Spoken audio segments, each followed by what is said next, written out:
Boom! The sudden detonation of a bomb stirred up clouds of dust on the battlefield before him, which then settled upon the metallic blast walls above and in front of the trench, producing a cacophony of cracking sounds. The intense heat generated by the explosion swiftly ignited the underbrush on the hillside, only to be extinguished just as quickly by the shockwave, leaving behind wisps of smoke. The air soon became thick with the acrid scent of gunpowder. Despite the year being 44004 in the Starseed calendar, the manufacturing of gunpowder had reached an extraordinarily advanced level, with odorless and smokeless being the most fundamental characteristics. Nonetheless, the heat and shockwave from the explosion still caused dust to rise and vegetation to catch fire.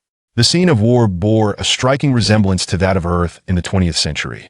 Following closely, shells fell upon the battlefield like rain, detonating in succession, reminiscent of ignited firecrackers or pots of porridge boiling over. Within mere minutes, the sky above the battlefield was enveloped in smoke, resembling a colossal brownish cloud that shrouded the earth. The only sounds that filled his ears were those of explosions, drowning out any other noise. A few shells detonated within the trench, instantly tearing several unfortunate soldiers into countless pieces. Flesh and blood splattered, and shattered bones flew, painting the brutality of war in vibrant, crimson hues. After a relentless half-hour, the thunderous cannon fire finally subsided, leaving behind a sky filled with dust and a landscape marred with craters. Even the winding mountain road leading to the summit had been blasted into numerous segments, resembling a massive dead serpent. Zhang Yuanli's gaze swept past the left side of the trench, revealing a flicker of compassion and concern. Just moments ago, those soldiers had been full of life, and in the blink of an eye, they had perished, leaving no whole body behind, which weighed heavily on his heart. Within his mental reach, he could sense several locations having been struck by the Empire's artillery, resulting in considerable casualties among the soldiers. This latest barrage from the enemy had cost the Federation over 30 men. The Empire's bombardment included not only conventional shells, but also some special rounds with immense destructive power. For instance, one type known as steel fragment shells would, upon impact, split open to release a multitude of high-velocity, sharp steel shards that would shred human bodies into countless bloody fragments. Another type, termed steel needle shells, would explode to unleash millions of pointed steel needles, leaving everything in their path riddled with wounds. Fortunately, the Federation's main forces had constructed defensive fortifications in this area during the early stages, and they had not dismantled them during their retreat. The bulletproof walls made of high-strength alloy steel shielded the trench from the onslaught of the Empire's artillery. Only a handful of shells managed to penetrate the bulletproof screens and land within the trench. Otherwise, Zhang Yuanlu was uncertain whether their side could withstand another round of bombardment from the Empire. Recently, several shells had fallen near him and the two federal commanders, yet due to their elevated levels of cultivation, they had emerged relatively unscathed, save for the clouds of dust that settled upon them. During these past few days, he had witnessed numerous scenes of sacrifice among the soldiers, gradually acclimating to the harsh realities of battle, yet he could not turn a blind eye to it all. His greatest fear was how many more soldiers would fall in the ensuing conflict if they could not halt the enemy's advance after the bombardment. The enemy would undoubtedly launch a full-scale assault, bringing about even greater sacrifices among the Federation's troops. Standing over 6 feet tall, Zhang Yuanlu possessed a youthful visage that made him appear no older than his early 20s. In truth, he was merely 22 years old, a mere youth in a world where the average lifespan reached 500 years. Yet, the flicker of compassion and concern in his eyes lent him an air of maturity beyond his years. Just a moment ago, I was calculating how much ammunition it would take to demolish this road, and now it seems the Empire has inadvertently done us a favor by saving us quite a bit. Beside him, the commander of the Federal Special Forces, Kong Dali, spat out a mouthful of dusting saliva and spoke in a deep, resonant voice. He was tall and robust, with dark skin and a square face adorned with a thick beard, reminiscent of Zhang Fei from the ancient Earth era of the Three Kingdoms. It's strange, why is the Empire exerting such effort to pursue us? From the scale of the bombardment just now, it must be at least a self-propelled artillery battalion, which means the enemy's pursuing force likely comprises a division, replied Zhang Lianshui, the commander of the Federal Patrol Army, as he wiped his dust-covered face, deep in thought. We have only rescued a few dozen scientific personnel, yet the enemy has been pursuing us for almost half a month. and their forces seem to be increasing in size. I find this rather suspicious. In stark contrast to Kang Dali, Zhang Lianshui was of a slender build, fair-skinned, and spoke with a higher pitch, though his piercing eyes still conveyed the essence of a hardened soldier. We shall discuss this matter later. The enemy's armored units are approaching. Jiang Yuanlu tossed his binoculars to Kang Dali. If they breach the trench, our defensive line will collapse. Our current troop strength is insufficient to even dent the enemy's forces. We must eliminate them before they assault the trench. This was his greatest concern. The Federal Army could utilize the trenches to fend off ordinary enemy troops, yet they stood no chance against the enemy's armored divisions, particularly the exoskeleton and bioarmor units, which were specialized armored forces. These exoskeleton and bioarmor troops formed the core of the ground forces. They were highly mobile and adaptable to various terrains, and more importantly, the soldiers within these units were psychics and elementalists, not mere foot soldiers. A low-tier psychic or elementalist was equivalent to 3 to 5 ordinary soldiers, and when clad in exoskeleton armor or bioarmor, their combat effectiveness could be magnified by 3 to 10 times, making their fighting capability formidable. Unfortunately, the enemy had dispatched a company of exoskeleton soldiers this time, whose combat power was equivalent to that of a standard Marine battalion. While a typical Marine battalion may not be overwhelmingly powerful, if such force were concentrated at a specific point in the defensive line, the resulting assault would be immensely potent. Kang Dali peered through the binoculars, his dark complexion growing serious. Brother Jiang, you and Commander Zhang should lead your troops to retreat. First, leave this to my special forces. He tossed the binoculars to Zhang Lianshui, took a deep breath, and looked at Jiang Yuanlu. If I do not return this time, please look after my wife and children. His special forces also included some specialized armored troops, outnumbering the enemy. However, given the enemy's armored units' imposing demeanor, his forces were clearly at a disadvantage in terms of skill level and equipment. He was uncertain whether he could successfully intercept the enemy. Yet he had to do so to buy time for the evacuation of the scientific personnel within his unit. Bringing those individuals back was the sole objective of his Special Forces mission. Chapter 2. Initiating the offensive. The smoke and dust over the battlefield gradually dissipated. Aside from the remnants lingering in the high altitudes, the advancing enemy forces became distinctly visible to the trio. This contingent, comprising approximately 120 soldiers, was clad in exoskeletal armor, with heights generally exceeding 2 meters. Their movements were swift. Initially, their pace seemed unremarkable, but within 2 minutes, it became apparent that they had advanced nearly a kilometer towards the battlefield. Given their rate of advance, even if they were to ascend a hill, their speed would diminish somewhat, yet within 5 minutes, this armored division would reach the trenches. This exemplifies the formidable nature of special armored units. Not only are they quick, but their operational capability in complex terrains is exceptionally robust, with speed remaining largely unaffected. A special armored unit composed of low-level elementalists or psychics can achieve a maximum speed of 60 kilometers per hour on flat terrain without charging their powers. Even on inclines, they can maintain a sprinting speed of 20 meters per second over short distances.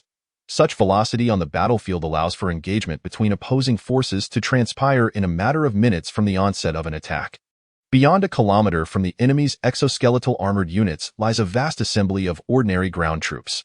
Although their advance is nowhere near as rapid as that of the enemy, their sheer numbers are staggering, akin to a tide rolling in from the horizon, an intimidating spectacle indeed. This is a classic approach to frontal assault tactics employed by the army, where the special armored units serve as the spearhead, breaching the enemy's defenses, while the larger forces follow through the breach, expanding towards the flanks, ultimately encircling and annihilating the foe. Once the enemy's defenses are penetrated by the special armored division, it is akin to a levee experiencing a boil. If not promptly and effectively halted, the entire structure is liable to collapse. It is of no use, Old Kong. Your special battalion cannot withstand the enemy unless a 7th-level master leads them. It would be wiser to remain and utilize the fortifications to delay the enemy, perhaps buying us a bit more time. Zhang Lianshui lowered the binoculars, swallowed hard, his complexion paling. After traveling together for more than 10 days, he was acutely aware of the combat capabilities of Kang Dali's special battalion. Even if fully deployed, they could likely only fend off the enemy for an hour. Within that hour, the others retreating would scarcely make any significant distance. Kang Dali let out a bitter laugh. What good is it to hold out a little longer? Ultimately, the line will be breached, and at that point, The scientist will have no chance whatsoever. Zhang Yuanlu suddenly inquired, Captain Kong, how many elementalists remain in your special battalion? Kong Dali was momentarily taken aback before responding. Currently, there are 131 elementalists and 26 psychics in the battalion. Why do you ask, Brother Zhang? 131 elementalists? That should suffice. Zhang Yuanlu gestured down the mountain. My suggestion is that we take the initiative and launch a counteroffensive, eliminating the enemy's special forces halfway up the hill. There is no need for the psychics. Gather all the elementalists rapidly, arm them with armor, and form a triangular assault formation within a minute. Follow my lead and we shall shatter the enemy's armored division.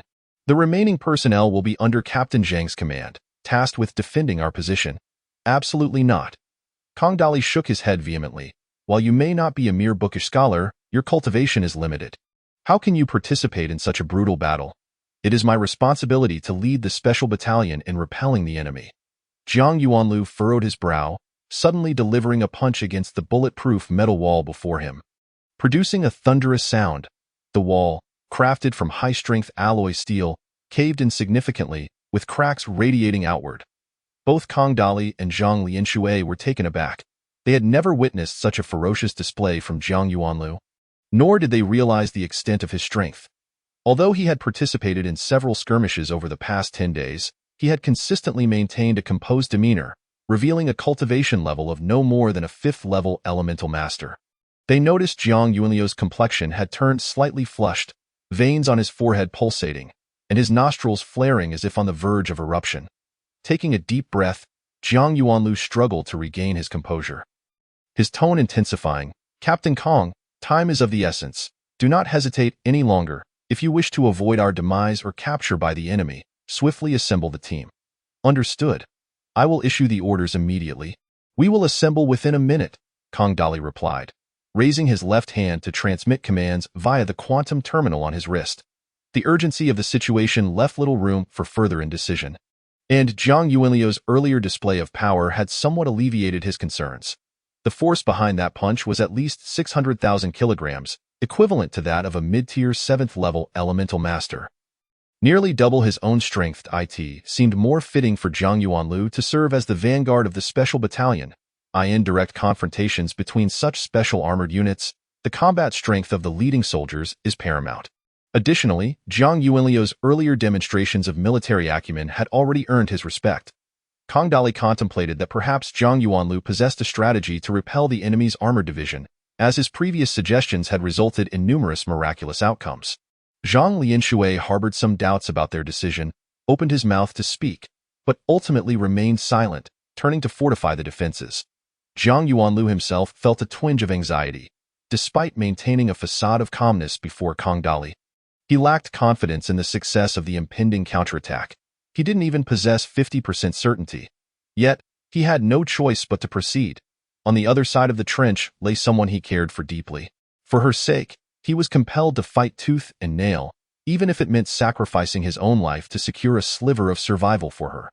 Moreover, as an orphan, he had learned early on that when there is no retreat, one must fight fiercely to carve out an opportunity for oneself, an experience earned through blood on the streets. Once, he had been mercilessly bullied by a group of affluent children, pushed beyond his limits. He erupted, battling 3 of them single-handedly. Though he was outmatched and left battered, he refused to back down, employing his teeth, feet, head, and claws to exact a hefty toll on his adversaries. Ultimately, the 3 children fled in fear, never daring to bully him again. Kong Dali's special battalion, true to its reputation as the elite forces of the Federation, assembled in under a minute. Every soldier, including himself, stood firmly in a triangular assault formation before the position. Among the soldiers, 25 donned exoskeletal armor, while the remainder wore standard battle suits, emanating an aura of formidable ferocity, unmistakably the countenance of seasoned veterans. The soldiers wielded only 2 types of weaponry, ion swords or high-frequency knives. However, the weaponry of those in standard battle suits was of lower power, 1 to 2 tiers beneath that of their armored counterparts. Chapter 3. Secrets. Kong Dali stood at the forefront of the formation, his voice resounding. Brothers, we are about to eliminate the enemy's special armored division. In this battle, it is them or us. With us, they are unbeatable. You are all my long-standing comrades, so I shall refrain from excessive words. Just one thing, once we engage, obey Zhang Yuanlu's commands without question. Any dissent shall not be forgiven. With that, Kang Dali stepped aside, allowing Zhang Yuanlu to take the lead. The latter's gaze swept across the soldiers. His voice resolute yet not overly elevated, resonating across the battlefield. As you can see, an enemy special armored division is charging towards our position. Should they breach our defenses, the consequences are clear to us all. Therefore, we must take the initiative and eliminate the enemy beyond our lines. At this juncture, Zhang Yuanlu's demeanor shifted, revealing a radiant smile, his tone taking on a humorous note. I understand there may be doubts about our ability to defeat the enemy. And you might question my command and combat prowess. This is not surprising. I must inform you, I am still young. Not only am I unmarried, but I am also a virgin, having yet to experience the company of a woman. Thus, I have no desire to die. If I had no confidence in this battle, I would be the first to advise Captain Kang to flee, running as fast as possible. Zhang Yuanlu recognized a peculiar trait within himself. When in an elevated emotional state, he exuded confidence, his expressive abilities amplified, even exhibiting humor. The previously tense atmosphere of the battlefield lightened considerably, with some soldiers chuckling, perceiving the forthcoming battle as less daunting than anticipated. Zhang Yuanlu's tone shifted once more, taking on a grave seriousness. In a narrow encounter, the brave prevail, just as Captain Kang asserted. This battle is one of them or us. With us, they are invincible. I shall lead from the front, and I urge everyone to closely follow in my footsteps. Trust in me, and we shall secure a victory. With those words, Zhang Yuanlu turned and advanced. Instantly, a circle of dark green light emanated from his waist, enveloping him in a shimmering aura. When the light faded, his appearance had transformed. His exposed skin was now a deep green, his face included, save for his eyes, which retained their original hue. Should one gaze through his military attire, they would see his entire being encased in armor of the same dark green hue.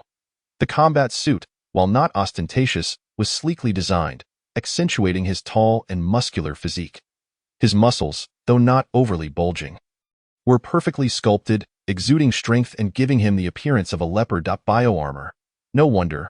Following closely behind Zhang Yuanlu, Kang Dali's face revealed a look of relief, and he inexplicably felt a surge of confidence regarding this battle. The biological battle armor is the pinnacle of individual combat suits, capable of amplifying the user's combat power by 5 to 10 times, effectively elevating them by a level in strength.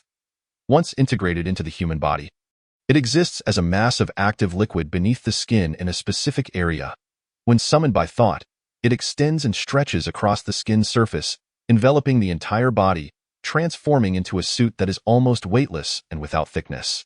The biological battle armor employs a special energy-gathering technology, eliminating the need for an external power source, drawing energy directly from the surrounding space to meet its requirements. Given that Zhang Yuanlu is equipped with biological battle armor, it suggests that his combat strength may exceed that of an average 7th-tier mid-grade master. Zhang Yuanlu walked ahead at a measured pace, yet there was a peculiar rhythm to his movements that influenced the ranks behind him. Gradually, all the warriors began to move in sync with his stride. After advancing 100 meters down the slope, the entire formation had coalesced into a tight unit, a formidable aura emanating outward toward the battlefield. A slight smile played upon Zhang Yuanlu's lips, his eyes glinting with mirth. The formation had nearly achieved the effect he desired, allowing him to keep his greatest secret concealed, a soul from another world and a mysterious text. The Great Wisdom Sutra constituted Zhang Yuanlu's most significant secret, one that had instilled in him a cautious mindset since childhood.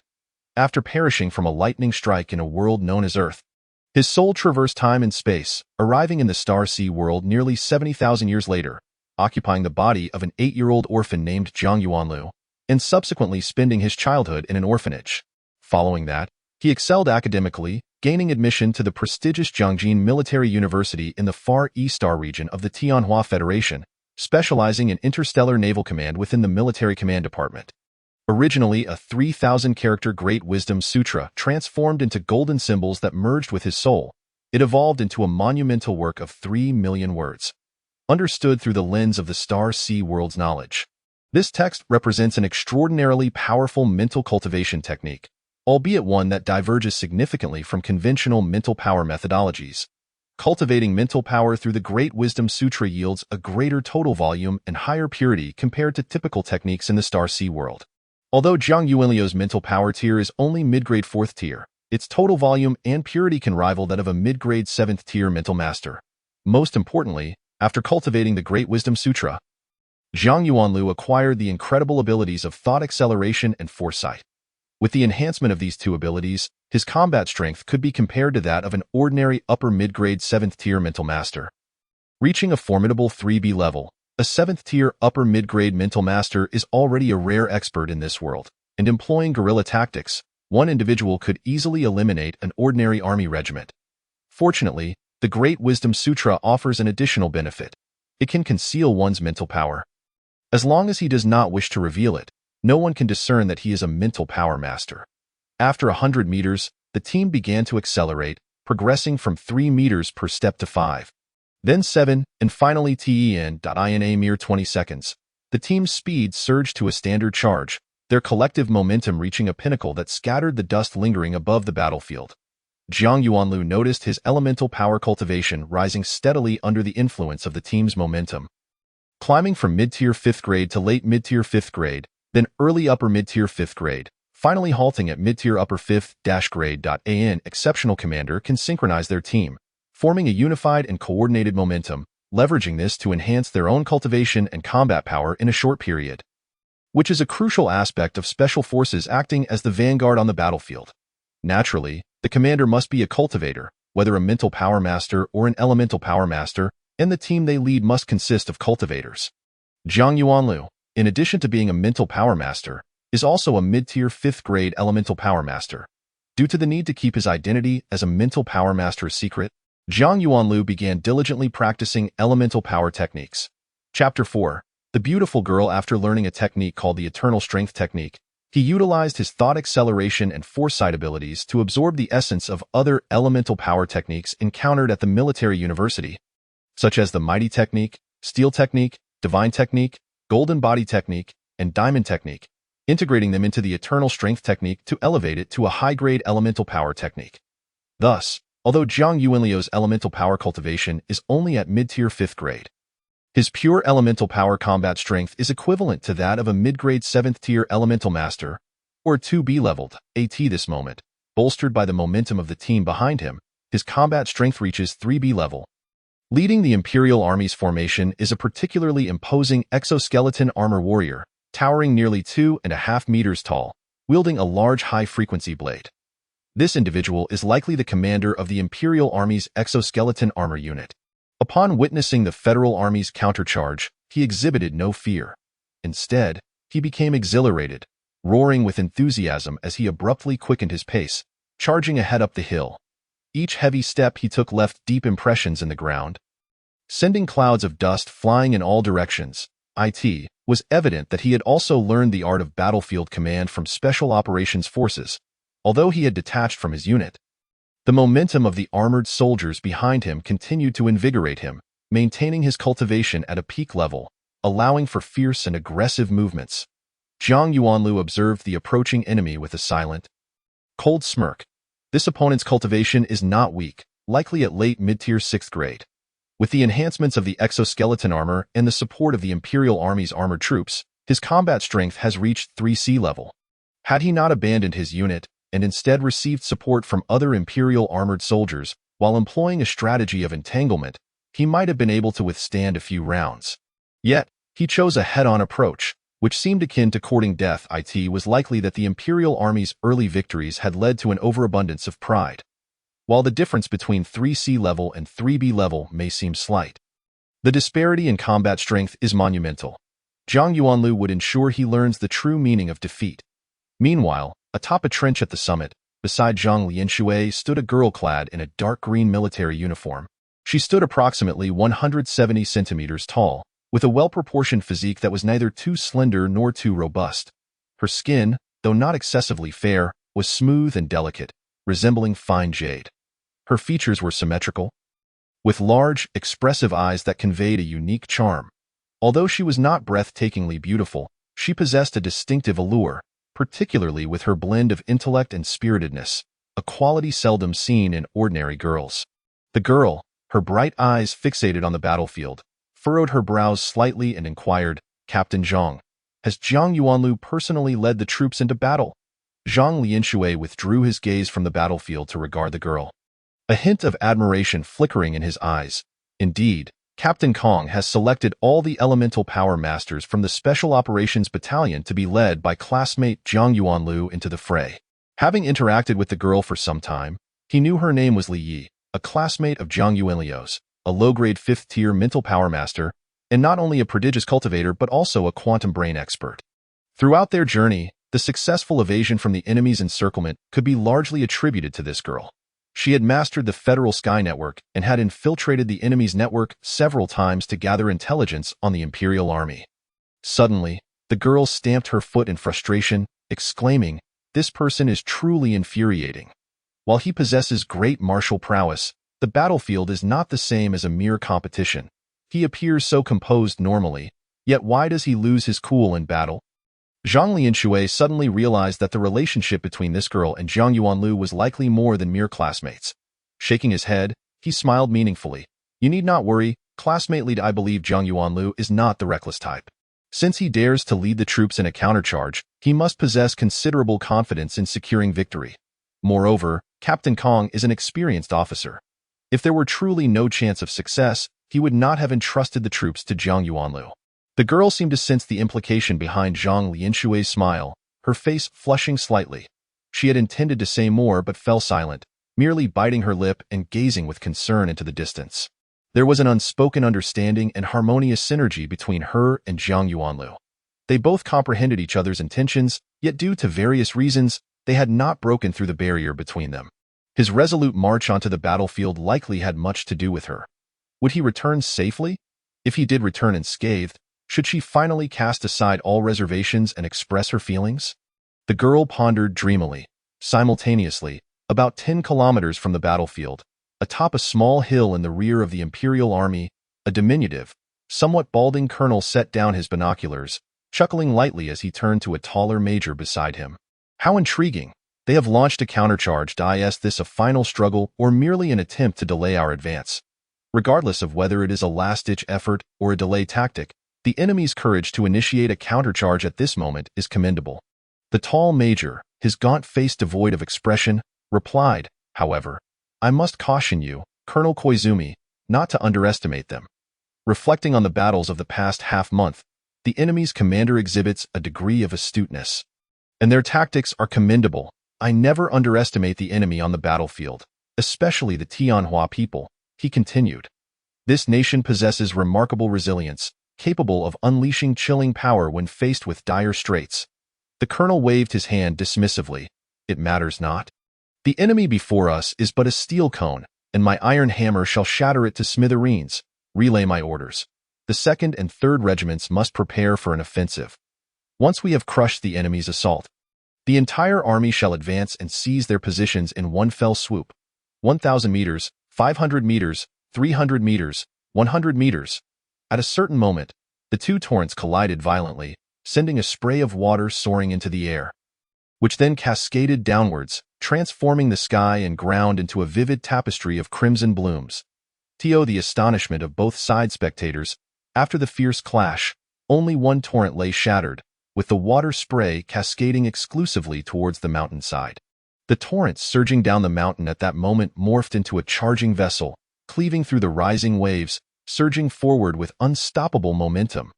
Jiang Yuanlu found himself enveloped in an extraordinary state. Though his blood surged with fervor, his consciousness remained as still as ice.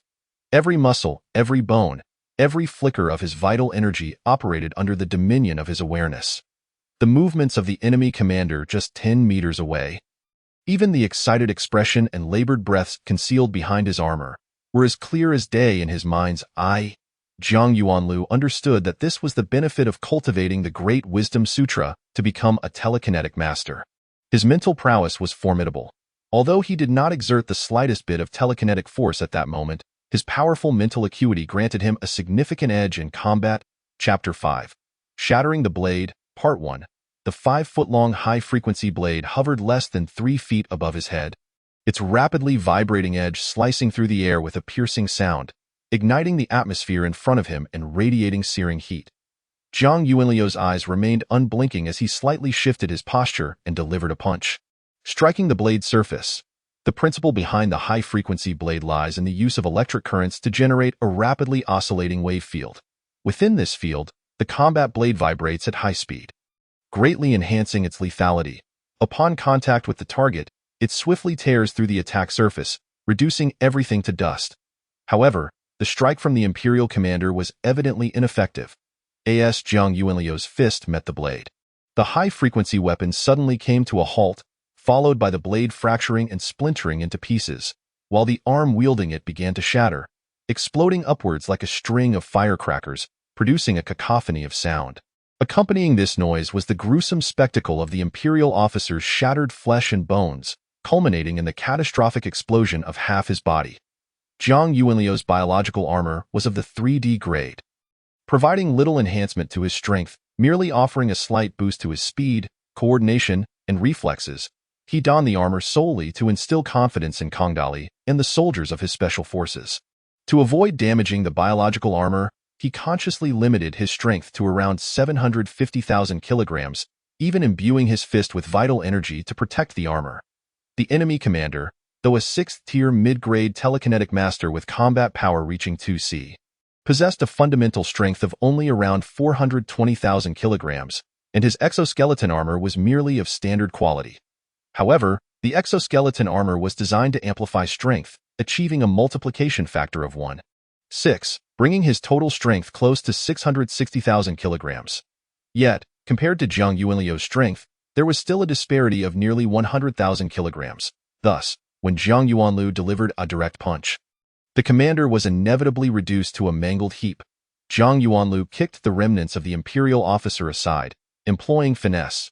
His 75,000 kilograms of force did not explode immediately, but instead propelled the remains to topple over another enemy nearby.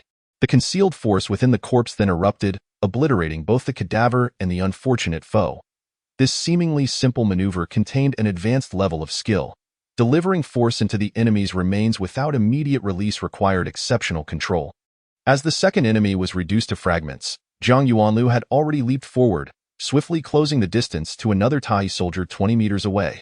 The soldier had just raised his ion battle axe when Zhang Yuanliu's iron fist struck his chest. The impact resonated like a hammer on a war drum. The exoskeleton armor on the soldier's chest visibly crumpled and collapsed, along with his flesh, bones, and internal organs, which were pulverized and ejected from his back. Zhang Yuanliu could even see the astonished expression of the enemy behind him. In the span of mere seconds, 3 Imperial soldiers were dispatched with ruthless efficiency, the entire process taking less than 5 seconds. The remaining 2 Imperial warriors, despite their renowned martial prowess, felt a chill wash over them, as if a bucket of cold water had been poured over them, instantly cooling their boiling blood. They exchanged glances and simultaneously turned to flee. However, none of this could escape Zhang Yuanliu's mental targeting. With a cold snort, he slammed his left foot down, stirring up dust as the ground trembled, nearly unbalancing the 2 adversaries. In an instant, Zhang Yuanliu leaped into the air, arriving above the heads of the enemy soldiers in mere moments, landing on one soldier's shoulder, burying him halfway into the earth below, his bones shattering with each inch. Without even a glance at the fallen foe, Zhang Yuanliu sprang upward again, soaring to the head of the 5th enemy, delivering a decisive blow that drove the soldier's head along with his helmet deep into his chest cavity, gracefully descending from the sky. Zhang Yuanliu cast a sweeping glance around, and within a 20-meter radius, no Imperial soldiers remained. As if he were a fearsome deity, and only by keeping a distance from him could one feel a semblance of safety. As his gaze traversed the area, the enemy troops, positioned 20 meters away, instinctively shrank back, their feet retreating as if they sensed the pressure emanating from his stare. Behind Zhang Yuanliu, Captain Kongdali led the Special Operations Battalion to expand their victories. Each swing of the high-frequency blade and ion sword claimed the lives of numerous Imperial soldiers, while others were grievously wounded, rendered incapable of fighting. The entire battalion moved in synchrony under Zhang Yuanliu's coordination. not only continually infusing him with momentum but also maintaining their combat effectiveness at a high level. In contrast, the enemy forces, disrupted by the Federals led by Jiang Yuanlu, faltered in rhythm and momentum, resulting in a drastic decline in their combat capabilities. On the mountaintop, Li Yi exhaled softly, her tightly clenched fist relaxing. It was then she realized her palms were clammy, and her muscles ached as if she had personally endured a fierce battle. Beside her, Zhang Lianshui wiped the sweat from his brow and sighed in admiration. Remarkable. I never anticipated that classmate Jiang Yuanlu could be so formidable, single-handedly dispatching 8 Imperial soldiers in under 2 minutes, all of whom were above level 4 practitioners. We can finally breathe a sigh of relief. At least we won't lose this battle. Even if we cannot completely annihilate the enemy, we can safely retreat. I too did not foresee his prowess. Li Yi nodded. He appears so gentle and somewhat mysterious, never competing with others. Occasionally, he reveals his skills during exams, but never has he demonstrated such excellence or ruthlessness as he did today. Zhang Lianshui chuckled. War is a great crucible. It truly transforms people. Did not you, too, undergo significant change? I recall when I first met you, you bore the appearance of a fresh graduate, and now you resemble a soldier. Li Yi sighed. It is all due to this damned war and the cursed Imperial soldiers. My tranquil university life may very well be at an end. Meanwhile, 10 kilometers behind the battlefield, a tall colonel furrowed his brows, his voice strained. Sir, the situation is dire. Less than 5 minutes into the battle, our special armored division has already suffered a 30% loss. If this continues, we may face total annihilation. The short major, his face ashen, furrowed his brows even more deeply, his voice low. What do you propose I do? Order a retreat. A retreat is not yet warranted. The enemy's assault is so relentless primarily due to that soldier clad in bioarmor at the forefront. The tall officer paused, shaking his head. He is like a steel chisel. As long as he remains, he can incessantly breach our formation, allowing the following special forces to execute devastating flanking maneuvers, making it exceedingly difficult for us to defend against them and resulting in heavy losses. We could command our armored division to engage him at all costs, isolating him from the enemy reinforcements behind, while sending the 2nd and 3rd regiments to strike early, utilizing overwhelming numerical superiority to annihilate their special forces. This might allow us to secure victory in this battle. After a moment of contemplation, the short officer acquiesced to the suggestion. Very well, I shall issue that order. Inform the armored division that I do not care what methods they employ or what sacrifices they must make, as long as they manage to sever the enemy's vanguard from their rear. Should they fail, even if they return alive from the battlefield, I will personally ensure they meet the God of the Sun. Realizing the enemy's tactical shift, Jiang Yuanlu observed as the remaining 80 to 90 exoskeletal armored soldiers ceased their chaotic advance and instead divided into several smaller groups. One group desperately charged at him head-on, disregarding casualties, while 2 others flanked him from the sides, seemingly attempting to encircle him. 2 additional groups advanced from a wider perimeter, aiming to sever his connection with Kong Dali and the others behind him. Meanwhile, the main body of the enemy forces accelerated their assault, surging toward the battlefield. Ideals are grand, but reality is harsh. It is not only you who understands tactics, Jiang Yuanlu muttered to himself, swiftly clearing away 2 enemies attempting to engage him, then retreating back to his battalion. Enveloping the entire team with his mental presence, he commanded, all units, heed my call. From this moment forth, stay close to me. The soldiers, already in awe of Jiang Yuanlu, responded with a resounding affirmation, their spirits coalescing into a formidable force, their momentum surging anew. Jiang Yuanlu moved with an unusual gait, leading the battalion as they suddenly turned and charged toward the enemy troops advancing from the right. With each strike of his fists, 2 enemy soldiers stumbled and fell to the sides, only to be swiftly dispatched by Kong Dali and another federal officer. His fists flew, each blow sending an enemy soldier sprawling, subsequently slain by the pursuing Special Operations Battalion. Remarkably, Jiang Yuanliu's footwork allowed him to navigate effortlessly through the gaps between enemy soldiers, exploiting their most vulnerable positions, rendering them unable to defend against his onslaught while they struggled to retaliate. His strikes, though less powerful than before, were precise and unerring. Every hit inflicted varying degrees of injury on the enemy, disrupting their formations and diminishing their combat effectiveness against the oncoming federal forces. As the other groups of the Taiha army remained oblivious to the shift, the Federals, under Jiang Yuanliu's leadership, had entirely infiltrated the rightmost group of the Taiha army, with the soldiers on either side inadvertently becoming obstacles to their pursuit. By the time they managed to follow the Federals into the fray, the latter had already cut through that Group S formation, turning to launch a counterattack against their rear. Jiang Yuanliu's blood surged with exhilaration, his muscles rejoicing, yet his mind remained exceedingly calm. Everything within a several-kilometer radius reflected in his consciousness. The Taiha army, the federal forces, the terrain, the flora, the air, and even the operation of his own energy. Muscular movements and skeletal adjustments were all crystal clear to him. In that moment, his mental acuity surged, as if his consciousness had entered an enigmatic state, allowing his movements to flow like water, seamless and fluid.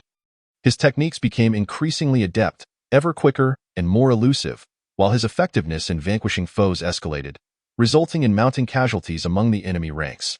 Despite having only practiced fundamental techniques such as Xingyi Quan, Meihua Zhuang, and Jiugongbu, Jiang Yuanliu now wielded these basics with extraordinary power, transforming the mundane into the miraculous.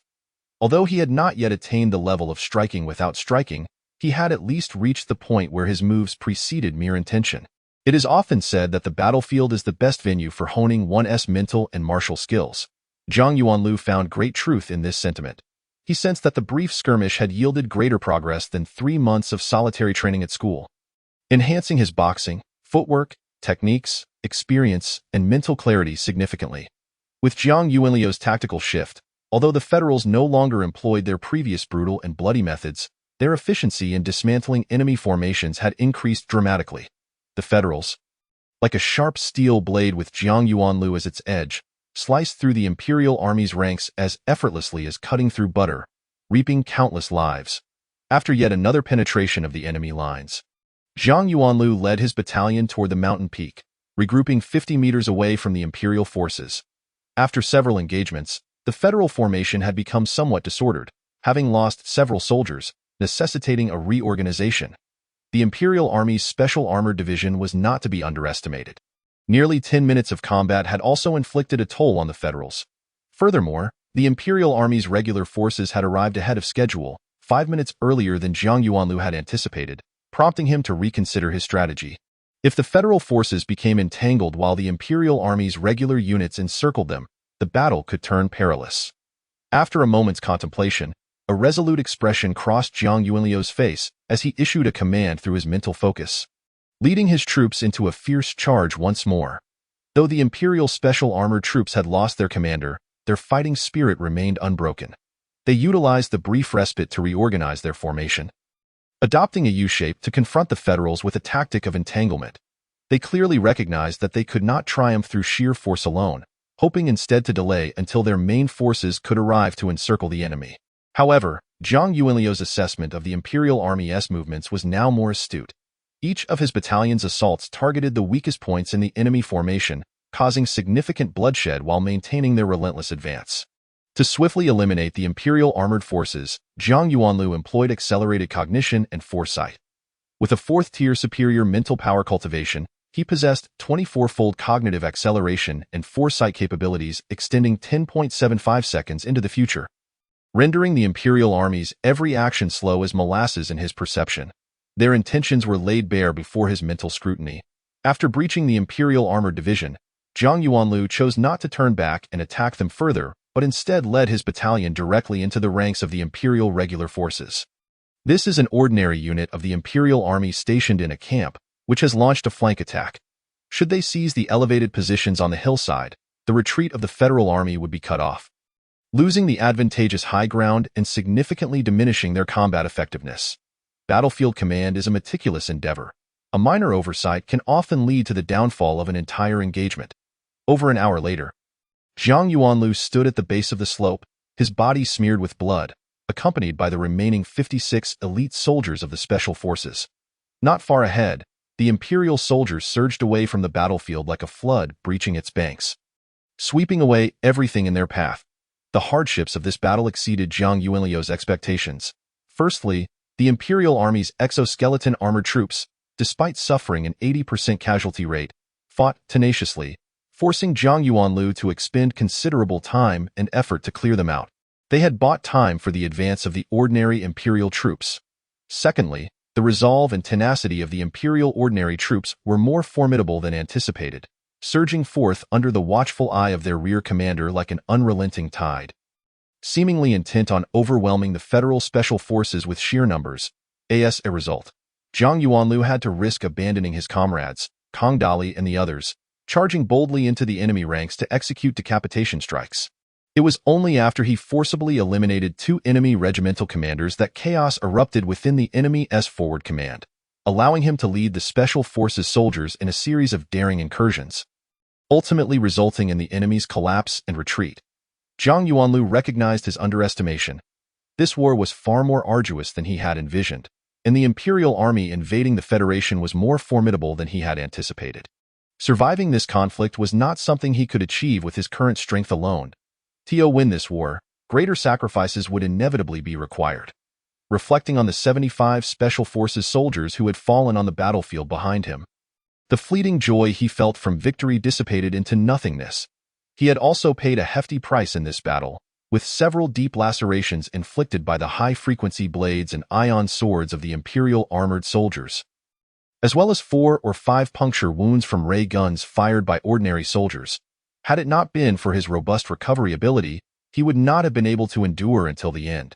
Upon reaching the summit, he was greeted by Zhang Lianshui, Li Yi, and a dozen or so military academy students.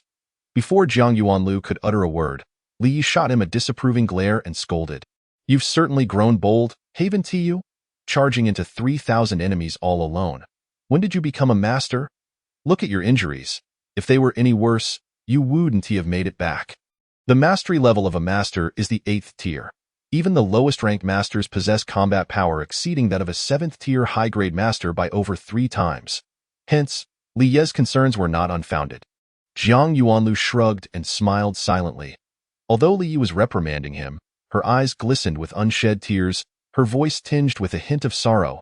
He sensed a profound worry and warm concern emanating from her, more intense than ever before, intoxicating him with its depth. Perhaps I should cast aside all reservations and reveal my feelings to her, Zhang Yuanlu pondered. Being an orphan, Zhang Yuanlu had always harbored a sense of inferiority. This feeling was more pronounced in the presence of Li Yi, as he often believed he was unworthy of her, incapable of bringing her happiness. Although Li Yi did not hail from an affluent background, she came from a middle-class family.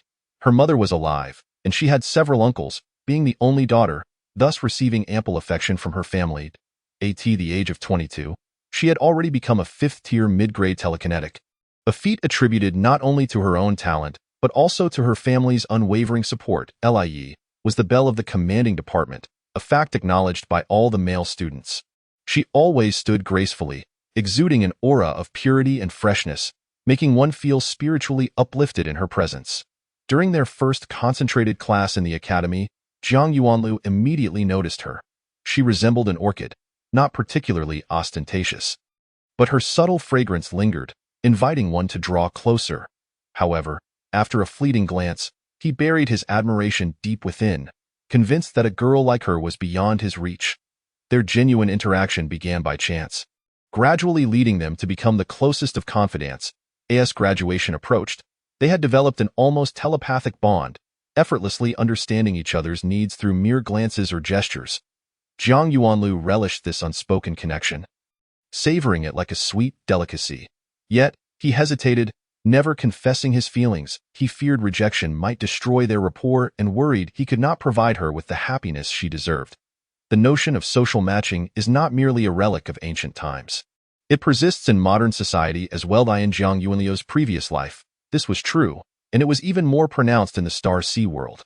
For a poor boy to marry into a prestigious family was akin to climbing the heavens.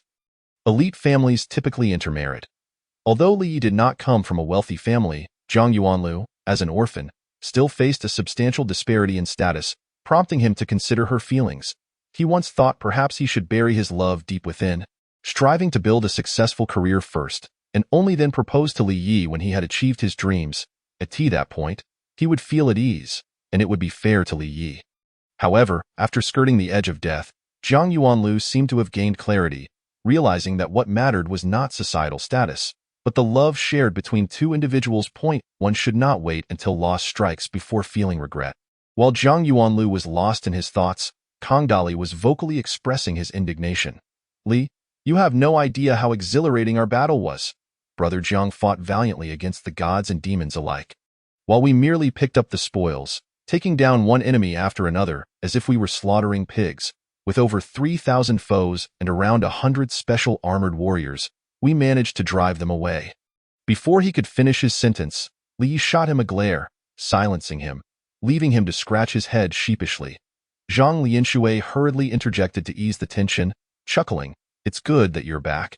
I see the soldiers are exhausted. Let us get everyone to rest while we discuss our next steps." Li refrained from further comment, understanding that Zhang Yuanlu had acted out of necessity. The battle situation had been dire, and had he not taken decisive action to eliminate two enemy commanders, the outcome could have been far worse. She was merely overwhelmed with concern. When Zhang Yuanlu charged into the heart of the enemy, her heart had leaped to her throat, fearing she might lose him at any moment. Kang Dali arranged for the vice-captain to lead the soldiers to rest, while Li Yi directed the other students to assist. The four of them then proceeded towards the command post. Upon reaching the command center, they gathered around a makeshift stone table. Without waiting for Zhang Yuanlu to speak, Kang Dali took the lead, saying, "Brother Zhang, we dealt the enemy a significant blow this time. They likely won't pursue us for a while. Shouldn't we organize the troops for a swift retreat, perhaps still fueled by adrenaline?" Zhang Yuanliu's demeanor was more proactive than usual, engaging in the discussion more than he typically would, turning his gaze towards Zhang Lianshui. "What do you think, Captain Zhang?" Zhang Lianshui pondered briefly before responding. "I concur with Captain Kang's assessment. We should retreat swiftly and distance ourselves from the enemy as much as possible." Zhang Yuanlu nodded in agreement. "Then where do you propose we retreat to?" He then looked towards Li Yi, who promptly activated her wrist-mounted micro-quantum brain, projecting a three-dimensional map into the AI art. Li Yi's slender fingers pointed to their current mountainous position before drawing an arc that culminated at a city on the map. "Look here, to the west. Within a range of 300 to 500 kilometers from our location, there are 3 cities distributed in an arc: Zhangbei City, Zhongjiang City, and Ningxiang City. Zhangbei City lies to the northwest, the closest at 320 kilometers. Zhongjiang City is directly west, the furthest at 503 kilometers, and Ningxiang City is to the southwest, situated between the two at 430 kilometers. Kang Dali scratched his head, speaking in a deep voice. "I received orders to safely transport the rescued personnel to Zhangjin City after a successful rescue operation. However, it appears Zhangjin City is not reachable at present. The outer space surrounding this planet is filled with Imperial warships, and all external routes have been severed. We need to find a secure location to accommodate those scientists. Zhongjiang City has the largest presence of our federal troops, ensuring the highest safety, so I suggest we retreat there." Zhang Lianshui glanced at Zhang Yuanlu, noting his noncommittal expression, and continued, "While it is true that Zhongjiang City has the most troops, it is also the farthest away. Currently, we are severely lacking in transport vehicles, prioritizing the evacuation of the injured. The remaining soldiers will have to take turns on the vehicles, and our average marching speed will not exceed 30 kilometers per hour. Discounting rest periods and considering potential air harassment from the enemy, reaching Zhongjiang City will take at least 2 days, and the enemy is unlikely to grant us such an extended time frame. Although we destroyed the tunnel connecting to Highway D10, rendering it impassable for 2 to 3 days, the winding mountain roads can still be cleared by the enemy engineers in just half a day, allowing them to catch up to us within a day. In the age of interstellar travel, the Air Force has regrettably diminished to a third-rate military branch. The advent of energy weapons has rendered air superiority within the atmosphere a matter of little significance. Due to the rapid velocity and long-range striking capability of energy weapons, aircraft traversing the atmosphere find themselves almost inevitably doomed once targeted by laser cannons, particle beams, and other such armaments. Only armored fighters possess a modicum of survivability. However, these armored aircraft are burdened with excessive weight, lack speed, exhibit limited combat effectiveness, and are prohibitively expensive, leading to their sparse deployment across various nations' forces. Were it not for these limitations, the Imperial Air Force would not merely engage in harassment, but would rather take a central role in direct combat. Kang Dali, with wide-open eyes, exclaimed, "Can we request support from the troops in Zhongjiang City?" Zhang Lianshui shook his head. "The feasibility is quite low. If the supporting forces are minimal, they would have little impact. If there are too many, Zhongjiang City would be left vulnerable. Should the reinforcements become entangled with the enemy, Zhongjiang City could easily fall.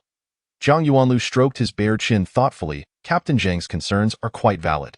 Zhongjiang City commands the D10 Expressway, the largest high-speed corridor in the east-west axis of Donglan Star, making its strategic position exceedingly vital.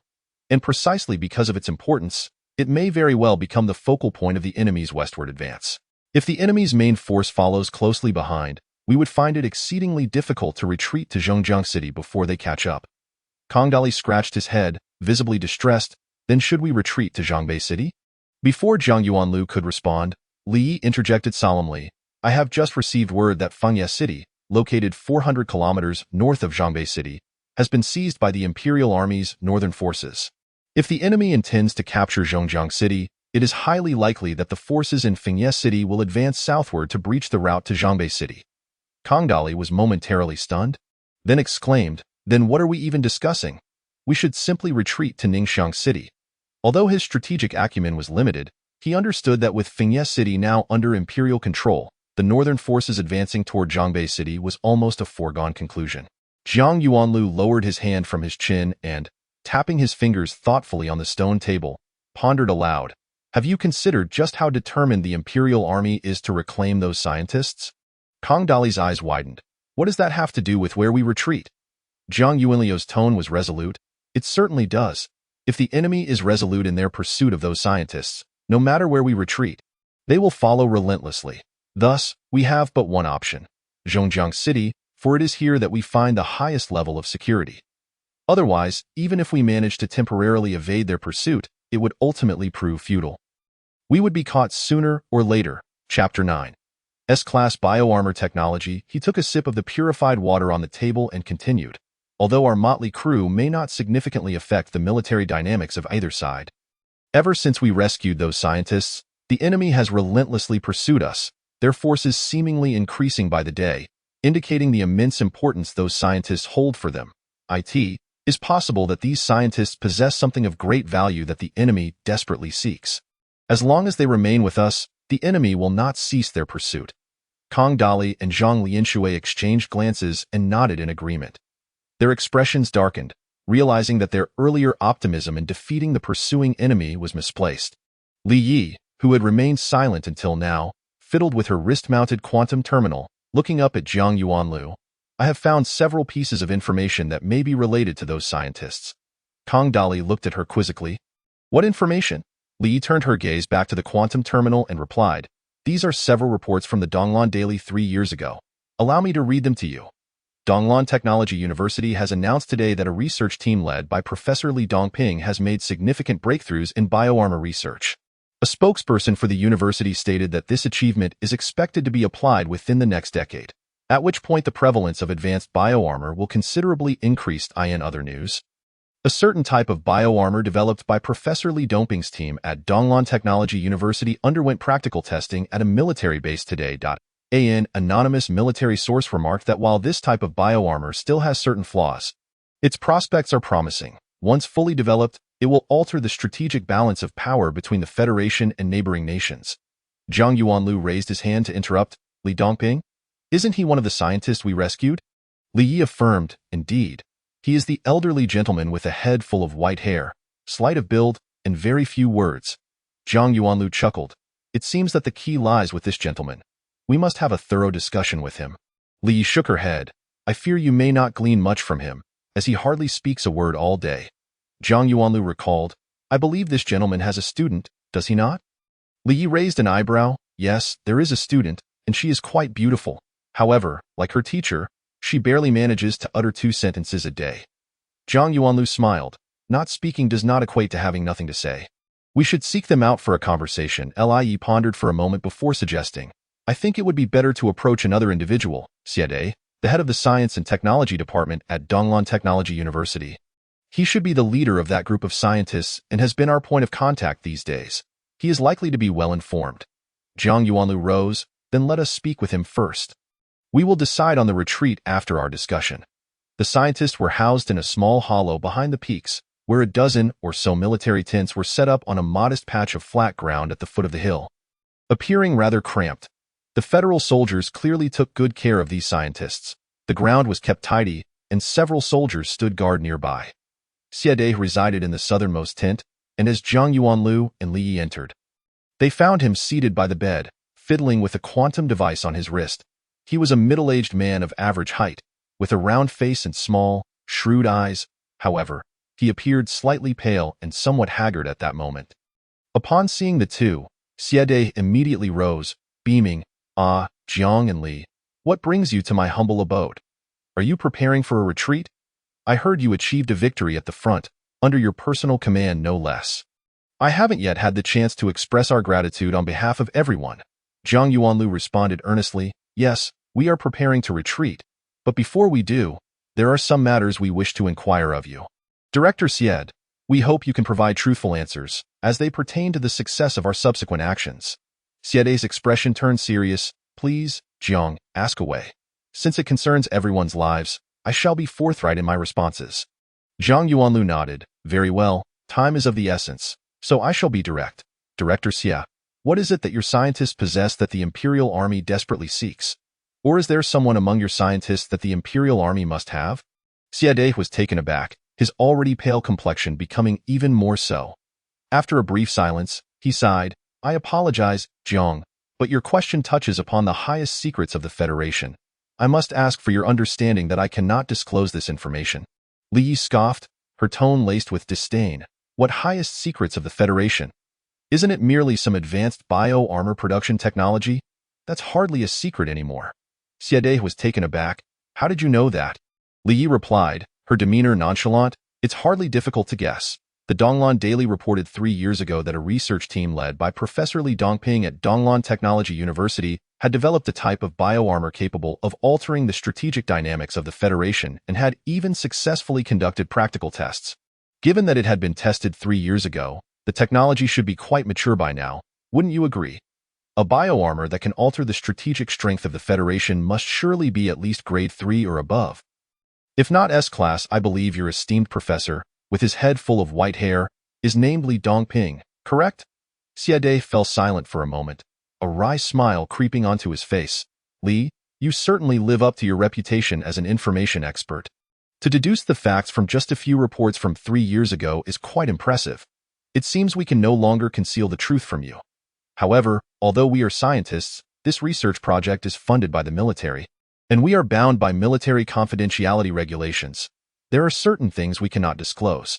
Zhang Yuanlu pondered. "If it is indeed about bioarmor, it is unlikely to be merely grade 3 or above. It must be S-class or higher. Otherwise, the level of confidentiality would not be so stringent, and the Imperial Army would not place such importance on it. As far as I understand, grade 3 or above bioarmors can significantly enhance the combat power of grade 3 or above energy masters or psychics, but they cannot elevate them to S-class. Only S-class bioarmors can elevate grade 3 or above to S-class, and only S-class energy masters or psychics can be deemed as possessing strategic power." Xiade did not dispute Zhang Yuanlu's analysis, merely offering a bitter smile and remaining silent. Zhang Yuanlu, not taking offense, concluded, "Very well. I believe I have gleaned the answer I sought. We shall proceed to arrange for our retreat. I kindly ask you, Director Xia, and the esteemed scientists to cooperate as much as possible." Chapter 10. Xiang Yi and Xiang Dai seemed to exhale in relief and immediately nodded. "Rest assured, Jiang, we will do our utmost to cooperate." Upon returning to the command post, Kong Dali hurriedly inquired upon seeing the two, "Well, have you found the answers?" Zhang Yuanliu's expression turned solemn. "The situation is somewhat complex, although it is not entirely clear. It can be stated with certainty that those scientists possess S-level and above biological battle armor technology. We may have gotten ourselves into serious trouble." Kong Dali gasped, stammering, S-level and above biological battle armor technology? Are you sure this isn't a joke?" Zhang Yuanlu rubbed his temples. "I assure you, this is no jest, which is precisely why we are in grave trouble." Everyone understood the implications of possessing S-level biological battle armor technology. Although Yuanli Masters and Yinli Masters are elite forces within the Starsea world, their cultivation is exceedingly arduous, particularly for advanced Yuanli and Yinli Masters. This not only involves personal talent but also requires various conditions such as cultivation methods, potions, and equipment. all of which imply substantial investment. In the Star Sea world, on average, only one Yuanli master emerges among 1,000 individuals, while a Yinli master appears only once among 10,000. The advancement of both Yuanli and Yinli masters is also tremendously challenging. Below level 2, approximately 80% can advance. From level 3 to 4, the rate drops to 70%. From 5 to 6, it further declines to 50%. The advancement rate for level 7 is around 30%. For level 8, about 10%, and for level 9, a mere 5%. As for advancing to a divine master at level 9, the rate is less than 1%. In the Jiangjin star domain, with 285 administrative stars and a population nearing 1 billion, there are only slightly over 92 million registered Yuanli masters and merely over 7 million Ninli masters. The number of Yuanli masters above level 7 is fewer than 230,000, and those above level 9, or S level, are fewer than 11,000. The count of Ninli masters above level 7 is less than 200,000, and those above level 9, or S level, is fewer than 1,000. As for X-level Yuanli and Yinli masters, only 153 and 23 are registered, respectively, primarily due to the longevity of S-level and above practitioners, who have managed to surpass the advancement ratio limitations through the passage of time. The combat power of S-level and above Yuanli masters and Yinli masters is vastly superior to that of A-level. If employing guerrilla tactics, 100 Tier 3 A-level warriors might still struggle to defeat a single S-level warrior. For this reason, S-level and above are regarded as the strategic forces of a nation. Consider the implications of a mass-produced S-level biological battle armor that could elevate A-level combat power to S-level. The impact on a nation's strategic capabilities would be monumental. The Star Sea world has yet to witness the emergence of mature S-level biological battle armor technology, and now that it has surfaced, how many factions would aspire to claim it for themselves? Zhang Yuanliu's assertion that they had become entangled in a significant dilemma is by no means an exaggeration. Retreat, immediately retreat, regardless of the cost. We must ensure the safe transport of those scientists to Zhongjiang City, and then devise a way to get them to Jiangjin City. Kongdali, who had been somewhat sluggish in grasping the strategic implications, now recognized the severity of the situation. Zhang Lianshui furrowed his brow and asked, "There's something I don't understand. Given that this involves S-level biological battle armor, the security forces of both the Federation and the Empire should be exceptionally strong. How were you able to rescue those scientists so easily? Are you suggesting that our special forces are inadequate? Feel free to speak your mind. I want to be offended." Kongdali glared at him. "If it weren't for Brother Jiang, we truly would not have been able to rescue them. However, we were already on a mission in Donglan Star, so it was not surprising to receive this new assignment." Zhang Yuanlu chuckled. It may not be that the security forces of the Federation and the Empire are lacking. Rather, it's possible that both sides had just engaged in a major battle, exhausting their elite forces, and the newly dispatched troops did not arrive in time, allowing us to slip through a gap. Enough of that discussion for now. We should... Is Zhang Yuanlu here? Before Zhang Yuanlu could finish, a clear female voice suddenly rang out, and a youthful girl appeared at the entrance of the command post.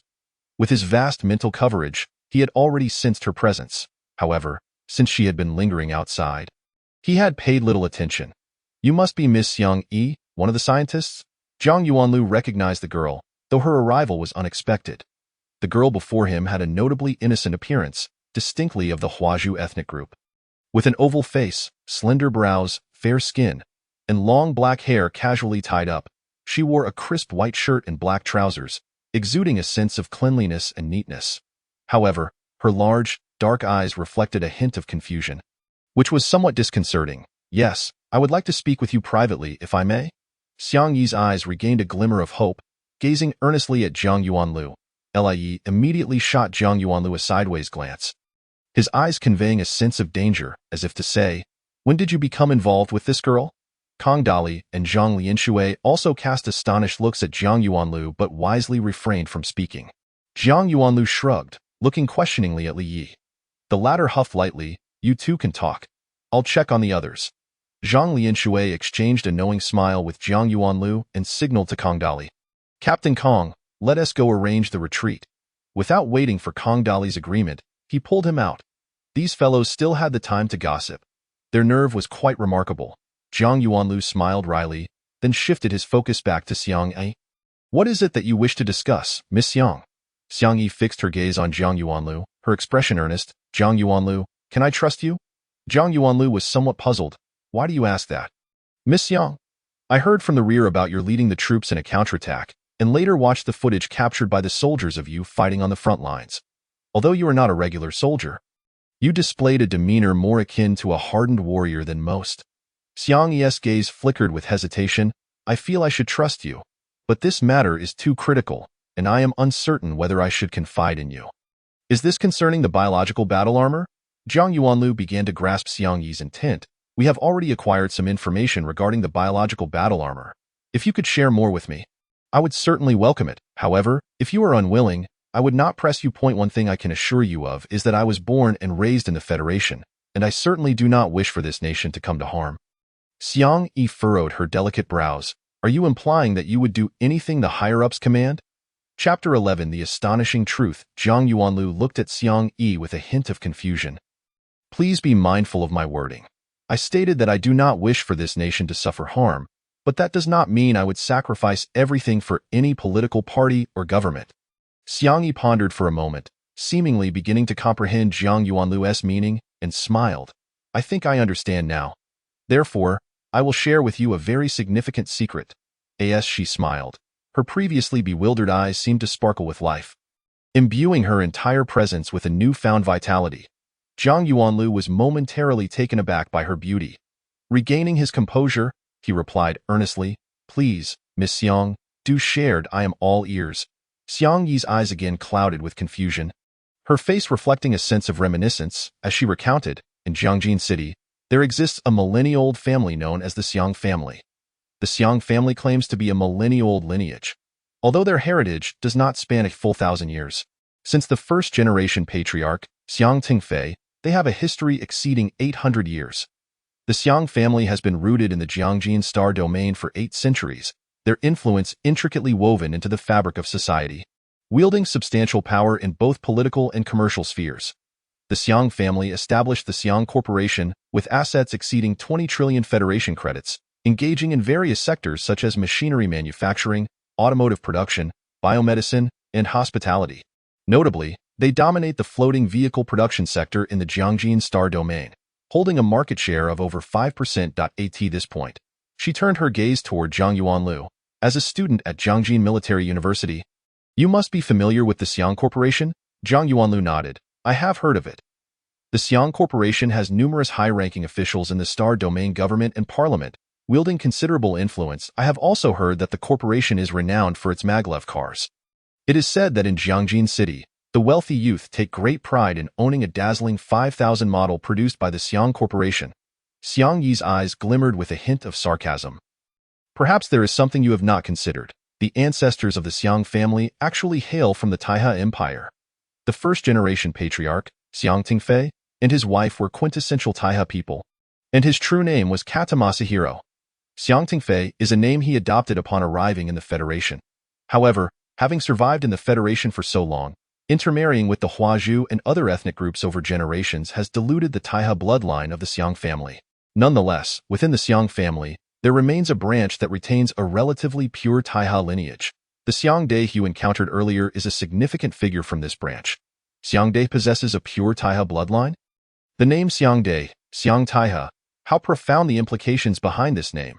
Zhang Yuanlu was startled, suddenly gripped by a premonition that Xiang Yi was about to reveal a momentous secret. In truth, I am the legitimate granddaughter of the current head of the Xiang family, albeit a love child, possessing a faint trace of the Taihe bloodline, though predominantly I carry the blood of the Huazhu clan.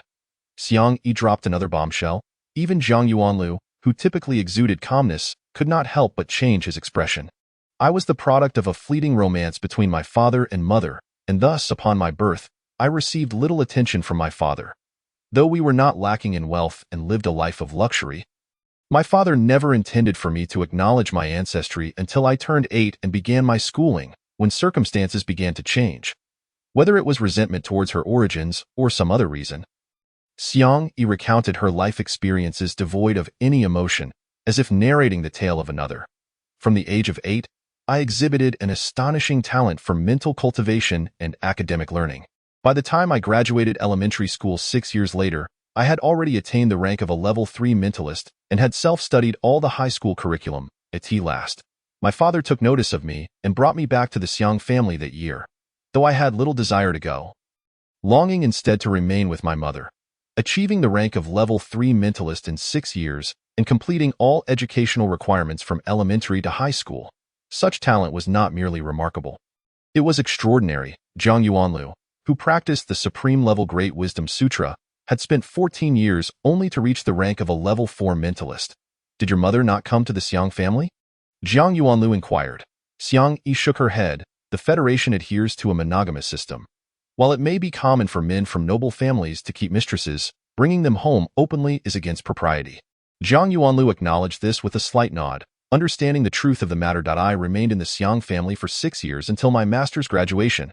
Xiang Yi continued. 3 years ago, our family received significant news regarding a breakthrough in Professor Li Dongping's research on S-class bioarmor technology, which allowed me to gain admission into his doctoral program and participate in the research project. Moreover, I managed to have Xiang Dahua appointed as the director of the research department at Donglan University of Science and Technology. You should understand the purpose behind this without me stating it explicitly. Zhang Yuanlu nodded in comprehension.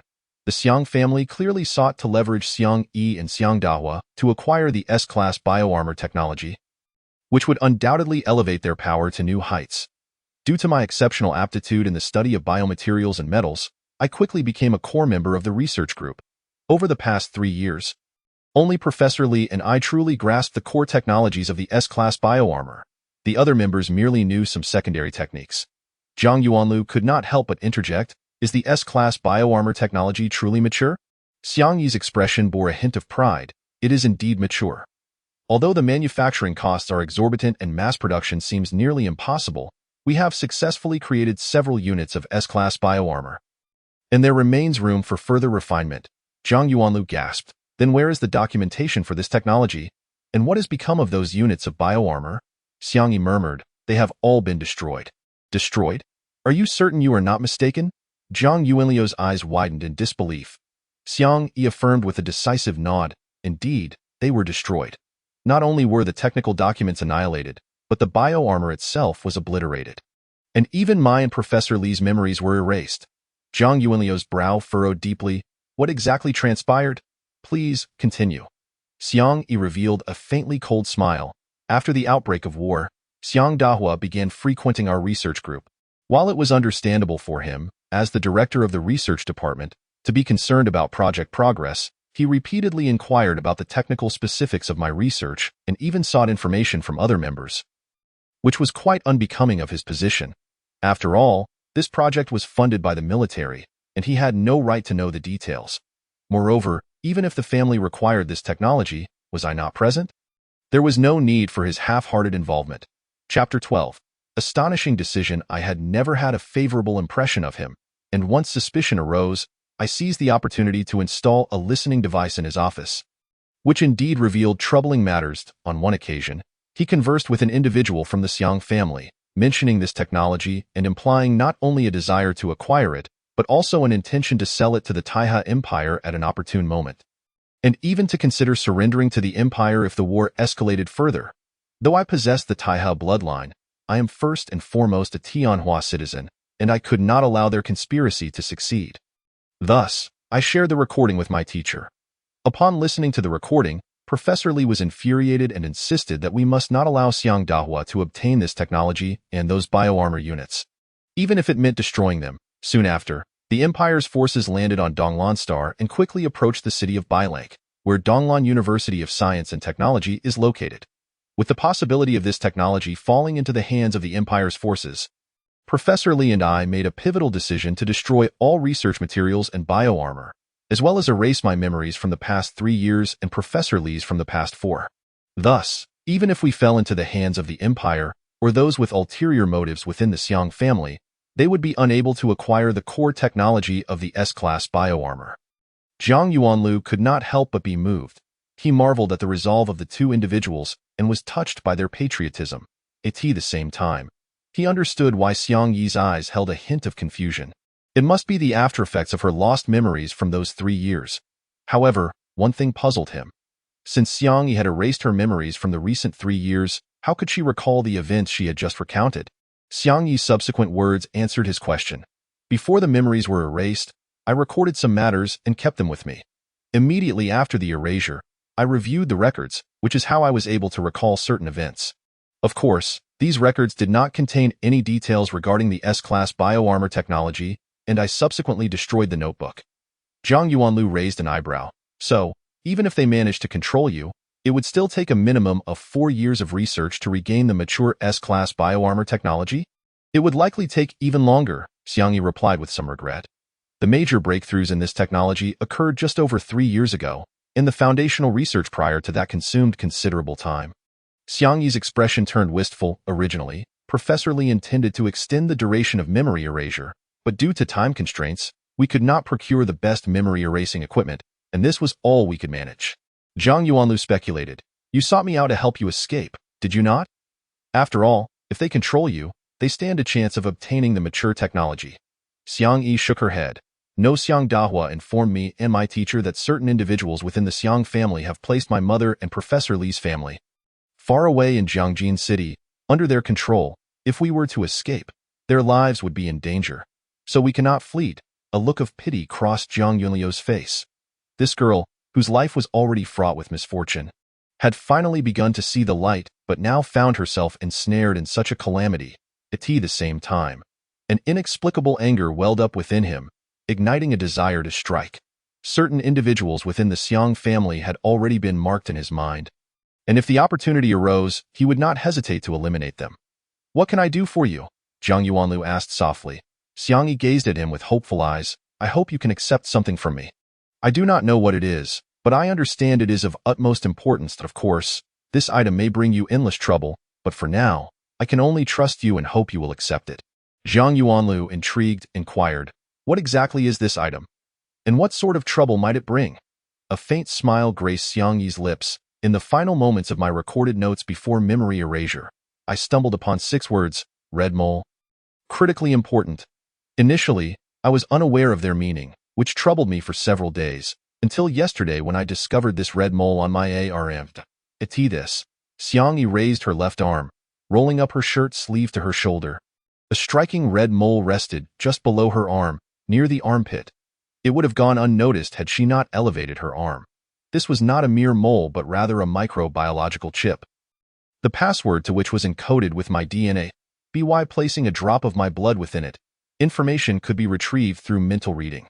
However, I dared not attempt it, fearing that it contained highly significant information, perhaps pertaining to the secrets of the S-class bioarmor. Should I learn of it, it would be all too easy for them to extract it from my mind. They possessed numerous means to glean information from the human brain. Zhang Yuanlu recognized the truth in Xiang Yi's words. An illusionist-level mentalist could effortlessly induce a subject to divulge their innermost thoughts, and many devices could also extract memories from the brain. Xiang Yi's gaze locked onto Zhang Yuanlu. Now I am giving it to you, along with my blood. Do you dare to accept it? Zhang Yuanlu paused for a moment before meeting her gaze. How do you know that is a biological chip? And how do you know the retrieval password is your DNA? Do not forget that one of my specializations is biomaterial science, and this miniature biological chip was once one of my research achievements during my pursuit of a master's degree. Xiang Yi's expression was slightly tense. However, as this was not my primary research focus, and the amount of information recorded by the chip was limited with minimal practical efficacy, I did not disclose it publicly. Almost no one was aware of it, and even I nearly forgot about it until I saw this mole, which suddenly reminded me. I am certain that by dropping my blood upon it, you will be able to extract certain information. Now it remains to be seen whether you dare to accept it. I hope you make a decision swiftly, as Xiang Dai is keeping a close watch on both me and Professor Li. He may come looking for us shortly. Zhang Yuanlu no longer hesitated and resolutely stated, Very well, I accept. Xiang Yi let out a sigh of relief, gently brushing her right hand over the red mole, removing it and handing it to Zhang Yuanlu. She then took out a small glass vial from her pocket, made a small cut on the middle finger of her left hand, and let a few drops of blood fall into it. After sealing the lid, she likewise handed it to Zhang Yuanlu. The vial already contained an anticoagulant to ensure that the blood would not coagulate for an extended period. You may use it whenever you wish. However, take care to keep it safe. If you shatter the vial and spill the blood, you may never have another opportunity to obtain my blood again. Upon finishing, She unexpectedly revealed a mischievous smile. Zhang Yuanliu's mood, however, was exceedingly grave as he made a significant decision in an instant. I assure you, once the opportunity arises, I will find a way to rescue you and your mother. Xiang Yi's smile grew even more radiant. Then I shall await your arrival. To ensure you have the capability to save me, I shall present you with another gift. Chapter 13. I will stay behind. She retrieved another vial from her pocket and handed it to Zhang Yuanlu. This is Sheng Yuan Dan, containing a total of 12 pills. Each pill can open 1 to 3 meridians for those below the 6th level of Yuanli Masters, depending on one's physical constitution. I noticed you are a 5th level Yuanli Master. Thus, it is likely you will elevate your Yuanli level upon consumption. However, this substance must be taken gradually. It is best to consume 1 pill every 3 days, lest it harm your meridians. Zhang Yuanlu accepted the vial. Astonished. Where did you acquire this? It is a valuable item. And how did you know I am a 5th level Yuanli Master? This is one of the byproducts of my research over the past 3 years.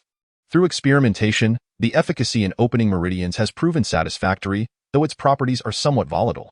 Exceeding 1 pill within 3 days may cause harm to the meridians. A single individual can use a maximum of 12 pills. Beyond that, it becomes ineffective. Xiang Yi's lips curled upward, forming a slight arc, seemingly proud.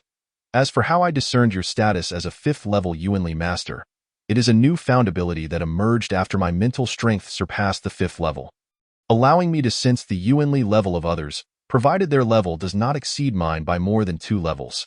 Zhang Yuanlu could not help but marvel inwardly. This girl before him was akin to Li Yi.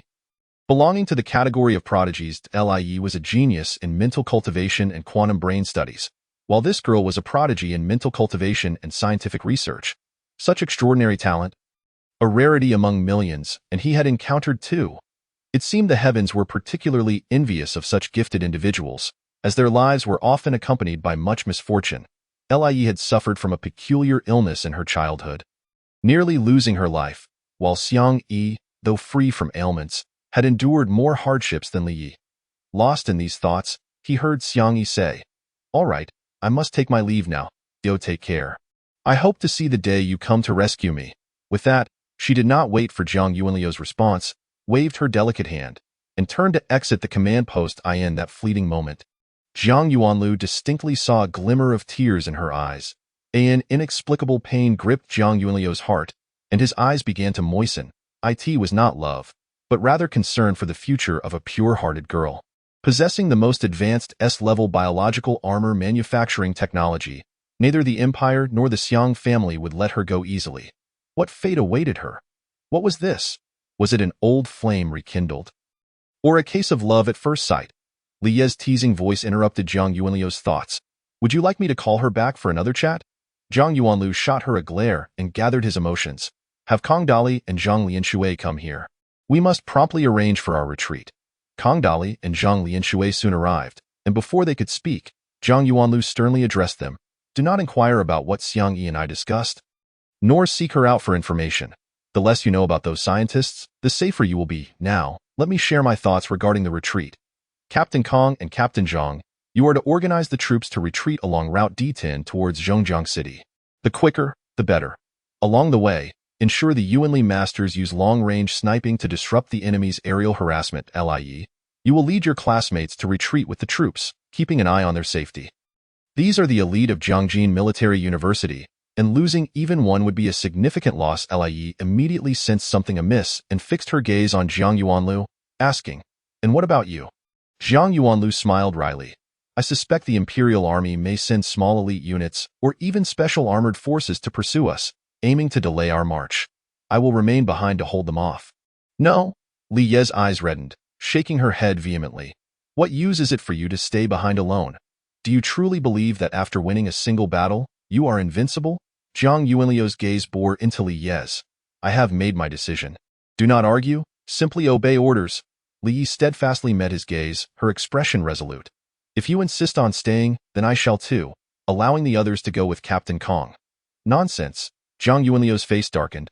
"What purpose would it serve for you to remain? Though you are a 5th-level mental power master, your forte lies in quantum brain technology, not combat. Would you stay behind to become a burden?" Li Yi had never seen Zhang Yuanlu scold her in such a manner, and tears welled in her eyes but did not fall.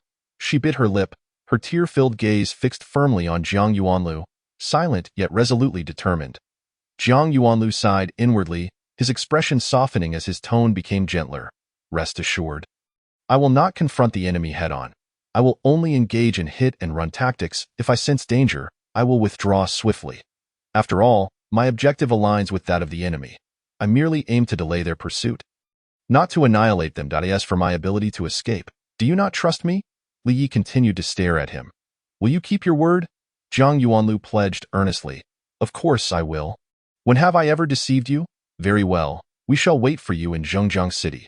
We will not disperse. Li Yi let out a slight sigh of relief, adding, if you dare not go to Zhengzheng City, I will come back to find you. She understood that although Jiang Yuanlu was usually calm and open to others' opinions, he possessed a strong sense of conviction. Once he had made a decision, it would be challenging for others to change his mind. Moreover, Jiang Yuanlu had a tendency to explode when provoked to a certain extent. At that point, he would disregard everything until his emotions had fully vented. Her insistence on accompanying Jiang Yuanlu stemmed from her genuine desire to be with him, as well as a means of compelling him to promise. Perhaps only her safety could ensure that Jiang Yuanlu remained composed and did not act recklessly during critical moments. In light of this dispute between the lovers, neither Kang Dali nor Zhang Lianshui dared to interject. They were at a loss for words. Jiang Yuanliu's decision was undoubtedly rational, while Li Ye's insistence could not be deemed incorrect. Having persuaded Li Yi, Jiang Yuanlu felt a significant weight lift from his shoulders, and his mood lightened somewhat. However, he soon recalled another matter and solemnly instructed the three. There is one more thing you must remember. During your retreat, there may be federal forces coming to assist, but these individuals may not be federal soldiers. For them, exercise caution. Do not place excessive trust in them, nor should you intentionally oppose them. In unavoidable circumstances, you may hand over those scientists to them. Why is that? Kang Dali asked, wide-eyed and perplexed. Jiang Yuanlu offered no explanation. As I said, do not ask too many questions. Once it is confirmed that those coming to assist are not regular federal soldiers, proceed as I instructed. Chapter 14. Sharpening the axe before the battle. Kang Dali muttered. Then will we not be able to complete our mission? How shall we report to our superiors? Jiang Yuanlu waved his hand. It matters little if this mission remains unfulfilled. It is unlikely that the superiors will pursue accountability, and you will understand the reason later. Kang Dali held great trust in Jiang Yuanlu. Upon hearing this, he refrained from further protest. Jiang Yuanlu provided such instructions because he had considered a possibility. Although the members of the Xiang family were in collusion with the Imperial Army, they certainly would not wish for the Imperial Army to acquire the S-level biological armor technology before them. Otherwise, they would lose a significant bargaining chip, not to mention the intrinsic value of the armor technology. Acquiring it would enhance the Xiang family's power, enabling them to negotiate from a stronger position upon surrendering to the Empire. Thus, seizing those scientists before the Imperial Army became an inevitable choice for the Xiang family. Although Xiang Yi and Professor Li Dongping had fallen into the hands of the Xiang family, it was not the best outcome, yet it was far from the worst. According to Xiang Yi, the technology for S-class bioarmors requires at least 5 years of research to be fully developed. During this 5-year period, the Xiang family will undoubtedly take great care to protect Xiang Yi and her companions, allowing them to focus on their research without worry. With 5 years at their disposal, Jiang Yuanliu's cultivation will significantly advance, providing him with the means to devise a plan for their rescue. Therefore, as long as they do not fall into the hands of the Imperial Army, temporarily relinquishing Xiang Yi and her group could be a viable option. This is one of the reasons why Jiang Yuanlu has resolved to remain and confront the pursuing forces of the Imperial Army. Half an hour later, in a nameless location atop a mountain, Jiang Yuanlu sat cross-legged within a concealed cave, consumed by profound melancholy. The image of Li Yi glancing back 3 times as she departed, along with the glimmering tears in her eyes, stirred a painful ache within him. He felt an overwhelming impulse to disregard everything and chase after her, yet he knew he could not do so. Based on his understanding of the Imperial Army, they would not easily accept their recent defeat and would likely organize their forces to pursue. The vanguard would most likely consist of more advanced armored units, or even special operations teams composed entirely of cultivators.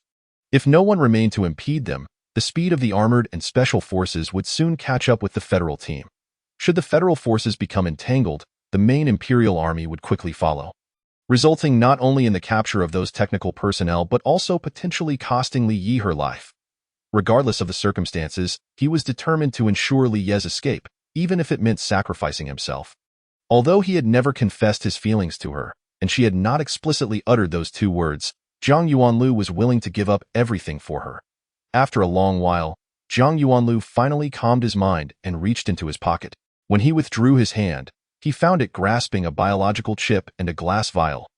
He laid the biological chip in his left palm, while holding the vial filled with blood in his right hand, his expression shifting with uncertainty. After a few minutes of hesitation, he gritted his teeth, popped the cap off the vial, and let a drop of the blood fall onto the biological chip in his palm.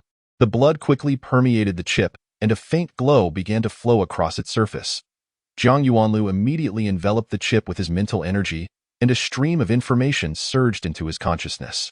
The amount of information was modest, coalescing into a series of alphanumeric symbols in his mind. Upon careful inspection, he discerned that the sequence of letters formed a website, while the alphanumeric string likely served as the password for accessing it. It seemed that the important secret Xiang Yi had mentioned was indeed the information contained within that website. Zhang Yuanlu mused. He felt an urge to log onto the website using the quantum brain on his wrist. But he quickly reminded himself that the immediate priority was to thwart the enemy's pursuit, and he dismissed the thought, etching the website and password deeply into his memory. The advantage of being a high-level mentalist was evident. His memory was exceptionally powerful. While most individuals would struggle to remember such lengthy sequences of letters and numbers, Zhang Yuanlu could commit them to memory with a single glance, embedding them deeply within his mind, never to forget. Though he was not yet a high-level mentalist, his mental prowess was equivalent to that of a level 7 practitioner, making this feat relatively simple for him. Rubbing his palms together, he reduced the biological chip and glass vial to powder, scattering it with a flick of his wrist, and temporarily set the matter aside. He then retrieved another vial, examining it in his hands. This vial was unlike the previous glass one. It was opaque, sealed tightly, and even his mental energy struggled to penetrate it, leaving him unaware of its material composition. After toying with it for a moment, he opened the cap, and an overwhelming surge of spiritual energy emanated from within. Zhang Yuanlu recognized that this energy was, in essence, source force. When absorbed by a source force practitioner, it would circulate through their meridians and transform into source power, enabling them to open more meridians and elevate their rank while also allowing them to store it in the sea of source power for combat use. Practitioners could cultivate by either absorbing source force from the environment or through the consumption of medicinal substances. The advantage of drawing on natural source force lay in its purity and minimal side effects, while the drawback was a slower cultivation speed. Conversely, medicinal cultivation was quicker but left residual toxins that could damage meridians and even affect one's mental energy. However, noble families and major sects often possessed secret methods and devices for refining these toxins, which allowed their disciples to cultivate at an accelerated pace. This principle of the poor study literature while the rich practice martial arts holds true. Naturally, there is a limit to medicinal consumption. Otherwise, all wealthy heirs would be formidable experts. Zhang Yuanlu had previously consumed some medicines but, constrained by his finances, had only a limited supply, primarily obtained through credits exchanged at the military academy, along with a few rewards from the school. Otherwise, his cultivation would undoubtedly be at a higher level. In truth, Xiang Yi's decision to package the medicine into pills and use this vial was not particularly scientific, as once the vial was opened, it could not be resealed, leading to gradual loss of potency. The optimal approach would be to create a liquid formulation in disposable packaging, allowing for single-use consumption to minimize waste. Despite his internal critique of Xiang Yi, Zhang Yuanlu felt immense gratitude towards her. A single pill capable of opening 1 to 3 meridians was no ordinary commodity, with each valued at no less than 100,000 federal credits, equivalent to the annual income of an ordinary federal citizen, and even wealth alone would not guarantee procurement. Such items were typically controlled by the great families or major sects, and even if some appeared on the market, they would be swiftly snatched up. Chapter 15. Ascension Pill for an average source force practitioner. Absorbing source force from the environment and managing to open 2 or 3 meridians in a year is considered commendable, while achieving 1 level up every 10 years is extraordinary. This is because each level requires the opening of 36 meridians. Consequently, most cultivators reach the high-level source force practitioner rank by the age of 70 or 80. However, considering the average lifespan of 500 years in the Star-Sea world, 70 or 80 is still relatively young. Nevertheless, whether cultivating source force or mental energy, progress is invariably slow. Attaining a level 5 or 6 standard by the age of 70 or 80 drastically reduces the likelihood of advancing to higher realms. As the later stages of cultivation become increasingly arduous, Xiang Yi's vial of Ascension Pill could elevate a source force practitioner's level within a month, saving a decade's worth of time, clearly showcasing its rarity. Pouring out a crystalline pill from the vial, Zhang Yuanlu tossed it into his mouth, securely capping the vial and tucking it away. The pill's outer shell dissolved instantly, and the liquid within flowed out before he could even discern its taste. Rushing down his throat and into his stomach, a powerful wave of heat surged from his stomach, penetrating the stomach wall and infusing into his bloodstream.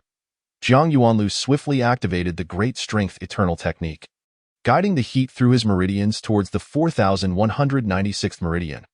The Great Strength Eternal Technique was a yin-yang level technique that Zhang Yuanlu had derived from various physical cultivation methods, characterized by its rapid absorption and transformation of source force into pure source power.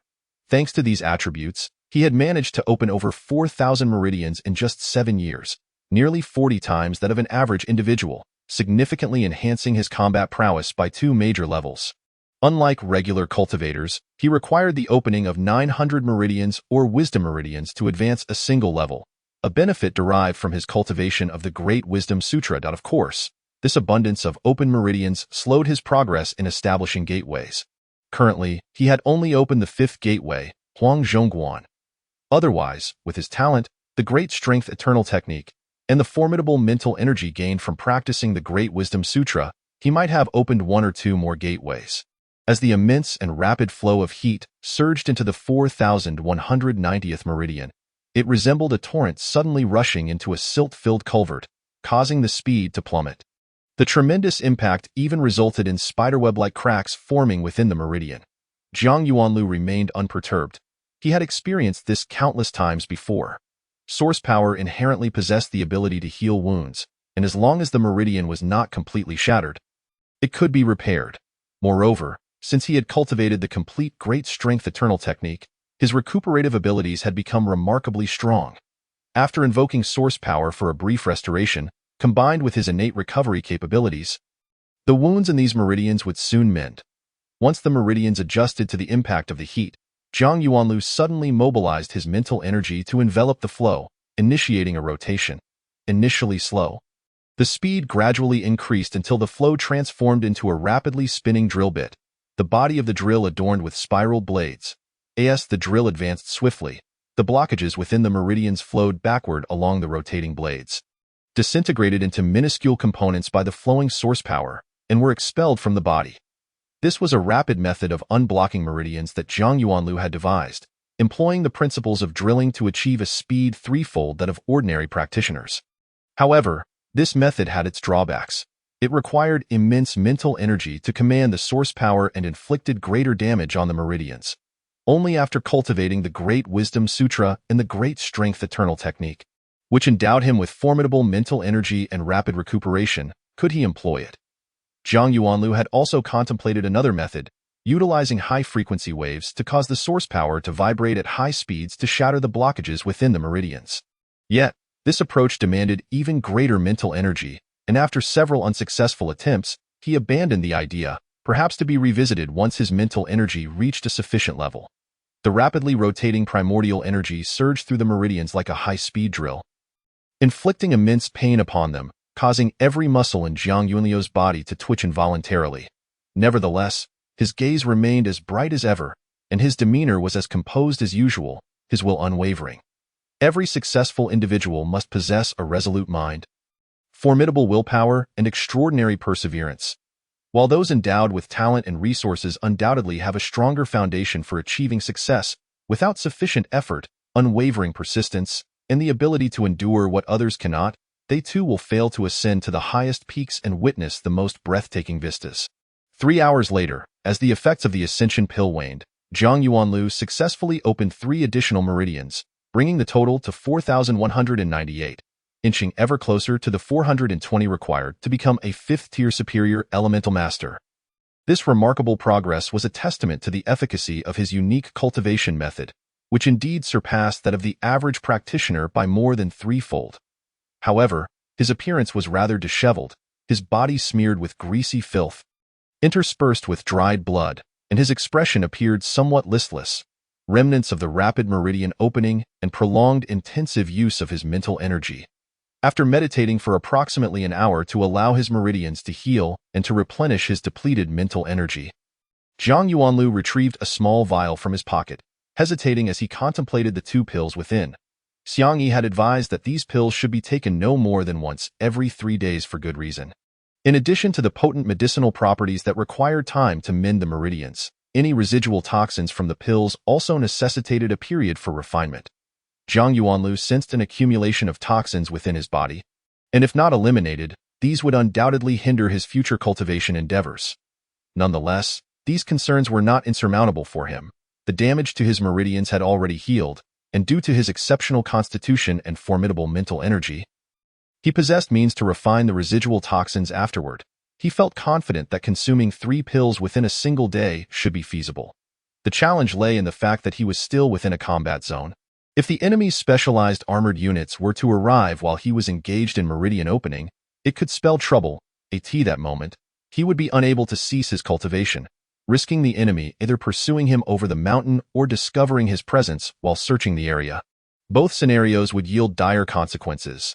During the hour he spent recovering his energy, his mental acuity had detected enemy reconnaissance drones scouring the mountain repeatedly, and mere moments ago, the enemy's engineering corps had commenced road construction at the foot of the mountain. Zhang Yuanlu had deactivated his quantum terminal. In such an area rife with enemy surveillance, activating the quantum brain would lead to easily detectable signals. Thus, communication with Li Yi was rendered impossible. Otherwise, through her mastery of the Skynet, he could have gained a general understanding of enemy movements, discerning whether any armored units had been deployed and their proximity to his location. After all, Zhang Yuanliu's mental perception currently extended no further than 10 kilometers. With a gentle sigh, Zhang Yuanlu returned the pills to the vial. For the sake of prudence, it was best to refrain from further meridian opening for the time being, as his primary objective was to thwart the enemy's pursuing forces. All other considerations must take a back seat to this goal. However, while he could not continue his cultivation, there remained another avenue for enhancing his combat prowess, the practice of great wisdom Zen. The speed of advancement for elemental masters and psychics, as well as the strength of their abilities, is largely contingent upon their own understanding of the world. This understanding, often referred to as intent, reflects a practitioner's insight into themselves and the myriad phenomena around them. The deeper the understanding, the more effortless their progression, and the more potent their martial techniques and psychic abilities become. In the Star Sea realm, the terminology surrounding intent varies widely, encompassing concepts derived from Taoism such as clarity of heart and mind, penetration into the subtle, the law of the cosmos, the void yielding brightness, and the primordial spirit entering the Tao, as well as Buddhist terms like bright platform, blossoming flowers, self-awareness, and the myriad laws. Other schools of thought propose additional terminologies, such as action and stillness without intent, intention preceding action, movement following intention, action preceding intention, selflessness and absence of intent, the soul returning to unity, and the spirit aligning with intention, among others. The Great Wisdom Sutra that Zhang Yuanlu practiced also contains a systematic approach to intent, known as the Great Wisdom Zen realm. This framework encompasses 12 realms, though only 8 levels of this Zen state are currently manifesting: perception of color, clear insight, comprehensive illumination, true self, right awakening, transmission of law, mental imagery, and transcendence. The realm of perception of color pertains to the observation of phenomena, yielding a rudimentary understanding of existence. Clear insight refers to a preliminary comprehension of the significance of all things. Comprehensive illumination signifies the ability to perceive the underlying patterns and laws of development and motion, unhindered by superficial appearances. True self denotes a profound self-awareness, enabling the individual to overcome personal shortcomings while amplifying their strengths. Right awakening involves penetrating to a more microscopic level of understanding, achieving insights beyond the reach of the average person.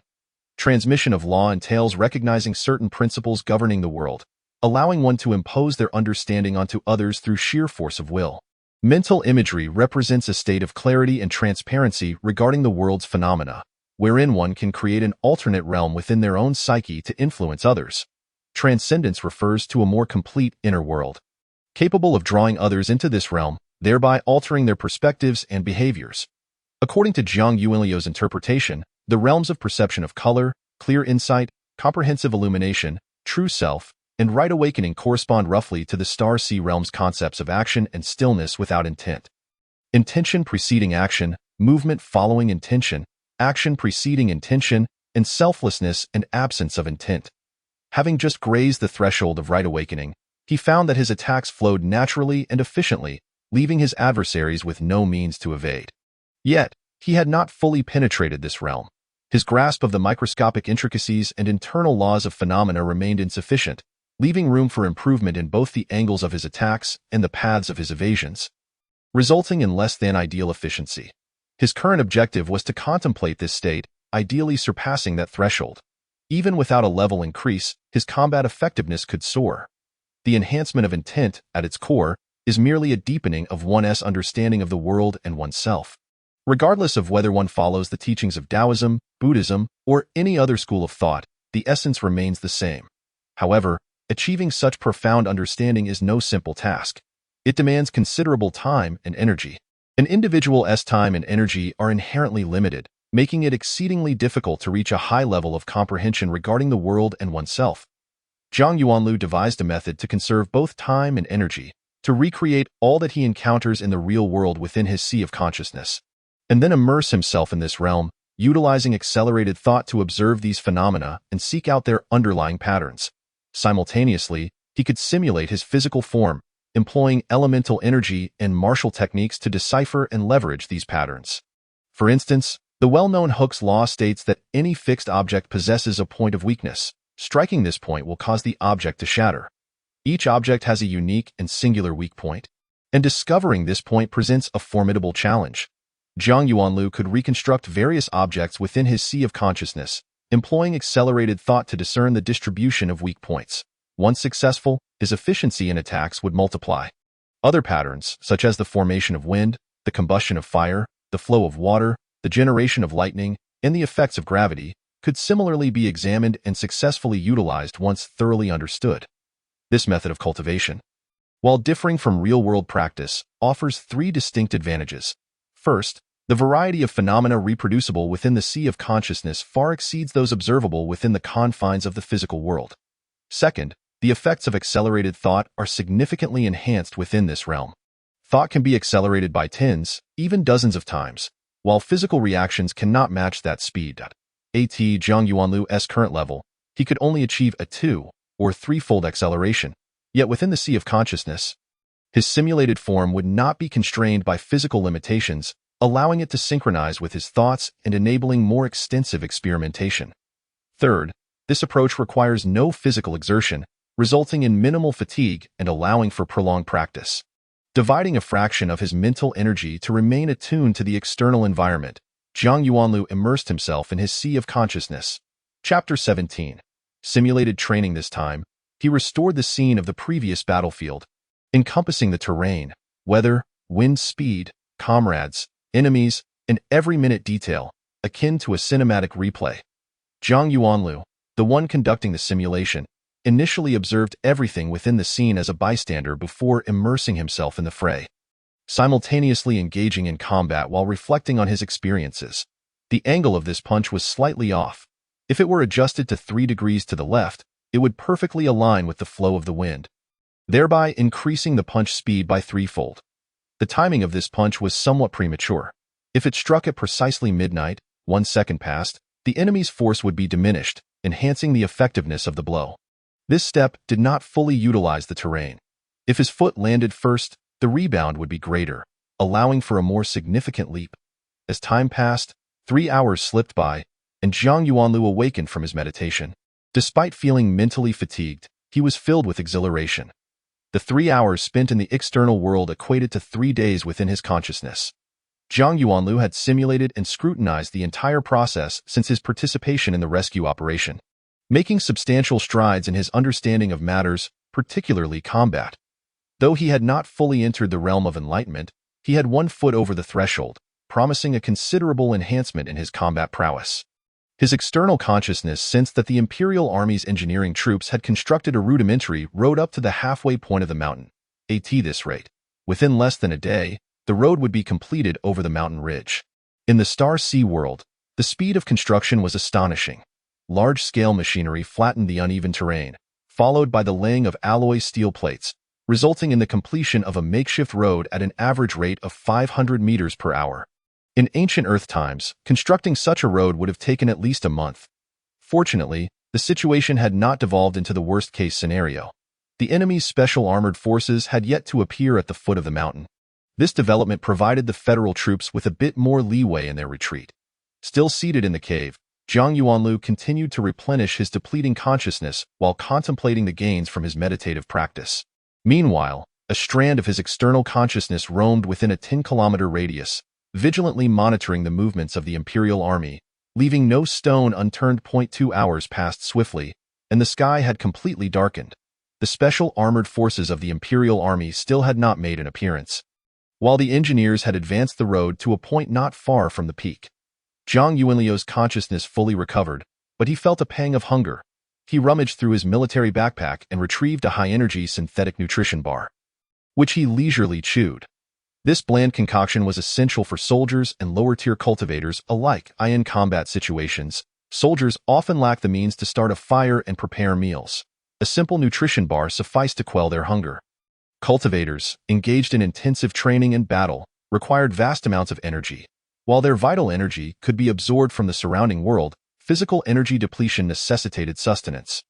Ordinary food contained insufficient energy and could only replenish losses through excessive consumption. High-energy synthetic bars addressed this issue, as one such bar contained energy equivalent to that of an entire cow. Naturally, those at the master level and above no longer required nutrition bars, as they could directly extract energy from the environment to meet their physical demands. Otherwise, merely addressing the issue of sustenance would be a significant hassle. Their need for food was primarily to satisfy their culinary cravings, one of life's pleasures. Although Zhang Yuanlu had reached the master level, he could not yet extract energy directly from the environment to resolve his physical needs. Furthermore, his cultivation method, the Great Power Eternal Technique, emphasized physical conditioning, which required an enormous amount of energy. Thus, during their parting, Li Yi specifically prepared a large supply of high-energy nutrition bars for him. Upon consuming a single high-energy bar, Zhang Yuanlu felt invigorated. He stood up, stretched languidly, and decided to venture outside. Shouldering his military backpack, he enveloped himself in his consciousness and exited the cave where he had spent nearly a day, stealthily making his way towards the former Federal Army's defensive position. In scientific terms, a cultivator's consciousness is akin to a wave field, with each individual's consciousness wave field possessing a unique frequency, allowing for the identification of cultivators. The power of this wave field determines the strength of their consciousness. Consequently, weaker cultivators are unable to perceive those with stronger consciousness, and lower-powered electronic devices cannot detect cultivators whose wave field power exceeds their OWNI. In this battlefield devoid of high-power electronic reconnaissance equipment, it was unlikely that there were any cultivators stronger than himself. Otherwise, they would have already discovered him. Thus, Zhang Yuanlu felt secure in traversing the mountains, provided he avoided the enemy's optical devices. The night was shrouded in darkness, yet the former Federal Army's defensive position on the mountaintop was ablaze with light. Rows of Imperial Army soldiers lay entrenched in defensive postures, with numerous patrols stationed at a distance from the trenches. The Imperial Army exhibited heightened vigilance. Despite having conducted multiple reconnaissance missions in the vicinity of the mountains without discovering the Federal troops, they maintained a tight defensive formation. Zhang Yuanlu extinguished the thought of investigating the position and instead proceeded down the western slope, eventually stopping at a fork in the road. After half an hour, he returned to the halfway point of the mountain, found a wooded area to bury his backpack, and then lay down in a crater on the bombed-out road, covering himself with a thin layer of dust to constrict his blood flow and close his pores. Slipping into a state of semi-consciousness, at some point in the dead of night, the sound of footsteps echoed from the mountain, growing increasingly closer to the crater where Zhang Yuanlu lay. He immediately awakened, his biological battle armor swiftly enveloping him, while a strand of consciousness cautiously extended, drifting near the crater. Muramasa Ikkyo walked at the center of the formation, his pace steady, each step precisely landing 2 meters behind the heels of the soldier ahead. Neither more nor less, he was neither tall nor robust, nor clad in armor, yet an overwhelming aura emanated from him, making it clear he was the leader of this 20-man special armored unit. Muramasa Ikkyo was not particularly eager to lead this operation. As an 8th-level lower-tier Vitality Master with the rank of Major General, he stood at the pinnacle of the Star Sea world. The deployment of his strength for a pursuit mission against an enemy whose highest combat power was merely a 7th-level Vitality Master seemed an egregious waste. He felt the Corps Command had somewhat overreacted. Chapter 18. Surprise Attack. What does it mean to be a Master? It signifies a unique understanding of martial arts and techniques, potentially leading to the formation of one's own school or sect. With nearly 8.5 billion inhabitants in the Empire, there are fewer than 2 million 8th-level Vitality Masters. The Imperial Expeditionary Force in the East Lan region consists of nearly 5 million troops, with fewer than 200 exceeding the Master level.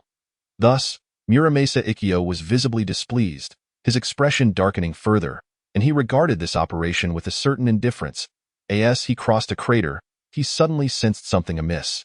Just as he began to gather his scattered thoughts, a cloud of dust surged toward him, followed closely by a punch, colored a dusty yellow with hints of silver. Initially, Muramasa Ikkyo paid little heed. But upon making contact with the fist's trajectory, his expression shifted dramatically. The punch was extraordinarily swift, devoid of any sound, indicating that its owner could compress their force to an extreme degree, with the speed of their strike surpassing the speed of sound. Such an adversary must possess at least 7th-level vitality.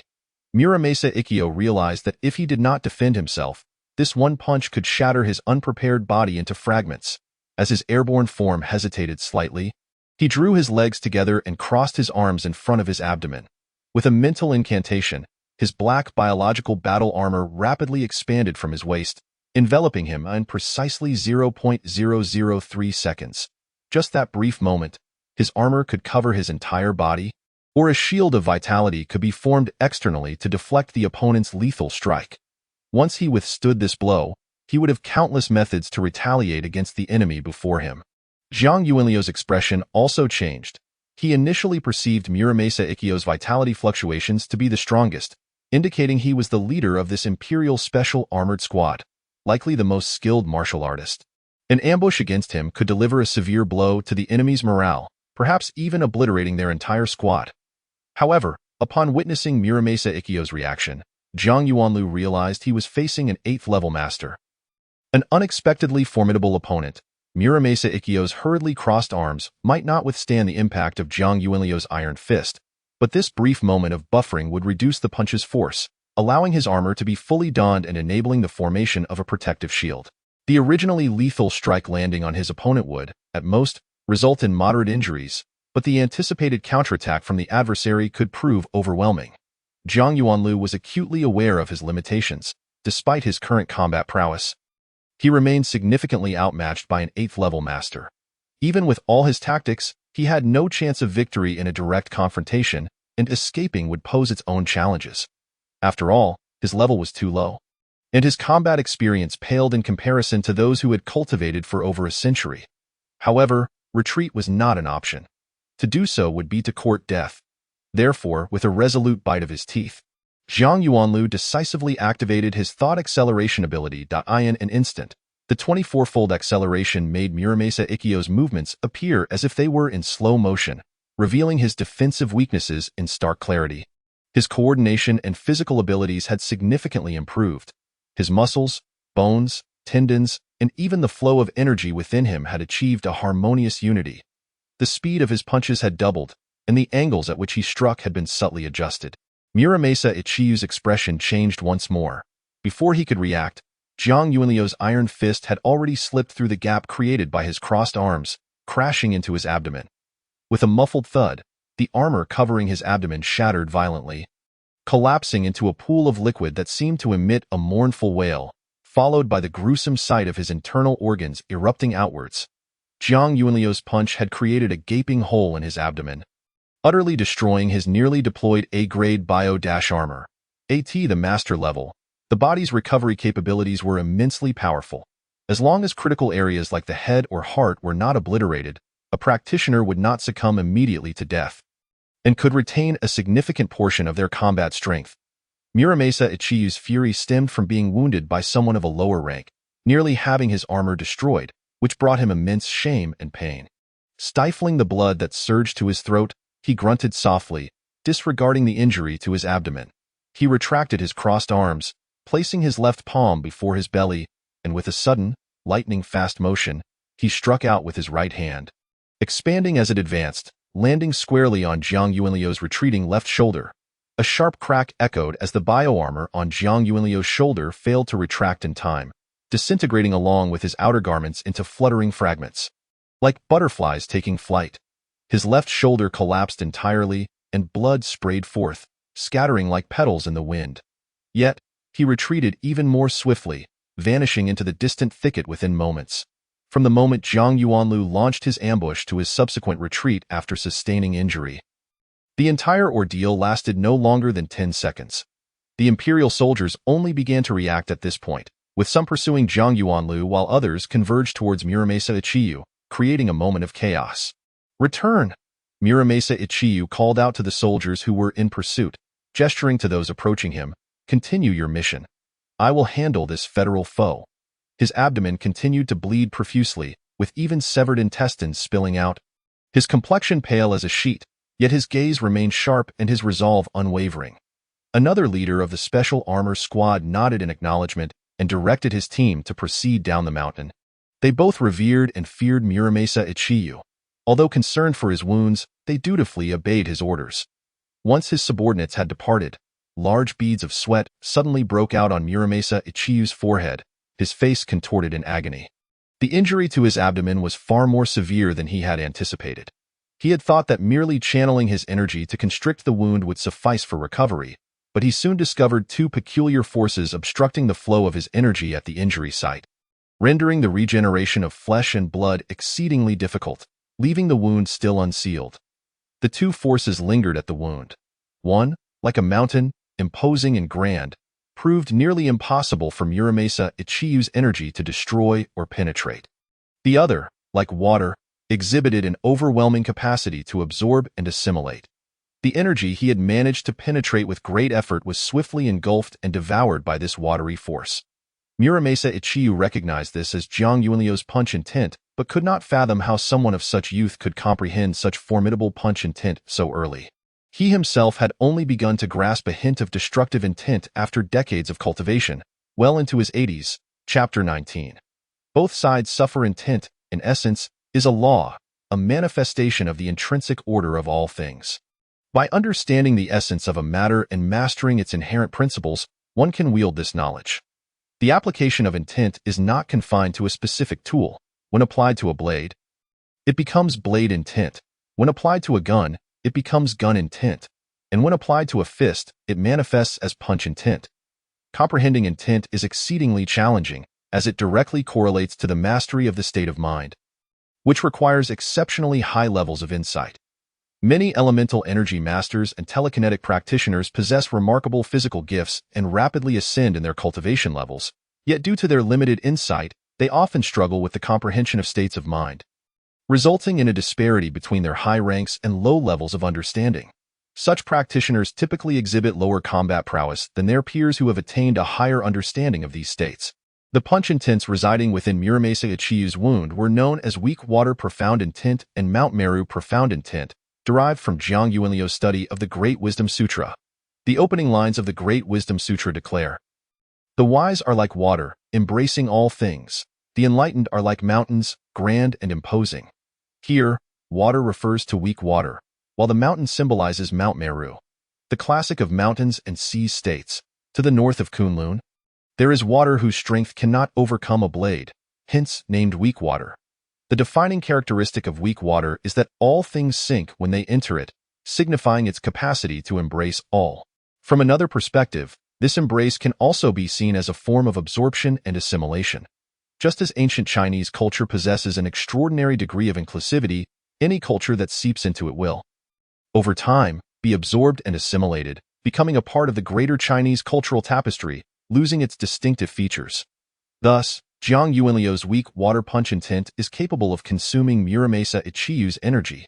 The Buddhist scriptures state, Mount Meru is surrounded by 8 mountains and 8 seas. Entering the water 8 myriad yojanas, rising above the water 8 myriad yojanas. Its vastness is incomparable. Yojana is an ancient unit of distance, equivalent to the distance a divine cow could travel in a day.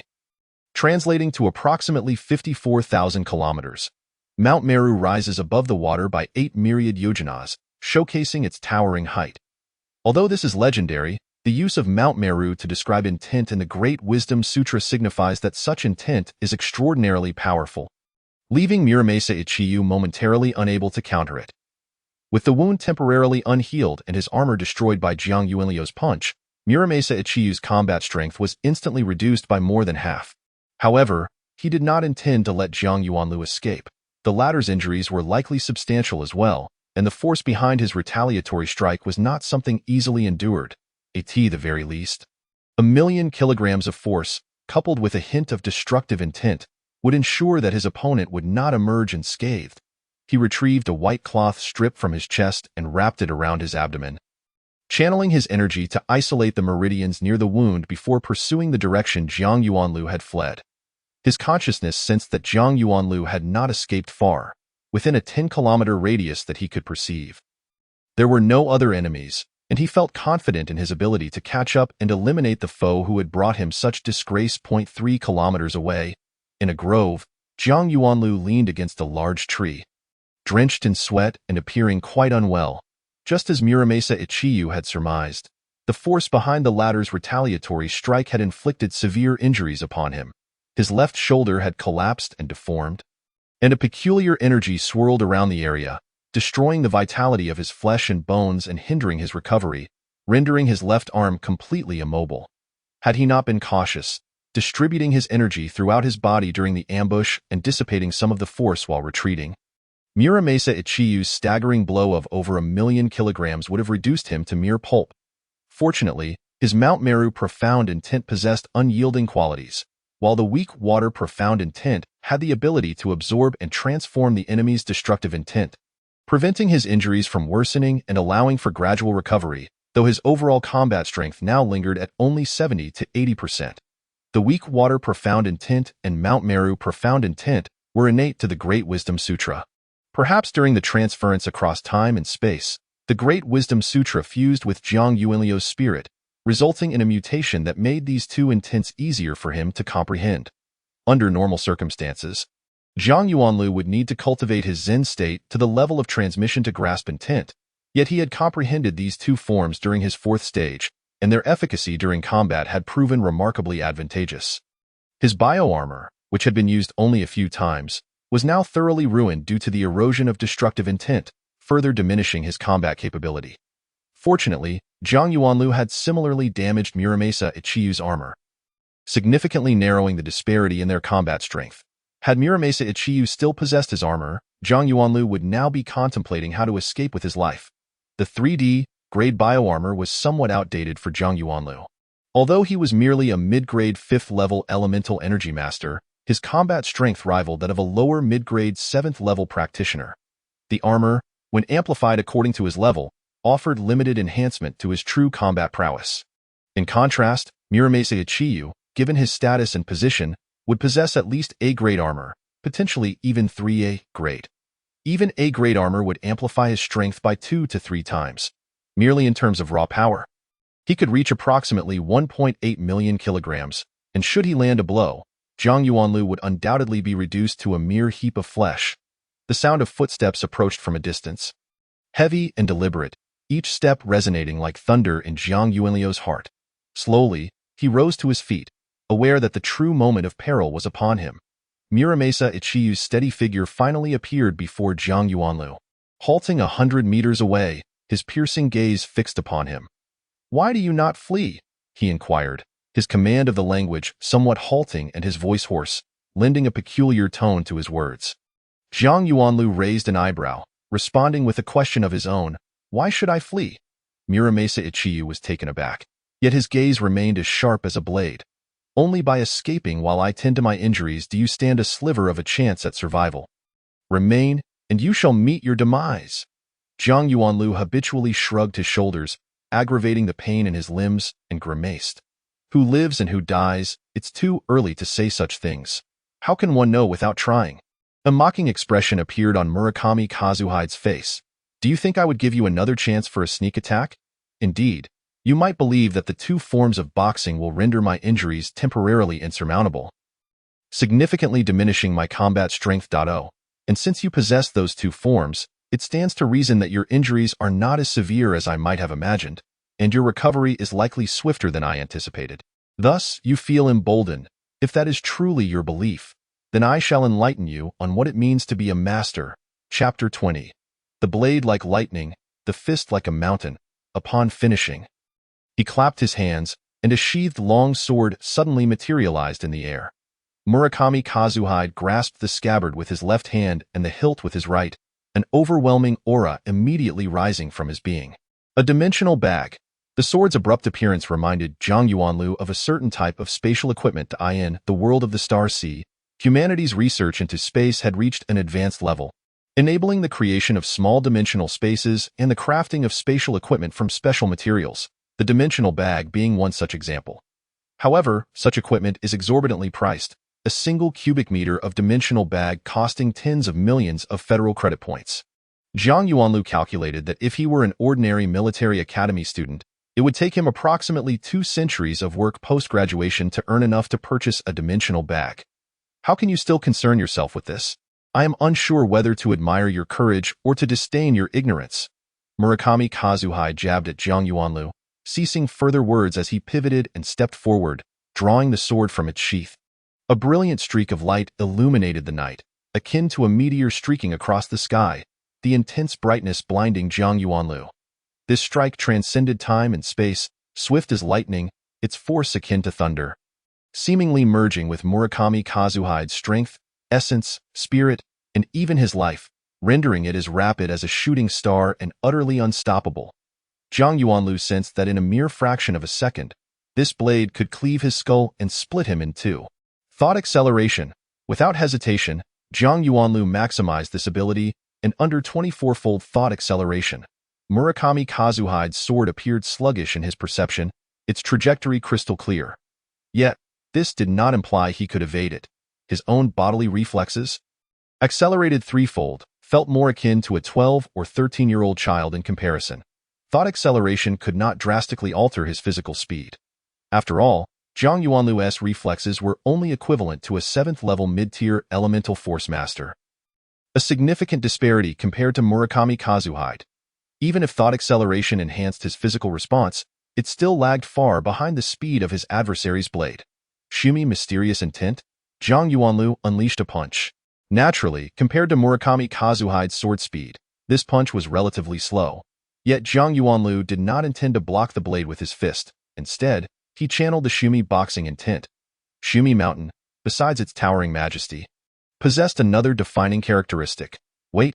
Legend has it that Shumi Mountain weighs billions upon billions of pounds, suppressing the center of the Brahma world. Thus, the Shumi mysterious intent not only embodies indestructibility but also conveys a sense of weight. As Zhang Yuanlu's fist was thrust forth, the weighty essence struck at Murakami Kazuhide's spirit before the punch could reach him, inducing a profound dizziness in his mind. He felt as though an immense mountain had settled upon him, rendering not only the sword in his hand heavy as a mountain, but also slowing his entire body down, with Zhang Yuanlu, once so close, suddenly feeling as distant as the horizon. The primary influence of intent is to affect the spirit, which is fundamental to a cultivator. Once the spirit is compromised or injured, the cultivator's strength, speed, reflexes, and coordination diminish drastically, leading to a significant decline in overall combat effectiveness. A formidable intent can even shatter an opponent's spirit, leading to their immediate demise. Murakami Kazuhide took a deep breath, barely extricating himself from Zhang Yuanlu's Shumi mysterious intent, discarding the sword and striking forward with an open palm. The palm force enveloped a radius of several dozen meters, exuding a chilling aura of annihilation. Anything touched by this palm force began to lose vitality. Air, moisture, leaves, and even the sand and dust on the ground lost their luster. The Shumi's mysterious intent primarily affected Murakami Kazuhide's speed and agility. While his swordsmanship relied not on brute strength but on the utmost speed and fluidity of technique. Under the impact of the Shumi's mysterious intent, his power could not be unleashed, leading him to opt for a palm strike instead. There is a mutual restraint among various techniques. Certain powerful techniques may perform mediocrely when faced with opposing styles. Therefore, cultivators, while striving for refinement, often endeavor to master multiple techniques to avoid being countered. Of course, should one manage to perfect a technique to its pinnacle, they could forcibly overcome opposing styles, rendering such considerations moot. The adage only speed is unbreakable and one force can overcome 10 encapsulates this principle. However, Murakami Kazuhide had not yet reached such heights, thus he was compelled to shift his tactics. Zhang Yuanlu dared not meet this palm strike head-on.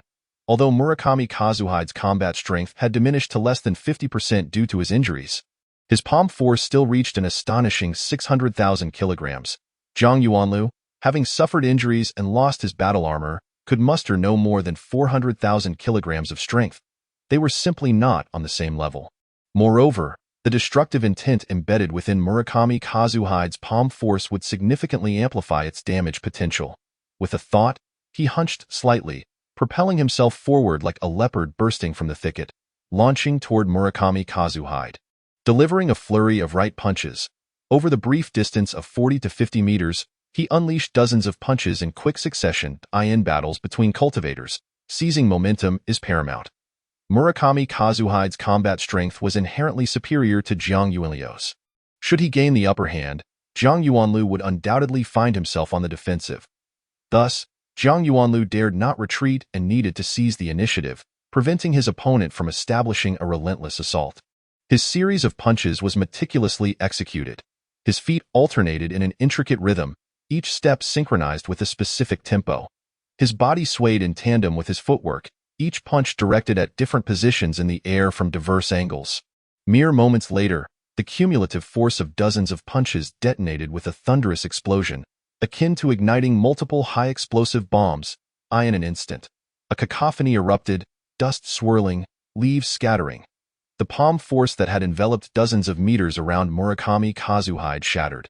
Without reaching the 7th level, Zhang Yuanlu, although possessing combat strength equivalent to a 7th-level elemental master, could not unleash elemental force externally.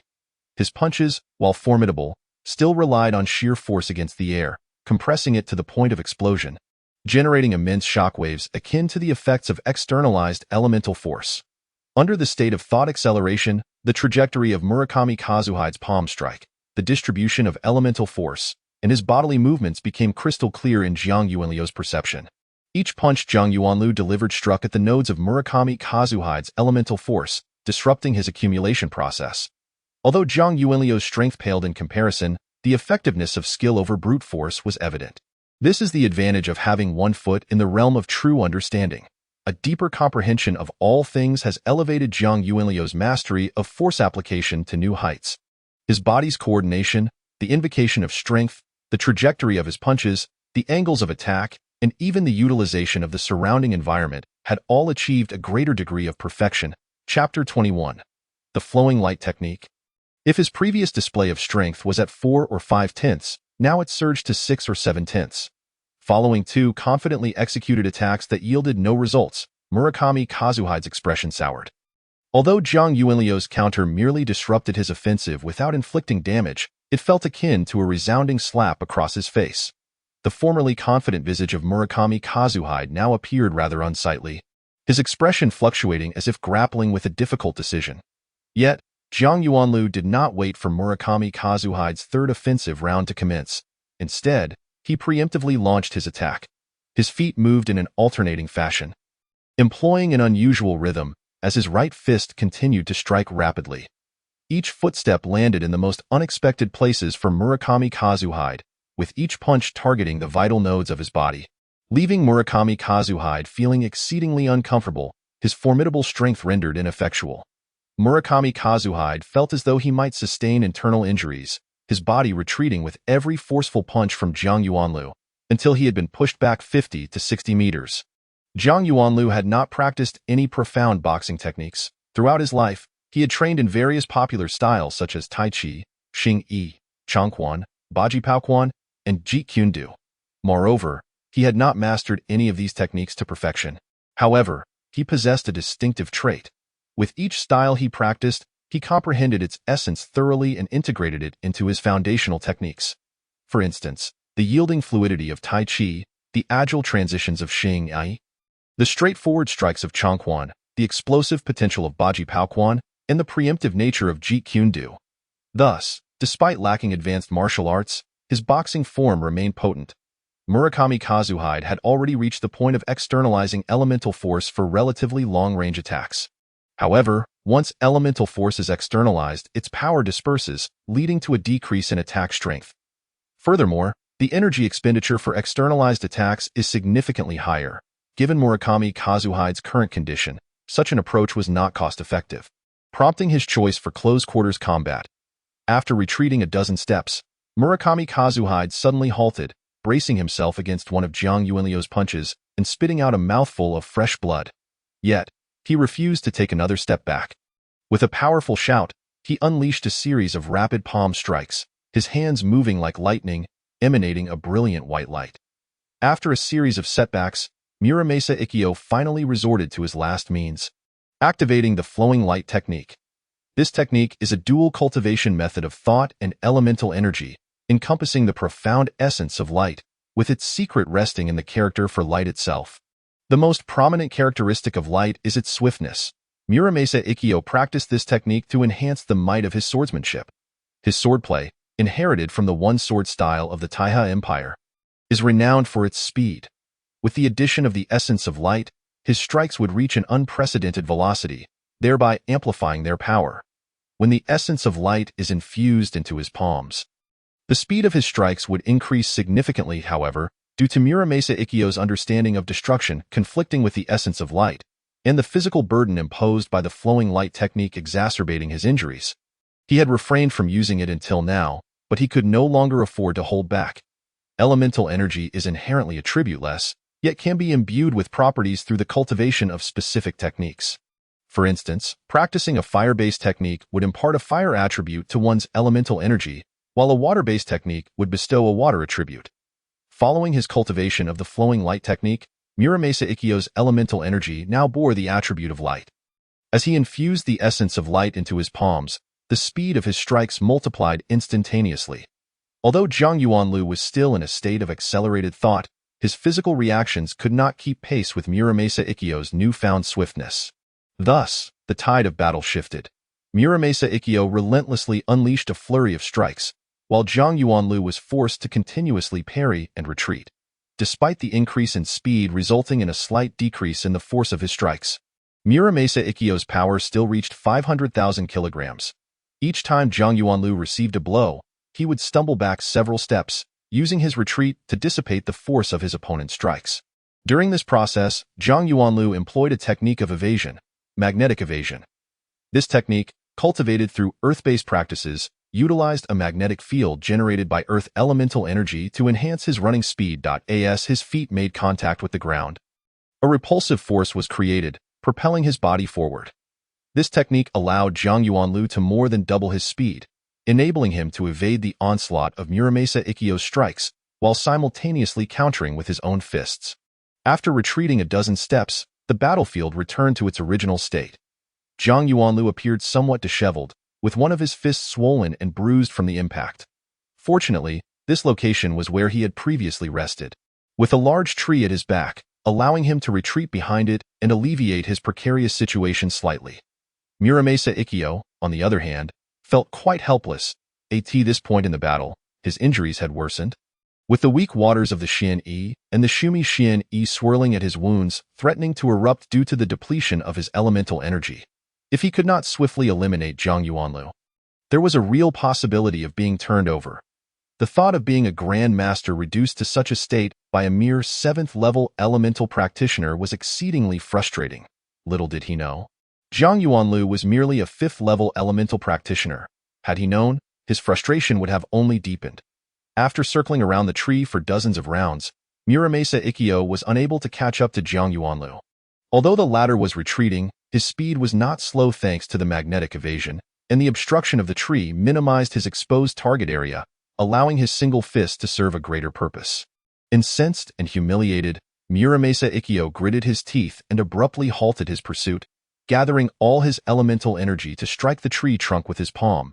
A tremendous crash echoed as the trunk, thick enough to be embraced by a dozen people, was toppled by his blow, blocking Jiang Yunlio's retreat.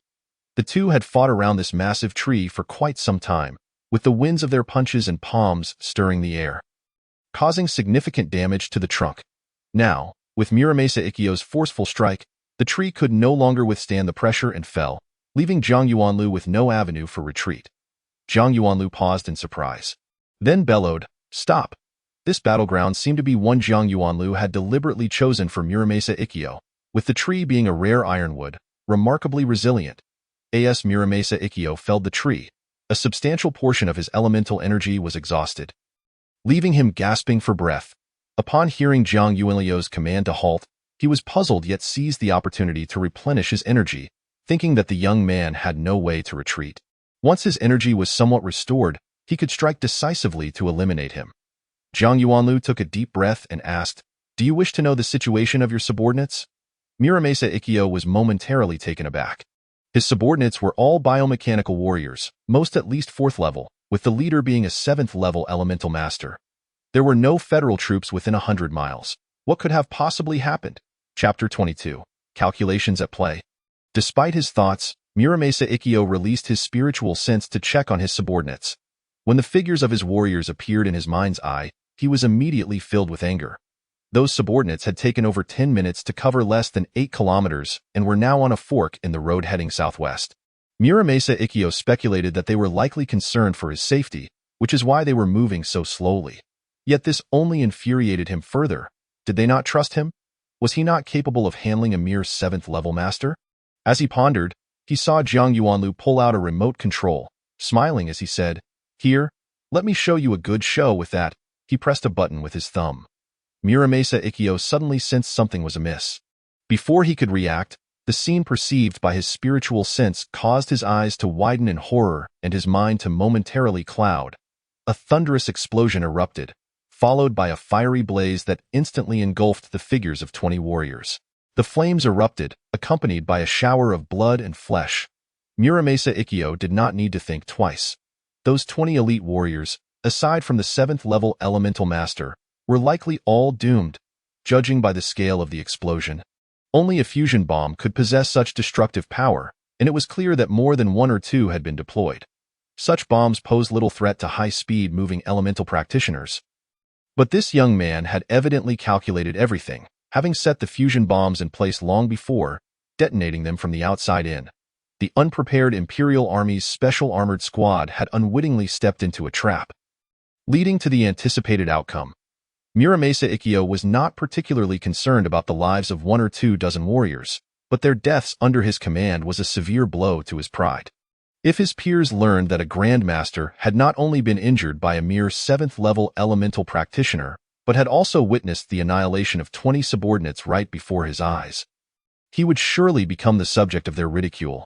Before Muramasa Ikkyo could recover from the shock of the explosion and the fury welling within him, a steel fist was already upon him.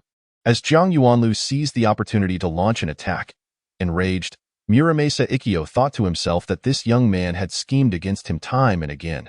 Did he truly believe he could not contend with him? He would show him that in the face of absolute strength, all schemes are but illusions. His right palm surged forward to meet the attack, while his left hand coiled back to his waist, fingers forming a blade. Muramasa Ikkyo resolved to end Zhang Yuanlu with a single strike. His advancing right palm appeared fierce and formidable, yet Muramasa Ikkyo did not expect it to inflict significant damage on Zhang Yuanlu. Having just regained his composure from the shock, his energy was still somewhat depleted, and his palm strength was below 500,000 kilograms. He anticipated a mutual injury upon contact. However, Muramasa Ikkyo was unconcerned. His true lethal intent lay concealed behind his waist, ready to unleash the one-sword style in the form of a hand blade, which would certainly pierce through Zhang Yunlio's heart in his calculations. This encounter could yield 2 outcomes. Either their palms would collide, resulting in mutual injury, and Jiang Yuanlu would be rendered slow by his wounds, allowing Muramasa Ikkyo's concealed hand blade to strike true. Or Jiang Yuanlu would avoid contact with his palm, hastily altering his attack, causing his own force to absorb Jiang Yuanliu's body, while his hand blade remained unchanged, delivering a fatal blow in either case. Jiang Yuanlu was destined to perish. Yet, when their fists and palms met, Muramasa Ikkyo's expression abruptly changed. Jiang Yuanliu's fist was unexpectedly insubstantial, causing Muramasa Ikkyo's palm to float backward as if striking a cloud. While Jiang Yuanliu's palm surged forward. Not only did this cause immense discomfort, but it also hindered his ability to change tactics. Clearly, Jiang Yuanliu's punch was a feint, and he had no intention of attacking him. If the punch was a feint, then where was the real attack?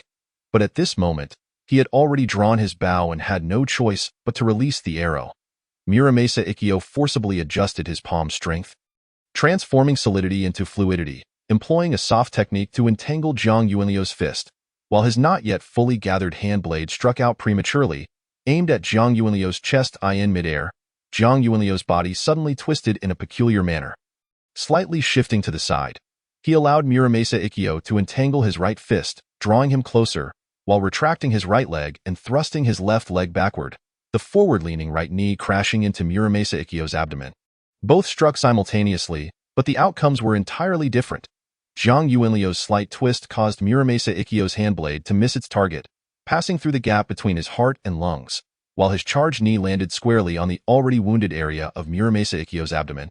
Had Muramasa Ikkyo been in perfect condition and prepared, Jiang Yuanliu's knee strike, carrying a force of 400,000 kilograms, would not have inflicted significant harm, perhaps even failing to breach his skin.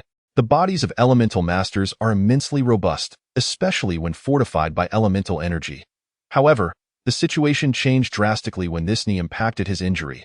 The still healing wound erupted once more, unleashing a torrent of FO. The internal organs are unlike the flesh. Powerful as a master, they are equally fragile. Once invaded by formidable forces, the damage sustained is not significantly less than that inflicted on a novice energy practitioner. Although Muramasa Ikkyo's knife hand pierced Jiang Yuanliu's body, it was due to his premature strike that the concentration of force was somewhat lacking. Furthermore, since the knife hand is a penetrating attack, the force was focused, resulting in minimal harm to Jiang Yuanliu. Had this strike found its mark in Jiang Yuanliu's heart, it would undoubtedly have been fatal. Unfortunately, Jiang Yuanliu's peculiar twist foiled his calculations. Muramasa Ikkyo also aspired to disperse his strength to shatter Jiang Yuanliu's organs. Yet the opponent's knee strike obliterated all of his intentions. By the time he regained his wits, his entire energy and strength ebbed away like a receding tide, leaving his palm unable to muster even a trace of power. How did you achieve this? The vitality of a master is formidable. Despite his organs being destroyed, Muramasa Ikkyo did not perish immediately, blood flowing from his mouth as he gazed at Jiang Yuanliu with unwillingness. It seems you are aware of my every reaction. This does not appear to be mere computational ability. Jiang Yuanliu withdrew Muramasa Ikkyo's hand from his chest, hissing in a breath of cold air as he responded. Out of respect for you being a master, I shall reveal this to you, lest you die with regret. This ability is known as foreseeing. Foreseeing? Muramasa Ikkyo managed a grim smile. You possess such an ability.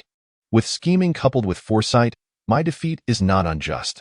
Jiang Yuanliu regarded him with solemnity. You are the first, but you shall not be the last, as long as the Imperial Army remains on the soil of the Federation. Muramasa Ikkyo's voice was faint. Perhaps so, but that is no longer my concern. With that, he collapsed. Chapter 23. Significant gains. Jiang Yuanliu crouched down for a moment, delivering a single punch that shattered Muramasa Ikkyo's skull. This was not out of cruelty, but rather a precaution. High-ranking energy practitioners possess diverse techniques, and a preserved head might offer a means of revival. Even if revival were impossible, the memories within the brain could easily be extracted. And Jiang Yuanliu had no desire for his secrets to be divulged. He sat down heavily, exhaling deeply. From the ambush to the end of the battle, he had expended immense mental and physical energy, sustaining severe injuries in the process. Had it not been for his iron will, he would have succumbed long ago. Now, as he relaxed, a notion of wanting to sleep indefinitely washed over him. However, now was not the time for rest. Enemies were stationed atop the mountain. Although they had yet to respond, there was no guarantee they would not come at any moment. Thus, after a brief respite, Zhang Yuanlu searched Muramasa Ichiyu's body and swiftly departed the scene. Retrieving the military backpack he had previously buried, he traveled northwest for over half an hour, estimating that he was now 50 to 60 kilometers away from the site. Zhang Yuanlu finally halted on another mountain range, locating a relatively clean cave to assess his injuries. The injury to his chest was the most severe. 2 ribs were fractured, and there was some damage to his internal organs.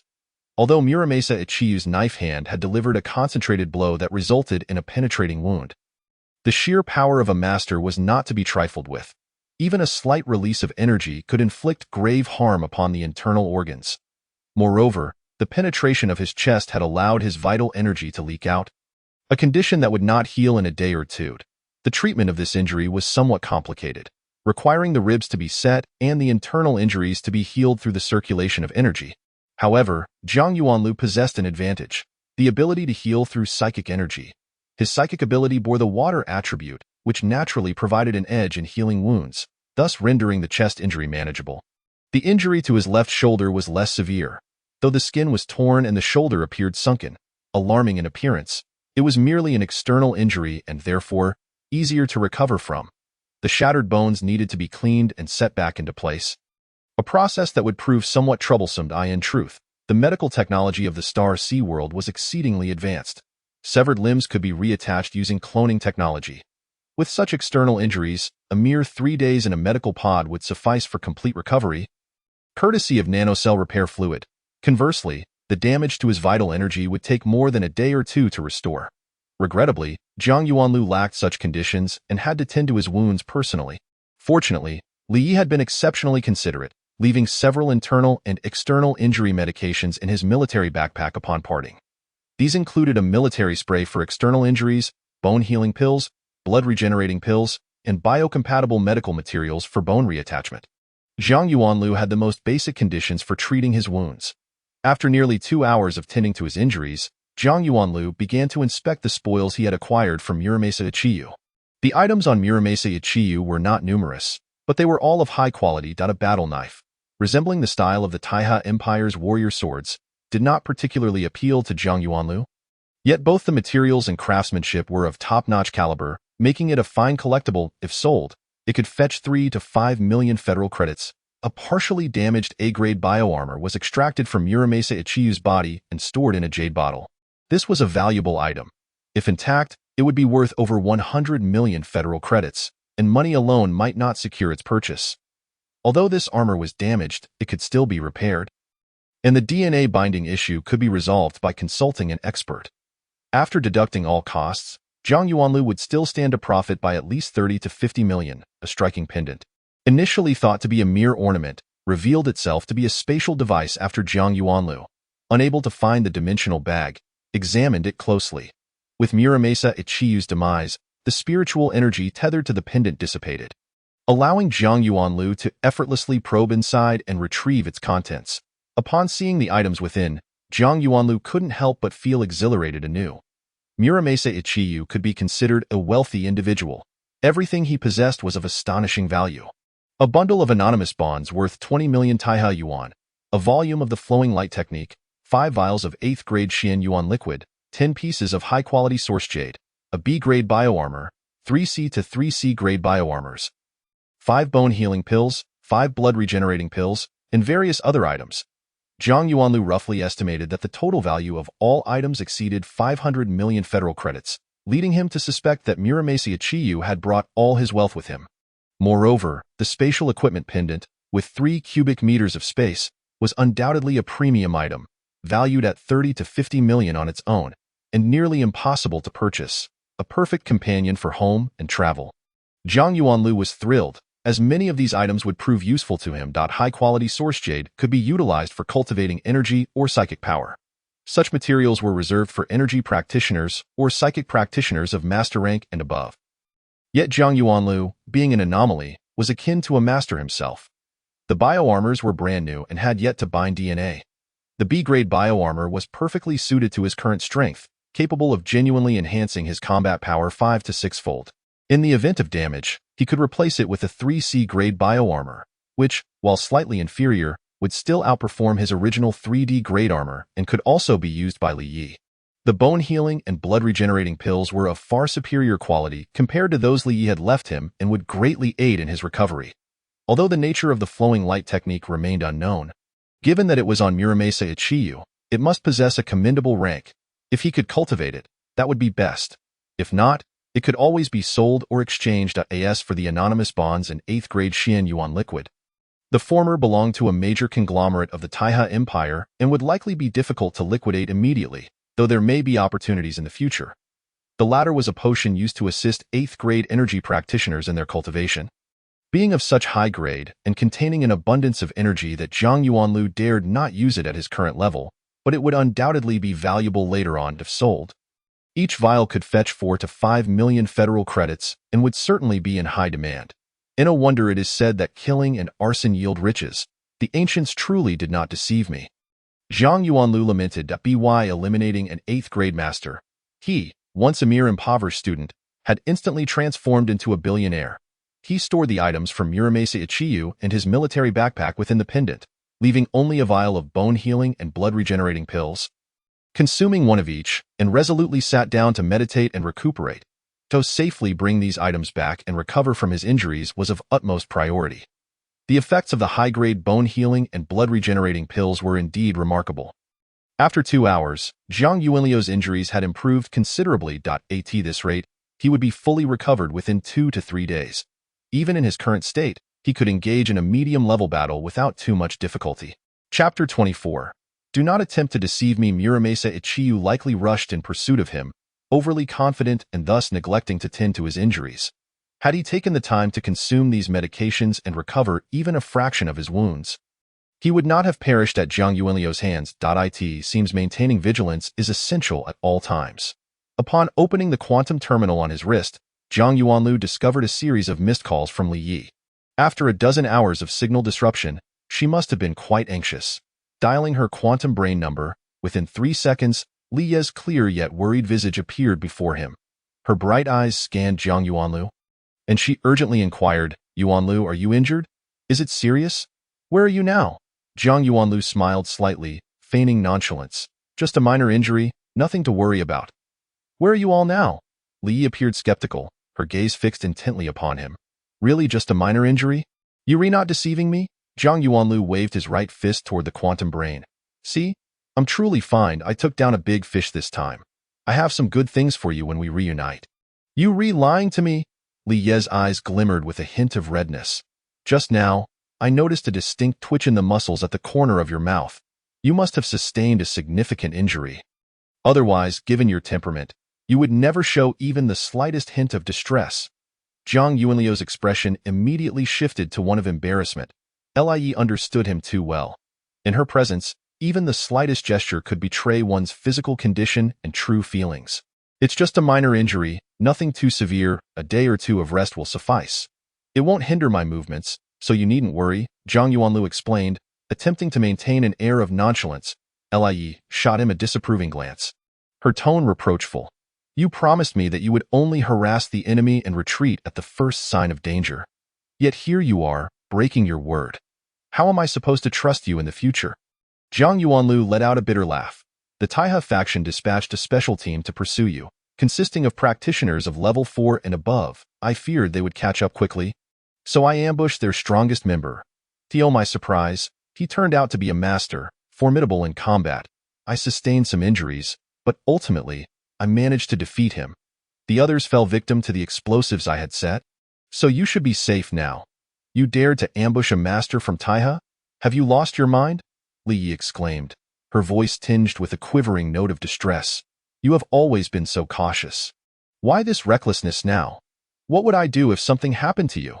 Zhang Yuanlu felt an urge to slap himself for revealing the ambush against the Taiha master, realizing it would only heighten Li Yi's worries.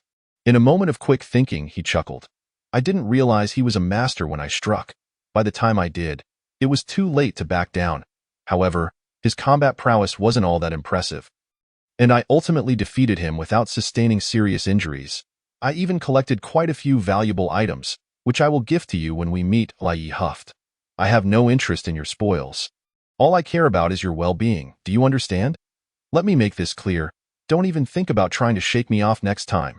Zhang Yuanlu felt warmth wash over him, nodding earnestly. All right, next time I encounter such a situation, I will ensure you are by my side. How are you all faring? Where exactly are you now? The enemy's forces are closing in. Li was not easily deceived. She raised a hand. Get up and walk a few steps so I can assess your condition.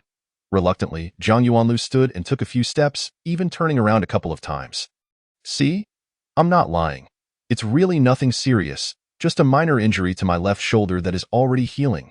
Li scrutinized him for a moment longer, and upon noticing he seemed relatively fine, she sighed in relief. We've had a relatively smooth journey, advancing 200 kilometers west along Highway D10. We destroyed several bridges along the way, which should delay the enemy for a while. Zhang Yuanliu's expression turned serious. We cannot afford to let our guard down. The troops must maintain a rapid marching pace. The enemy is fierce, and those bridges will not delay them for long. I will find a way to further harass them. Li's face darkened again, and with clenched teeth she warned. If you act recklessly again, I will cease all communication with you. Go ahead, test me. I mean what I say. Zhang Yuanlu was taken aback for a moment, then nodded. Very well. I promise you I won't act recklessly. Rest assured. I have gained quite a bit here, and escaping safely is absolutely within reach. Now, we must end this conversation. The longer we talk, the easier it is for the enemy to intercept us. Li quickly interjected. Wait. I have important news to share. We have established contact with the commander of the garrison in Zhongjiang City. It has come to our attention that troops from surrounding areas have been assembling in Zhongjiang City, and as of this afternoon, the garrison has reached a strength of 200,000. They have agreed to send troops to assist us, so you need not take further risks. Zhang Yuanlu smiled. That is indeed good news. I now know how to proceed. I shall see you in Zhongjiang City. With that, he closed the quantum terminal. Just remember to prioritize your safety. Li Ye's image faded into twinkling starlight, her lingering voice warming Zhang Yuanliu's heart. After a moment of contemplation, Zhang Yuanlu retrieved a military map from his spatial pendant and spread it out on the ground for examination. This was a backup map. Though it lacked the convenience of the three-dimensional imaging provided by a quantum brain, it would suffice in its absence. Given that Li Yi and her group had the support of Zhongjiang City's troops, escape should be manageable, allowing Zhang Yuanlu to take his time assessing the next steps in the military situation. He sensed that the Taihe military's movements were somewhat unusual, their tactics differing significantly from conventional warfare, possibly hinting at some underlying conspiracy. Failure to recognize this could lead to significant losses for the Federation Army. Although Zhang Yuanlu had specialized in Interstellar Naval Command, he had also taken elective courses in Army Command, performing quite well in his view. While the space age had shifted the focus of warfare to the cosmos, the ultimate goal of war remained the occupation of planets, making terrestrial warfare indispensable. From the early stages of the conflict, it was evident that the Taihe Empire was engaging in both blitzkrieg and occupation warfare. It was termed a blitzkrieg because the imperial forces, after ambushing the Dongping fortress on the eastern border of the Federation, did not linger in the vicinity. Millions of troops surged forth, landing on planets such as Penglai, Pingbo, Hailan, and Yeyue in the Shuijin star domain, establishing a solid foothold before swiftly advancing westward along the primary trade routes, occupying only those planets adjacent to the main routes. Furthermore, upon landing, they targeted only major urban centers, avoiding small towns and agricultural areas, aiming to dismantle the Federation's defensive structure at a lightning pace. Regarding it as an occupation, the Imperial forces were clearly not planning to take what they could and leave. After capturing various cities, they not only refrained from transporting resources away, but also continuously utilized their spatial advantages to supply these cities with war materials, indicating their intention to remain long-term. The Empire's goal was evidently the complete occupation of the planets they had taken. Since it was both a blitzkrieg and an occupation, the Imperial Army would not allow battles on the periphery to become stalemated, as that would waste time and resources. Likewise, the Imperial forces aimed to eliminate the Federation's viable combatants. Only by significantly depleting the Federation's fighting capabilities could the Imperial Army solidify its hold on the occupied planets. Zhongjiang City and its northeastern Zhongbei City and southeastern Ningxiang City formed a strategic triangle. Regardless of which city was attacked, the other two would dispatch reinforcements, making conquest no easy feat, particularly for Zhongjiang City. As a formidable fortress leading from the eastern plains of Donglan Star into the southwestern mountains, its defenses were robust, and with the gathering forces, it could provide substantial support to both Zhongbei and Ningxiang. Even if these two cities fell to the imperial forces, should Zhongjiang City consolidate its troops, it would not be easy for the imperial army to capture it swiftly. Another critical issue was that while the imperial forces had substantial numbers in Donglan Star, the terrain around Zhongjiang City was not conducive to large-scale troop movements. As the eastern plains tapered off, the area around Zhongjiang became constricted, with little open ground to the east. The imperial forces converged from both the eastern and northern routes beneath Zhongjiang City, rendering it impossible for them to deploy effectively, leading to significant waste of manpower and diminishing their numerical advantage. Even if, hypothetically, the imperial army could seize Zhongjiang City, it would not necessarily achieve the goal of annihilating the Federation's fighting forces. The troops stationed in Zhongjiang could retreat westward into the mountainous regions of the southwest when faced with imminent defeat, preserving their strength and buying time for a counterattack. The terrain in the western mountains was complex, housing the Federation's energy and weapon production bases, making it far from straightforward for the Imperial Army to eliminate the Federation forces there in a short time frame. Thus, the plan for the Northern Imperial Army to advance southward to capture Zhongbei City and then join forces with the Eastern Army to assault Zhongjiang City, while seemingly reasonable, was not particularly advantageous. If the Northern Imperial Army were to refrain from advancing south, where would their forces be directed instead? Jiang Yuanliu's gaze traced a path westward from Zhongjiang City, repeatedly scanning the southwestern mountains before finally settling on a specific location to the northwest of Zhongjiang. Chongling Pass. This was the sole passage from the northern region of Donglan Star into the southwestern mountains, situated between two peaks in the central area of the Chongling mountain range. The D13 highway, extending from northeast to southwest, ascended into the Chongling Mountains before descending through Shigu City, Longjiang City, and reaching the largest city in the southwestern hinterland, Shangjiang City. Zhongjiang City lay over 2,000 kilometers from Chongling Pass, with no direct highways connecting them, yet there were roads linking Zhongjiang to Shangjiang, Longjiang, and Shigu City. By traversing these three cities, one could reach Chongling Pass. Conversely, one could also detour through these three cities to arrive at Zhongjiang City. If the Northern Imperial Army dispatched a strike force to capture Chongling Pass, followed by the main army, then maneuvered through Shigu and other cities to encircle Zhongjiang City, they could annihilate the gathered Federation forces and subsequently advance westward to capture cities like Shangjiang. This would lead to a complete collapse of the Federation's defensive structure across Donglan Star. Donglan Star, situated in the northern central region of the Federation's Far East Star Zone, is not far from the Taihe Empire and is considered a remote area relative to the entirety of the Far East Star Zone. The planet's development has largely taken into account the factors of warfare, with most facilities related to conflict, such as energy bases and weapons production hubs, constructed in the mountainous western regions. Consequently, although the Imperial forces have captured the medium and large cities in the eastern plains, this has not significantly benefited their supply lines. Once the southwestern mountainous areas are occupied, the situation will change, even if the Federation gains dominance in space and severs the Imperial supply lines. The Imperial Army, having acquired substantial war materials, could still establish a foothold on Donglan Star. The Far East Star Zone, comprised of the three star domains of Jiangjin, Hejian, and Shuijin, is home to nearly 250 billion inhabitants. Due to its borderland status, the Federation has stationed a considerable number of troops there, thus enhancing its military strength compared to the Imperial Expeditionary Forces. However, the Federation was caught off guard by the Empire's sudden offensive, and the mobilization of troops requires time. As a result, the Imperial fleet currently holds the advantage in the space surrounding dozens of eastern planets. Should the conflict prolong, the Federation will likely regain air superiority and cut off the Imperial supply lines, which is one of the reasons Jiang Yuanlu surmises that the Imperial Army is executing a blitzkrieg. At this juncture, Jiang Yuanlu is beset by anxiety. Despite the lack of intelligence support, the trajectory of the war seems to be one of the most probable outcomes. His affection for the Federation is not deeply rooted. Having only arrived in this world a mere decade or so ago, he has yet to forge a profound emotional connection. His concern does not stem from personal safety. With his capabilities, even if the Imperial Army were to completely seize Donglan Star, he is confident in his survival and in finding an opportunity to escape. What troubles him is Li Yi, the beautiful, intelligent girl who has gradually nestled into his heart over the past 4 years. Although he is certain of his ability to escape Donglan Star, he harbors doubts about being able to take Li Yi with him. As their objectives differ significantly, and her combat prowess is not on par with his own. A nation.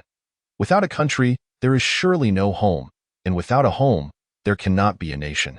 If a person does not cherish their own family and loved ones, one cannot expect them to harbor love for their country. The heroism of sacrificing family for the sake of national righteousness is admirable. Yet such a spirit of sacrifice is rooted in love for one's home and kin, though often heroes are left with no choice.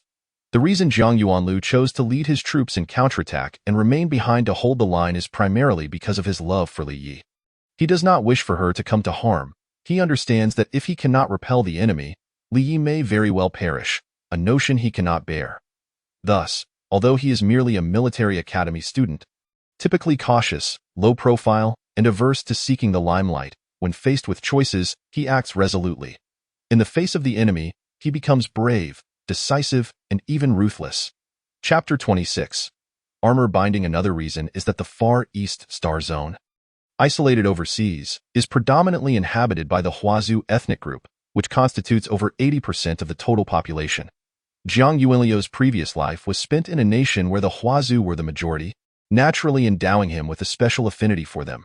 Without hesitation, he reactivates his quantum brain, and upon connecting with Li Yi, he eagerly inquires, "Li Yi, have the rescue troops been dispatched? Where are they now?"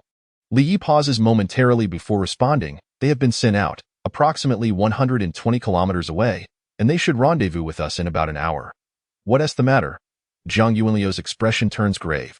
After meeting with the rescue troops, find a way to persuade the commander to report to the Zhongjiang City Command, urging them to closely monitor the movements of the Imperial Northern Route Army, particularly regarding the Imperial Forces' activities along the Maple Leaf City to Chongling Mountain Pass line. Li's face is filled with confusion. Chongling Mountain Pass? What place is that? Zhang Yuanlu explains, it is a location about 2,000 kilometers northwest of Zhongjiang City in the Chongling Mountain Range. You can look it up on a map. Li's reaction is swift as she focuses on Zhang Yuanlu. "Do you suspect the Imperial Northern Route Army will attempt to flank Chongling Mountain Pass?" Zhang Yuanlu nods, his demeanor serious. "That's my hypothesis, albeit lacking intelligence support. However, the likelihood is substantial. You might consider analyzing the recent military dynamics between our two sides. I believe you will discern this." Li, a top student in the military academy's command specialization, is someone Zhang Yuanlu trusts to deduce the enemy's next move with his guidance. "All right, I will do as you say," she affirms before asking, "Shouldn't you consider retreating?" Zhang Yuanlu agrees. "I will return as soon as possible. Barring any unforeseen events, I should arrive in Zhongjiang City by tomorrow afternoon. If you have the opportunity, please report the enemy's likely next move to the Zhongjiang City Command. I will provide a detailed report upon my return." After concluding his call with Li Yi, Zhang Yuanlu does not set off immediately. Instead, he retrieves the B-grade bioarmored suit from his spatial pendant to initiate DNA binding. The process is relatively straightforward. He injects the liquid metal serum marked as B-grade bioarmor into the subcutaneous layer of his lower abdomen, subsequently extending his consciousness into the liquid's every corner to imprint his unique signature. When in use, a mere sweep of thought will cause the belt to expand into a suit of armor around him. The principle behind DNA binding lies in the formation of a unique code through a reaction involving blood, consciousness, and ecological metal. Only the binder can unlock this code to utilize the armor. External forces attempting to breach this code would require experts in the field, incurring a hefty cost. This method of injection is typically administered to the lower abdomen due to experimental findings indicating that this area allows for the fastest extension into armor, conserving the time required for the practitioner to don their battlesuit. For advanced practitioners, mere fractions of a second can often determine the outcome of a battle. Bioarmors are particularly suited for elemental force masters, who primarily engage in close combat, making their bodies the main instruments of warfare. The greatest enhancement provided by bioarmors is the amplification of physical strength, reaction speed, and resilience, with the magnification of elemental force being secondary. Moreover, their effect on mental strength is even less pronounced. Thus, mental force masters typically employ specialized amplifiers, rendering their need for bioarmors less urgent. Another characteristic of bioarmors is that users must be either mental force masters or elemental force masters of at least third tier. This is due to the requirement of mental consciousness for operating the armor, which only mental force masters, or those of third tier and above, can cultivate. It is precisely for this reason that the combat effectiveness of bioarmor units is extraordinarily formidable. The B-grade bio-armor left behind by Muramasa Kazuki is not a top-tier model. After donning it, Zhang Yuanlu tests a punch, finding his striking power elevated to nearly 1.3 times its original strength. This indicates that the Taiha Empire's bio-armor manufacturing technology lags behind that of the Federation. To Zhang Yuanliu's knowledge, the lower limit for the amplification of strength in the Federation's B-grade bio-armors is 1.5 times. Nonetheless, clad in this armor, Zhang Yuanliu's punch can achieve approximately 800,000 kilograms of force, which places him within striking distance of a non-armored elemental force master. Coupled with his various unique abilities, he is fully capable of engaging in direct combat. However, should he encounter a similarly armored master, he would do well to flee. The disparity in strength alone exceeds 1.3 times. The magnitudes of combat effectiveness and strength amplification are entirely different concepts. An increase of 20% in strength, coupled with a 20% increase in total elemental force, along with improvements of 10% in reaction time, coordination, and speed, could potentially elevate overall combat effectiveness by 4 to 5 times. To illustrate, while a 20% increase in total elemental force may seem to translate to a mere 20% extension in combat duration, this is not the case. Enhancements in speed, reaction, and coordination significantly boost the efficiency of elemental force utilization, thereby reducing unnecessary waste. Due to these enhancements, an opponent who previously required 10 rounds to defeat may now be vanquished in just 1 or 2, drastically reducing the elemental force consumed during battle and thereby extending the duration of combat by over 80%. Thus, one can conclude that after donning the B-grade bio-armor, Zhang Yuanlu, combined with his unique abilities, can stand toe-to-toe with a lower-tier master. For an elemental force or mental force master, the quality of the armor is not necessarily better the higher its tier. Although the power of bio-armors derives from the user's stored energy, their usage simultaneously drains the user's elemental or mental force. Should the disparity between the armor's tier and the user's tier be too great, it could potentially deplete the user's elemental or mental force in one go, jeopardizing their life. Only someone like Zhang Yuanlu, whose elemental force quantity and purity significantly surpass his actual tier, can utilize a B-grade bio-armor equivalent to Tier 7 with ease. Having completed the DNA binding for the bio-armor, Zhang Yuanlu does not remove it, but instead sets off directly towards Zhongjiang City.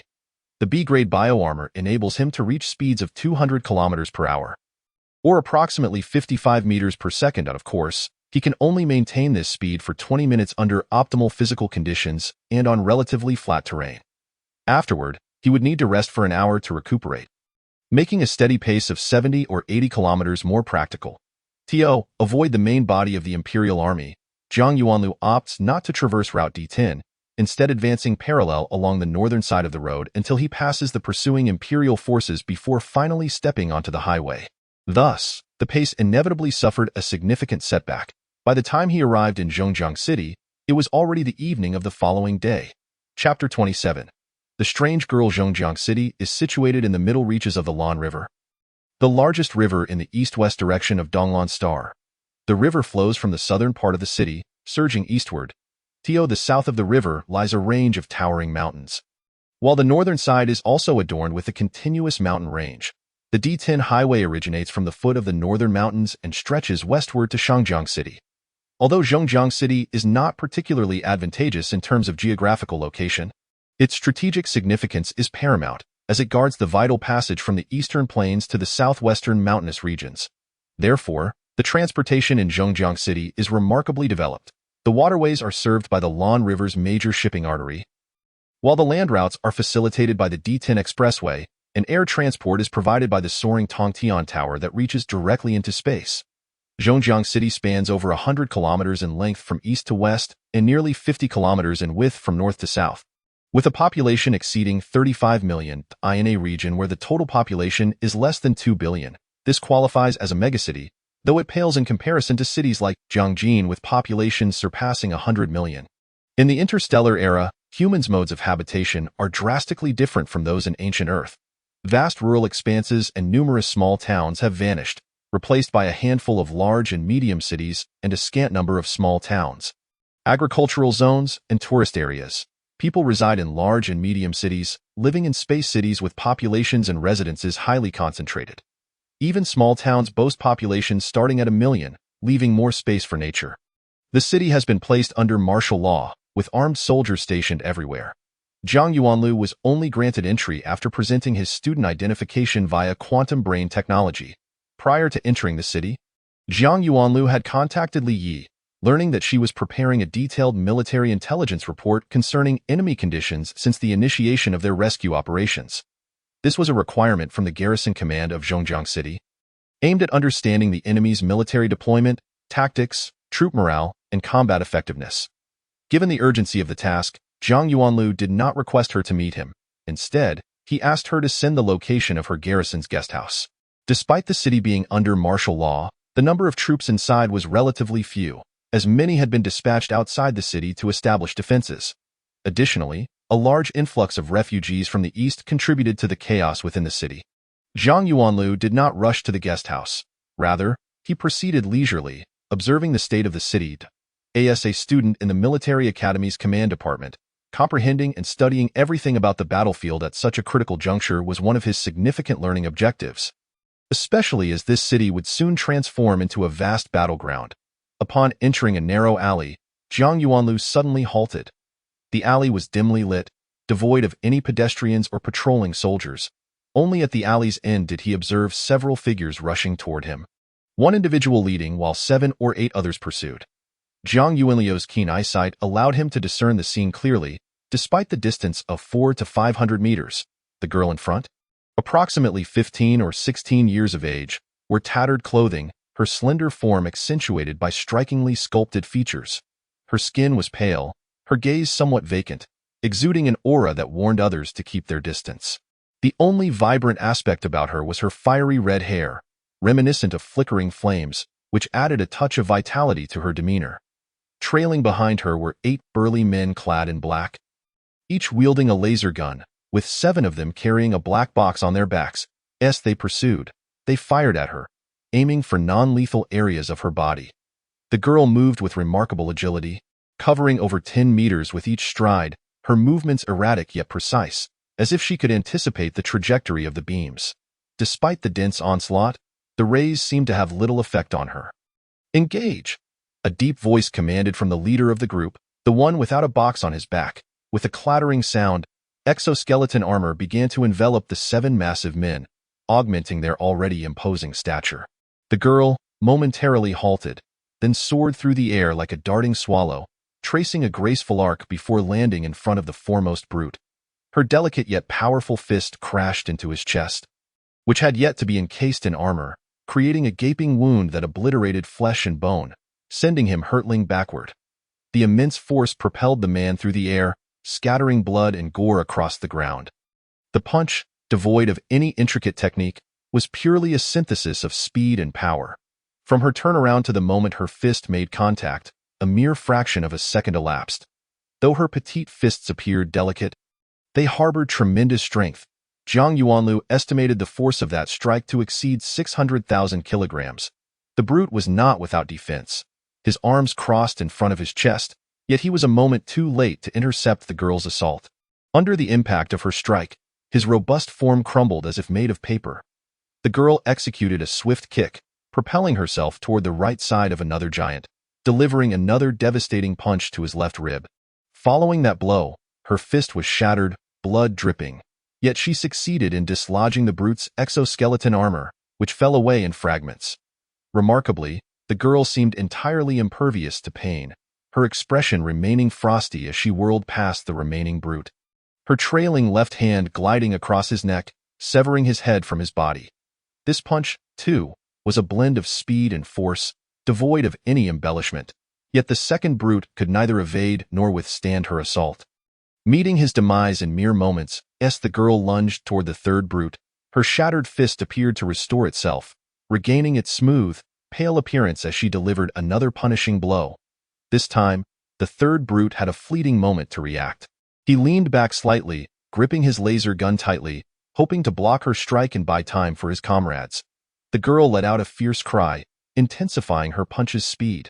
Her fist first struck the laser gun, bending it, and then collided with the brute's chest, the weapon's deformed end piercing through his armor and embedding itself in his heart. This punch clearly surpassed the previous two in power, estimated to be nearly 800,000 kilograms. Otherwise, it would not have been capable of bending the laser gun and breaching the brute's exoskeleton. Finally, she landed on the ground, still eager for more, and turned her attention to the fourth brute. However, this time she did not use her fists nor approach him. Instead, she formed a peculiar hand seal. Instantly, a cloud of white mist cascaded from above the brute's head, enveloping him entirely. The temperature plummeted sharply, and when the mist dissipated, he had been transformed into a statue of ice. Chapter 28. Exhaustion and Defeat a Telekinetic Master. Jiang Yuanliu's face displayed astonishment. This girl possessed formidable combat prowess, exceptional intuition, immense strength, unparalleled speed, astonishing recovery, and a versatile application of telekinetic techniques, enabling her to dispatch 4 6th-level energy masters in an instant. Among them, 2 were even clad in exoskeleton armor. In the realm of the Star Sea, telekinetic masters are already rare, and those who cultivate both telekinesis and energy are even fewer. Such practitioners often exhibit extraordinary combat capabilities, as telekinesis enhances energy, and vice versa. However, even among those who cultivate both, it is common to favor one aspect. Individuals like this girl, who have achieved advanced mastery in both, are exceedingly scarce.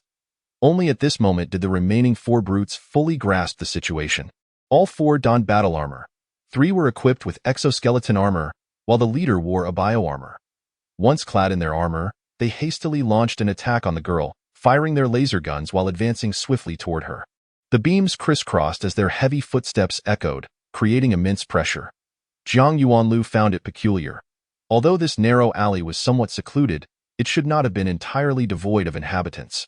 Moreover, with the city under martial law and patrolling soldiers present, such an intense chase should have drawn their attention. What puzzled him further was the Federation's strict regulations regarding energy weapons. Ordinary individuals scarcely had access to them, as their formidable power posed a significant threat to low-tier practitioners and civilians. If these pursuers were not soldiers, how dared they wield energy weapons so brazenly in this city under martial law? After completing her round of attacks, the girl's complexion grew even paler, heavy breaths escaping from her finely shaped nose. She panted softly, evading the intersecting beams while forming another hand seal. As her gestures shifted, ice began to form rapidly beneath her feet, extending toward Jiang Yuanliu's location.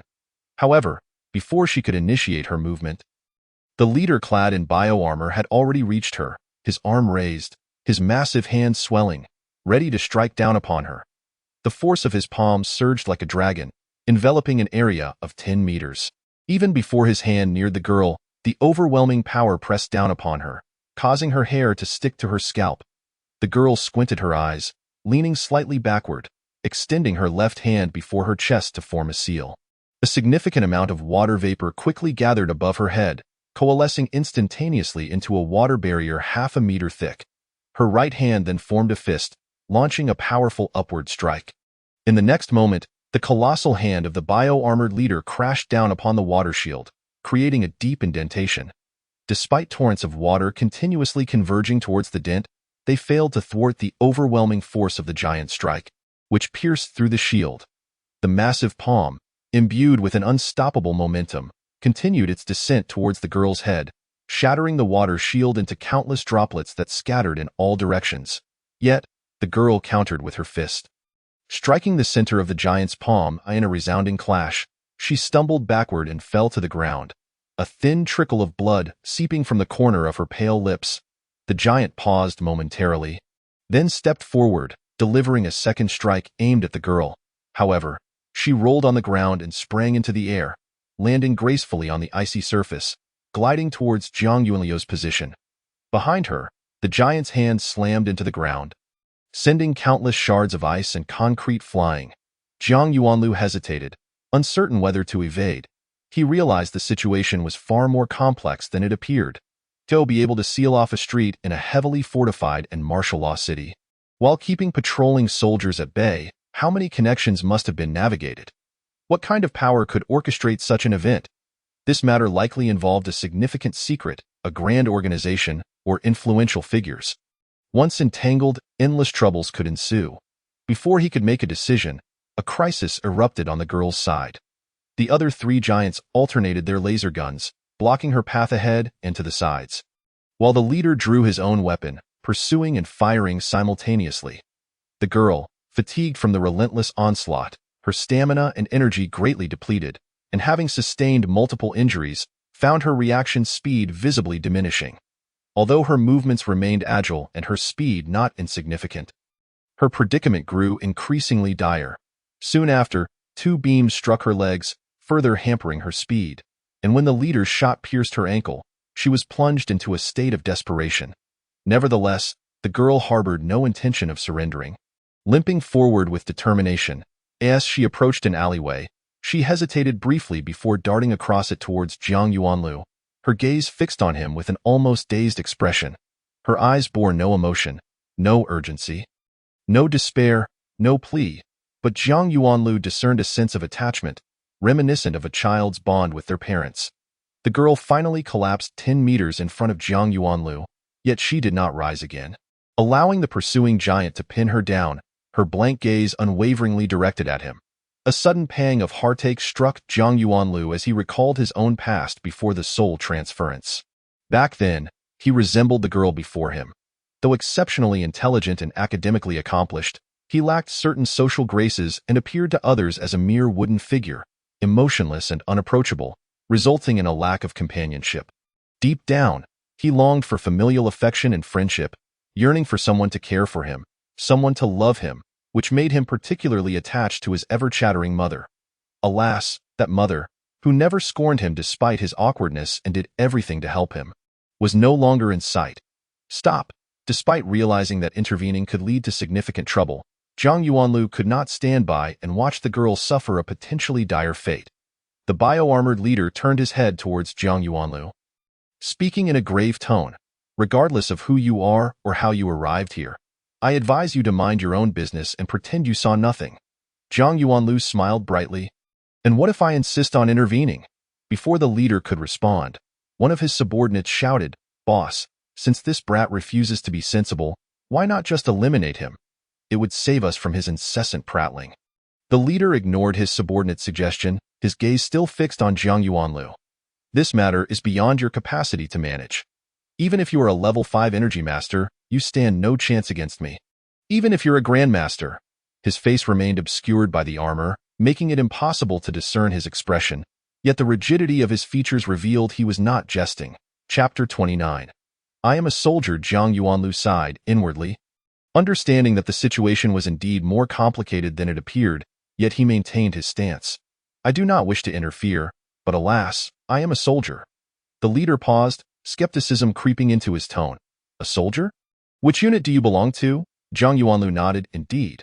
I just returned from the front lines. As for the unit, there's no need to disclose that." The leader scrutinized Jiang Yuanlu for a moment before shaking his head. "Soldiers are still human. Without humanity, they are nothing. I suggest you leave quickly, and we shall pretend we did not see you." Jiang Yuanlu's gaze sharpened, and he ceased his rambling as the bio-armored suit enveloped him, a surge of combat spirit swelling within. The leader gasped, his eyes narrowing. "B-grade bio-armor. You are a level 7 energy master? Whether I am or not, we shall see," Jiang Yuanlu replied succinctly, striding towards the girl, his right fist carrying over 600,000 kilograms of force, aimed at the giant restraining her. "You shall not." The leader, taken aback, hastily discarded his laser gun and struck toward Jiang Yuanlu's back. This maneuver was a strategic counter, unleashing a fierce surge of energy that pierced the air with a resounding crack. He understood that for a level 7 master, conventional laser weapons were ineffective, especially against an opponent clad in bioarmor. Thus, his own hands were his most reliable weapons. Jiang Yuanlu's feet flickered with a golden light, and his previously leaning body suddenly veered to the left. He pivoted on his left foot, tracing a half circle, and as his right foot landed, he not only evaded the leader's palm strike, but also surged towards the giant like lightning. His fist carving an arc through the air, swiftly reaching the leader's left rib, the force behind it even greater than before. His true target was the strongest among them, the leader. The leader's expression shifted in alarm. In his haste, evading and intercepting became futile, and he could only roar, disregarding all caution, as he brought his palm crashing down upon Jiang Yuanlu's head, intending to bring them both to ruin. "Accelerate," Jiang Yuanlu snorted coldly. his body surging forward once more, retracting his right fist, slightly tilting his body, and crashing into the leader's embrace, his left shoulder colliding with the leader's chest. A tremendous force erupted from his shoulder, establishing a point of contact that surged into the leader's body. The leader let out a muffled groan as his massive frame was lifted off the ground, propelled nearly 10 meters backward before crashing down. Staggering a few steps as a searing pain gripped his chest, blood spilling from his mouth. Yet, before the leader could regain his composure, Jiang Yuanlu was upon him again, delivering a punch to his left rib. The force of his strike akin to a dragon's might, overwhelming and unstoppable. As Jiang Yuanlu's fist neared, the leader felt a tingling sensation in his left side. Although Jiang Yuanlu's magnetic evasion technique was not the pinnacle of evasion arts, it ranked among the finest, a skill unattainable by ordinary practitioners. The magnetic technique enabled him to reach speeds exceeding Mach 3 in an instant, and since it stemmed from his cultivation of the Eternal Strength Sutra, he had mastered it with remarkable proficiency. Thus, while his speed was extraordinary, it did not compromise his agility. Techniques were the province of telekinetic masters. Pure energy masters could not wield such abilities, rendering magnetic evasion a martial skill. Or perhaps a hybrid between martial skill and telekinesis.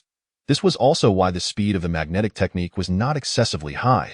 Had it been executed with Earth-type telekinesis from the Great Wisdom Sutra, the speed would have increased several-fold, embodying true technique. However, even at an accelerated speed, Jiang Yuanlu could still maintain control over his body and agility better than he could at an even faster pace.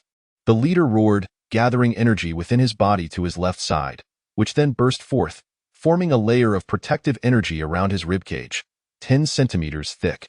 His left hand took on a claw-like shape, aiming to seize Jiang Yuanlu's fist, energy radiating from its tips with a chilling intensity, while his right hand descended from above, targeting Jiang Yuanlu's head. As a lower-grade Level 7 master, he could harness his energy externally to form protective barriers and offensive energy. Being a metal energy master, his energy was exceptionally sharp, more formidable than steel or iron. Should Jiang Yuanlu's fist be caught, he would likely sustain severe injuries. Jiang Yuanlu twisted his wrist, positioning his fist against the leader's left wrist, while subtly tilting his body to the right, lowering his right shoulder and raising his left, effectively deflecting the leader's right elbow. When he retracted his fist to counterattack, the leader's chest was wide open, and Jiang Yuanlu landed an uppercut beneath the leader's left armpit. The fluidity of his movements was akin to a flowing stream, yet they remained fundamental techniques infused with the essence of Xingyi Quan. Xingyi Quan draws upon the defensive strengths of 12 animals: dragon, tiger, monkey, horse, tortoise, chicken, hawk, swallow, snake, deer, eagle, and bear, emulating their might in combat. With the heart and intent aligned, forming a seamless connection, Jiang Yuanlu had not practiced the forms of Xingyi Quan. Yet he absorbed its essence, integrating its true meaning into his basic techniques, allowing for a natural and fluid execution, delivering power rivaling that of advanced martial arts. Due to the lack of time to gather strength, the force behind this punch was not particularly great, merely exceeding 400,000 kilograms. However, it struck the leader's vulnerable spot, resulting in a significant injury. He emitted a muffled groan, beads of sweat forming on his forehead like tiny pearls. The bioarmor differed from other types of armor. It was equipped with numerous pores, akin to an additional layer of skin on the human body, allowing for comfortable wear without causing suffocation and facilitating the expulsion of sweat. Yet, Jiang Yuanlu did not pursue further but instead retreated, almost effortlessly arriving near the girl. With a flick of his left wrist, a battle knife appeared in his hand. As he thrust it backward, the knife sliced through his armpit and pierced the throat of the burly man he had previously attacked, penetrating the exoskeletal armor and embedding itself 3 inches deep. With just a little more force, the throat would be completely pierced. From the moment he attacked the leader to the instant he drove the knife into the man's throat, the entire sequence, though it may sound lengthy, took less than 5 seconds. The burly man had just escaped the effects of Jiang Yuanlu's earlier punch, still shaken and preparing to raise his laser gun to shoot when Jiang Yuanlu's knife had already penetrated his throat. He could not help but feel his soul flee in terror. His hands went limp, and the laser gun fell to the ground, sliding away across the icy surface. Jiang Yuanlu coldly laughed and asked the leader, who had just regained his footing, "Do you wish to continue?" The leader gazed deeply at Jiang Yuanlu and replied solemnly, I underestimated you. However, you may not be able to subdue us before my reinforcements arrive. Sensing that Jiang Yuanliu's power might be on par with or even superior to his own, he employed a respectful tone in his words. Chapter 30. Do you wish to continue? Jiang Yuanlu scoffed. Indeed, your strength is formidable, a 7th-tier low-grade master of Yuanli, which is quite rare, especially with B-grade bio-armor. But do not underestimate your opponent. If I so desired, I could injure you again within 10 seconds, and kill you within 30 seconds. I simply find it unnecessary. Do you believe your reinforcements can arrive within 30 seconds? He paused and smiled mysteriously. Moreover, it is not just you who has people in this city. I do as well, including those who can directly communicate with the highest-ranking commander of the station troops. I have already contacted her, and she is on her way. Are you certain your forces in this city can overpower the garrison headquarters? The leader paused momentarily, then dismissed it with a wave of his hand. Perhaps you possess such power, but as I said, this matter is beyond your control. You have no idea how deep the waters run. The veins on Jiang Yuanliu's temples throbbed. He realized that the situation was more complicated than he had anticipated, and he could find himself in grave trouble. However, retreating was not in his character. Raising an eyebrow, he appeared somewhat indifferent. I have already slain a general of the Taiha Empire. Why should I be concerned about this? He gestured toward the battle knife in his hand. Do you see this? It is a trophy from that kill. The leader turned to regard the battle knife and his gaze immediately sharpened. This was indeed an extraordinary weapon, unmistakably crafted by the Taiha Empire, with exquisite workmanship and fine materials. Exuding a subdued yet lethal aura, such a knife was reserved for masters of a higher caliber, and one could be certain it had been stained with blood. Jiang Yuanlu motioned toward the girl.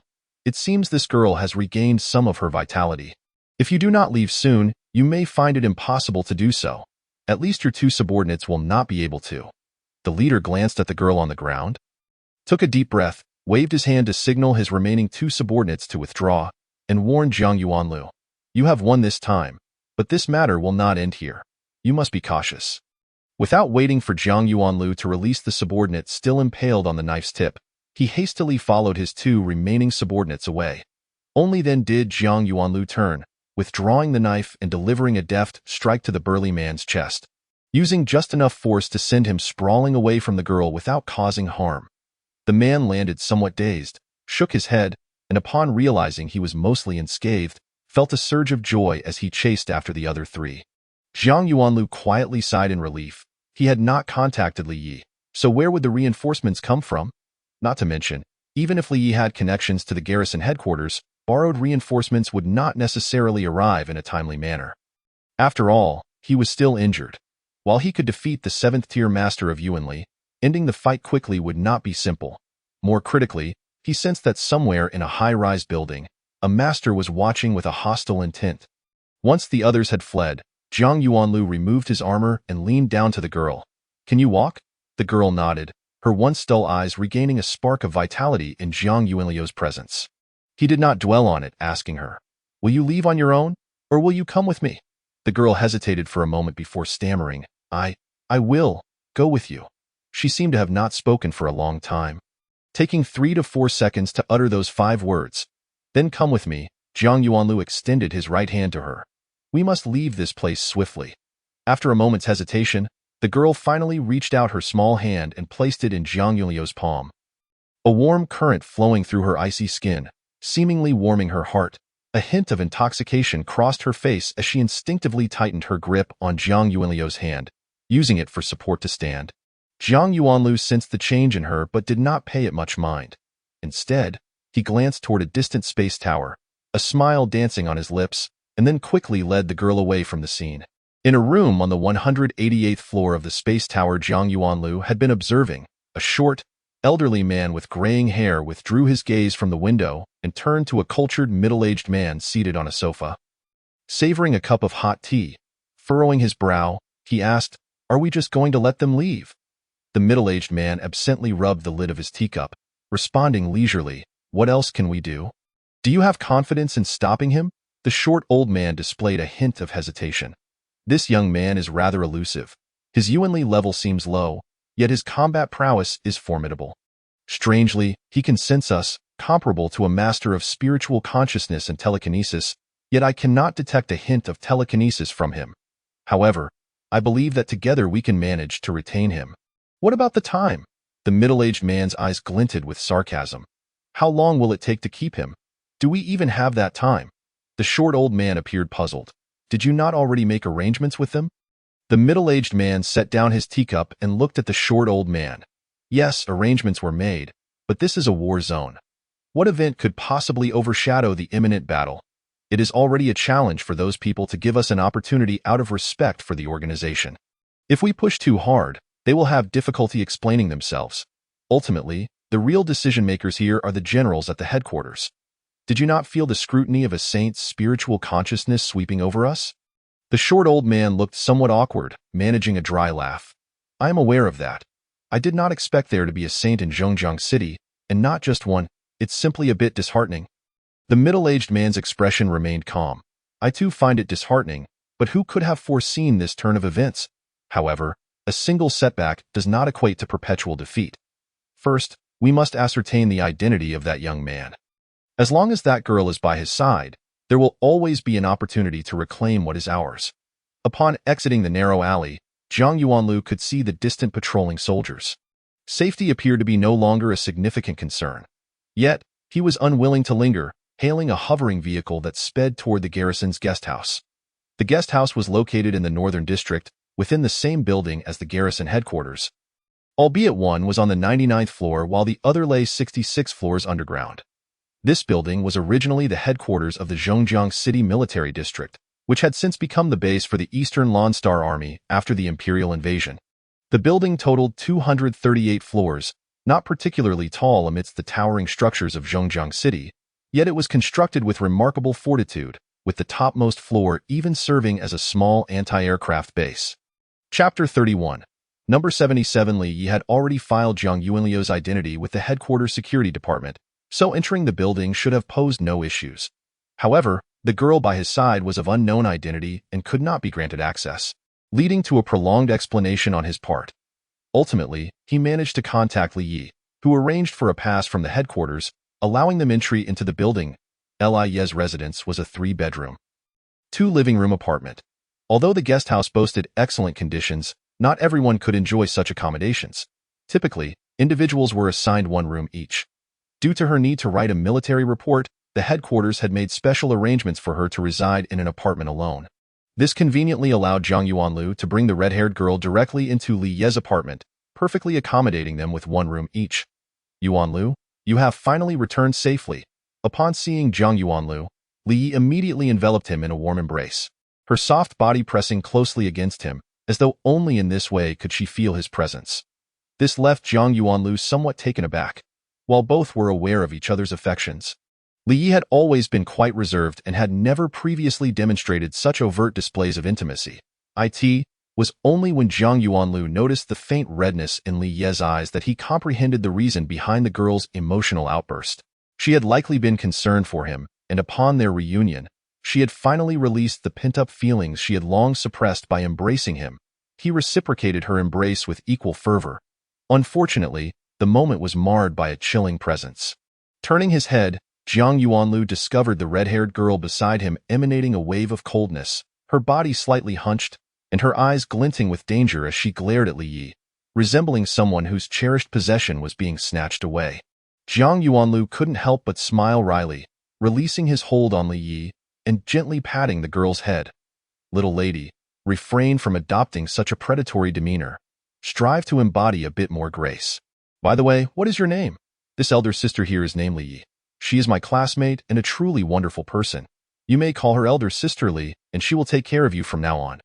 The girl, though reluctant, nodded slightly, her icy aura dissipating somewhat, yet she still maintained an air of aloofness.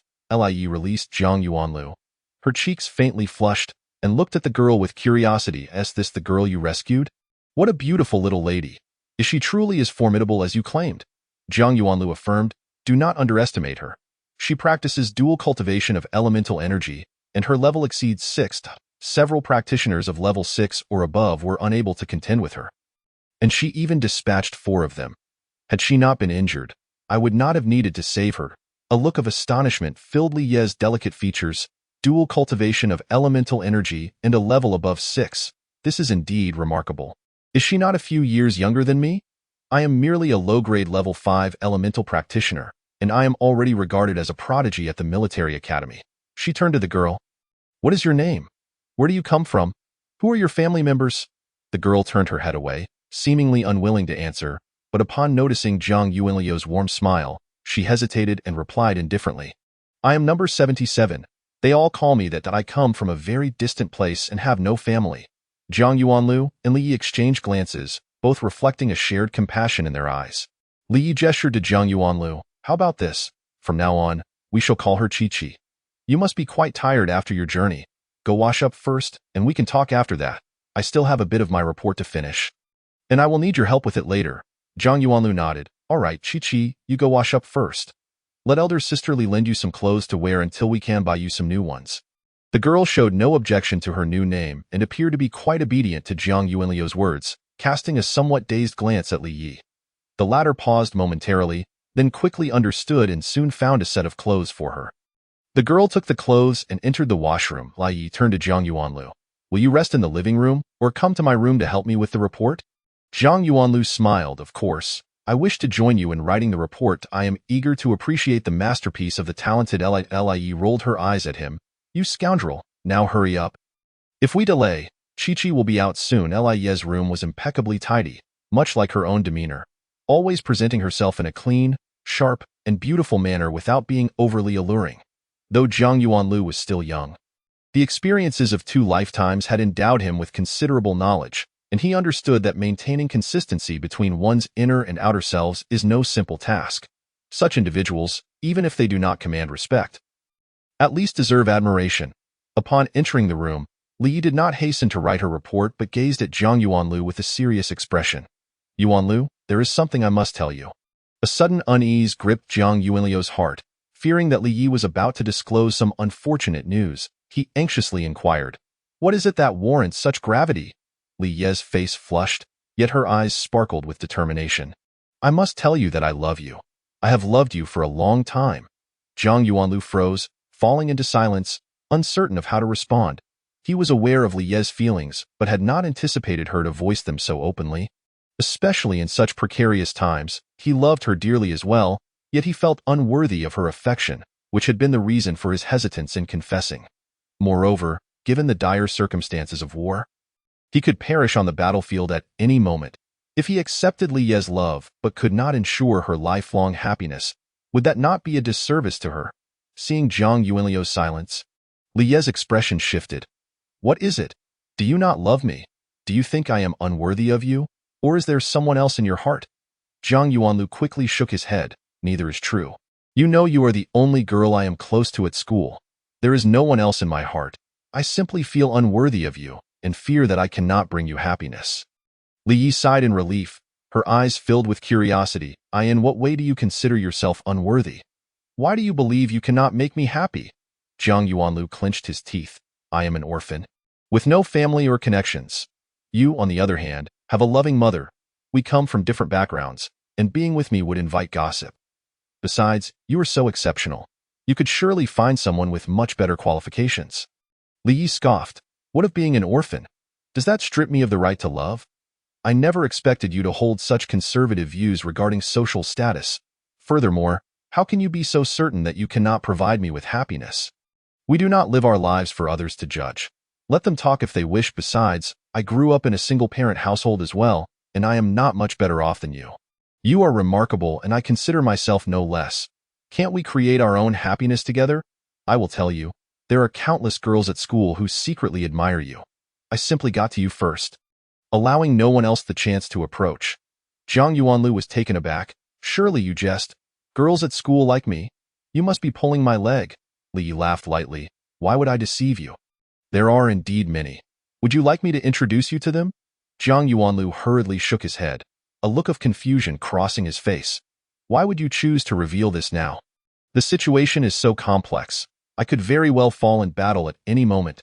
Wouldn't that put you in danger? Li Yi wrapped her arms around Zhang Yuanliu's waist, burying her head against his chest as she lamented. You silly goose. I have been waiting for you to confess.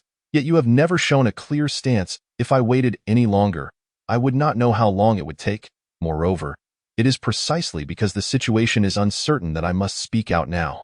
Otherwise, I may never have another chance. I do not want to leave this world with regret. Zhang Yuanlu felt an overwhelming surge of emotion as he embraced Li Yi, lowering his head to inhale the fragrance of her hair. I love you too. I have wanted to tell you for a long time, but I lacked the courage. Li Yi looked up at Zhang Yuanlu, her gaze filled with longing. If I had not taken the initiative, would you have gone your whole life without saying it? Zhang Yuanlu smiled awkwardly, unsure of how to respond, and tightened his embrace around Li Yi.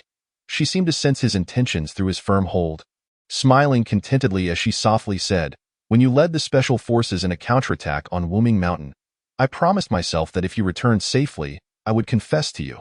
Heaven did not disappoint my hopes. You returned safely, but we were in a rush to retreat, and there was no time for us to be alone. After leaving you, I regretted not having the courage to speak up in front of everyone. This time, I cannot wait any longer, or I will regret it immensely."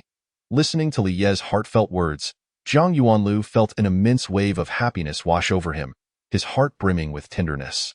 He longed to take Li Yi home and spend a lifetime loving and cherishing her. Li Yi rubbed her head against his face before stepping out of his embrace, beaming as she said, "I must write the report, otherwise I won't be able to submit it tomorrow." Instantly, Zhang Yuanlu felt a strong sense of loss, forcing himself to muster some energy. "All right, I will take a look." Li Yi glanced at Zhang Yuanlu and quickly pecked his lips, like a dragonfly skimming the water's surface. Then she took his hand and led him to the desk, saying, "Do not rush. We have plenty of time ahead of us. When we have some free time, I will let you hold me as much as you want." Zhang Yuanliu's heart ignited with warmth, yet he struggled to control his emotions as he sat at the desk and began reading Li Ye's report. The report was lengthy, sprawling over 10,000 words, but to someone with Zhang Yuanliu's formidable mental prowess, it was hardly a challenge. He finished reading it in mere minutes. The report was thorough, well-organized, and focused, and Zhang Yuanlu had little to add, merely supplementing it with his first-hand experiences of the enemy's combat capabilities, morale, and tactical prowess, before allowing Li Yi to write the conclusion. Before Li Yi could begin, Chi-Chi stood at the door, her dazed eyes fixed on Zhang Yuanlu, her hair still damp. Zhang Yuanlu helplessly raised his hands to Li Yi, indicating that he could not stay with her any longer. Li Yi felt a mix of amusement and a twinge of sadness, but ultimately said nothing, waving Zhang Yuanlu off to attend to the red-haired girl. With the door to the room shut, Zhang Yuanlu took Chi-Chi's hand and returned to the living room, where he sat down, feeling somewhat distressed about how to properly care for this girl. It was evident that Chi-Chi was quite attached to him. Even a brief separation caused her visible unease, akin to a toddler just beginning to walk, unable to stray far from their parents. What troubled him further was the inherent danger surrounding this child. One misstep could lead to harm, either to herself or to others. This was hardly a reassuring situation. How could he accompany her every moment? The sight of a military academy student and an unidentified girl being inseparable would surely raise eyebrows. After rubbing his forehead in frustration for a while, Zhang Yuanliu's eyes suddenly brightened as a thought struck him. Chi-Chi displayed a profound wariness towards everyone, yet she clung to him with a unique affection. There must be something about him that drew her in, and the most significant difference between himself and others lay in his cultivation of the Great Wisdom Sutra. In his previous life, he had found a striking resemblance between himself and the current Chi-Chi. It was only after hearing the wise monk recite the Great Wisdom Sutra 3 times that he had awakened a spark of intelligence. Ultimately, the Great Wisdom Sutra transformed into golden symbols that fused with his soul, rendering him a completely normal person in this life. All of this suggested that the Great Wisdom Sutra indeed held the power to unlock wisdom. If he were to recite it to Chi-Chi, could it possibly awaken her intellect and restore her to normalcy? Delving deeper into this notion, if the Great Wisdom Sutra proved effective for Chi-Chi, and given her unwavering attachment to him, perhaps he could impart it to her. Once her mind regained its clarity, with Chi-Chi's innate talent, she would undoubtedly excel in the cultivation of the sutra, significantly enhancing her combat prowess in the near future. At that point, he would gain a formidable ally. However, beyond the prospect of her becoming his aide, the paramount concern was that Chi-Chi would be able to live like a normal person, capable of self-protection. His efforts to save her would not be in vain. His mother from his past life often taught him to bestow kindness without expecting anything in return, to seek only peace of mind. Although he now resided in a different world, he had never forgotten that lesson. With these thoughts swirling in his mind, Zhang Yuanlu felt a mix of anticipation and trepidation. Chi-Chi, wait here for a moment while I freshen up, and then I'll return to play a game with you. All right, Zhang Yuanlu, a decisive individual, resolved to try this potential solution for Chi-Chi. However, his current state did require a good wash. After several battles and a day and night of travel, he could hardly tolerate his own scent. Chi-Chi's eyes brightened slightly as she nodded in agreement. A few minutes later, Zhang Yuanlu returned to the living room feeling refreshed. Tio avoided disturbing Li Yi while he completed his report.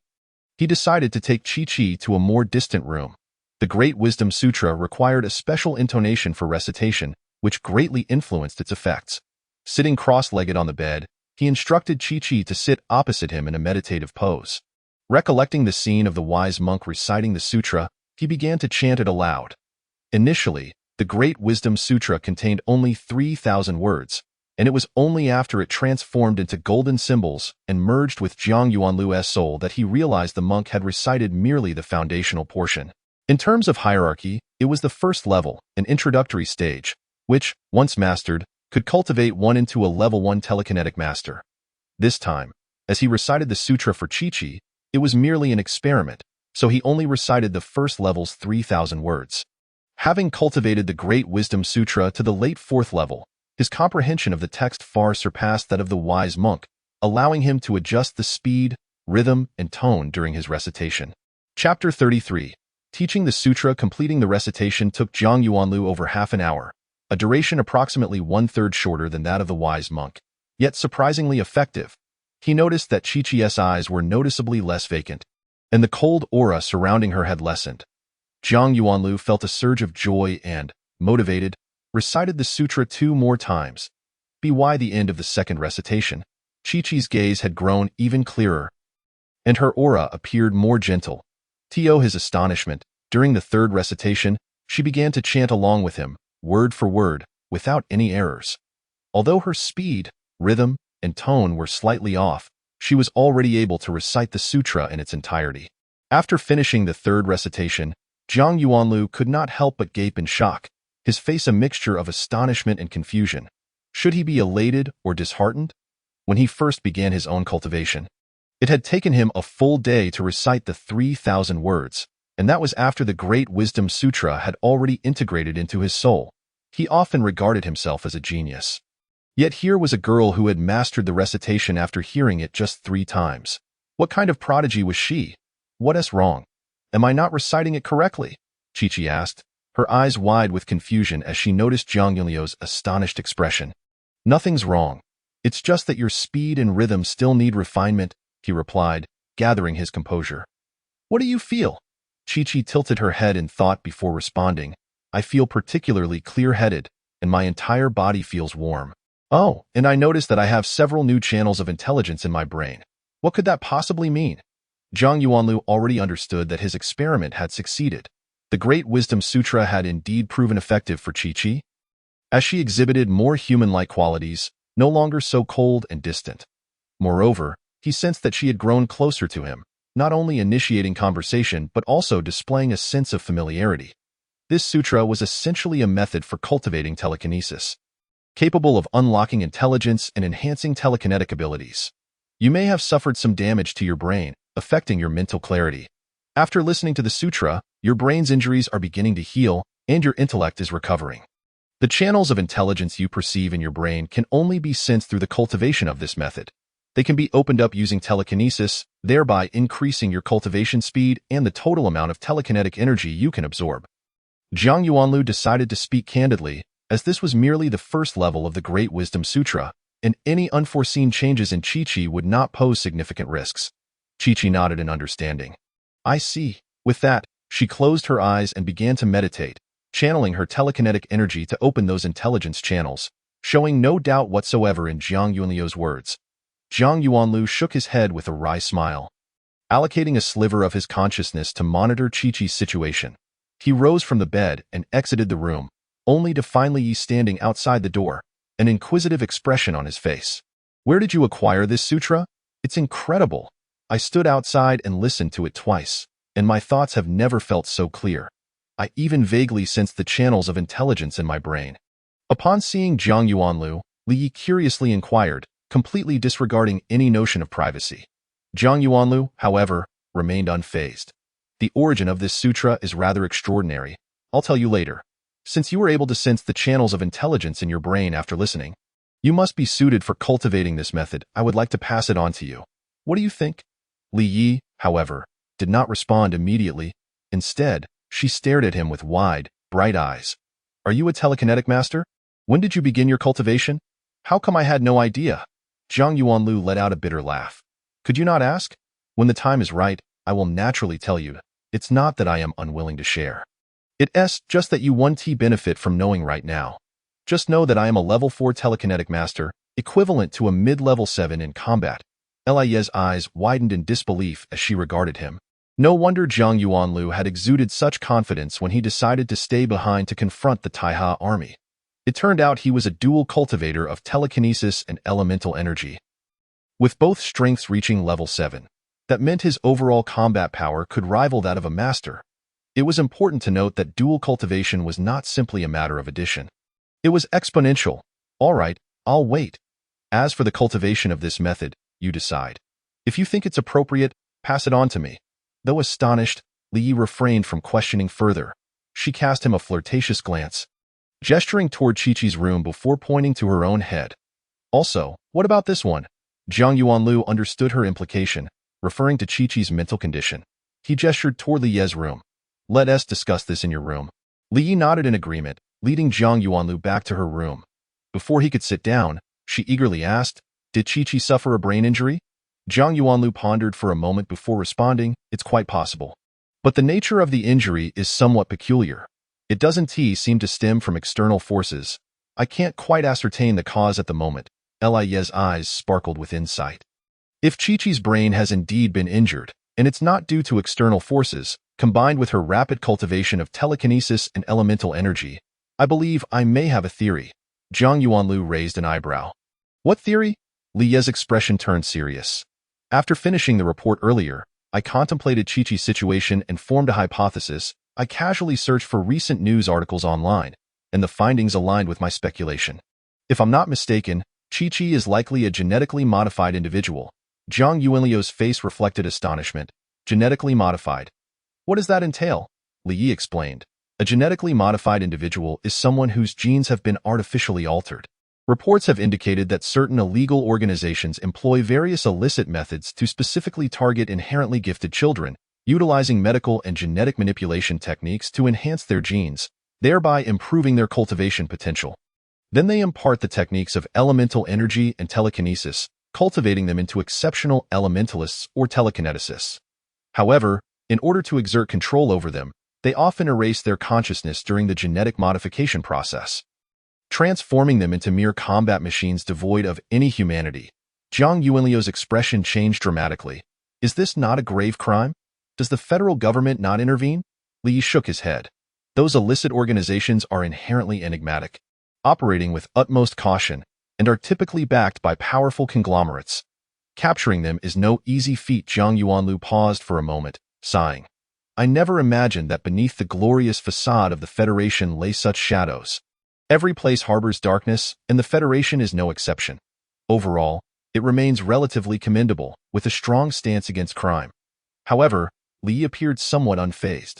In those underdeveloped nations and regions, various illegal organizations abound. And the fates of ordinary people are far more tragic. Incidents of child abduction are hardly noteworthy. Zhang Yuanlu agreed after some contemplation.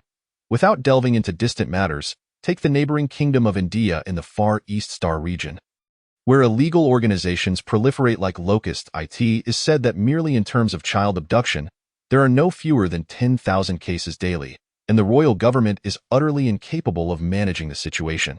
Chapter 34.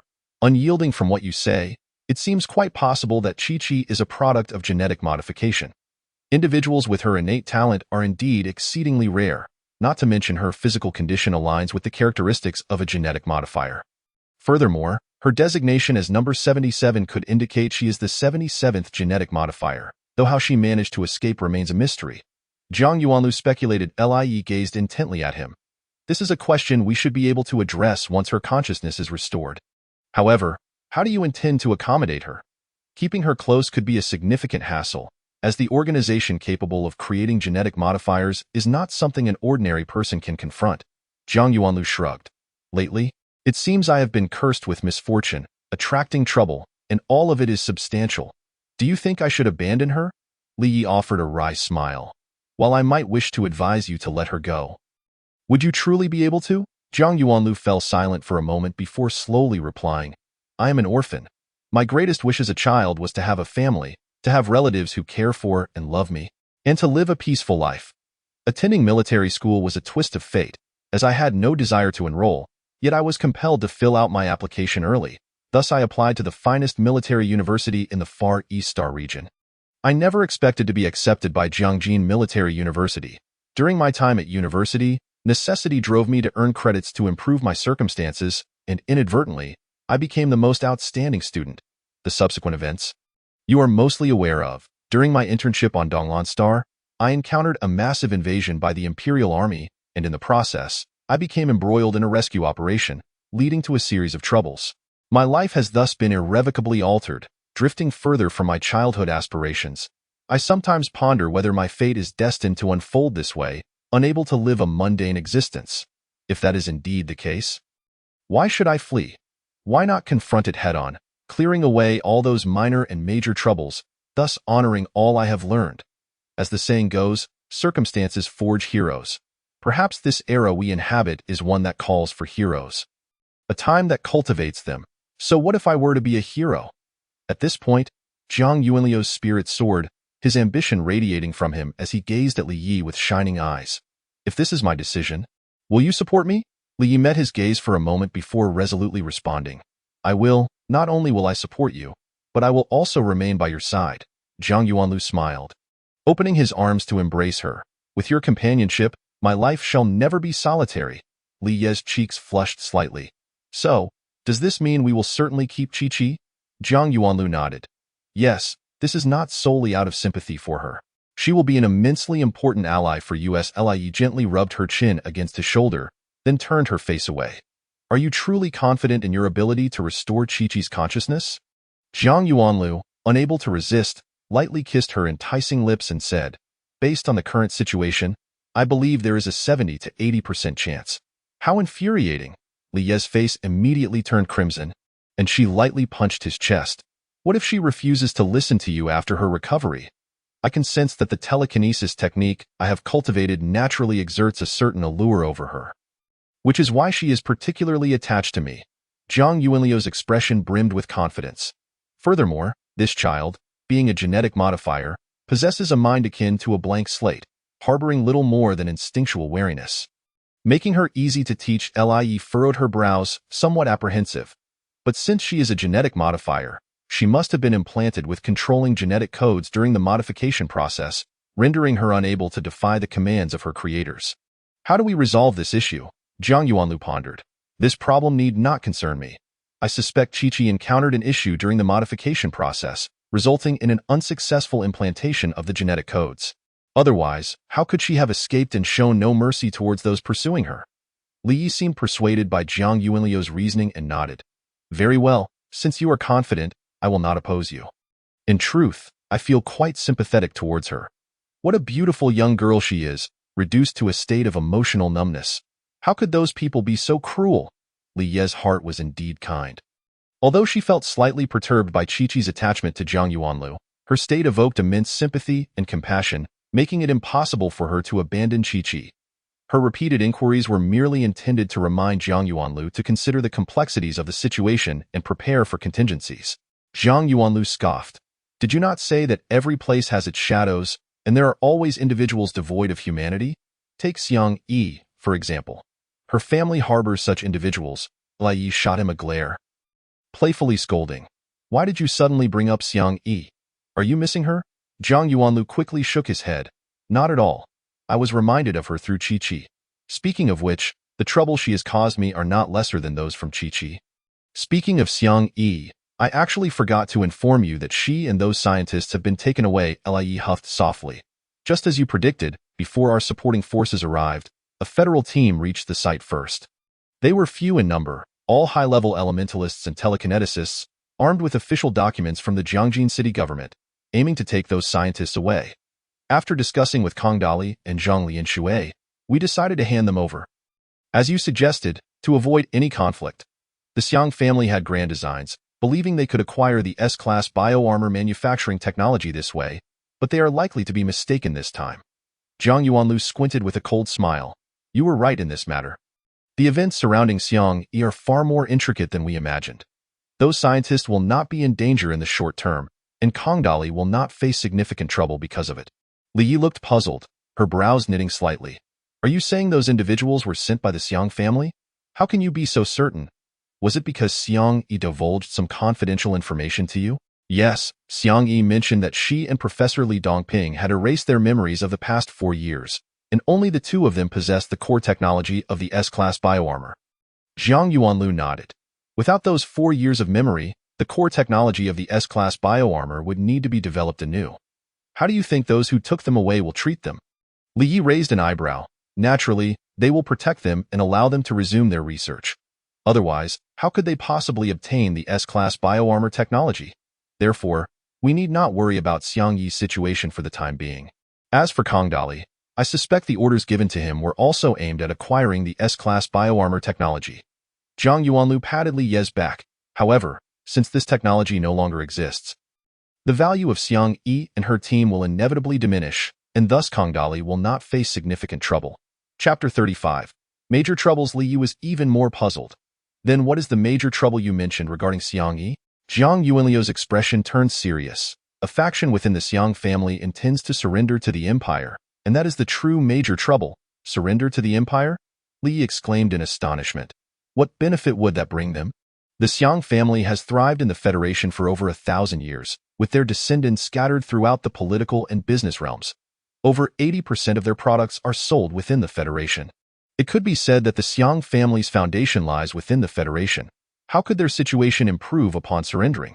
The Xiang family is a top-tier force in the Jiangjian star domain, ranking among the top 30 in terms of economic strength, with substantial presence in both business and politics. Such a prominent family surrendering to the empire would undoubtedly become a target of suspicion. How could they live as comfortably as they do now? This was why Li Yi found it perplexing. Zhang Yuanlu snorted coldly. If you knew the origins of the Xiang family, you would not think that way. Li Yi frowned. What origins? Are they not from the empire? Zhang Yuanlu chuckled coldly. You have indeed hit the nail on the head. He recounted Xiang Yi's words, revealing everything except for the matter concerning the biological chip. From a military standpoint, the Far East Star region is stronger than the Imperial Expeditionary Army. Although our forces currently find themselves at a disadvantage, with a period of consolidation and reallocation, it is not beyond the realm of possibility to withstand the enemy's onslaught and even drive them back. However, if internal issues arise, winning this war will become exceedingly difficult.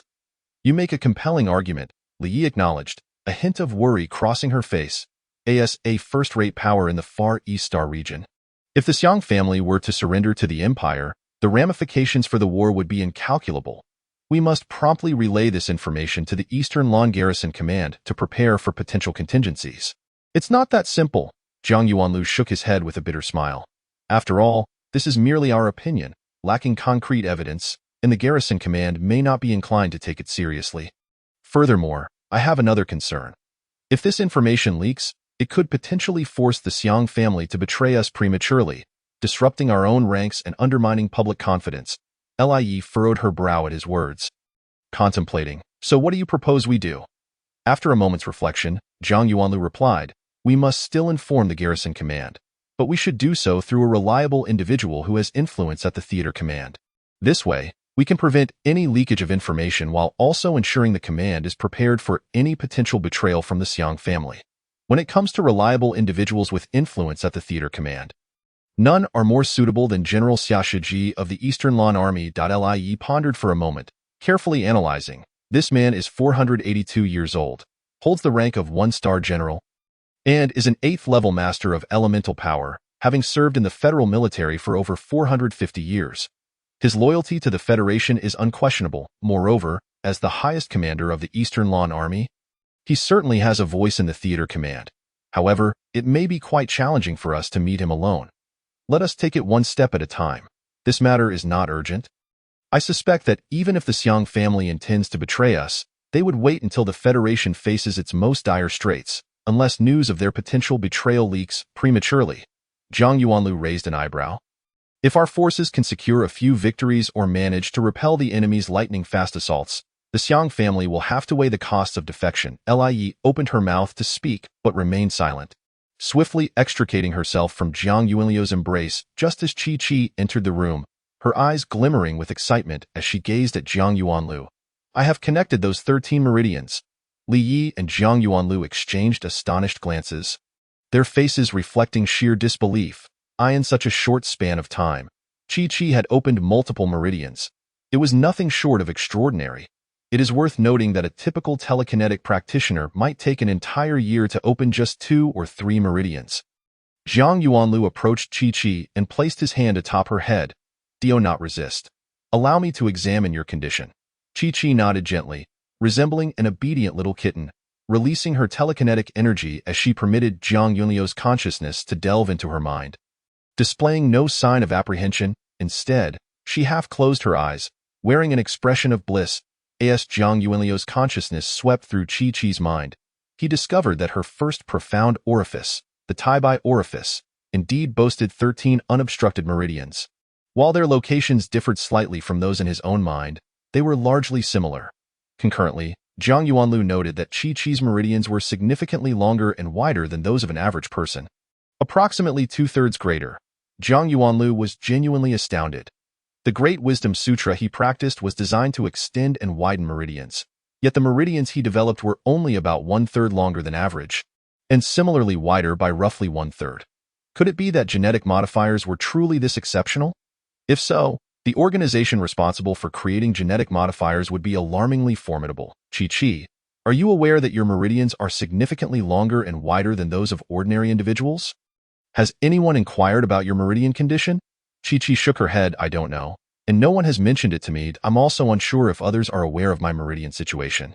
Zhang Yuanlu continued to scan her profound orifices with his consciousness, discovering that her orifices exceeded the average width by more than 2/3, and even her telekinetic C exhibited the same trait.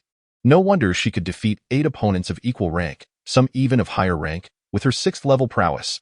After a brief contemplation, Zhang Yuanlu further inquired, what type of telekinetic and elemental techniques are you practicing? Qi tilted her head back. The telekinetic technique is called the shimming formula, while the elemental technique is known as the Shinjade formula. Would you like me to recite them for you? Zhang Yuanlu waved his hand dismissively. We can discuss that later. Oh, you know the levels of these 2 techniques? Qi shook her head in silence. She had never heard of techniques being categorized by levels. Throughout her life, she had simply learned what others taught without questioning further. The 2 techniques were classified as supreme and yin-yang levels.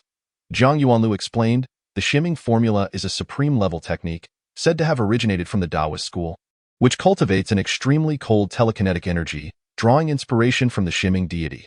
Shimming is a figure from the ancient myths of the Huagua nation during Earth's era, revered as the water god. Also known as the god of winter and the northern deity, depicted with a human face and bird body, with a green snake hanging from each ear and standing upon 2 green snakes. Presenting quite an unusual appearance, the lines in Li Bai's The Great Hunt describe Shimming. In the harsh winter's grim chill, the cold air biting fiercely, the winds of Zhouchu come, Shimming commands the snow. The shimming formula, deriving its essence from the shimming deity, is undeniably powerful.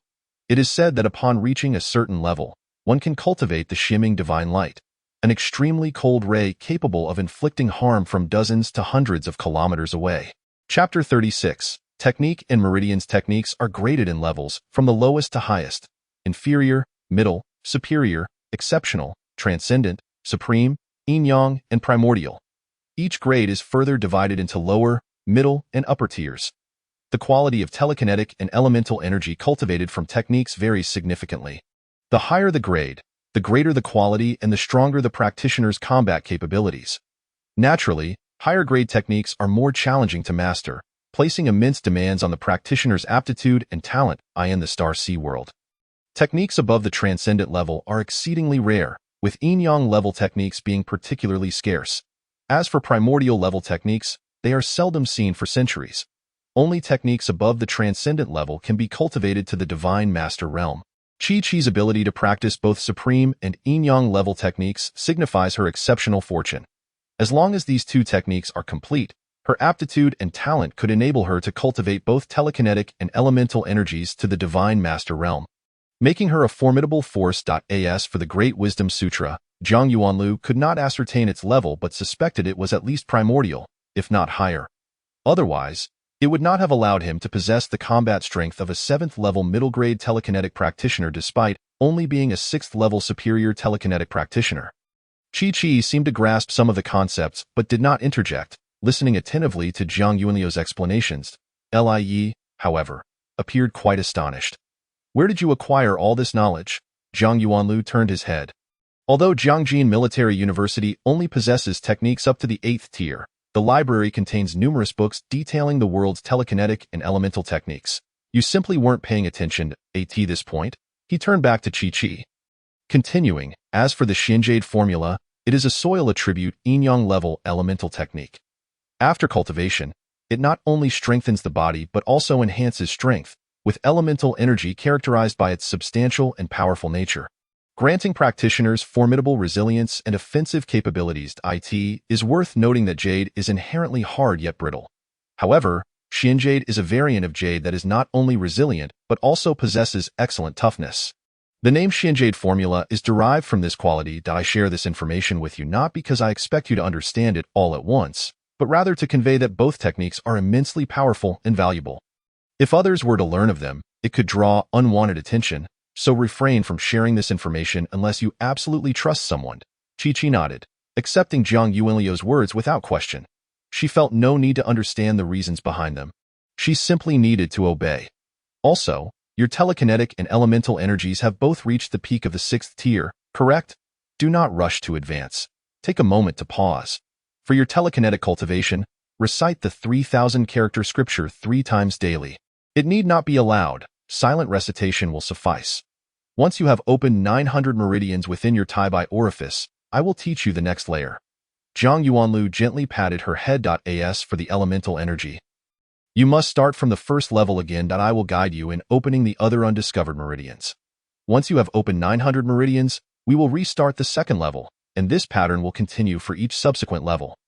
Chi-Chi murmured in agreement, her face reflecting a dazed expression, uncertain whether she absorbed the information. Zhang Yuanlu gave her a few light pats on the head. "All right, you may go to sleep now. Sister Li and I have matters to attend to."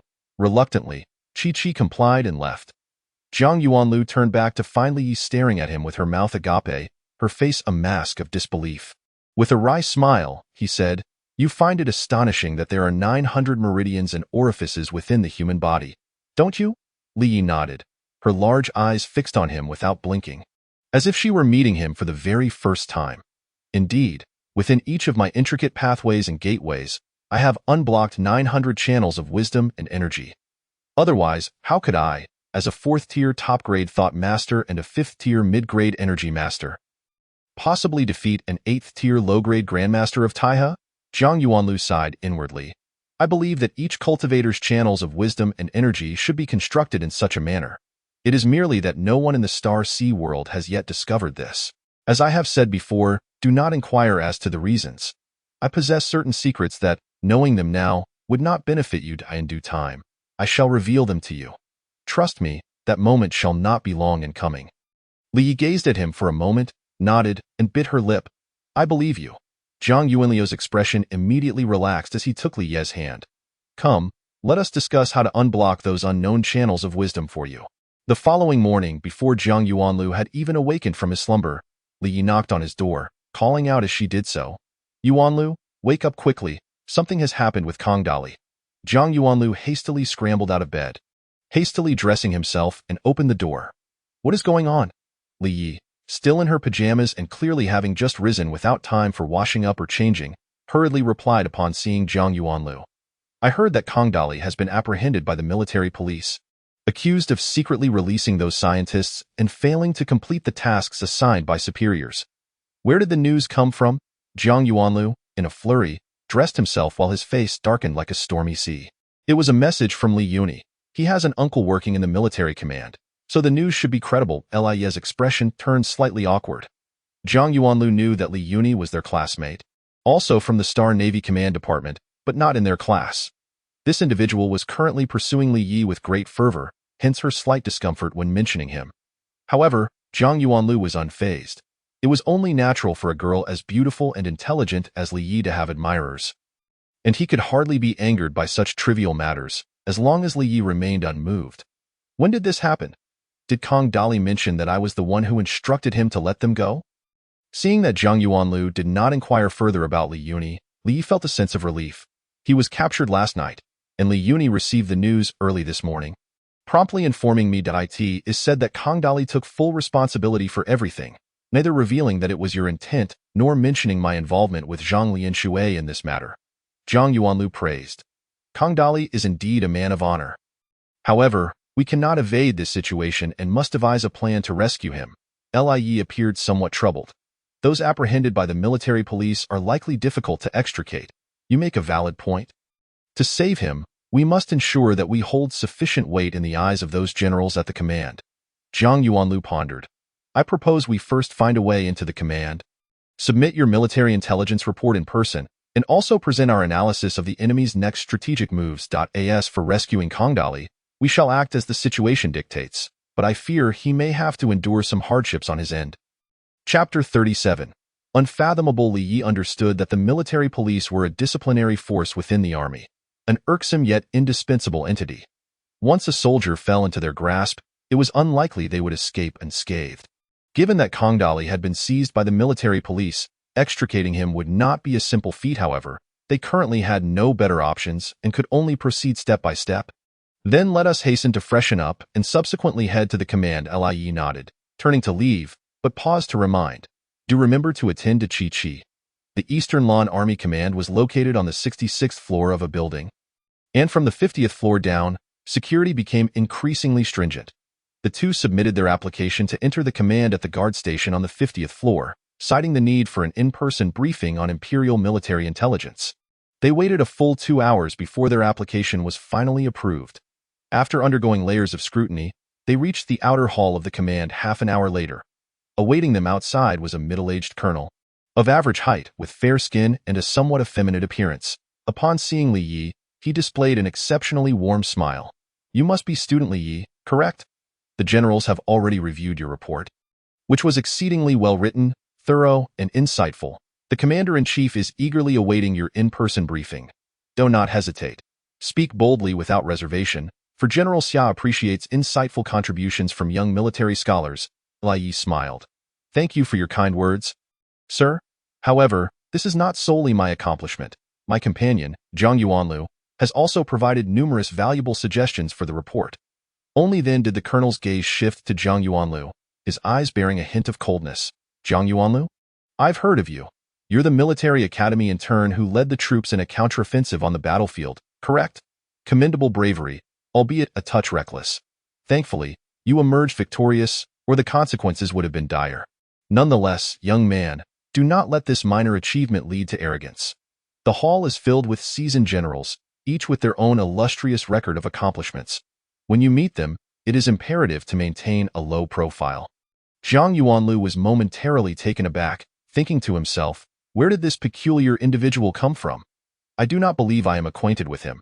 He launched into a barrage of admonitions the moment we met. Could it be that he harbors a grudge from a past life? What had initially been goodwill towards Li Yi, as he praised and encouraged her, vanished in an instant. Not only that, but he also felt a surge of indignation rising within him. His face reddening, veins popping on his forehead, and he could hardly restrain himself from retorting. Upon noticing the tension, Li Yi quickly tugged at Zhang Yuanlu and subtly mouthed the name Li Yuni. She was acutely aware of Zhang Yuanlu's temperament. Though he was generally mild-mannered, once provoked, he would fear neither man nor deity. Li Yi genuinely worried that Zhang Yuanlu might engage in a quarrel at this moment. Realizing the awkwardness reflected in Li Yi's expression, Zhang Yuanlu began to understand that this person was likely Li Yuni's uncle, who had assisted Li Yi yesterday. Consequently, his anger subsided somewhat. However, he still found the situation perplexing. Thinking that this individual was rather foolish, chastising him without fully grasping the circumstances. Did he believe this could tarnish his image in Li Ye's eyes? He could not be bothered to argue with him. Merely responding nonchalantly, "Thank you for your guidance, sir." The colonel's indifferent demeanor towards Jiang Yuanlu left him somewhat displeased. Yet, perhaps due to time constraints, he refrained from further comments, letting out a light huff as he led the two into the command hall. The command hall was expansive, measuring a full 300 square meters, and was square in shape. At the top of the hall was a massive three-dimensional projection screen displaying the military situation map of Donglan Star. In the center of the hall stood a large rectangular conference table, fully occupied by generals. A glance around revealed a constellation of military stars, all of whom were generals. Slightly behind the table, on either side, were several rows of seats occupied by a smattering of officers, all of whom were at least of the rank of lieutenant colonel. Upon entering the hall, Jiang Yuanlu and Li Yi caught the attention of the generals, who ceased their conversations and scrutinized the two with a mix of expressions. Some were appreciative, others puzzled, some encouraging, some indifferent, some admiring, and some disdainful, revealing the full spectrum of the general's emotions. The imposing general seated at the head of the table suddenly broke into a smile, waving at the two. "Are you student Li Yi and student Jiang Yuanlu? Come forth. The generals are eager to hear your report." Jiang Yuanlu and Li Yi exchanged glances, both aware that the general in the foremost position was none other than General Xia Shaji, the commander of the Donglan army.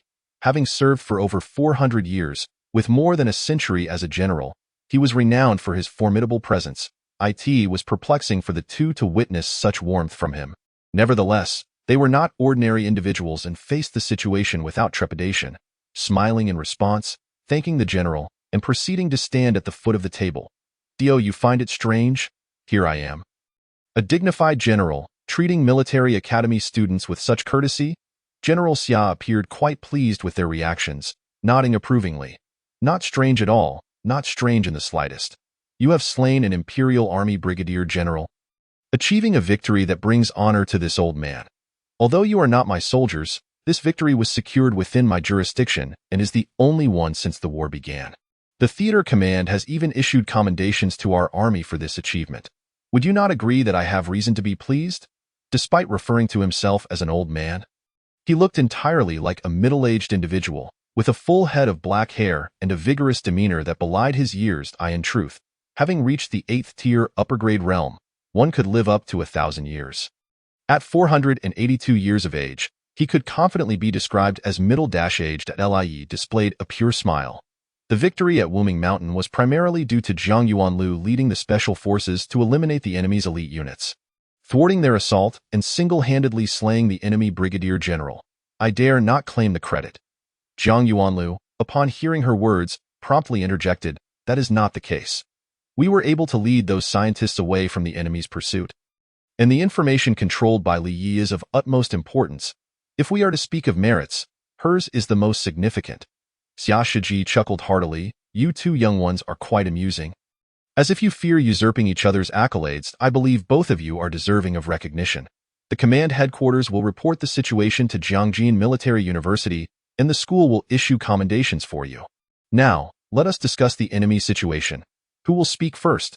Jiang Yuanlu and Li Yi exchanged glances, and the latter said, "Allow me to go first, and then Jiang Yuanlu can add his insights." Chapter 38. On-site report. She took a moment to organize her thoughts before stating, "The generals present have already reviewed my report, so I shall refrain from reiterating the detailed circumstances and instead focus on the characteristics of the enemy forces that we have come to understand. I believe the attributes of the Imperial Army and their combat style can be succinctly summarized in 8 words. Decisive, resolute, rapid, and valiant. By decisive, I mean that once the enemy makes a decision, they execute it without hesitation, without second-guessing, and without soliciting multiple opinions. This leads to a swift implementation of their battle plans and a rapid pace of attack, as evidenced by the speed of their offensive since landing on Donglan Star. Resolute indicates that the enemy is willing to go to any lengths to achieve their objectives and will not retreat due to temporary setbacks. For instance, when assaulting a position, if they fail once, they will try again. If they fail twice, they will attempt a third time, persisting until they succeed. regardless of sacrifices or losses. Take, for example, our victory at Wuming Mountain, where the enemy launched 8 assaults on our position. Had it not been for Zhang Yuanlu leading Kong Dali's special battalion in a counteroffensive that achieved victory, our position would inevitably have been breached, and we would have been unable to escape the enemy's pursuit. Rapid refers to the brisk pace of the enemy's attacks. They do not linger after one battle, but immediately engage in the next, disregarding our smaller units' harassment and relentlessly advancing towards major cities. Thus, unless our harassment units are exceptionally combat-capable, such disruptions will be ineffective in slowing the enemy's offensive momentum. Valiant signifies the enemy's formidable close-quarters combat capabilities. They excel in hand-to-hand combat and are undaunted by death, making siege and positional warfare their strong suits. If we are engaged in a defensive battle and cannot keep them at a distance, it becomes exceedingly difficult to withstand their close-range offensives. Xia Shiji interjected, "You have highlighted several strengths of the Imperial Army. What weaknesses do they possess?" Li Yi promptly responded, "There are indeed shortcomings. The first weakness is inflexibility. Their decisiveness and unwavering commitment to orders result in a tactical rigidity, often leading them to pursue a failing strategy without reconsideration, either toppling the obstacle before them or succumbing to it. The second weakness is inferior equipment. Perhaps due to a lower technological level compared to the Federation, the Imperial Army's gear is generally subpar. For instance, artillery of the same caliber has a range that is 10 to 20% shorter than ours, and their shells possess less destructive power. Furthermore, their ordinary armored units, such as the Ninja 85th generation armor, while contemporaneous with our Xuanwu 85th generation, are technically a generation behind. The same issue applies to bioarmors. For example, the D-class bioarmor of the Empire offers 1 to 2 times less combat enhancement than equivalent Federation armors. The third weakness is a lack of long-range capability. The enemy's air force is relatively weak, with fewer psionic warriors and shorter artillery range, resulting in diminished long-range attack capabilities, which starkly contrasts with their prowess in close combat. Our forces can exploit this vulnerability in engagements with them. What I have shared constitutes our understanding of the strengths and weaknesses of the Imperial Army. It may not be entirely accurate, but is offered for the reference of the Army Command Headquarters. That concludes my report. The generals present nodded in agreement, casting appreciative glances at Li Yi. Xia Shiji also commended her, saying, "Well done, your analysis is thorough and comprehensive." Zhang Yuanlu, do you have anything to add? Zhang Yuanlu adjusted his military posture and replied, "Your Excellency, the Commander-in-Chief, regarding Li Ye's report, I would like to emphasize one point. When engaging the enemy, one must consider their willpower thoroughly. In the Battle of Wuming Mountain, despite suffering an 80% casualty rate, the enemy's special armored units fought fiercely without retreat, demonstrating their tenacity that, of course, we can also turn their will against them. If we can shatter their resolve, we can significantly diminish their combat effectiveness. Although they may still fight to the last, a decline in their fighting capability is a reality. To utilize their tenacity? Quite intriguing." Xia Shiji's robust fingers tapped on the table thoughtfully. "Zhang Yuanlu, I have heard that you have conducted simulations regarding the enemy's next strategic moves. Would you share your insights with the generals?" "Certainly, Your Excellency, it is my honor," Zhang Yuanlu nodded. "From the information I have gathered about the enemy, I have 2 fundamental assessments regarding their strategy and tactics in launching an offensive against our far eastern star zone. They are conducting both a lightning strike and an occupation campaign." A general seated at Xia Shiji's left interjected, "Zhang Yuanlu, what is the basis for these 2 assessments?" Noticing the puzzled expressions on Zhang Yuanlu and Li Ye's faces, Xia Shiji interjected, "Allow me to introduce our Chief of Staff, General Lu Yunfei. I believe his inquiry reflects the concerns of the other generals present." Zhang Yuanlu discerned a glimmer of expectation and admiration in General Lu Yunfei's gaze, which invigorated his thoughts and instilled a desire to express himself. He saluted Lu Yunfei, "General, since the enemy's landing, they have consistently concentrated their main forces in battle, avoiding entanglements with our smaller units, and focusing solely on capturing major cities to dismantle our defensive framework without concern for small towns or agricultural regions. Thus, the enemy's rapid advance is evident. Within a mere half-month of landing, they have occupied a significant portion of the planet, leading me to conclude that the Imperial Army's operations are indeed lightning strikes. As for the occupation campaign, it is characterized by the enemy refraining from employing the plundering and destructive tactics seen in previous invasions, where they would seize all plunderable resources and destroy what they could not take. Instead, They neither pillage nor destroy, leveraging their advantages in space forces to transport substantial supplies to the cities they occupy, indicating an intention to establish a long-term presence. In other words, they do not intend to merely loot and depart. Rather, they aim to seize our territory. The generals absorbed his words. Some nodded, others smiled, and a few fell into contemplation, including Xia Shiji, who rested his chin on his hand, narrowing his eyes. After a moment, as Zhang Yuanlu fell silent, Xia Shiji opened his eyes and focused on him. Please continue. Feel free to express your thoughts. Zhang Yuanlu acknowledged with a sound and continued. Given that they are conducting both lightning strikes and occupation campaigns, the enemy will neither allow the battle to become a stalemate nor will they hesitate to eliminate our viable forces. Therefore, I assess that the likelihood of the enemy's eastern and northern armies converging on Zhongjiang City for a strong assault is low. Lu Yunfei's finely arched eyebrows furrowed slightly. If the enemy truly operates as a lightning strike and occupation campaign, then a stalemate would indeed be a grave error, and their primary objective would be to eliminate our viable forces. But why do you judge that they will not mount a strong offensive on Zhongjiang City? Chapter 39. Unbelievable report to the Chief of Staff. I believe there are 3 reasons. Zhang Yuanliu's voice resonated. Firm and unwavering. First, the terrain to the east of Zhongjiang City is narrow, which is not conducive to large-scale troop maneuvers, thereby limiting the enemy's numerical advantage. Second, Zhongjiang City is fortified, well-manned, and logistically supported, making it difficult for the enemy to capture it quickly and at a low cost. Third, should Zhongjiang City become untenable, our forces can conserve their strength and withdraw to the southwestern mountains, preventing the enemy from achieving their objective of annihilating our viable forces. Based on these 3 points, I deduce that the enemy is unlikely to mount a strong offensive against Zhongjiang City. A distinguished-looking major general seated to the right inquired, Zhang Yuanlu, if you believe the enemy will not assault Zhongjiang City, then what direction do you predict their next move will take? Zhang Yuanliu's expression turned serious. General, I anticipate that the enemy may very well attempt a surprise attack on Changling Pass, circumventing the southwestern mountains to cut off our troops stationed in Zhongjiang, executing a flanking maneuver to encircle our main forces in Zhongjiang City. Upon this statement, the command hall erupted into a buzz of conversation. Some remarked, impossible. Changling Pass is over 2,000 kilometers from Maple Leaf City. How could the enemy conceal their strategic intentions? Others argued. That shouldn't be. Changling Pass is easy to defend but hard to attack. A surprise assault would likely fail. Yet, some voiced, the likelihood of this scenario is indeed significant. If the enemy successfully executes a surprise attack on Changling Pass and follows up with their main force, the consequences could be dire. Even more concurred, I fully endorse this assessment.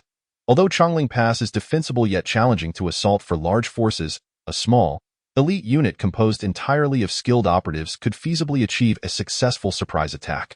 Currently, most of the troops in the southwestern mountainous region have been redeployed to Zhongjiang City, leaving our defenses alarmingly thin.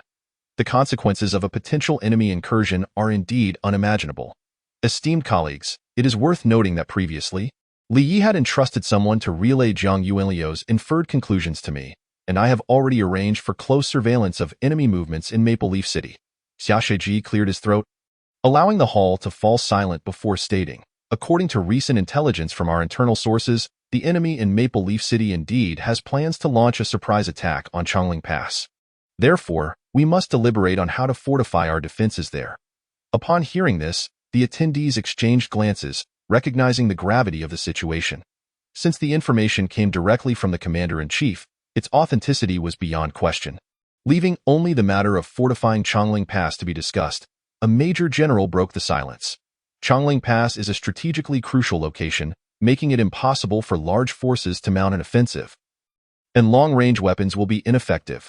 The enemy's options for attack are limited to deploying numerous high-level telekinetic masters for long-range assaults or small units of elite energy masters to execute surprise attacks. I propose we focus our defensive strategies on these points. Firstly, by deploying more energy suppression devices, and secondly, by sending additional high-level energy masters and telekinetic experts. The energy suppression device is a high-tech weapon specifically developed to counter energy and telekinetic masters. It creates a wave field that interferes with the genetic makeup of energy and telekinetic masters, forcibly incapacitating them, thereby significantly diminishing their combat effectiveness. The energy masters and telekinetic masters of the Star Sea world are formidable. particularly the high-level telekinetic masters, who can attack from dozens or even hundreds of kilometers away. A high-tier Earth-based telekinetic technique can alter the terrain itself, rendering any strategic advantage useless without the energy suppression device. However, the energy suppression device has its drawbacks. Its interference affects both friend and foe alike, meaning that once activated, our reliance on energy masters for close combat becomes paramount. The more powerful the energy suppression device, the larger its size and the more cumbersome its mobility, typically requiring deployment at fixed locations, thus limiting its effectiveness in field operations. Another major general chimed in. I concur with Commander Yuan's assessment. Additionally, I believe we should redeploy some forces from Longjiang and Shangjiang to gather at Zigushi City, so they can provide reinforcements to Chongling Pass if necessary. Yet another major general voiced his concern. Currently, our defensive forces at Chongling Pass consist of 1 regiment. While this is sufficient in terms of numbers, if we were to assign a team of high-level energy masters and telekinetic experts, it could pose a command issue. High-level energy masters and telekinetic experts excel in combat but are not necessarily adept at strategic command, and the regiment commander may not possess the requisite rank to effectively oversee the specially assigned team. As the discussion veered towards the defenses of Chongling Pass, Zhang Yuanlu grew increasingly anxious. He had intended to raise the matter concerning Kongdali and his team after the report, but it seemed his opportunity was slipping away. His mind raced, and suddenly a thought struck him. He mustered his courage and called out, "Report!" Drawing Xia Shiji's attention towards him. There's something you wish to address, Zhang Yuanlu? Xia Shiji inquired. Zhang Yuanlu hastily replied, Commander-in-Chief, regarding the defense of Chongling Pass, I believe you should consider redeploying Kongdali's special battalion. This battalion possesses formidable combat capabilities and has been engaged with the Taiha army for over a month, making them quite familiar with the enemy's operations. Their presence would undoubtedly bolster our defenses at Chongling Pass. Before Xia Shiji could respond, Lu Yunfei furrowed his brow. Kongdali? That may not be feasible. He has been detained by the military police for violating military orders. Feigning surprise, Zhang Yuanlu exclaimed, What? How did this happen? Didn't Captain Kong achieve merit? Li Yi shot him a perplexed glance, unable to comprehend why he pretended ignorance regarding Kongdali's arrest but wisely refrained from questioning him. Lu Yunfei explained, While he did achieve merit, he also violated military orders by releasing those scientists against the directives of the Jiangjin Military Region Command. They have sent a letter requesting our cooperation in handling the matter. Hence the command ordered his arrest. Zhang Yuanlu responded, I see. But he acted according to my instructions. If anyone should be apprehended, it should be me. This is utterly unfair to him. And no sooner had he spoken than a stern-faced major general slammed his palm onto the table, exclaiming, Zhang Yuanlu, who gave you the audacity to defy the Jiangjin Military Region Command's orders and incite Kongdali to release those scientists? A tremendous pressure emanated from the major general, nearly suffocating both Zhang Yuanlu and Li Yi. The latter, possessing lesser strength than Zhang Yuanlu, felt as though she might lose consciousness. It was only when Zhang Yuanlu subtly shifted his position to shield her that she felt a measure of relief. Zhang Yuanlu's maneuver was deliberate. He deftly employed his foresight to evade the major general's most potent pressure while utilizing the principle of weak water to quietly dissipate some of the oppressive force, allowing him to withstand the remainder. Had the major general unleashed his full power, they would have likely been humiliated on the spot. However, the major general refrained from exerting his full strength, mindful of the setting within the command hall. Upon witnessing Zhang Yuanlu endure his pressure, the major general's expression darkened as he intensified his energy manipulation. This time, Zhang Yuanlu could hardly withstand it. Veins bulged on his neck, and his face flushed crimson. Nevertheless, he remained resolute, refusing to yield, for to do so would mean subjecting Li Yi to the same pressure. The head of the table. Xia Shiji raised a hand, his voice grave. General Pu? Please be mindful of your position. This is the command hall. Instantly, Zhang Yuanlu felt the oppressive weight lift, clearly a result of Xia Shiji's intervention. However, a surge of anger welled within him, his blood boiling and his vision reddening. Yet he forced himself to maintain composure and inquired, and who might this general be? He did not wish to provoke a confrontation, but reason dictated that this individual could easily crush him, much like squashing an ant. While the general might not act overtly, a major general possesses myriad methods to eliminate a mere military academy student. Despite his fiery temper, Zhang Yuanlu was not foolish.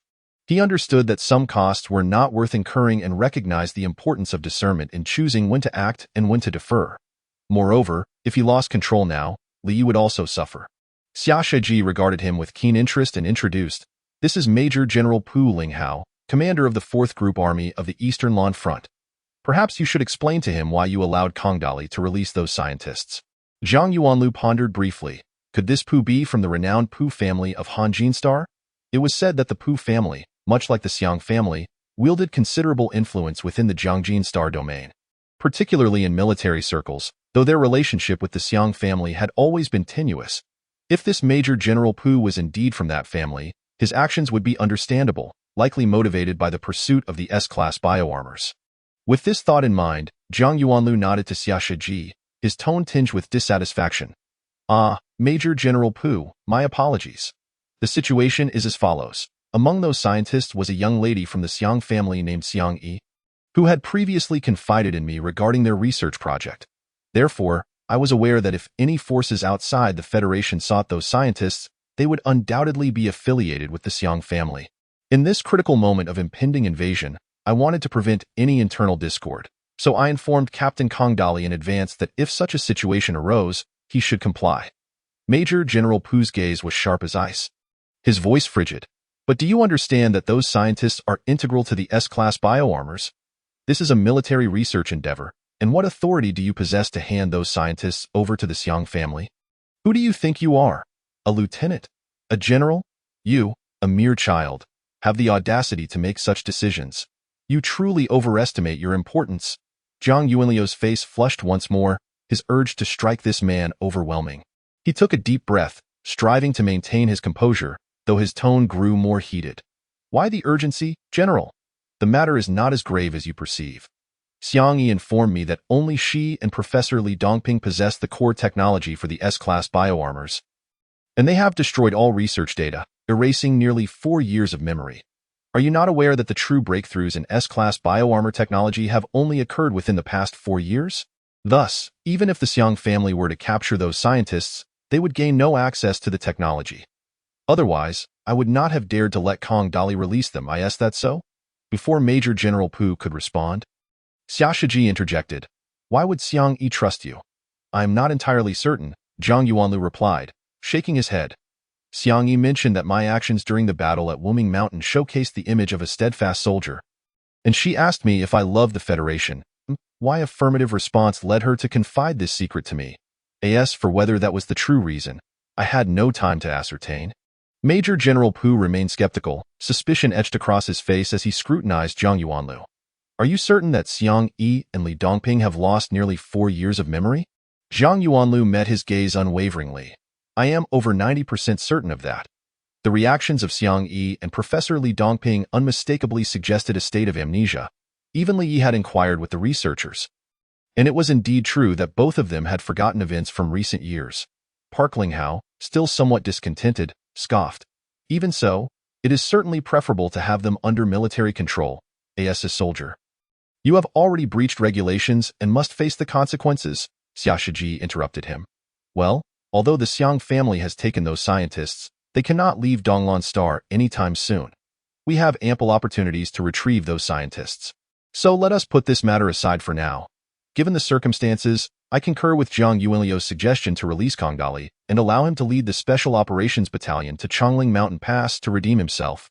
At this juncture, he leaned in to confer briefly with Lu Yunfei before turning his gaze to the assembly. "I plan to mobilize 135th level or above telekinetics and elementalists from cities such as Shangjiang and Longjiang to form a special operations team, led by the esteemed Saint Master Longting stationed in Shangjiang, to be deployed at Chongling Mountain Pass for defense assistance.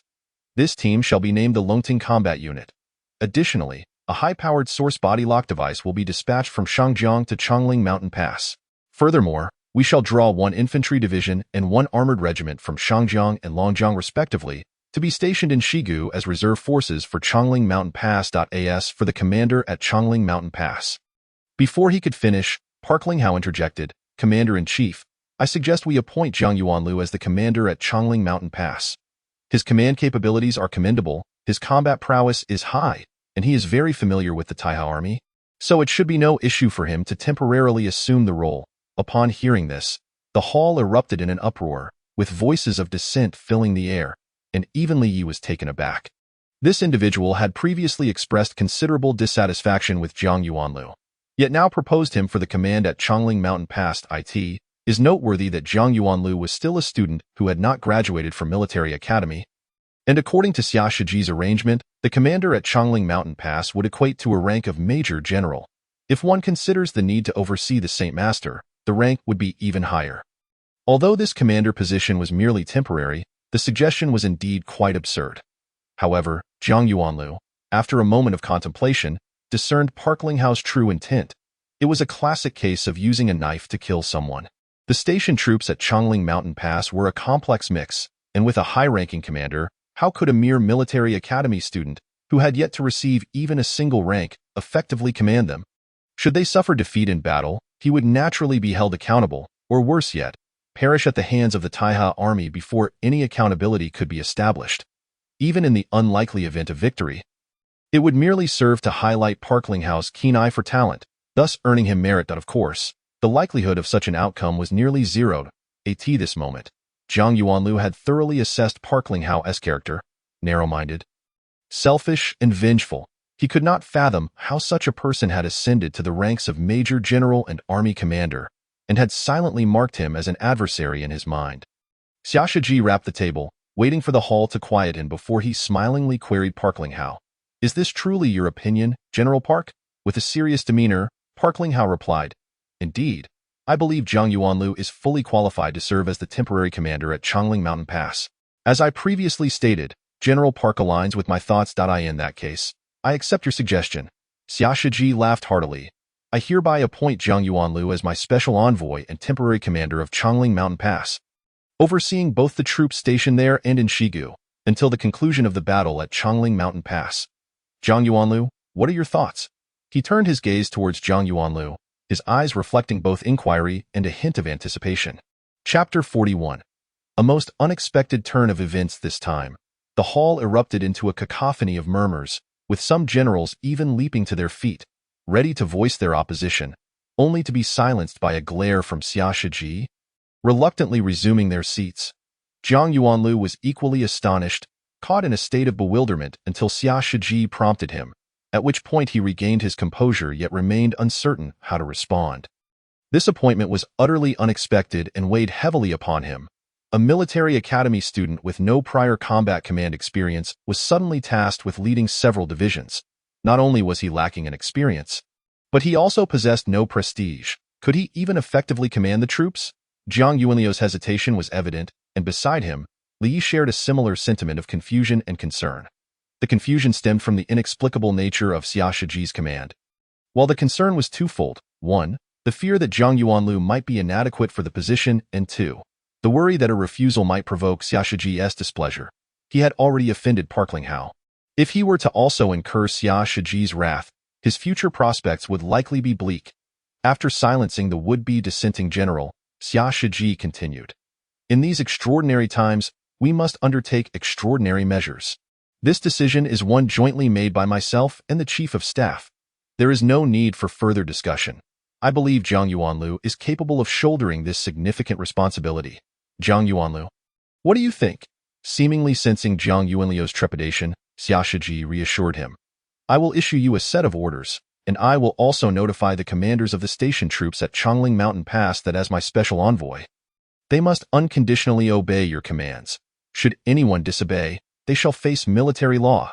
Zhang Yuanlu glanced at Park Linghao, who wore a smirk that was simultaneously proud and mocking, igniting a fresh wave of indignation within him, his mind swirling with feelings of dissatisfaction and resentment.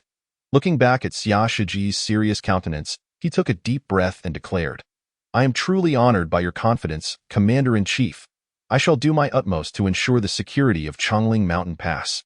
Xia Shiji praised, "Excellent. Young people should possess such courage and audacity. To ensure your command proceeds smoothly, I will assign Colonel Sun Qingyuan to accompany you and assist with your tasks. Rest assured, Colonel Sun will not interfere with your command. He will merely offer suggestions and facilitate coordination." The generals collectively breathed a sigh of relief.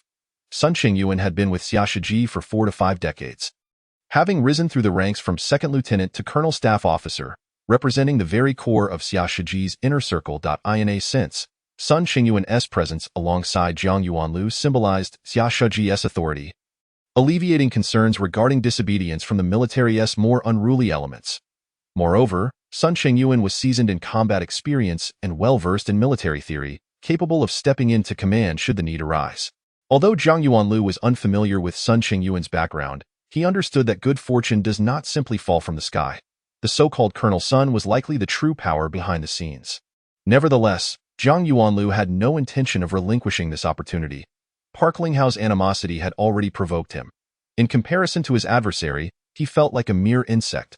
To avoid being crushed, he must enhance his strength that encompassed both his personal combat prowess and the authority he wielded. By assuming the role of temporary commander at Chongling Mountain Pass, he would gain considerable power, at least until the conclusion of the battle, during which Park Linghao would likely refrain from any overt actions against him. Furthermore, he had previously confided in Li Yi about his ambition to make a mark in this tumultuous era, and thus, he could not afford to overlook any opportunity. Consequently, he echoed Xia Shiji's sentiments. "Thank you, Commander-in-Chief. With your arrangements, I feel truly reassured." At this moment, an idea struck Zhang Yuanlu, and he looked at Xia Shiji. "Commander-in-Chief, during the engagement at Wuming Mountain, I acquired a noteworthy trophy, which I would like to present to you. Just as you mentioned earlier, the victory in that battle was achieved on your territory. Without the support of the front army, I would not have dared to confront the enemy's major general.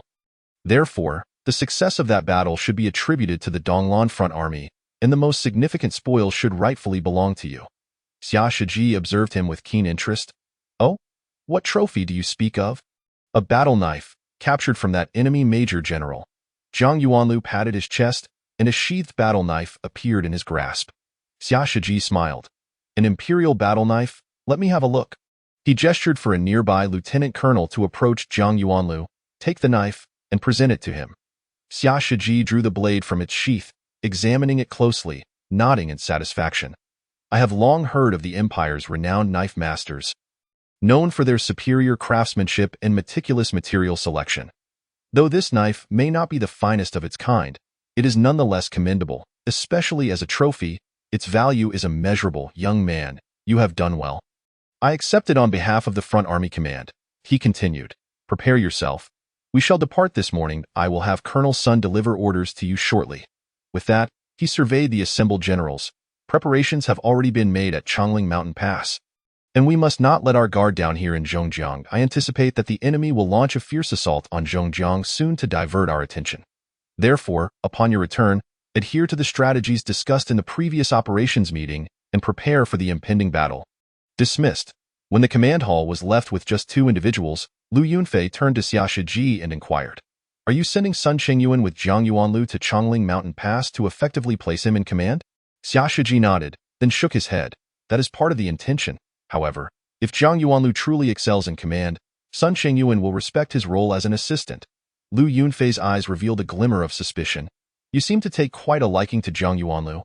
It appeared you were deliberately encouraging him to perform just now. This strikes me as odd, for I believe this is your first encounter with him, is it not?" Xia Shiji chuckled softly. "Did you catch on so quickly?" He paused, not waiting for Lu Yunfei's reply, and continued. "There are 5 reasons for my actions. Firstly, Gu Yong, the president of Jiangjin Military University, holds him in high regard and seems inclined to take him on as a protege. He specifically reached out to me, urging me to look after him. Although this old man has stepped back to a secondary position, his influence within the military remains substantial, and we have been friends for many years. I cannot disregard his request." Lu Yunfei nodded in agreement. Indeed, at least within the Far East Theater, Gu Yong's influence is considerable. Secondly, Xia Shiji continued, Zhang Yuanlu possesses remarkable talent, both in personal combat capabilities and in strategic and tactical acumen. You have seen the report penned by Li Yi. The data within it indicates that Zhang Yuanlu has an exceptionally keen battlefield instinct. His unit managed to evade the pursuit of the Taiha army, and it is fair to say that he played a pivotal role in nearly every critical moment. It was his actionable suggestions that extricated the forces from peril. I am uncertain whether this instinct is innate or if it has been honed through extensive study of military theory. Even if it is the latter, The ability to adeptly apply military theory to real combat scenarios is no small feat. Young individuals of his caliber are exceedingly rare in the military. And I believe such talent deserves nurturing. I am eager to see how far he can go. Lu Yunfei smiled. However, cultivating him is not a task that can be accomplished in a day or two. Indeed, Xia Shiji remarked resolutely, by thrusting him onto the battlefield, he will mature more swiftly. I hope Zhang Yuanlu can achieve a remarkable feat. His gaze was filled with determination. The Taiha Army's plan to launch a surprise attack on Chongling Pass merely involves dispatching a special forces unit.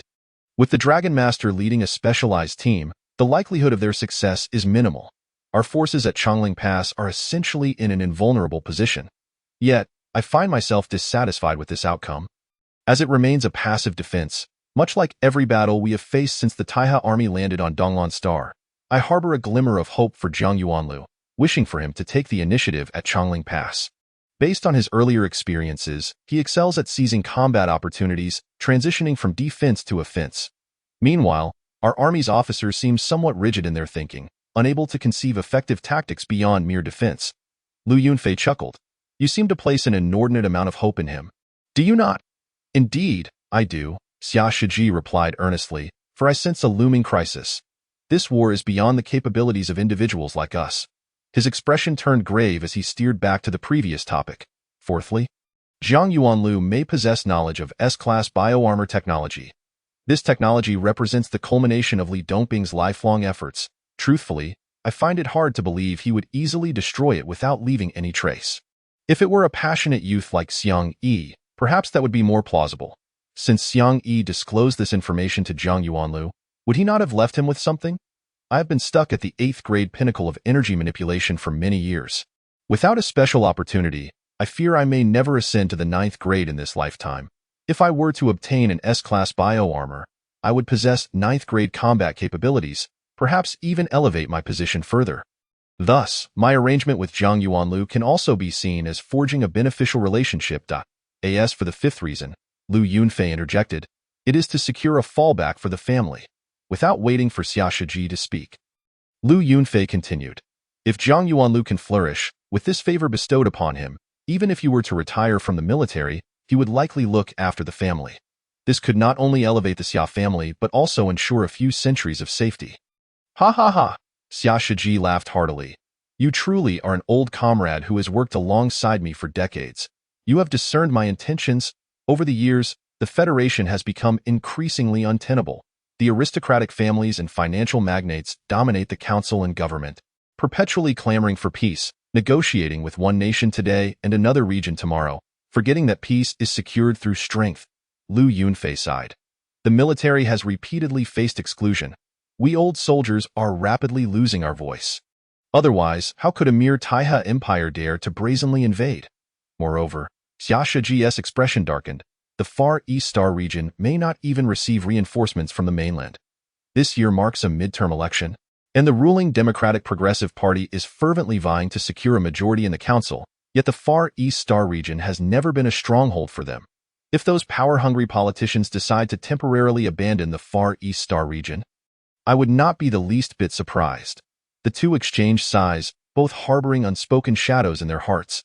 They worried not only for the future of the Far East Star region, but also for themselves and their families.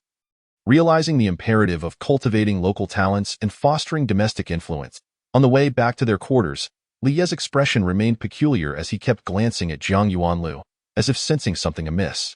Zhang Yuanlu initially intended to inquire but held back, aware of the surveillance cameras along the path. Upon returning to the room, he could no longer contain his curiosity and looked at Li Yi with a puzzled expression. Is there something wrong with me?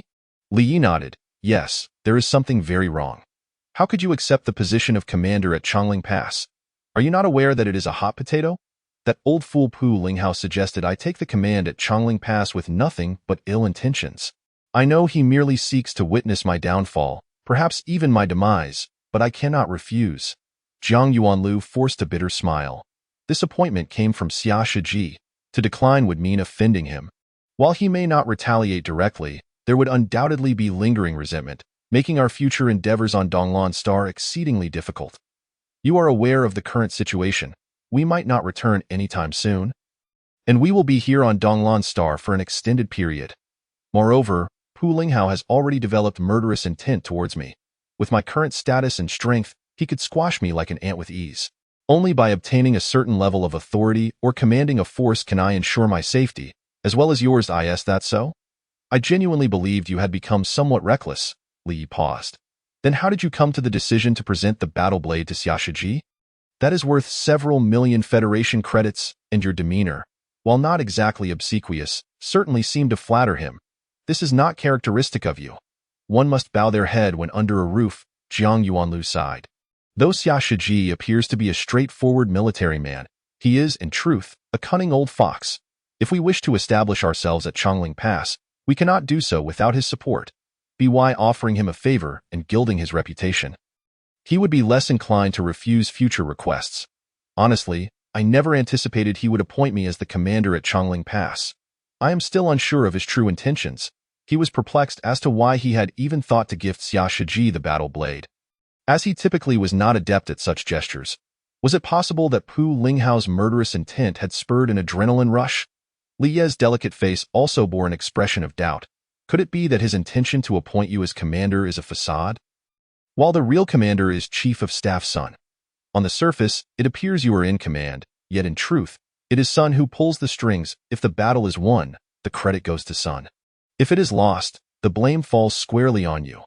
Jiang Yuanlu appeared somewhat skeptical. Surely Xia Shiji is not that type of person. Otherwise, how would those hot-headed officers in the command center ever respect him? Of course, we must remain vigilant. We will see how things unfold. Li still seemed concerned. If you truly command the forces at Chongling Pass, do you have confidence in thwarting a surprise attack from the Taiha army? That is hard to say. It will depend on whether the troops there will heed my command. Jiang Yuanlu narrowed his eyes. Did not Xia Shiji arrange for a certain Dragon Master to lead a special forces team there? If that Dragon Master can cooperate with me, I might just have a shot. With this, he shifted the topic. You should stay behind this time. It will be safer in Zhongjiang City. Li immediately frowned. What? Do you consider me a burden? Jiang Yuanlu opened his mouth, but found no suitable words to respond. Li was a 5th-grade lower-tier energy manipulator, already possessing impressive cultivation for her age. Considered a prodigy, however, her cultivation method was somewhat incompatible with her personality, affecting her combat prowess. Furthermore, lacking a suitable energy amplification device, her rank made her quite vulnerable in the close combat-focused battlefield at Chongling Pass. The energy manipulation technique Li practiced was called the Mingyue Ju, an extraordinary skill that enhances cognitive abilities, greatly benefiting her quantum brain talent. However, the technique has a feminine attribute, conflicting with Li Ye's naturally strong disposition, thus preventing her from unleashing its full potential. Chapter 43 Assistant Sun Chengyuan. As for the telekinetic amplifiers, also known as source devices, they are of equal significance to telekinetic practitioners. A high-quality telekinetic amplifier can enable a practitioner to engage in combat across levels. Li Yi, hailing from a modest background and not possessing the extraordinary talents of someone like Jiang Yuanlu, has been unable to acquire a superior telekinetic amplifier despite achieving the highest comprehensive scores in his grade exams and receiving accolades from the school.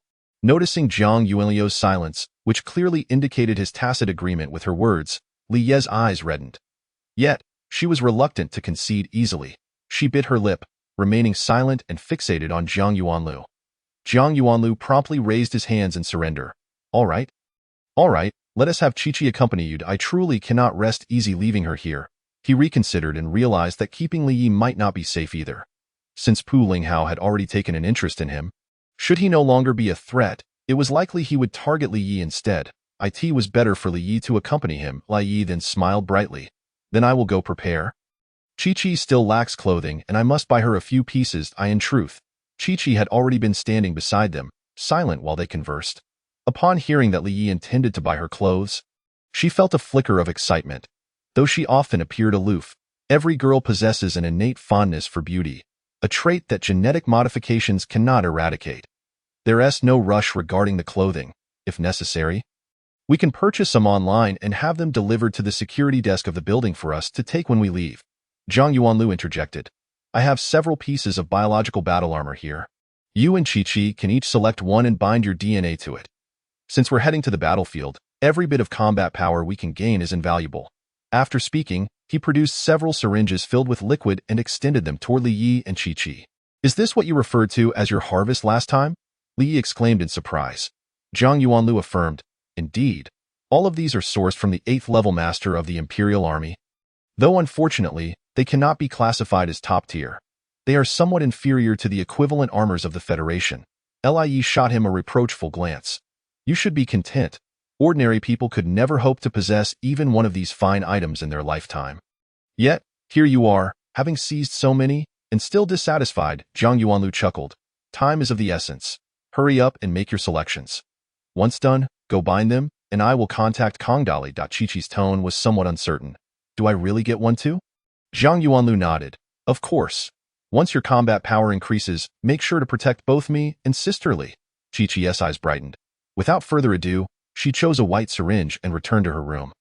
Li cast a grateful, gentle glance at Zhang Yuanlu, contemplating saying something, but ultimately held her tongue, departing with an orange syringe after Zhang Yuanlu's smile and shake of the head. 2 hours later.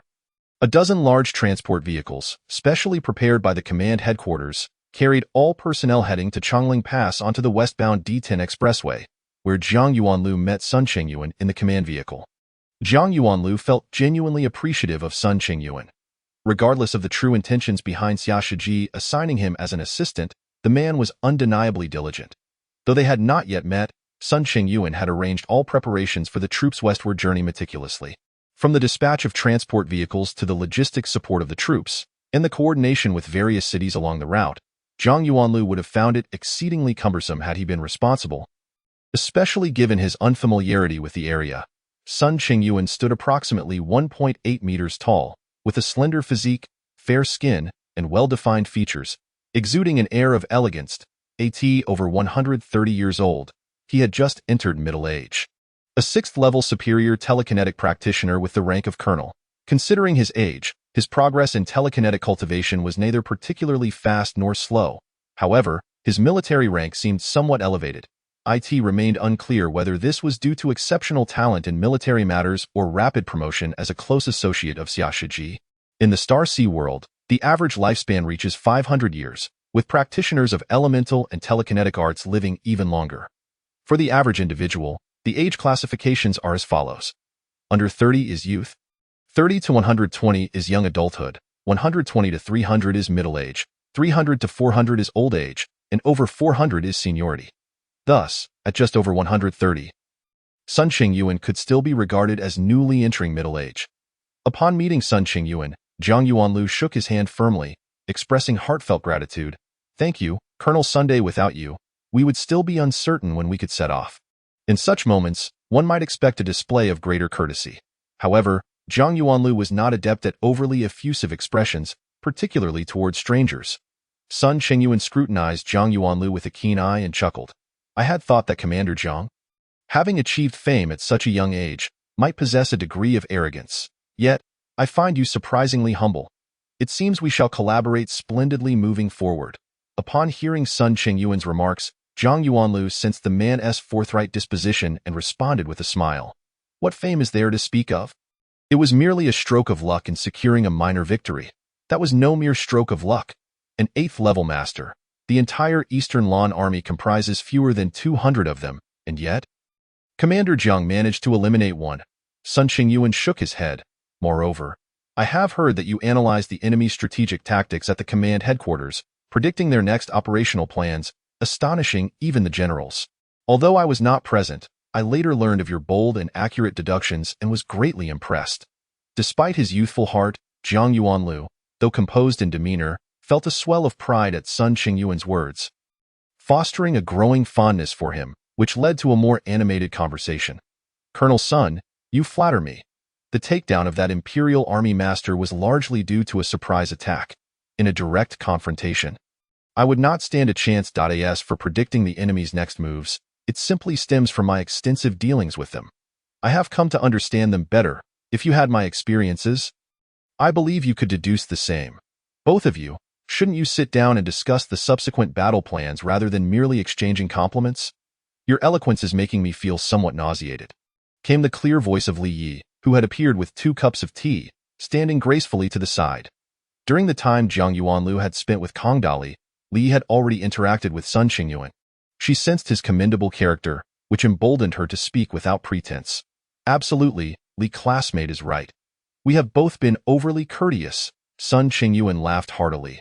I propose that instead of calling me Colonel Sun in public, you may refer to me as Advisor Sun. In private, simply call me Brother Sunday. How does that sound?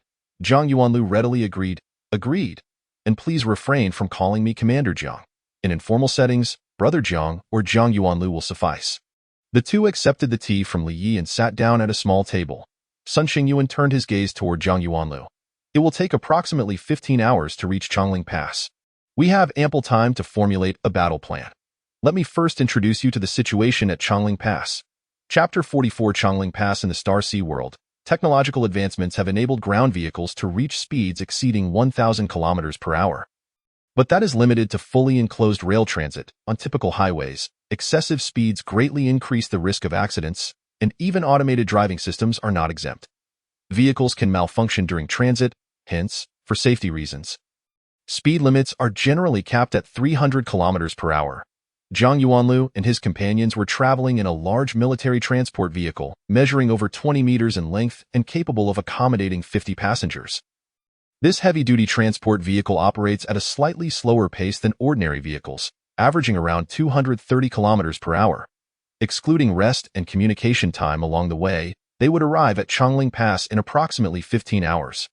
However, the advantage of this large transport vehicle is its remarkable stability during travel, allowing Zhang Yuanlu and his companions to engage in discussions with ease. Sun Qingyuan invited Li Yi to join them before producing a military quantum brain, projecting a three-dimensional map of Changling Pass.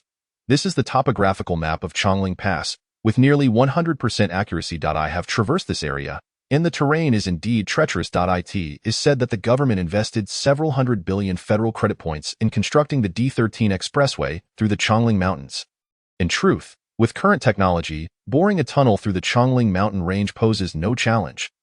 The decision to forego this option was made to safeguard the logistical base in the southwestern mountainous region, leading to the construction of a road over the mountains, culminating in the establishment of Changling Pass. Zhang Yuanlu examined the map carefully, noting that Changling Pass lies between two steep peaks, with Changling Pass itself constructed at the pinnacle of the pass.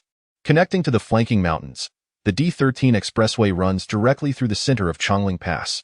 Given that the northern faces of both mountains are sheer cliffs hundreds of meters high, passage is impossible, making Changling Pass the sole corridor between the north and south. Controlling Changling Pass equates to commanding the passage spanning thousands of kilometers east and west. Sun Qingyuan continued. Currently, there is a regiment stationed at Changling Pass, designated the Eastern Lawn Army 1112 Regiment. This is a mixed regiment comprising over 3,000 personnel, consisting of 4 battalions, 2 infantry battalions, 1 exoskeleton armor battalion, and 1 artillery battalion. Additionally, the regiment headquarters boasts a dedicated biological battle armor company. The commander of the 1112 Regiment, Xia Hozhong, is a 6th-level superior elemental practitioner with the rank of colonel. He possesses a steady and profound demeanor, excelling in defense, and is regarded as a formidable general among regimental officers. Due to the limited scope of Changling Pass, the defending troops consist solely of 2 special armored companies and 1 infantry company stationed at the pass. Among the 2 special armored companies, one is an exoskeleton armored company, while the other employs biological battle armor. The remaining forces are stationed south of the pass. The terrain south of the pass is somewhat flatter, where a cluster of fortifications has been constructed, capable of accommodating 4 battalions. Zhang Yuanlu pointed at the steep cliffs on both sides. Is it possible for cultivators to traverse the Changling mountain range from these cliffs? Low-level cultivators cannot manage it. At least 6-level cultivators would be required to accomplish such a feat. Sun Qingyuan shook his head. However, even if they were to ascend the peaks, it would be of little use. The cliffs from the summits to the stone walls of Changling Pass are exceedingly steep. Should cultivators attempt to parachute into the pass from the peaks, they would inevitably face a dual assault from heavy artillery and cultivators, rendering a successful landing nearly impossible.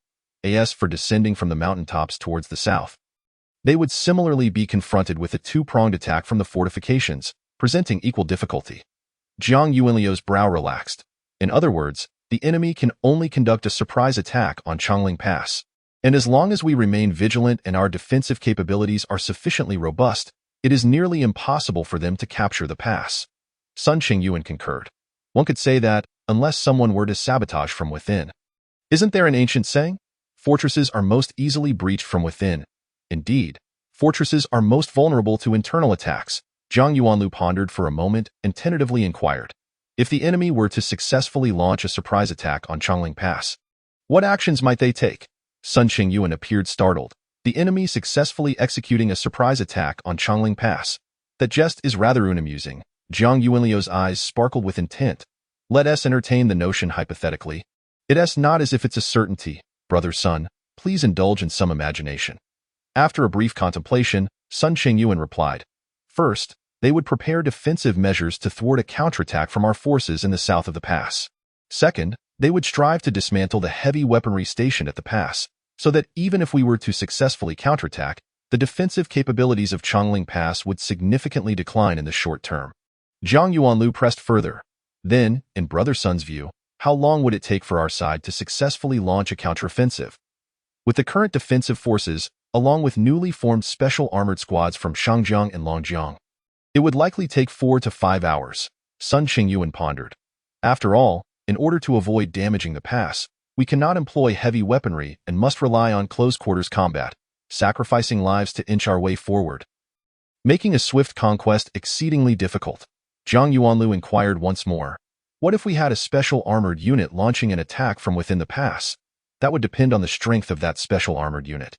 If their capabilities were commensurate with or only slightly inferior to those of the enemy's surprise attack force, then the counterattack could yield results swiftly. At this juncture, Sun Qingyuan seemed to grasp the implication and retorted. But if the enemy has already executed a successful surprise attack, how could we possibly have such a unit within the pass? Zhang Yuanlu refrained from elaborating, continuing instead. I recall that such passes typically have secret chambers designed to store vital resources. Does Changling Pass possess such chambers? Sun Qingyuan's eyes widened, seemingly beginning to comprehend Zhang Yuanliu's intent, his expression turning serious. You are correct. There are indeed such secret chambers within Changling Pass, utilized for concealing essential weapons and personnel. Are you proposing to annihilate the enemy's surprise attack forces within the pass? Zhang Yuanlu nodded, then shook his head. Brother Sun, how robust is Changling Pass, and what level of assault can it withstand? It can endure attacks from mid-tier Saint Masters. A confident expression surfaced on Sun Qingyuan's face. The construction of Changling Pass primarily aims to guard against incursions from the north, where the mountainous terrain is undulating and the paths are not linear, rendering energy weaponry nearly ineffective. This determines that the main focus of the pass's defenses is against physical assaults. From its inception, the pass was built using the most advanced materials of the time and has undergone multiple repairs and reinforcements, each employing the most cutting-edge materials available. For instance, the most recent reinforcement occurred a decade ago, utilizing the era's most advanced 385 series naval alloy steel. Thus, the defensive capabilities of Changling Pass are exceedingly formidable. Even an S-rank Saint Master can only inflict a certain degree of damage in a short time, but cannot completely obliterate it. Zhang Yuanlu seemed to let out a breath of relief. I see. That puts my mind at ease. One final question, Brother Sun. If the enemy's surprise attack succeeds, and they wish to permanently occupy the pass, how many troops would they require at a minimum? Chapter 45. A strange decision. Sun Qingyuan appeared somewhat overwhelmed by his train of thought but still responded. Given the relatively open terrain south of the pass, there are numerous troops available for assault. If the enemy wishes to maintain control of the pass for an extended period, they would need at least a division. A division, you say? Zhang Yuanlu murmured, turning his head towards Li Yi. Is it possible to infiltrate the enemy's Northern Army Command's central quantum brain and obtain detailed plans for their surprise attack on Changling Pass? Li Yi pondered briefly and nodded gently. It is feasible, but 2 conditions must be met. First, the internal quantum brain interface of the enemy's command must be connected to the heavenly network. Second, a high-capacity quantum brain is required. Please assist me with 4 tasks, Brother Sunday. Zhang Yuanlu looked towards Sun Qingyuan. First, please instruct General Xia to ensure that our spies within the enemy's Northern Army Command connect the internal quantum brain interface to the heavenly network at any cost. I heard General Xia mention this morning that he has an insider within the enemy's Northern Army. Since he can obtain intelligence regarding the surprise attack on Changling Pass, his status should be significant, increasing the likelihood of success for this task. Second, establish contact with Shangjiang and request that they dispatch a high-capacity quantum brain to Changling Pass. Third, request a high-level illusionist to be sent to Changling Pass. The higher the rank, the better. As for the means of application, brother Sun, you may handle that as you see fit. Fourth, contact the station troops in Shigu City and prepare them for imminent combat. Sun Qingyuan furrowed his brow. What exactly is your plan? I must have a sufficient reason to request these actions, correct? There is indeed a plan, but whether it can be successfully executed depends on your ability to accomplish these 4 tasks. So I cannot disclose it just yet. Zhang Yuanlu responded with a mysterious smile. However, I can share one thing with you, brother Sun. I do not favor passive defense. If this plan succeeds, we may very well capture an entire division of the enemy. So, as for the reasoning, brother Sun, you may concoct it as you see fit. With that, Zhang Yuanlu disregarded the astonished expression on Sun Qingyuan's face, extending his hand to shake his. I will entrust everything to you. Brother Sunday, I must seize the time to cultivate for a bit. My strength still falls short, and I cannot neglect my training. After saying this, he took Li Ye's hand and walked toward his own small compartment. Wait! Sun Qingyuan rose, his expression solemn. Commander Jiang, you must understand that the tasks you have entrusted to me are no trifling matters. Without a compelling reason, I cannot issue orders nor persuade other commanders. Military affairs are not child's play. I hope you can comprehend my predicament. Zhang Yuanlu furrowed his brow, but eventually halted his steps, turning back to face Sun Qingyuan, meticulously explaining. I intend to employ a strategy of internal and external encirclement to eliminate the enemy forces that have breached Chongling Pass, then lure the enemy deeper to annihilate their reinforcements. The specific plan is as follows. Do you think this is feasible? The more Sun Qingyuan listened, the more astonished he became, and once Zhang Yuanlu finished speaking, he nodded repeatedly. This plan indeed possesses substantial feasibility. Rest assured, I will ensure that your entrusted matters are executed flawlessly. As soon as Zhang Yuanlu and Li Yi entered the compartment, the latter asked, How confident are you in your plan? Zhang Yuanlu placed his index finger against his lips and shushed softly. Keep your voice down. My actions serve to test whether Sun Qingyuan is genuinely assisting me or merely pretending. Of course, if he truly accomplishes it, I would say I have a 70 to 80% chance of success. Li remained skeptical. Can we genuinely annihilate an entire division of the enemy? Zhang Yuanlu chuckled. The battlefield is ever-changing. Where can one find a plan with a 100% guarantee of success? However, if he accomplishes those 4 tasks, and you can successfully procure the enemy's surprise attack plan, then the probability of success indeed rises to 70 or 80%. Now, let us set this matter aside. We should focus on training for a while. I feel that I am not far from becoming a 5th-tier high-level elemental master. Perhaps I can break through before reaching Chongling Pass. At the same time, in Sun Qingyuan's compartment, he dialed a number using the quantum brain on his wrist. Shortly thereafter, a dignified middle-aged figure appeared in the projection. Is there something urgent? You contacted me less than an hour after leaving? The middle-aged man appeared somewhat surprised. Sun Qingyuan respectfully nodded. Indeed, I just had a conversation with Zhang Yuanlu. He has formulated an exceedingly bold military plan and requested my assistance with 4 tasks. I believe this matter is quite significant and warrants reporting to you. The middle-aged man leaned slightly forward, intrigued. Oh? What exactly did he discuss with you? Sun Qingyuan recounted the entirety of his conversation with Zhang Yuanlu. Then inquired, What do you think? Should I assist him? The middle-aged man leaned back in his chair, closing his eyes to contemplate for a moment before opening them to regard Sun Qingyuan. What is your impression of him? How do you assess his plan? This individual is somewhat inscrutable to me. His thoughts leap around too much, making it difficult to keep pace, yet the questions he poses are all pivotal to the enemy's surprise attack. Sun Qingyuan's expression was tinged with a hint of awkwardness. He had once uttered, I do not favor passive defense, which evidently indicated that his tactical inclination leaned towards proactive offense. I pondered over his strategy. Though undeniably perilous, its potential rewards were immense upon success. Disdainful of passive defense? The elder murmured to himself. Will he launch another initiative akin to the Nameless Mountain? I must admit, I am rather eager. Only after the elder finished his musing did Sun Qingyuan inquire, Your Excellency, the Supreme Commander, what precisely should I do? The elder retorted with a question of his own. What do you genuinely wish to achieve? Sun Qingyuan gritted his teeth, declaring, I aspire to meet his conditions. The elder chuckled heartily, gesturing dismissively, Very well, proceed with vigor. Declare it as my command, and let there be unimpeded passage everywhere. As for the internal matters, I shall personally orchestrate them. 6 hours later, Zhang Yuanlu, seated in a meditative posture, rose and casually stretched, producing a series of satisfying crackles throughout his body.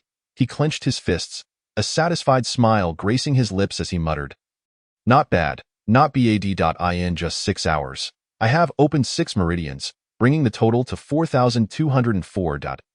My elemental force cultivation has finally ascended to the upper tier of the 5th stage, resulting in a modest yet significant leap in combat prowess. The categorization of practitioners' abilities into various grades based on their mental and elemental energies is quite logical. Every 36 intellect or meridian lines constitute a minor cycle, corresponding to a grade of mental or elemental force.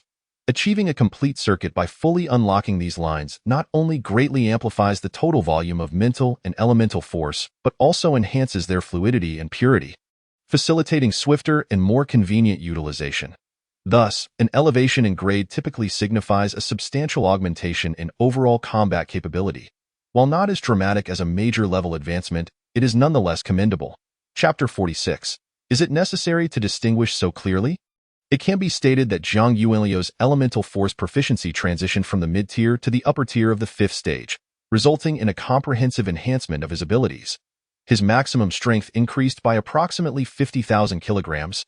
The total volume of elemental force surged by around 30%, its purity improved by about 5%, and the speed of its utilization rose by approximately 5%. Additionally, his physical coordination enhanced by about 3%, and his reaction time improved by around 1.5%, while his sustained combat duration extended by roughly 10%. Collectively, these improvements resulted in a combat capability that more than doubled compared to before his breakthrough. Of course, this assessment pertains solely to his elemental force prowess, as his combat effectiveness also encompasses the augmentation from mental force, divine consciousness, accelerated cognition, foresight, and other abilities, leading to a more moderate enhancement of approximately 20 to 30%. After tidying himself and donning a clean set of clothes, Zhang Yuanlu exited the compartment. The troops had been on the move for over 6 hours, and he felt compelled to ascertain the situation. Li Ye's compartment was adjacent to his, and seemingly hearing his movements, she emerged, her bright eyes scanning him, revealing a look of astonishment. "You seem somewhat different from before. Have you made a breakthrough?" Zhang Yuanlu nodded. "I've reached the upper tier of the 5th level. My 6 hours of meditation were not in vain." Li rolled her eyes at him. "Are 6 hours too long for you? Do you realize that some practitioners often stagnate at a certain threshold for years, even decades or centuries?" Zhang Yuanlu beamed with pride. Receiving praise, especially from his beloved, was a delightful experience. "What about you? How many intellect lines did you unlock?" "In 4 hours, I managed to open 2 lines within the Taibai acupoint." Li Ye's expression fell slightly. "At this rate, it will take me 14 months to unlock all the intellect lines within the 1st acupoint, and to open those in the 5th, also known as the Zhishir acupoint, will require at least 20 years, as I sense that the later lines become increasingly difficult to access. Opening 2 lines in 4 hours is already a speed reserved for the most extraordinary geniuses. Consider that when you were at the 5th level, you were equivalent to others at the 7th. This implies that your 20 years of cultivation equate to other centuries of effort. What more could you possibly desire?" Zhang Yuanlu, however, offered praise. "Your pace is merely slower due to your initial unfamiliarity with the Great Wisdom Sutra. As you become more adept, your speed will undoubtedly increase. Moreover, we can always resort to elixirs for cultivation. Once conditions permit, we shall indulge and advance rapidly." Last night, Zhang Yuanlu had imparted the Great Wisdom Sutra to Li Yi, instructing her to temporarily halt her progression and focus on unlocking all the intellect lines from the 1st to the 5th acupoints to establish a robust foundation for future cultivation. Upon hearing this, Li Ye's charming face radiated with delight, and she laughed. "As if we can indulge in elixirs. Given our circumstances, maintaining normal cultivation is already a feat." Zhang Yuanlu chuckled. "You may not realize it, but during our last encounter with that imperial military master, we acquired some valuable items. When the opportunity arises to sell them, we shall be able to procure quite a number of elixirs." "Sufficient for a spell of luxury," Li pouted. "Those are your possessions. What do they have to do with me? Must we delineate so sharply between us? What is mine is yours. Just the other day, you professed your love for me. Now, you wish to draw a line." Zhang Yuanlu shook his head in exasperation. In these chaotic times, only strength is truly reliable. We must hasten to elevate our cultivation levels, ensuring that we survive until the war's conclusion and can enjoy life together. He was aware of Li Ye's strong-willed and independent nature. If he did not draw their relationship closer, she might genuinely refuse to accept anything from him. Thus, he playfully added, "If need be, I shall include you in my future endeavors. Then, whatever we procure shall be shared."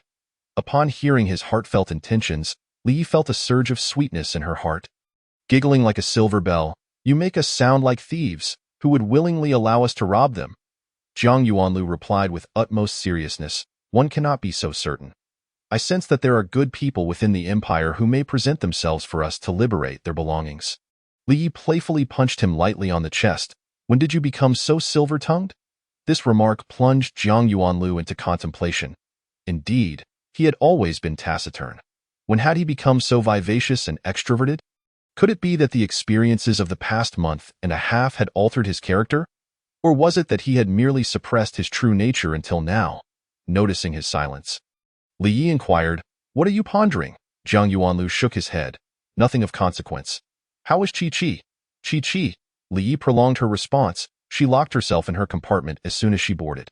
"She must be cultivating. Just like you, she's quite the little prodigy. She opened over 20 intellect lines last night.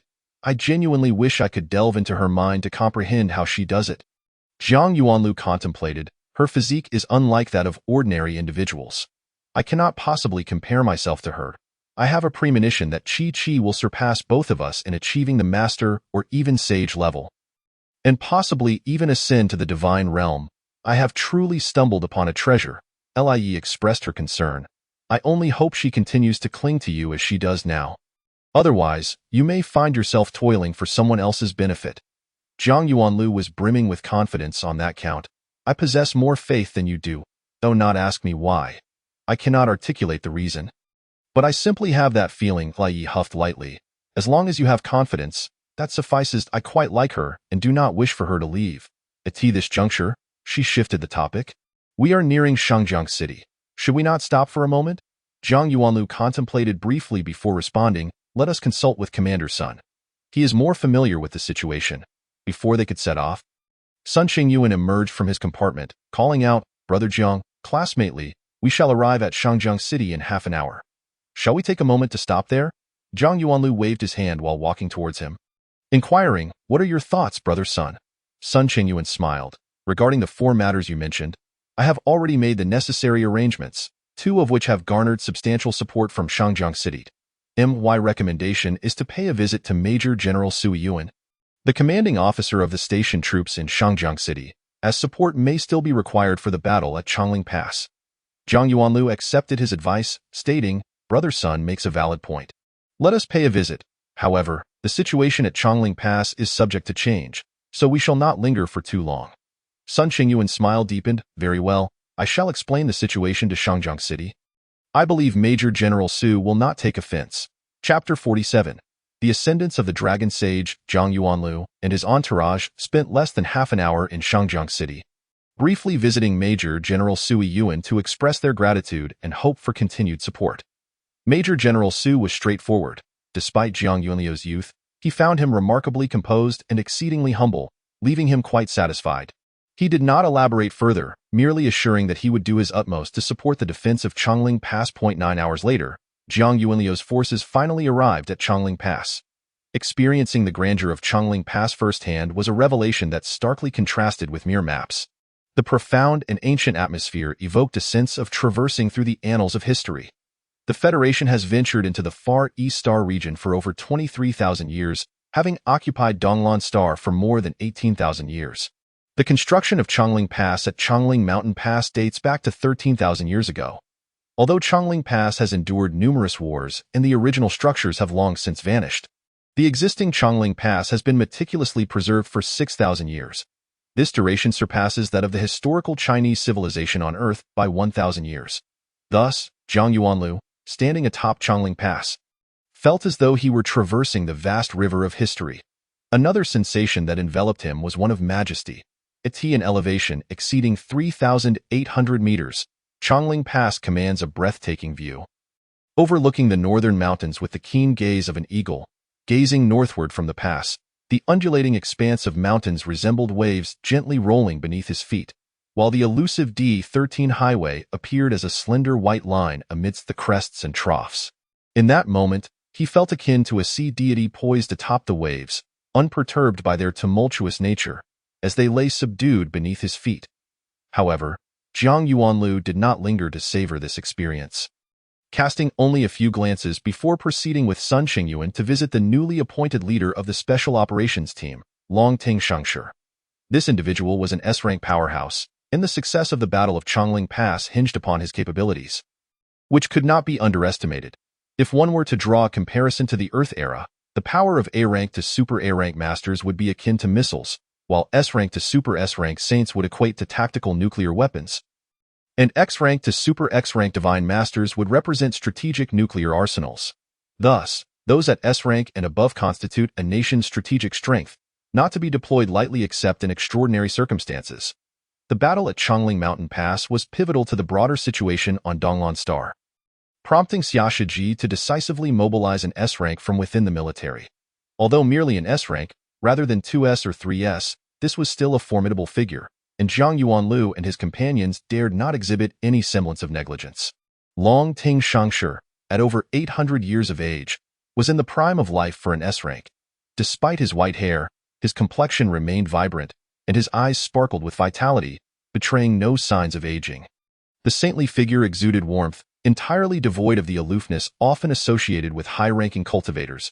He smiled as he listened to Jiang Yuanlu, and once the latter articulated his purpose, he inquired, "Is Jiang Shaotong a disciple of Principal Gu Yong?" Taken aback for a moment, Jiang Yuanlu respectfully bowed slightly to Long Ting Shangshi, replying, "I wouldn't dare call myself a disciple, but Principal Gu has indeed shown me considerable kindness in the presence of such a distinguished figure." He felt a touch of apprehension. Long Ting nodded, acknowledging, "He does care for you. He specifically reached out to me to keep an eye on you. If you have the opportunity to return to school, it would be wise to foster a closer relationship with your principal. Who knows, you might just end up with a saintly mentor." Jiang Yuanlu was taken aback, exclaiming, "Are you suggesting that Principal Gu has broken through to the saint level?" Long Ting smiled, "Even if he hasn't yet, he is likely to do so soon. I met him a year ago and sensed that his breakthrough would come within 2 to 3 months. Achieving the saint level just past 500 years of age, he will surely surpass this old man in the future." Jiang Yuanlu nodded, "I understand, and should I have the chance to return to school, I will certainly seek Principal Gu's guidance." Long Ting stroked his white beard, grinning as he remarked, "You are here for the war, correct? Although I hold the rank of Major General, it is merely a nominal title. Do not mind it. When it comes to operations, I will defer to your expertise. Please feel free to express any requests."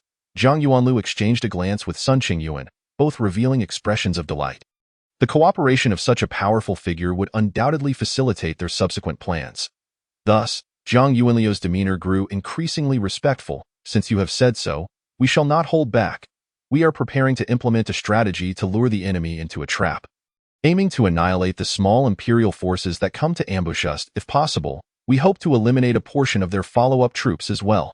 This will require your cooperation in 3 aspects. First, to refrain from revealing yourself temporarily, allowing the enemy's ambush troops to enter the pass. Second, once we commence our counterattack, you will lead your team from within the pass to engage the enemy, ensuring none escape. And third, we hope you can spare a portion of them alive, capturing individuals of various ranks. Is there any issue on your end?" Long Ting appeared intrigued. "Are you suggesting that I lead my team to lie in ambush within the pass, waiting for the enemy to take control before launching an internal assault, ultimately capturing all of them and retaining some alive?" Jiang Yuanlu nodded, "Precisely. I apologize for the inconvenience it may cause you." Long Ting, stroking his long beard, replied, "The ambush and internal assault pose no problem. However, whether we can retain all the enemies and capture some alive will depend on whether the enemy's ambush team includes any S-rank experts. If not, it can certainly be achieved." Jiang Yuanlu clarified, "Our plan is predicated on the assumption that the enemy lacks S-rank experts. Should intelligence indicate otherwise, we will resort to the most prudent approach, keeping the enemy at bay outside the pass." Long Ting nodded slightly, "Very well. We shall proceed as you suggest. Strategic matters are not my forte. You may deliberate amongst yourselves and simply inform me when you require my assistance." After departing from Long Ting, the two proceeded to visit Xia Hozhong. This individual was not particularly loquacious and appeared somewhat reluctant to accept Zhang Yuanlu, a young recruit, as the overall commander of Changling Pass. However, upon reviewing the official directive personally signed by Xia Shiji, he refrained from further protest, expressing his willingness to follow orders and thoroughly detailing the composition of his mixed regiment. Zhang Yuanlu understood Xia Hozhong's sentiments well.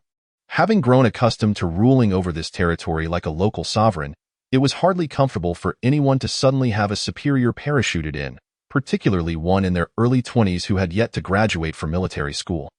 Xia Hozhong's attitude remained relatively cordial, as he at least did not show overt displeasure and expressed his willingness to obey commands. Thus, despite Xia Hozhong's lukewarm demeanor, Zhang Yuanlu took no offense and instead maintained a polite disposition. After parting ways with Xia Hozhong, Zhang Yuanlu did not accompany Sun Chengyuan elsewhere but entrusted him with the defense arrangements for the pass, while he sought out Li Yi. The high-capacity quantum brain, temporarily dispatched from Shangjiang City, had arrived, and under the stringent orders of Xia Shiji, efforts were underway to connect the command center's quantum brain interface to the Skynet. They awaited only Li Ye's activation to proceed. Chapter 48. A foray into hacking Li Ye's operations room was located within a concealed chamber beneath the southern fortress of the pass. Upon entering, Zhang Yuanlu found Li Yi prepared and, upon seeing him, promptly inquired, "Shall we begin?" Zhang Yuanlu gestured for her to hold on, asking in return, "Will the enemy detect your presence?" Such hacking incursions typically leave traces, and the duration of detection depends on the defensive measures employed by the opposing side. Li Yi exuded confidence. "I have already preemptively created a virus bomb, which will be deployed upon entering the enemy's central quantum brain. This way, even if they detect an intrusion, the ensuing data chaos caused by the bomb will obscure my exact entry point and the information I have stolen for 5 hours." Zhang Yuanlu expressed concern. "Could we not extend the time before the enemy detects us even further?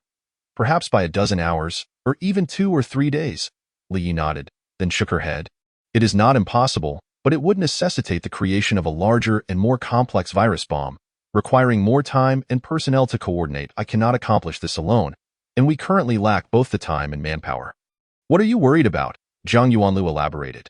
"I fear that the enemy's ambush may occur later than we anticipate. If that happens, they may realize we have intercepted their operational plans and abandon their scheme, thus thwarting our strategy to lure them in. Yuanlu, I believe you are being a bit hasty." Li Yi gazed intently at Zhang Yuanlu, her expression earnest. "Since we have preemptively discovered the enemy's ambush plan, we are already in a position of strength. Even if the enemy abandons their ambush, the situation will revert to a standoff, which is advantageous for us. After all, the Federation is not yet fully prepared for war. Mobilizing the populace, consolidating logistics, and redeploying troops all require time." Zhang Yuanlu paused, tapping the back of his head in embarrassment. "You are right. I have indeed been a bit impatient. This is a protracted war, and expecting to achieve everything in one fell swoop is unrealistic. Time is on our side." Seeing that he had grasped her point, Li Yi appeared pleased. "That's more like it. The longer we delay, the better prepared the Federation will be to mobilize, and we will have time to enhance our own strength, increasing our chances of survival in this conflict." Zhang Yuanlu nodded in agreement. "Indeed, we should not be overly anxious. Let us commence." Li Yi was satisfied with his attitude and refrained from further comment. Donning her helmet, she swiftly maneuvered her right index finger over a specific marker on the quantum brain, instantly causing a deluge of data to cascade across the screen, flowing like a river in continuous motion.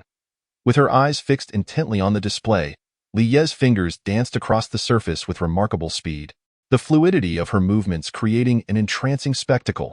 Half an hour later, Li Ye's delicate finger landed on a particular data packet as she proclaimed, "Found it."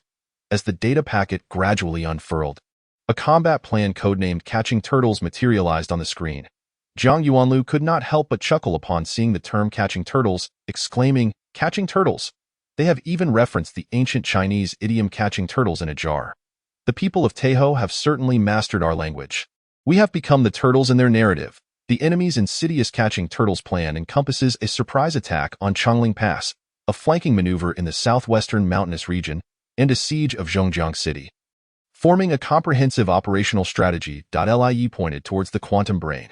The time for the surprise attack on Changling Pass is set for the 3rd day of October in the 38,815th year of the Taiha calendar. which translates to 5 o'clock this morning in the Star Sea calendar, leaving us less than 4 hours until then. Zhang Yuanlu let out a sigh of relief. We have arrived at just the right moment. It is opportune for us to implement our plan to lure the enemy deeper, Lie continued, Yuanlu. I have also discovered the enemy's most recent communication records. Point one pertains to the special armored unit executing the surprise attack, and the other to the enemy's 14th Army from the Donglan front. According to these records, the special armored unit has already infiltrated a location called Pingshan Ao, at the foot of the Chongling Mountains. 1 hour ago, while the 14th Army has been gradually dispersing from Fengye City for the past day and secretly assembling near Huan City, which is only 5 hours away from here. Zhang Yuanlu rubbed his forehead. 5 hours is quite troublesome. If the 14th Army acts ahead of schedule, we won't have time to set up an ambush. Li pondered and suggested, what if we create a distraction? Zhang Yuanlu raised an eyebrow. How would we go about that? A spark of intelligence flickered in Li Ye's eyes. We could send small units from our garrison in Huan City to patrol near the enemy's assembly point, feigning ignorance of their presence, with the patrol lasting until 6 o'clock tomorrow morning. Zhang Yuanlu's eyes lit up, and he suddenly lifted Li Yi, planting a kiss on her cheek, exclaiming, I realize now that bringing you along was the right choice. Li Yi playfully swatted him, chiding, How annoying! Only now do you see my worth, yet this morning you couldn't wait to cast me aside. Zhang Yuanlu chuckled awkwardly. I was just concerned for your safety. From now on, I'll take you wherever I go. With you, the expert in quantum brains, we can uncover any enemy plans. Li shot him a glance. Dream on. It was only due to the enemy's overconfidence that we managed to infiltrate their central quantum brain. After this lesson, they will undoubtedly enhance their defenses, making it difficult to achieve the same success in the future. Zhang Yuanlu's expression faltered slightly. In that case, we'll address that later. For now, let's focus on winning tonight's battle. He activated the quantum terminal on his wrist and dialed Sun Qingyuan's number. Soon, Sun Qingyuan's projection appeared in the air. Brother Sun, we have obtained the enemy's operational plan. A small special armored unit will launch a surprise attack on Chongling Pass at 5 o'clock this morning.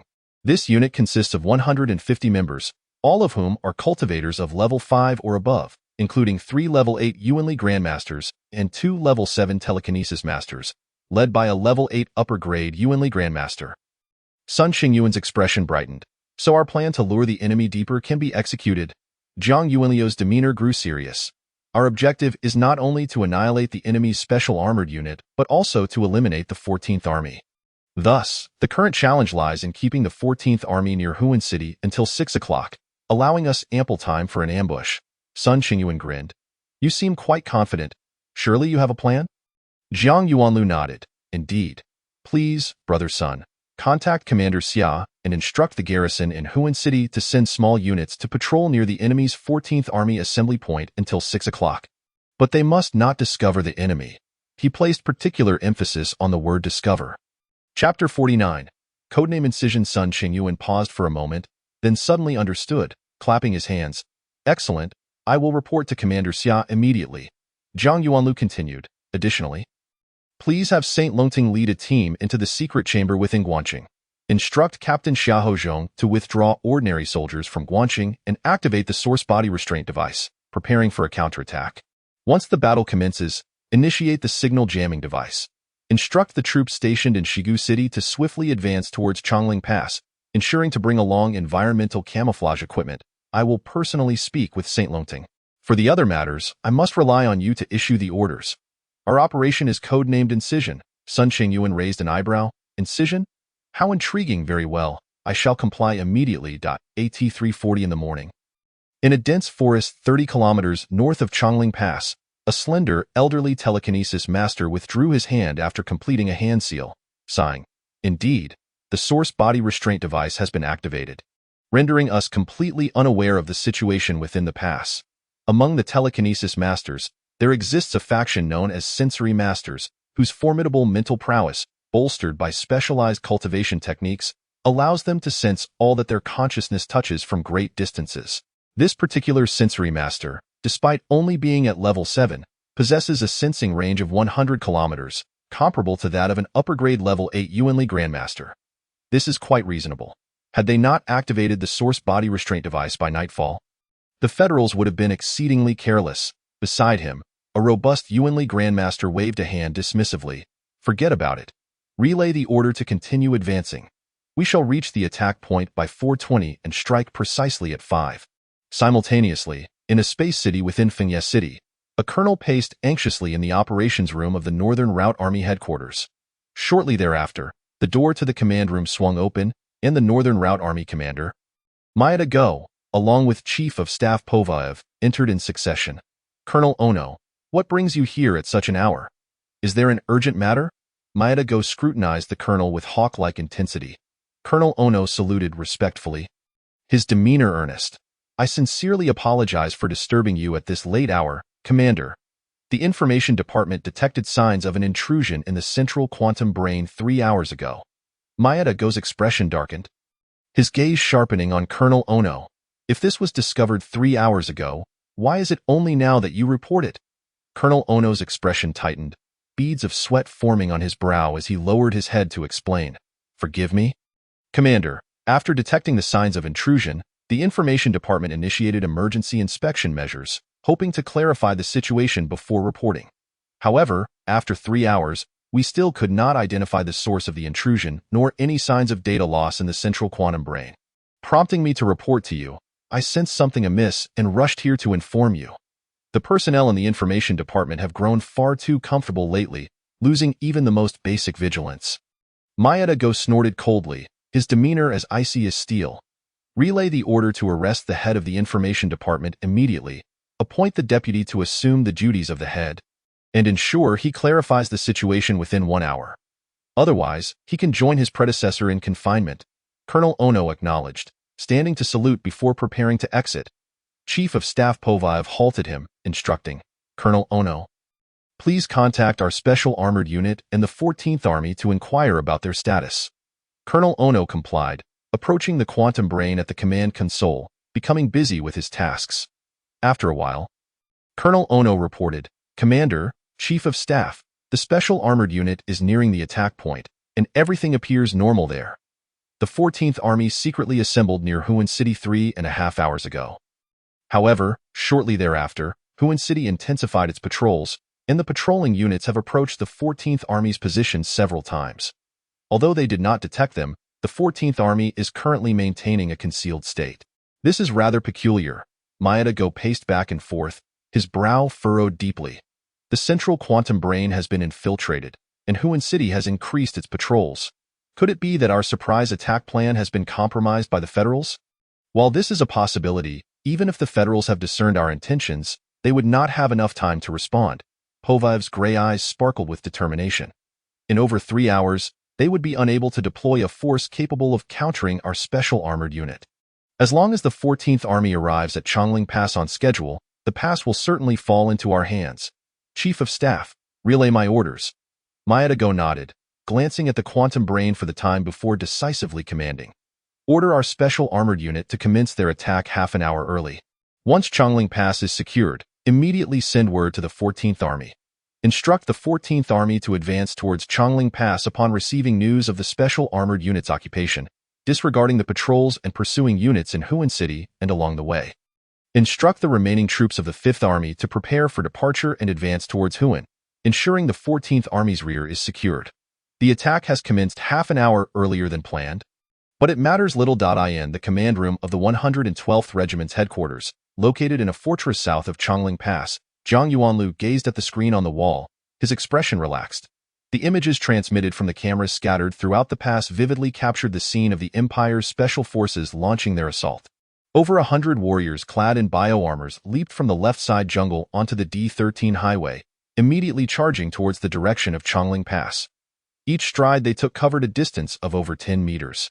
Although there remained 5 kilometers to the pass and the ascent was steep, the speed at which these bioarmored warriors surged forward would allow them to reach the base of the wall in merely 3 minutes.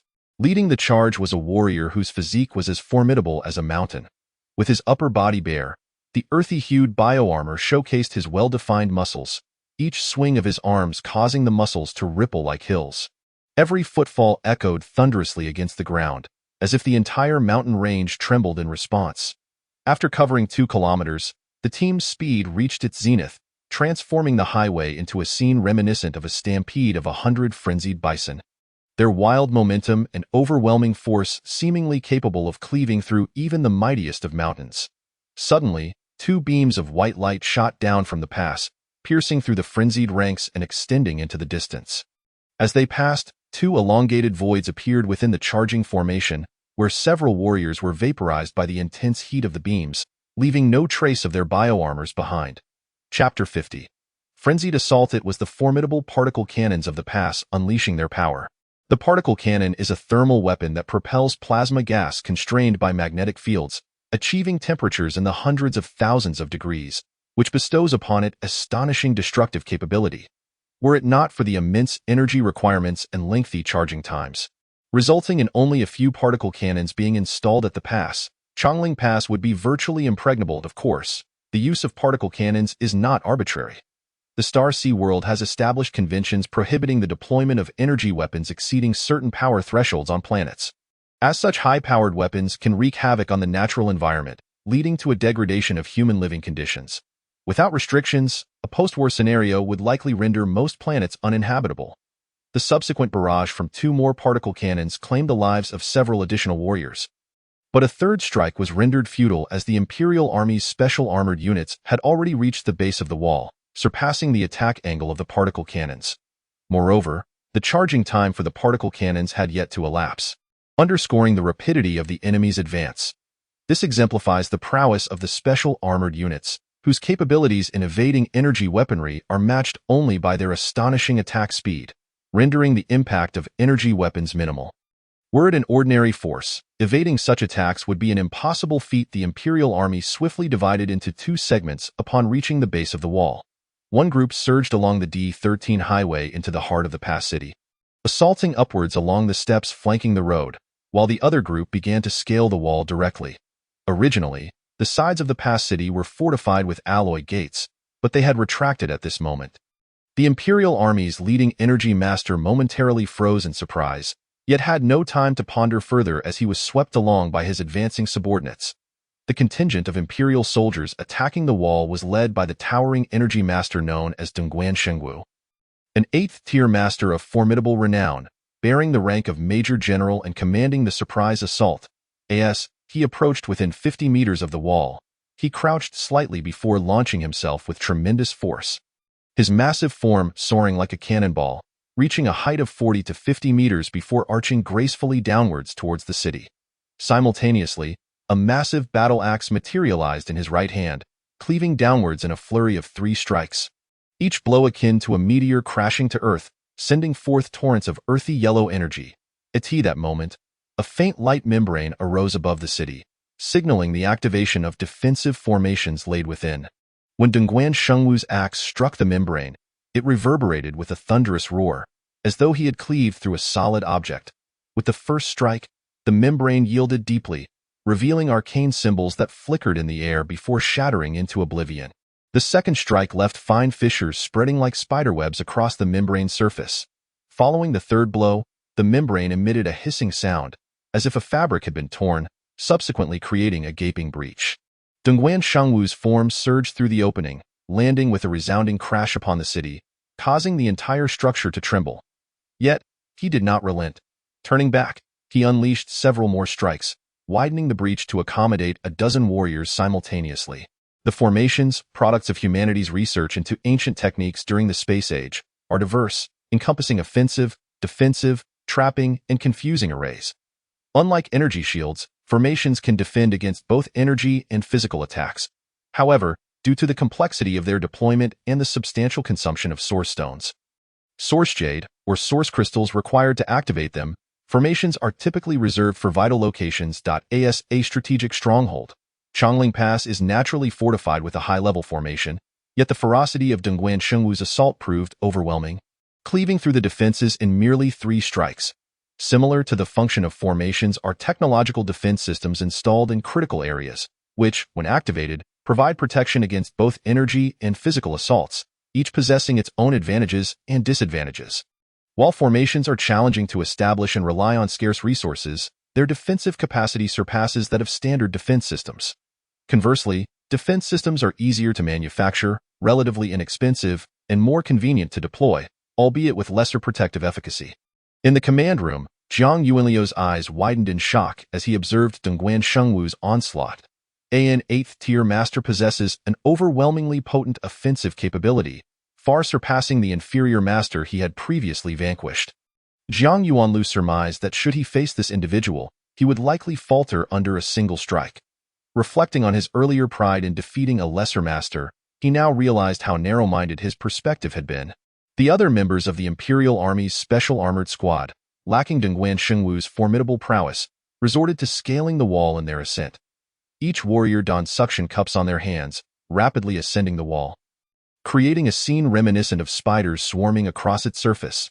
The Federal Army's counterattack soon followed, employing energy-based, mechanical, and various other forms of weaponry, resulting in a chaotic barrage of fireballs, ice spikes, stone projectiles, and metallic bullets across the wall. However, most of these attacks proved ineffective, as the level of the energy master stationed atop the city was relatively low, rendering their energy assaults weak. Light energy weapons such as laser guns and ray guns struggled to penetrate the defenses of high-grade bioarmors. Ironically, it was the metallic bullets fired from mechanical weapons that posed more of a challenge, their rapid velocity and penetrating power inflicting casualties upon some Imperial soldiers. A number of Imperial warriors, struck by bullets, fell from the wall, their cries echoing in anguish. Several Federal warriors attempted to swarm Dongguan Shengwu, yet their weapons left no mark upon him. With a mere flourish of his arms, the earthy yellow energy surged, sending several Federal soldiers tumbling away, leaving a rain of blood in their wake. As the Imperial Special Armored Units steadily infiltrated the city, the tide of battle began to shift in their favor. Despite the Federal Army outnumbering the Imperial forces by 2 to 3 times, their overall levels were generally 2 to 3 tiers lower, rendering them inadequate opponents in one-on-one confrontations. The assaults from 3 Imperial masters proved devastating, shattering any formations the Federal Army attempted to establish, which were quickly overwhelmed by the surging tide of the Imperial forces. We must order our troops to provide mutual cover and retreat gradually. The casualties are becoming too severe, Jiang Yuanlu sighed, addressing the leader of the 112th Regiment, Xiahou Zhong, beside him. Chapter 51. Stalled at the pass tower, Xiahou Zhong's face was a stormy shade of blue. His heart racked with agony. Each fallen soldier was one of his elite subordinates, and the loss of each inflicted deep sorrow. This battle need not have escalated to such extremes, had the special armored units led by Master Longting been deployed earlier. The enemy would have never had the chance to assault the city. Yet, due to that so-called meat-cutting plan, it seemed he would lose a significant portion of his elite forces. If that meat-cutting plan fails, I will certainly lodge a complaint with Commander Xia, Xiahou Zhong thought, filled with resentment. With the issuance of the retreat order, the Federal defensive forces began to pull back towards the southern section of the city, resisting as they went. Half an hour later, the majority of the city had fallen, leaving only a few towers near the southern passages under Federal control. Upon retreating to this point, they prepared for a desperate stand, seemingly attempting to preserve a few strongholds for counteroffensive efforts. That was close. Had I not evaded quickly, I would have surely become a corpse by now, exclaimed a recently retreated warrior from the Taiha ranks. Wiping the cold sweat from his brow, still trembling from the near miss, these Federals are remarkably tenacious. With only a few towers left, they refuse to yield. This poses quite a dilemma. Although the enemy within those towers is few, as long as they hold them, they can continuously support their forces south of the pass. Another warrior muttered, brow furrowed. Dongguan Shengwu, his countenance darkened, felt a surge of frustration. These towers were indeed of paramount importance. Yet he found himself unable to capture them in a timely manner. It is not so much the formidable strength of the Federal Army within, but rather that each watchtower is equipped with a compact defensive formation, complemented by a formidable heavy weapon. These formations serve as subarrays of the Grand Fortress Array, and due to their limited defensive range, their protective capabilities surpass that of the larger array. The weapons create a crossfire, rendering lower-ranked warriors incapable of breaching the watchtower's defenses. Conversely, those of higher rank find themselves threatened by the heavy weaponry. Already, 2 7th-level masters have fallen before the watchtower, albeit not dead, yet grievously injured and rendered incapable of further combat. Johnson, give it a try, commanded Dongguan Shengwu, gesturing to a nearby mid-tier 8th-level master. Yes, the master, named Johnson, was a stout black man, wielding a massive alloy shield in his left hand and a short-handled alloy battle axe in his right. Upon receiving the command, he positioned the shield before him, concealing his entire form behind it, and swiftly advanced towards a watchtower, continuously shifting his position as he approached within 30 meters of the watchtower. A flash of white light illuminated the structure, followed by the thunderous roar of cannon fire, and then a streak of white light hurtled towards him. Although Johnson was shielded, his formidable mental acuity allowed him to perceive the trajectory of the white light and sense a profound danger. His pace quickened, but instead of charging forward, he deftly retreated while weaving side to side. While not particularly known for his speed, at the mid-tier level, Johnson's velocity was far from negligible, easily exceeding 200 meters per second. He believed that with such speed and agile movements, he could evade the white light without issue. However, as he maneuvered, the white light adjusted its trajectory in tandem, relentlessly locking onto him, and the sense of impending peril intensified. With a fierce roar, Johnson abruptly halted, thrusting his shield into the ground while extending his battle axe to cleave through the white light. If evasion was futile, then he would simply cleave it asunder. His mental perception indicated that it was a quantum-guided small electromagnetic projectile. Such projectiles were propelled via electromagnetic fields. Although they traveled at remarkable speeds, they were solid and relied on their kinetic energy to inflict harm without exploding. If he could strike it with his axe, it would lose its threat.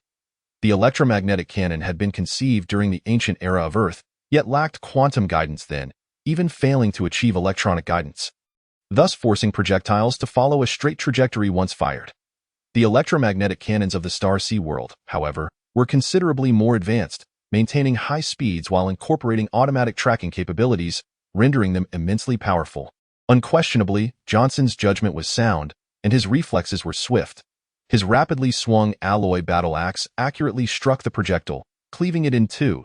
The resulting fragments decelerated significantly, colliding against the alloy shield, causing it to tilt but not penetrate. "Be careful!" Johnson had just sighed in relief when he heard Dongguan Shengwu's urgent warning from behind, and once again felt a surge of intense danger in his mind. Before he could react, he suddenly lost all sensation in his right arm. Looking up, he was astonished to see his right arm was a mere void. The hand gripping the axe plummeting from the It was not until the alloy battle axe clattered to the ground that Johnson let out a pained howl. He disregarded retrieving his hand, dragging the alloy shield while swiftly retreating to shield himself. It turned out that while Johnson attempted to intercept the electromagnetic projectile, another watchtower had fired a particle cannon, vaporizing his entire arm. Thankfully, the particle cannon in the watchtower was merely a small one, significantly less powerful than those in the northern watchtower, designed to prevent collateral damage to the fortress's internal structures. Otherwise, Johnson would have suffered far worse than the loss of his arm. Dongguan Shengwu's expression darkened further. Johnson's failure meant that the prospect of relying on masters for a close assault on the watchtower was slim, unless one was willing to sacrifice a couple of masters to divert the firepower of those energy weapons, thus potentially achieving mutual destruction. But if masters were indeed sacrificed, what would happen to the subsequent defensive efforts? With a few masters absent, it was uncertain whether they could withstand the Federal Army's counterattack. Moreover, which master would willingly accept such a sacrifice? After a brief hesitation, Dongguan Shengwu resolved to make another attempt, though not through close combat, but rather by utilizing force projection for a ranged attack. Once a master reaches a certain level, they can project their energy, granting them a degree of long-range offensive capability. A master's energy projection can reach distances of over 100 meters. As a high-tier master, he could project energy up to 300 meters, though the further the distance, the weaker the attack. He was aware that the watchtowers were protected by formations, and was uncertain whether his ranged assault would be effective. Clad in a yellow-brown bio-armor, Dongguan Shengwu took a deep breath, his already imposing figure swelling further. Twisting his waist and launching a powerful punch, a massive yellow-brown fist shadow soared through the air, surging forward with tremendous force, eclipsing the surroundings. Even a mountain would be shattered by this strike. Upon contact with the watchtower's protective barrier, the fist initially met with silence, dimming the shield momentarily, only to subsequently disperse. Then, those on the battlefield heard a thunderous explosion. A wave of violent, resplendent energy cascading outward, sweeping away everything in its path, causing even the alloy steel plate flooring to essage. As the tempest of wind and energy subsided, the watchtower remained unscathed. Dongguan Shengwu sighed inwardly. His full-force punch had failed to breach the defensive array, let alone demolish the watchtower and its heavy weaponry. Given ample time, he could devise numerous strategies to capture those watchtowers. For instance, a concentrated effort by energy masters utilizing infused weaponry for long-range bombardment could eventually shatter the defensive array. However, time was of the essence. Who knew when the federal forces in the south would initiate a counterattack? Dongguan Shengwu estimated that should he approach the watchtower, he too could breach its defenses. Yet this carried risks. While he might not perish, sustaining injuries from the Federals was a distinct possibility. Should he be injured, it would jeopardize the defense of the fortress. General, I have a way to render those weapons inoperative.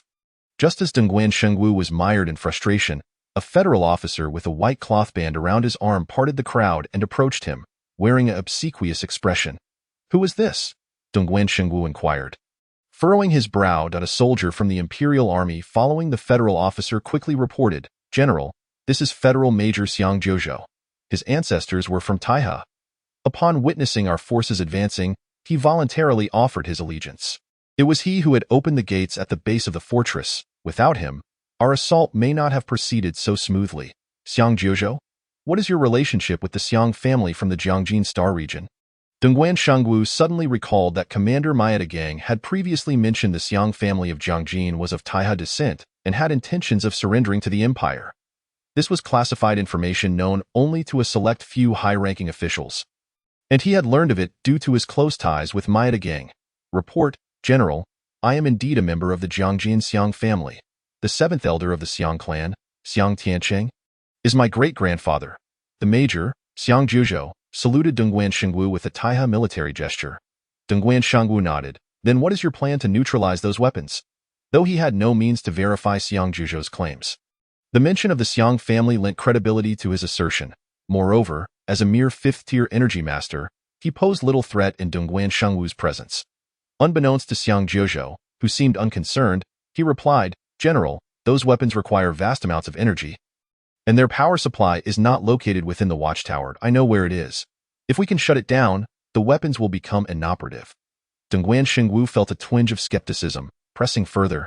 Is it really that simple? Xiang Zhozhou replied without flinching. Yes, General, it is that simple. If you do not believe me, you may send someone to accompany me, or you may follow me yourself. Very well, lead the way. After a moment's hesitation, Dongguan Shengwu ordered two other masters to continue pressing the assault on the watchtowers, maintaining pressure to prevent a counterattack from the federal forces, while he followed Xiang Zhozhou into the depths of the fortress. Upon entering the third level of the fortress, they proceeded along a corridor to the right, delving deep into the mountain's interior. Xiang Zhozhou eventually halted before a wall, knocking in a specific spot several times until a door suddenly opened, revealing a secret chamber housing a large power supply unit. In still confidence, Xiang Zhozhou stepped into the chamber first.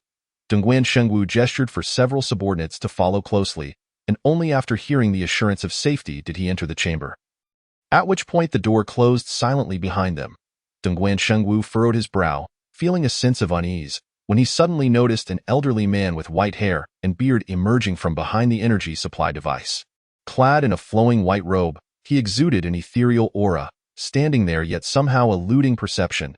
A Saint Master? Dongguan Shengwu immediately sensed the gravity of the situation and unleashed a powerful strike. This blow was not aimed at the white-robed elder, but rather at Xiang Zhozhou, who was several meters away. He vaguely felt that he had no chance of victory against the elder, and the only hope for escape lay in taking Xiang Zhozhou hostage. As he extended his arm forward, a surge of yellow light rippled through the air, and a colossal hand materialized in the space 10 meters away, fingers slightly curled, descending towards Xiang Zhozhou's head. This was also a manifestation of a master's yuan power. Although its range was not as extensive as that of a telekinetic master, its might was formidable, at the level of a high-grade master. Control over yuan power was exceedingly precise, and the energy released at close range would not dissipate significantly, making it nearly indistinguishable from a physical attack using one's body or weapons. The white-robed elder was, of course, the Dragon Ting's Saint Master in his capacity. Even in the city of Guan, he could easily defeat several imperial military masters. However, to prevent some enemies from escaping and to minimize casualties among the federal troops, he collaborated with Zhang Yuanlu to stage a ruse. The surrender of the federal major officer, Xiang Zhuzhou, was, naturally, a facade. The Dragonting Saint Master let out a soft snort, and with a flick of his sleeve, a gentle breeze swept forth, whisking Xiang Zhuzhou away, and in an instant, he was behind him, his movements as fluid as flowing water, devoid of any hint of aggression. Dongguan Shengwu's strike missed its target, and he ceased his futile efforts. With a loud roar, his figure expanded slightly. His right hand formed a fist, drawing back to his waist, and he pivoted, stepping forward to deliver a punch directly at the energy supply device behind the Dragonting Saint Master. The punch was not particularly swift, yet the force it carried was astounding. As the punch was unleashed, a thunderous explosion resonated through the air, and a yellowish yuan power orb appeared before his fist, hurtling towards the energy supply device while compressing the surrounding air, producing a series of crackling sounds. It was evident that the air around them surged like waves, expanding outward in concentric circles. The Dragonting Saint Master remained unfazed, flicking his wrist, causing a long white ribbon to hover above the energy supply device, which then unfurled, wrapping around the apparatus. Dongguan Shengwu's yuan power orb landed upon the ribbon, creating a resounding thud. The ribbon rippled but did not shatter or disperse, instead dissipating all of his punch's force. Chapter 53. Fierce battle in the secret chamber. Undeterred, Dongguan Shengwu let out another roar, his form swelling even more as both fists became enveloped in a layer of yellow light. He unleashed a barrage of punches, each aimed at the Dragonting Saint Master. He dared not approach too closely, opting for an external yuan power attack. The yellow light that left his fists formed numerous fists composed of earth element yuan power, soaring through the air over several meters, hastening to strike at the Dragonting Saint Master. Each punch carrying a colossal force of nearly 3 million kilograms. The Dragonting Saint Master traced a Tai Chi symbol with his hands before him, and a whirlwind rose from beneath his feet, swirling around him to form a protective vortex, enveloping him within. Dongguan Shengwu's punches collided with the vortex, producing a sound akin to rain on banana leaves, shaking and distorting the barrier, yet failing to breach it. His strength could not penetrate the whirlwind shield. After dozens of ineffective strikes, Dongguan Shengwu's expression finally changed. He withdrew his fists and retreated a few steps towards the entrance, clearly contemplating escape. The Dragonting Saint Master smiled faintly, retracting the ribbon and, with another flick, transformed it into a massive banner. As the banner unfurled, a powerful gust of wind erupted, sweeping towards Dongguan Shengwu, threatening to lift his considerable bulk off the ground. With a fierce roar, Dongguan Shengwu exerted force through his legs, firmly anchoring himself. His right hand reached back to grasp the massive alloy axe on his back, and he swung it forward with great force. Yellow yuan power surged from the axe blade, colliding with the fierce wind before him, producing a hissing sound as it tore through the air, splitting the wind curtain in two, as if slicing through a piece of blue fabric. However, Dongguan Shengwu did not linger, continuing to retreat towards the entrance. The Dragonting Saint Master remained unhurried, waving his hand once more. This time, the ribbon morphed into a colossal white dragon, which swiftly appeared behind Dongguan Shengwu. The dragon's head twisted around and collided with Dongguan Shengwu's back, causing him to stumble forward. Realizing escape was futile, Dongguan Shengwu steeled himself, advancing rather than retreating, closing the distance to the Dragonting Saint Master within 3 steps. The axe's shadow fell like a waterfall, the force behind each swing akin to mountains, as he unleashed a flurry of strikes against his opponent. Despite the axe's massive size, in his hands, it felt as light as a needle, allowing him to launch dozens of strikes in the blink of an eye. The axe's gleaming edge crisscrossed, sealing off the entire space before the Dragonting Saint Master. The coldness emanating from the axe caused the air temperature to plummet in an instant. With each slash, the air was torn asunder, producing a series of sharp, deafening shrieks. The Dragonting Saint Master, however, had already summoned the ribbon back to his front, manipulating it as if performing magic. It alternated between soft and hard, long and short, sharp and blunt. Each strike met Dongguan Shengwu's axe blade with a series of metallic clangs, preventing his weapon from nearing, and with each impact, Dongguan Shengwu was forced back 3 steps. After enduring dozens of strikes, Dongguan Shengwu retreated to his original position, 3 steps away. Letting out a muffled grunt, he summoned all his strength into his left fist and struck with relentless determination towards the Dragonting Saint Master's abdomen. This punch boasted a force exceeding 5 million kilograms. As it was thrown, the entire room seemed to tremble. If it connected, he was confident it would at least inflict significant injury upon his opponent, affording him a chance to escape. Yet, the Dragonting Saint Master twisted the ribbon, and the other end shot forth from his palm like a silver snake's head, biting down onto Dongguan Shengwu's fist. Instantly, Dongguan Shengwu felt a numbing sensation in his hand, the ferocity of his punch dissipating entirely, leaving his body with an overwhelming sense of awkwardness. A wave of defeat washed over him. He felt profoundly unfortunate to encounter such a Saint Master. Renowned for his formidable combat prowess, he was a top-tier high-grade master, wielding an axe of exceptional quality, capable of contending with typical Saint Masters and even emerging victorious. Yet the Saint Master before him rendered him virtually powerless. Evidently a top-tier practitioner capable of battling beyond his level. While he felt disheartened, the Dragonting Saint Master had no desire for prolonged combat. After repelling his punch, the ribbon unfurled and, in an instant, descended upon Dongguan Shengwu's head, spiraling downward to envelop him. Dongguan Shengwu swung his axe wildly in a desperate attempt to break free, but found himself ensnared tighter, ultimately losing even the space to wield his weapon. With a muffled grunt, he decisively abandoned the axe, golden light radiating from him as layers of earth element yuan power began to envelop his entire being. Soon, he transformed into a massive, hulking figure of earth. In terms of defensive strength, water element yuan power was the most potent, followed closely by earth element.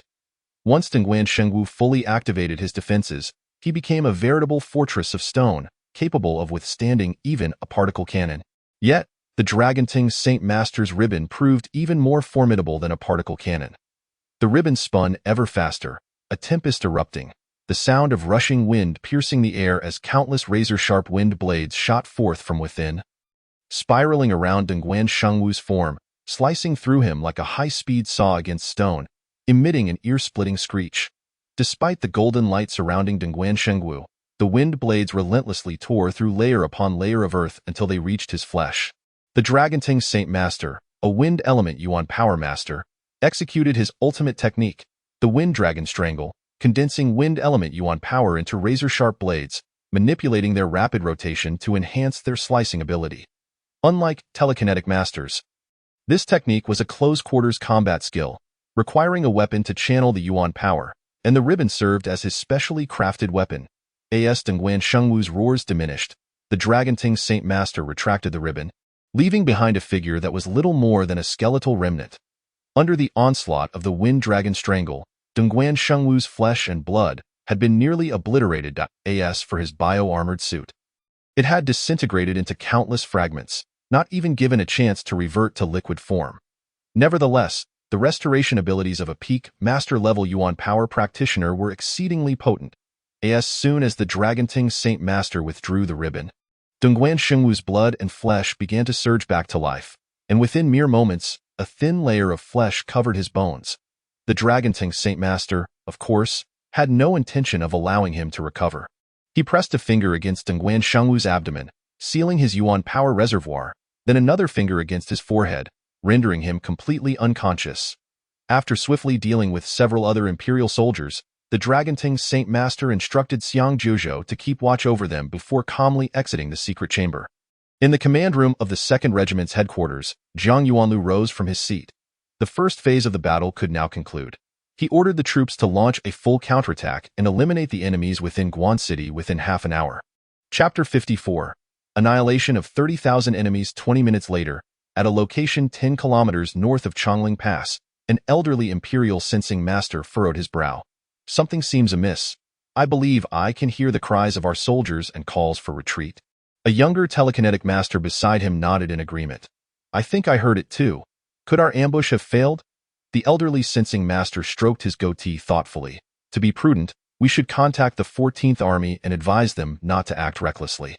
They must await our instructions. The young telekinetic nodded in affirmation, retrieving a portable quantum brain, poised to activate it, when suddenly a surge of energy shot forth from the dense thicket to his right. striking the quantum brain and shattering it into countless fragments that scattered in all directions. One shard grazed his brow, slicing open his upper eyelid and drawing blood. Both individuals were taken aback, hastily adopting a defensive stance while simultaneously casting their gazes toward the source of the impending force. Emerging from the underbrush was a federal military energy master clad in a dark green uniform. Slender in build, wielding a metallic spear. His strides were deliberate, yet exuded an unusual heaviness, each footfall resonating like a drumbeat in the hearts of the 2M an energy master.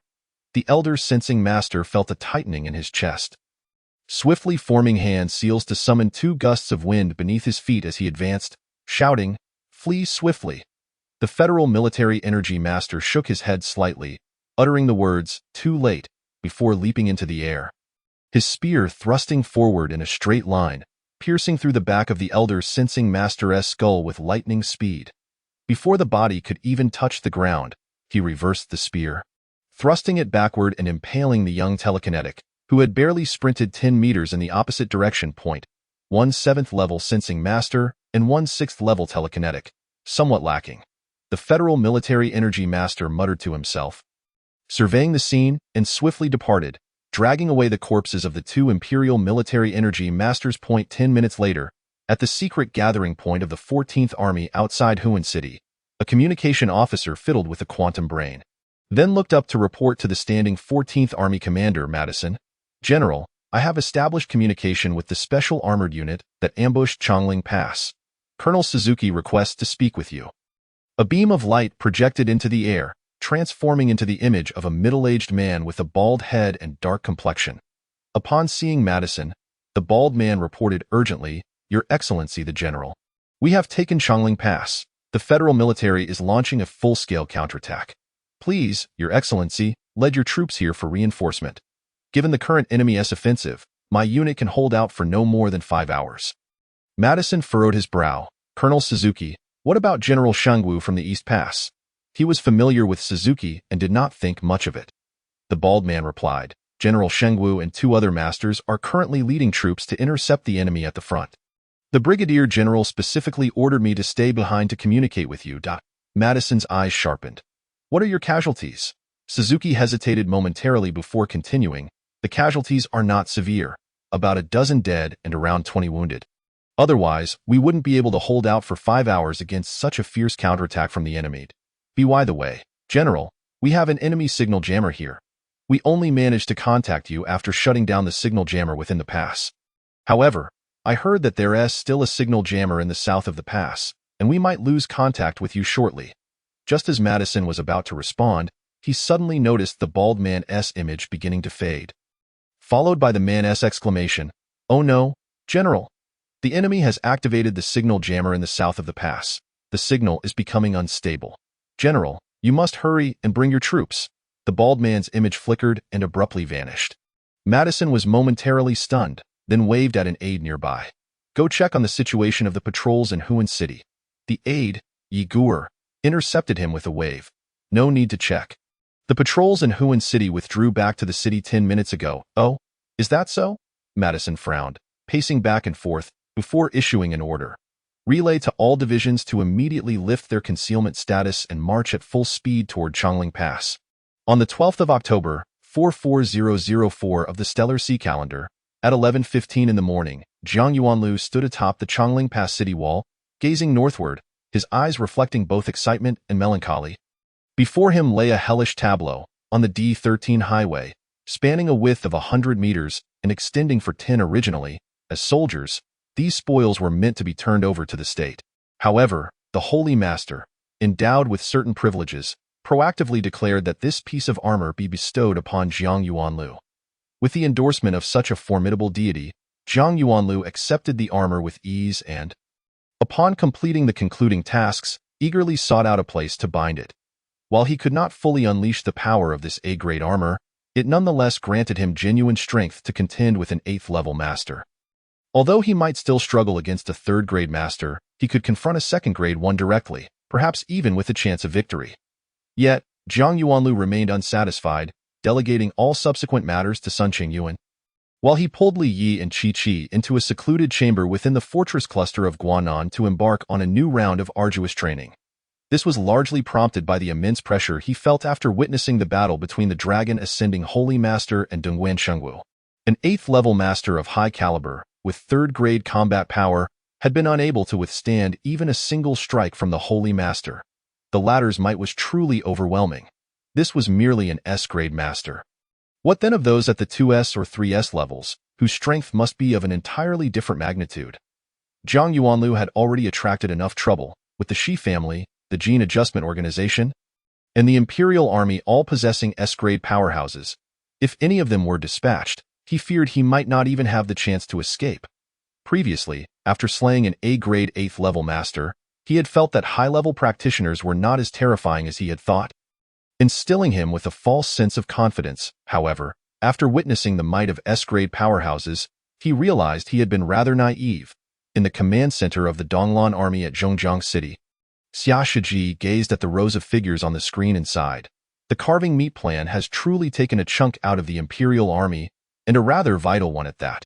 This young fellow Zhang Yuanlu has given me a tremendous surprise. I must admit, your foresight is remarkable. Such a casual selection has landed a jackpot. The Chief of Staff, Lu Yunfei, nodded in agreement. Not only has the enemy's 14th Army been annihilated, but we have also killed or captured 191 5th-level and above elemental masters. I fear that a significant portion of the enemy's 5th-level practitioners in the northern route have fallen at Chongling Pass, which will undoubtedly diminish the besieging capability of that enemy unit. This would greatly benefit the defense of Zhongjiang City. Xia Shiji chuckled triumphantly. After the battle at Chongling Pass, the enemy's plan to encircle our main force's retreat has fallen through. Next, their two armies will converge and launch a strong assault on Zhongjiang City. While this is a forced strategy, it is currently their best option. However, the decline in the northern route's besieging capability is fortuitous for us. At the very least, capturing Zhangbei City will not be so easily accomplished. Lu Yunfei nodded. We can utilize Zhangbei City to further exhaust the enemy's available forces while delaying their rendezvous with Zhongjiang City. Thus, the battle at Chongling Pass is crucial to the overall situation in Donglan Star. After this confrontation, our army will shift from a passive to an active stance. Xia Shiji looked at him with keen interest. Oh? How so? Lu Yunfei pressed a button on the remote control in his hand, changing the projection on the screen to a military map of Donglan Star, then drew a line from west to east north of the Chongling Mountains. If the enemy's northern route army descends to attack Zhongjiang City, their occupied areas north of the Chongling Mountains will inevitably be understaffed. If we dispatch a force to advance north from Chongling Pass, coordinating with the garrisons of Jixi, Tongbao, and Huan to launch a southwest to northeast assault, what do you think the outcome would be? Chapter 56. The Mystery of Light. Xia Shiji slapped the table with excitement. Indeed, this not only liberates the forces from various smaller cities north of the Chongling Mountains, but also leaves the enemy's northern route army unable to manage both ends, and who knows? We might achieve a significant victory, however. He shook his head in mild frustration. Yet, choosing a commander for this mission is no easy task. I would like to utilize that young Zhang Yuanlu again. But this is a large-scale operation, and he might struggle to command respect. What if we consider someone else? It may not yield the results we desire. Lu Yunfei's eyes gleamed with a hint of mirth. I have a solution. We can form a Northern Expedition Corps, with Sui Yuan as the corps commander, and establish a temporary vanguard under his command, equipped with the strength of a full army. With Zhang Yuanlu as the vanguard commander and Sun Qingyuan as the chief of staff, we should also invite the Dragon Ascending Holy Master to accompany the troops for Zhang Yuanliu's protection. The vanguard's mission will be to advance north in search of battle opportunities, reorganizing our scattered forces while seeking to annihilate the enemy. Xia Shiji's eyes brightened. This is an excellent plan, since it is a vanguard. Its operational independence is quite strong, perfectly leveraging Zhang Yuanliu's talent for seizing opportunities. With General Sui Yuan's steady presence behind him, the vanguard will have substantial support. Lu Yunfei looked expectantly. Shall we proceed with this? Xia Shiji chuckled. You seem even more eager than I am. Have you taken a liking to that young Zhang Yuanlu as well? Lu Yunfei displayed an honest demeanor. Of course. Haven't you mentioned before? We are partners of decades. Since you have taken a liking to him, I certainly must as well. In the span of 3 days, Zhang Yuanlu consumed the remaining 9 ascension pills, successfully opening 27 meridians, bringing the total number of unblocked meridians to 4,231. However, the required 4,501 meridians to break through to a 6th-level elemental master still felt like a distant goal. They say that those who are wealthy in martial arts may be destitute in literature, and indeed, this holds true. Zhang Yuanlu lamented, "In just 3 days, I squandered over 1,000,000 federal credit points. If I were an ordinary citizen, this would suffice for a comfortable existence of 20 years. The great power eternal technique has its downside. While it fosters formidable combat prowess, the progression is painfully slow. Had he been practicing a more conventional technique, he might have already advanced a significant tier. It seems there truly are no free lunches in this world." After a moment of self-reflection, Zhang Yuanlu chose not to heal the lingering injuries caused by the ascension pills, instead delving into the study of the flowing light technique. With no imminent large-scale battles, and the dragon ascending holy master stationed at Chongling Pass, no reckless practitioner dared to trouble Zhang Yuanlu, allowing his body to gradually mend itself. While a short-term breakthrough was out of reach, enhancing his combat strength was still feasible. After studying the flowing light technique, Zhang Yuanlu marveled at its wonders. Achieving light speed after practicing this technique would be a mere jest. However, reaching several times, even a dozen times, the speed of sound in a short period posed no challenge. Either Muramasa Ikkyo had not mastered the technique or had been too severely injured at the time to unleash its full potential.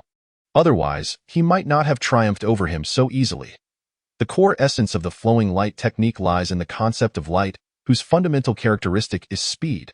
In the star sea world, nothing faster than light has yet been discovered. Of course, light possesses other attributes, such as brightness, which at its extreme becomes blinding, and heat, with higher intensity light correlating to increased temperature, with lasers serving as a representative example.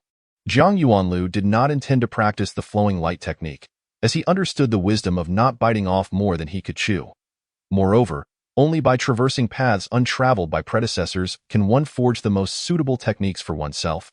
Thus, he aimed to thoroughly comprehend the flowing light technique and extract its essence to integrate into his own studies, particularly focusing on the speed of light. The practice of the great power eternal technique is fundamentally rooted in strength, deriving power from a formidable physique and the conversion of elemental energy. Yet, regardless of how powerful one's strength may be, it must reach the opponent to be effective. Otherwise, sheer might alone cannot elevate one's combat prowess. By incorporating the speed of light, even if the power were to diminish, his striking capability would ascend several tiers. Additionally, Zhang Yuanlu had another thought. He needed to enhance his escape speed. After witnessing the prowess of S-grade combatants, he recognized the importance of mastering the art of retreat. If he were to lose his life, all grand aspirations and beloved ones would merely be ephemeral illusions in the face of S-grade masters. His current capability amounted to little more than fleeing. Given his present speed, escaping before an S-grade master had become a luxury.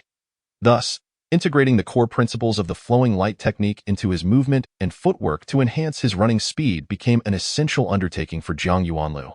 Light, in essence, is a form of electromagnetic wave, and the propagation principle of electromagnetic waves entails synchronously oscillating and mutually perpendicular electric and magnetic fields moving through space as waves.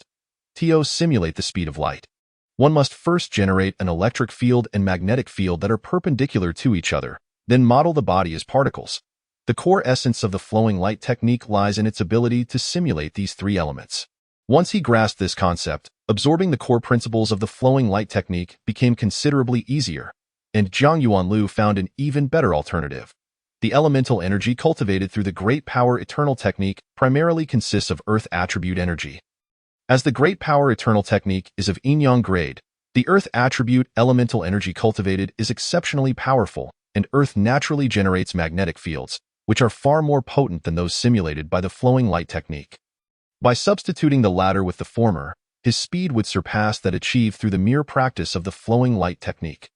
Furthermore, the Great Wisdom Sutra he practiced contained the Shumi profound meaning, which is of the earth attribute. Integrating the Shumi profound meaning into the great power eternal technique would further enhance the magnetic field. Consequently, Zhang Yuanlu's speed could see a significant increase. However, this would result in the electric field simulated by the flowing light technique becoming somewhat weaker. Although the practice of techniques does not adhere to the bucket theory, where the weakest link dictates the strength of the technique, the incompatibility of the electric field and magnetic field would inevitably hinder his speed. Therefore, it is essential to seek a more advanced lightning-based cultivation technique in order to enhance the intensity of the electric field. Over the course of the following 10 days, Zhang Yuanlu fully harnessed his accelerated thinking and foresight abilities, simultaneously pondering the flowing light technique while integrating the essence of light into his own fist techniques, body movements, and footwork, yielding remarkable results. His speed improved by more than threefold, and particularly after merging with the profound concept of Shumi. His velocity surged by an additional 80%, resulting in an overall increase to over 7 times his original speed. For instance, his previous maximum speed was 55 meters per second. He can now reach 396 meters per second, surpassing the speed of sound. This is still due to the relatively weak electric field and the lack of compatibility with the magnetic field. Should the two align, the speed could potentially double. Furthermore, his great power eternal technique has ascended to the upper tier of the yin-yang grade after incorporating the essence of light. Chapter 57. Puppet, Part 1. Of course, such high speed inevitably incurs substantial energy expenditure and places significant strain on the body. At his current velocity, he can only sustain high speed running for 8 minutes, and his body suffers from the abrasions of the AI. Was at this moment that he truly comprehended why Muramasa Chiyu was reluctant to employ the flowing light technique. Nevertheless, Zhang Yuanlu was exceedingly pleased. The infusion of the essence of light elevated his combat prowess by an additional 30 to 40%, particularly enhancing his escape capabilities. He believed that as his understanding of the essence of light deepened and his cultivation progressed, his speed would continue to improve. Moreover, this essence could also be applied to telekinesis. In the future, when employing telekinetic amplifiers such as swords, the speed of his attacks would similarly increase. During these past 10 days, not only did Zhang Yuanlu make significant gains, but Li Yi and Qi Qi also made considerable progress. Due to her cultivation of the Great Wisdom Sutra, Li Yi's pace in unblocking her intelligence meridians accelerated, achieving the remarkable feat of clearing 3 meridians per day in just over 10 days. She successfully unblocked 38 meridians, a feat that would have qualified her for a significant advancement in the past. Qi Qi's progress was even more astonishing, averaging 11 intelligence meridians and 12 wheel meridians per day. She had unblocked nearly 1/6 of the intelligence meridians within the Taibai cavity and the wheel meridians within the Yang Pass. At this rate, even if her progress slows later on, Qi Qi could complete all intelligence and wheel meridians in the first profound cavity and first profound pass within 3 months, and within 3 years. Both her telekinetic and elemental power levels could potentially break through to the 7th tier, resulting in combat prowess reaching S grade. Zhang Yuanlu, however, still felt a sense of urgency. Qi Qi's 3-year timeline to reach S grade meant that during this period, he would only be able to flee from any S grade adversaries he encountered. This was understandable, as S grade beings are not easily encountered. The more pressing concern was Li Yi, who was determined to stay by his side. In the event of an emergency, he might not be able to protect her. It appears he must find opportunities to procure some elixirs and devices, particularly those for cultivating telekinesis. Regardless, he must ensure that Li Yi's telekinetic rank is restored to the 5th tier within 3 years. Zhang Yuanlu resolved to also prepare telekinetic amplifiers and high-tier combat exoskeletons for both her and Qi Qi. After concluding his work on the flowing light technique, Zhang Yuanlu decided to delve into the techniques of telekinetic application. His current telekinetic cultivation had plateaued at the peak of the 4th tier for some time, and despite several attempts to break through to the 5th profound cavity, he had yet to succeed. It seemed that his accumulation of telekinetic energy was somewhat inadequate, or perhaps he lacked the necessary opportunity. Since advancing his telekinetic rank was temporarily unfeasible, enhancing his telekinetic application skills became imperative. It was, after all, a viable method to boost his combat effectiveness. Although Zhang Yuanlu's telekinetic cultivation was merely at the 4th tier zenith, both the quantity and purity of his telekinetic energy were equivalent to that of a peak 7th tier practitioner. However, due to his unfamiliarity with the techniques of telekinetic application and his limited practice in telekinetic spells, he could only be rated between 2B and 3B in terms of combat prowess as a telekinetic practitioner, leaving much potential untapped. The strengths of a telekinetic practitioner lie not only in manipulating mecha but also in long-range attacks and diverse offensive methods. For instance, a telekinetic practitioner can control bladed weapons from dozens of kilometers away or utilize telekinetic amplifiers to cast spells on targets at a similar distance. Currently, Zhang Yuanlu possessed neither telekinetic amplifiers nor a repertoire of telekinetic spells, rendering significant achievements in telekinetic application seemingly impossible. However, after witnessing Chi-Chi's performance of telekinetic spells, he conceived an idea, which he now intended to put into practice. After concentrating for a moment, Zhang Yuanlu began to form hand seals. Initially, his gestures were quite clumsy. He often had to pause midway to contemplate before continuing to shape the seals. This process of trial and error persisted for an hour before he completed a set of incantations. As the final seal was formed, a surge of golden light erupted in the air, revealing a humanoid skeleton composed of earth-toned elements. The skeleton stood impressively tall, measuring 2 to 3 meters with a width of approximately 1 meter and a thickness of 70 to 80 centimeters. Yet it was remarkably loose. It collapsed to the ground within a minute, disintegrating into a pile of sand and gravel. This was a humanoid skeleton shaped by telekinetic manipulation of Earth-type elements. A concept that had sprouted in Zhang Yuanliu's mind after observing Chi-Chi's demonstration of telekinetic spells in her display. Chi-Chi had manipulated water-type elements to form a Shinin puppet, which not only adeptly utilized martial techniques, but also possessed the ability to fly. Leaving Zhang Yuanlu quite envious, however, due to his inferior level of telekinetic spellcasting compared to Chi-Chi, his initial attempt at creating this skeleton lasted less than a minute before it fell apart. Undeterred, Zhang Yuanlu attempted the hand seals again, and this time he became significantly more proficient. Within 20 minutes, he successfully summoned a humanoid skeleton once more, correcting several errors in his hand seals. The skeleton was notably smaller and more compact, sustaining its form for 3 minutes. After 2 hours, Zhang Yuanliu's technique had become relatively adept and refined. He could summon a skeleton in under a minute, and its size was nearly that of a normal human. No longer collapsing, he continued without diversions, merely manipulating the hand seals to envelop the skeleton with earth-type elements and compressing it, with each layer added. He compressed the skeleton down to its original size before applying the next layer, repeating this process until no further compression was possible. This method was inspired by the principles of high-density formation observed in white dwarfs and even neutron stars. Both white dwarfs and neutron stars form under immense pressure, with the former reaching densities exceeding 10 tons per cubic centimeter and the latter achieving densities of 1 billion tons per cubic centimeter. Such extreme densities naturally confer remarkable strength in bearing pressure. By repeatedly compressing the skeleton, Zhang Yuanlu aimed to enhance its density, thereby augmenting its resistance to impact and the force of its strikes.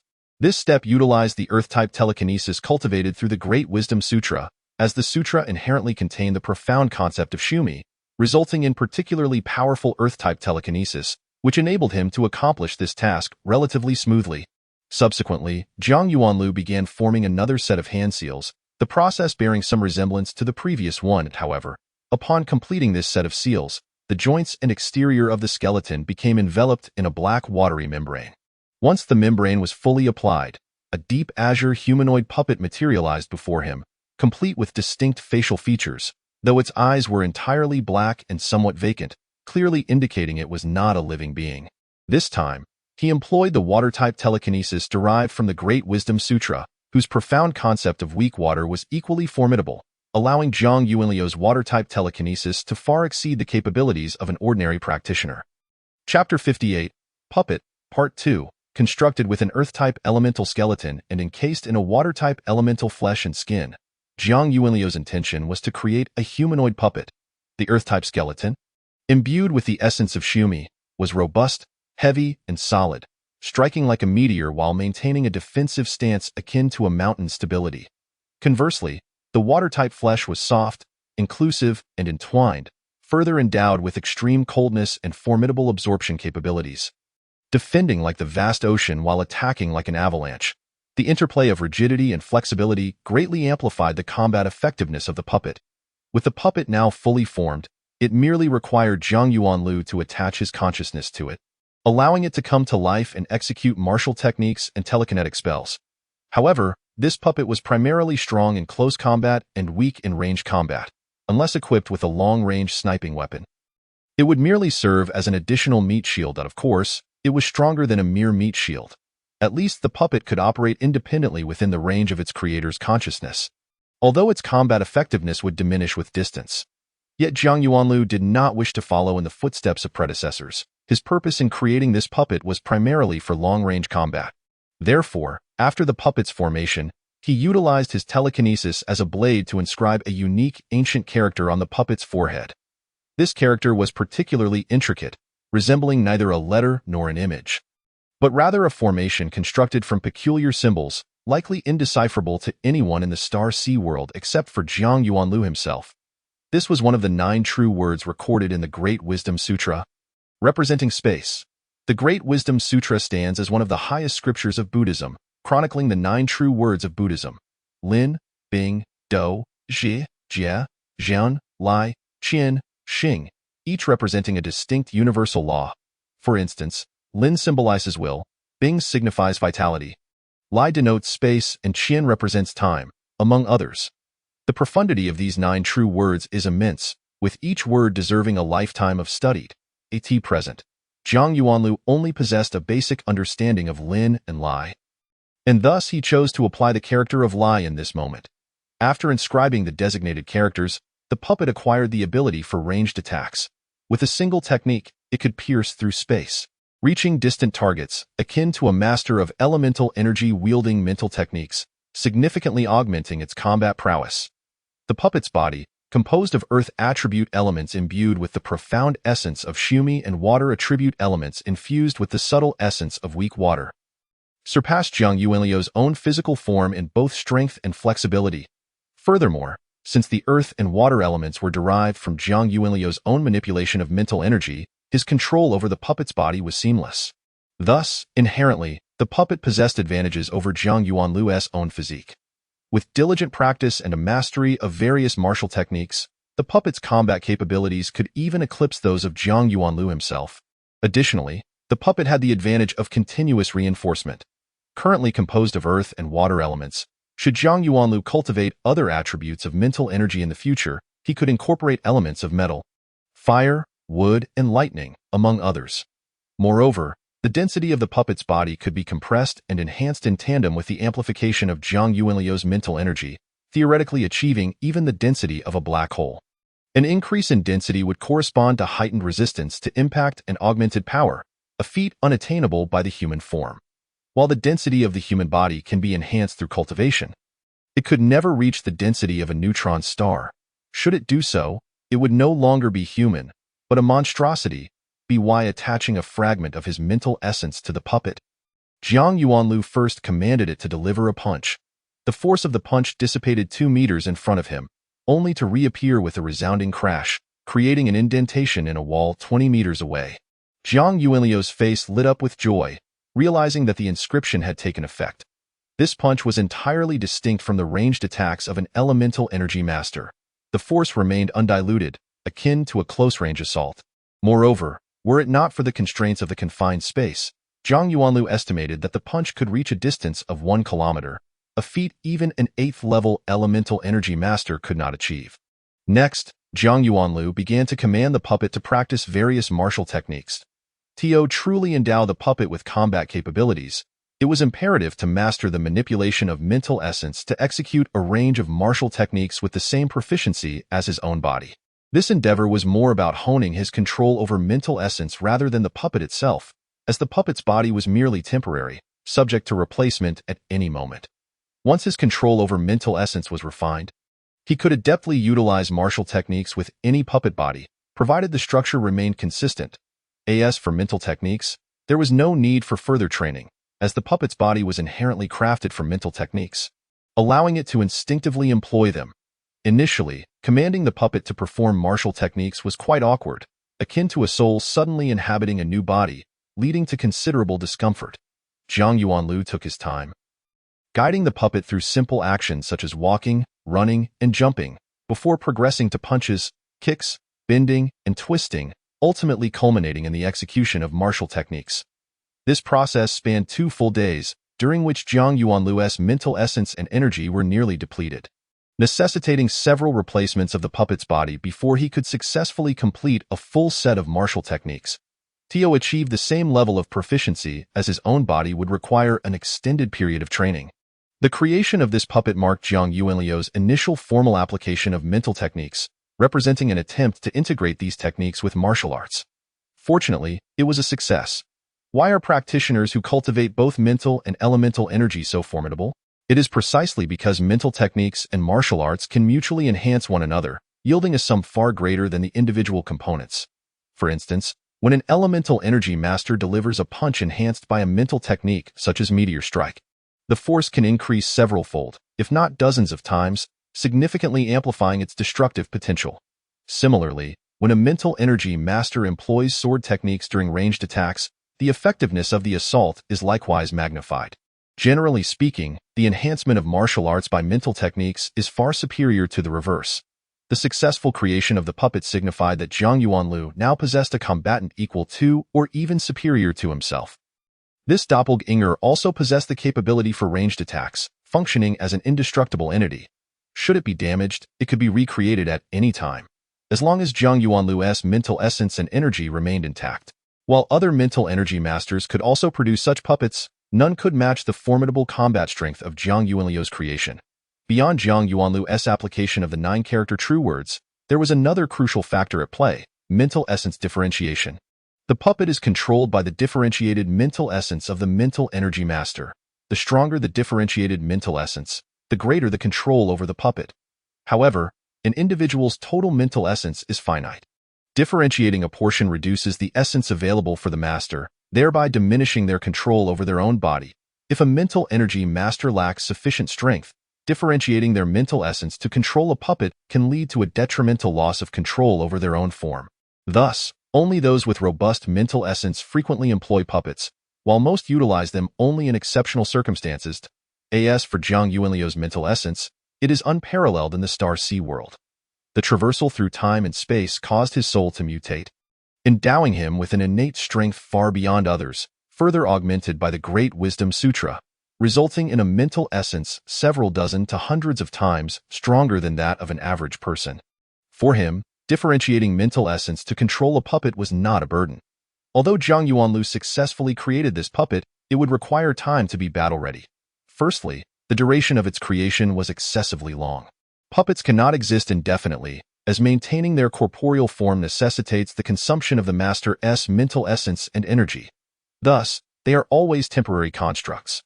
Puppets crafted from specialized materials are a different matter altogether, as they can maintain their form long-term. However, once their structure is established, there is little room for improvement, making them less favored by most mental energy masters. Despite repeated experimentation, Zhang Yuanlu has managed to reduce the creation time of his puppets to under 2 minutes. Yet this duration still falls short of combat requirements. High-level practitioners often engage in combat where attack and defense speeds are measured in seconds or even fractions of a second. In 2 minutes, a B-rank practitioner could unleash dozens, if not hundreds, of strikes.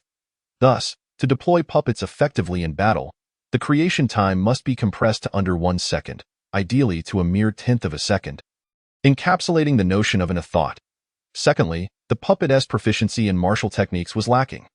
Zhang Yuanlu's current level in close combat is the result of 7 years of dedicated practice and a series of recent battles. The puppet could not replicate this level of skill. Though the differentiated mental essence controlling the puppet effectively transfers his abilities, the differences in body structure and the mechanics of force application necessitate a significant training period. This situation is akin to a mental energy master accustomed to wielding a sword suddenly having to switch to a gun. Without ample practice, it would be impossible to harness the weapon's full potential. Zhang Yuanlu had initially intended to seclude himself for a time, striving to refine the puppet to a level suitable for battle, but a communication from Sun Chengyuan abruptly interrupted his plans. "You are tasked with forming the Northern Expeditionary Corps and appointed as the commander of the advance party. Are you certain no orders were miscommunicated?" Zhang Yuanlu gazed incredulously at Sun Chengyuan's projection. "I certainly did not miscommunicate the orders, but are you genuinely Zhang Yuanlu?" Sun Chengyuan's projection widened his eyes in astonishment, mirroring Zhang Yuanlu's confusion. The latter looked quizzically at Sun Chengyuan, who promptly held up a mirror to the camera. Upon seeing his reflection, Zhang Yuanlu immediately understood why Sun Chengyuan doubted his identity, though the underlying tone was largely jocular. His hair resembled a chaotic nest, his eyes were sunken and reddened, and a rough stubble adorned his lips. The green military uniform he donned, though not excessively dirty, was wrinkled and torn in places, with patches of blood visible on the exposed skin. Had one encountered such a figure on the street? they would likely assume he was either a beggar or deranged. Zhang Yuanlu couldn't help but chuckle, surprised at his own disheveled appearance. Over the past several days, aside from occasionally checking on Li Yi and Qi Qi, he had been wholly absorbed in his training, subsisting on energy bars for meals. While he had made considerable progress, his appearance had sadly deteriorated. He pondered how Li Yi would react upon seeing him, whether to scold him or offer consolation. Running his fingers along the rough stubble on his lips, Zhang Yuanlu remarked, "Brother Sun, my current state is hardly presentable for an audience. Shall we reconvene once I've had a chance to clean up?" Sun Qingyuan stifled a laugh. "Indeed. Your appearance does not fit that of an advance party commander. If those division and regiment leaders were to see you, you would undoubtedly become the subject of their ridicule. Remember to tidy yourself up before coming to the command center." Upon exiting the secret chamber, Zhang Yuanlu discreetly returned to his quarters, took a refreshing shower, shaved, and changed clothes before making his way to the command center of the 1112th Corps. Although his face remained somewhat gaunt and his eyes slightly bloodshot, his spirit was relatively intact, rendering him presentable enough for an audience. The command center was already bustling with individuals, including Master Longting, Sun Qingyuan, Li Yi, and Xiaozhong. With even Kongdali making an appearance in addition, there were 3 unfamiliar faces, yet Zhang Yuanlu recognized them as the commanders of the 2 infantry divisions that had ambushed them previously from Shigu City and the commander of an armored regiment. The burly yet slightly shorter one was named Li Yunda, the slender and taller one was Zhao Qingqing, and the short and stocky one was Qiao Sanchong. In the center of the command room stood a rectangular conference table, with Longting Shangshi seated at the foremost position on the left, while Sun Qingyuan occupied the uppermost position on the right. Following them in order were Li Yunda, Zhao Qingqing, Xiaozhong, Qiao Sanqiang, Li Yi, and Kongdali, who were seated in the back row of chairs alongside the conference table. Upon seeing Zhang Yuanlu enter the meeting room, everyone except Longting Shangshi stood up. Sun Qingyuan waved him over, saying, "Come, this seat at the head of the table is yours." Zhang Yuanlu glanced around in confusion, directing an inquiring gaze toward Sun Qingyuan. The latter smiled and explained, "According to the orders from the Army Group General Command and the newly established Northern Expeditionary Corps headquarters, apart from Longting Shangshi, we are all your subordinates from now on, so you are entitled to this position." Zhang Yuanlu looked again at Longting Shangshi, who nodded with a smile but refrained from speaking. Thus, he no longer hesitated, approached the head of the table and sat down, pressing his hands down to signal everyone to take their seats. Once everyone was seated, Sun Qingyuan activated the quantum brain on the table, projecting a set of subtitles into the air. "Let me first read 2 orders. The Army Group General Command orders. Establish the Northern Expeditionary Corps, subordinate to the 1st Group Army of the Southwest Military District, and the newly formed Advanced Detachment, responsible for the recovery of enemy-occupied territories north of the Chongling Mountains. General Sui Yuan is appointed as the Corps Commander. Establish the Advanced Detachment of the Northern Expeditionary Corps. Appoint Zhang Yuanlu as the temporary commander and Sun Qingyuan as the temporary chief of staff. The troop strength for the detachment will be provided by the Northern Expeditionary Corps, with operational tasks assigned by the Northern Expeditionary Corps. The Special Operations Battalion of the Jiangjin Military District will temporarily come under the jurisdiction of the Advanced Detachment. Additionally, we request Longting Shangshi to serve as the chief instructor of the Advanced Detachment, responsible for the training of the detachment's Elemental Energy Division. Signed by Army Group Commander Xia Shaji, dated October 13, 44004 of the Star Sea Calendar. Chapter 60. Request for reinforcement without waiting for anyone to speak.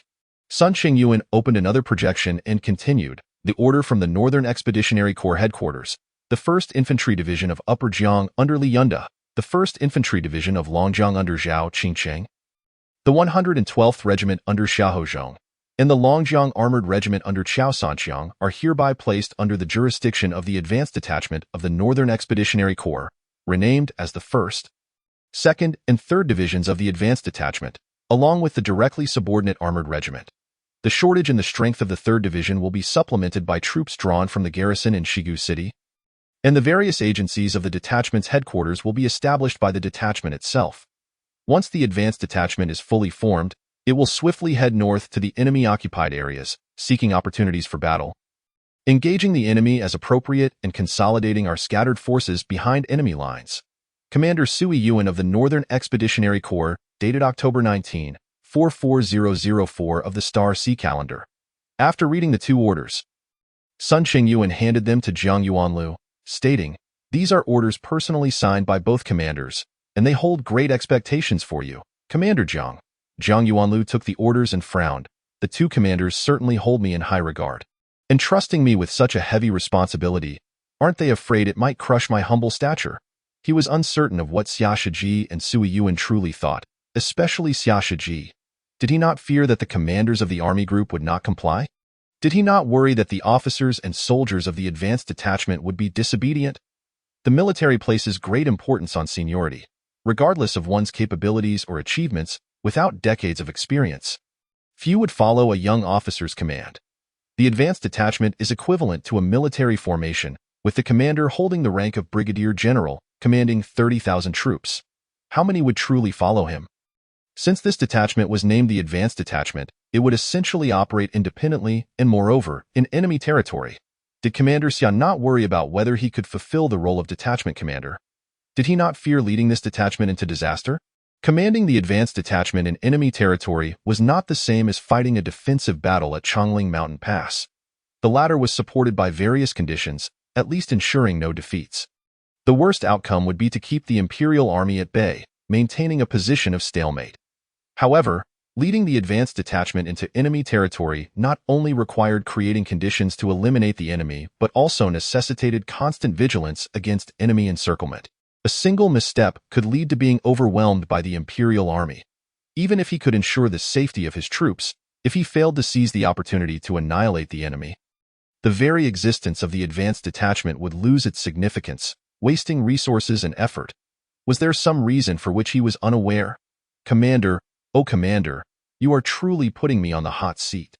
Sun Qingyuan interrupted his thoughts. "This is also due to your performance over the past month, which has impressed both commanders, leading to your exceptional promotion. I am fortunate to share in your glory." Jiang Yuanlu smiled wryly. "To say I share in the glory is premature. The task of the advanced detachment is to engage in combat behind enemy lines. If the operations do not go well, it will not be glory but rather misfortune that will follow." Sun Qingyuan laughed heartily. "For this, I have no worries at all with your brilliant command, Commander Jiang, and the full cooperation of the division and regiment commanders. I believe the advanced detachment will surely break new ground in enemy-occupied territories." At this point, he cast a sweeping gaze over the assembly, exuding an uncommon authority. "What do you all think?" A chill ran through the crowd. Sun Qingyuan was publicly supporting Jiang Yuanlu. Given his position as a core member of Commander Xia's inner circle, his words carried considerable weight. Exchanging glances, Li Yunda was the first to respond with a hearty laugh. "What Chief of Staff Sun said is true. Commander Jiang's command abilities are exceptional. I am willing to follow the commander north and wreak havoc on those vile enemies." Zhao Qingqing quickly added, "The Tahi people have burned, killed, and plundered in my northern territories, leaving countless compatriots homeless.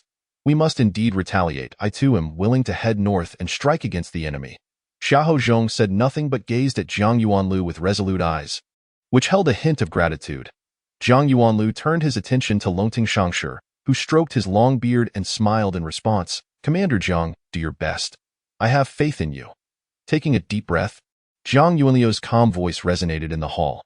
"Since the Army Group General Command and the Corps Headquarters place such importance on us, and you all trust me so greatly, if I were to be coy, it would be a grave misjudgment. Here, I wish to express my commitment. I will do my utmost to advance and retreat with all of you." From the reactions of those present, he discerned that the only ones who truly believed in or had confidence in him, aside from Li Yi and Kang Dali, were Xiahou Zhong, Sun Qingyuan, and Longting Sheng's Lie. Kang Dali and Sun Qingyuan were self-explanatory, while Xiahou Zhong had been won over by Jiang Yuanliu's command during the battle at Chongling Mountain Pass. As for Longting Shangshi, it remained unclear why he held such admiration for him. While Li Yunda and Zhao Qingqing's declarations seemed enthusiastic, a closer examination revealed they merely expressed their willingness to head north against the enemy, without uttering a word about obeying his command. This was hardly their fault. Both were division commanders with decades, even centuries, of experience. Temporarily following the command of a young officer was one thing, but becoming a true subordinate to him was another matter entirely. Even if Jiang Yuanlu had led them to victory at Chongling Mountain Pass, it would only reinforce their belief that it was a stroke of luck. The armored regiment commander, Qiao Sanqiang, remained silent, but his defiant gaze indicated that he was not easily swayed. Armored units have historically held a higher status within the army. Although Qiao Sanqiang was merely a regiment commander with the rank of colonel, he was not inferior in standing to infantry division commanders. Thus, while Zhang Yuanlu expressed his commitment, he was secretly troubled. Gaining the true loyalty of these individuals would require a significant victory behind enemy lines. And the first battle must be a resounding success. Otherwise, commanding this detachment would be a daunting task. It seemed he would need to devise a strategy with Longting Shangshi, without securing a reliable force. It was likely that his words would hold little weight in the early days of the advanced detachment. Zhang Yuanlu began to contemplate how to win over Longting Shangshi. Despite their varied mindsets, the assembly applauded Zhang Yuanlu's declaration, at least maintaining the facade of unity. Zhang Yuanlu nodded in gratitude, then turned to Longting Shangshi. Senior Shangshi, you see, our advanced detachment has just been established and lacks almost everything.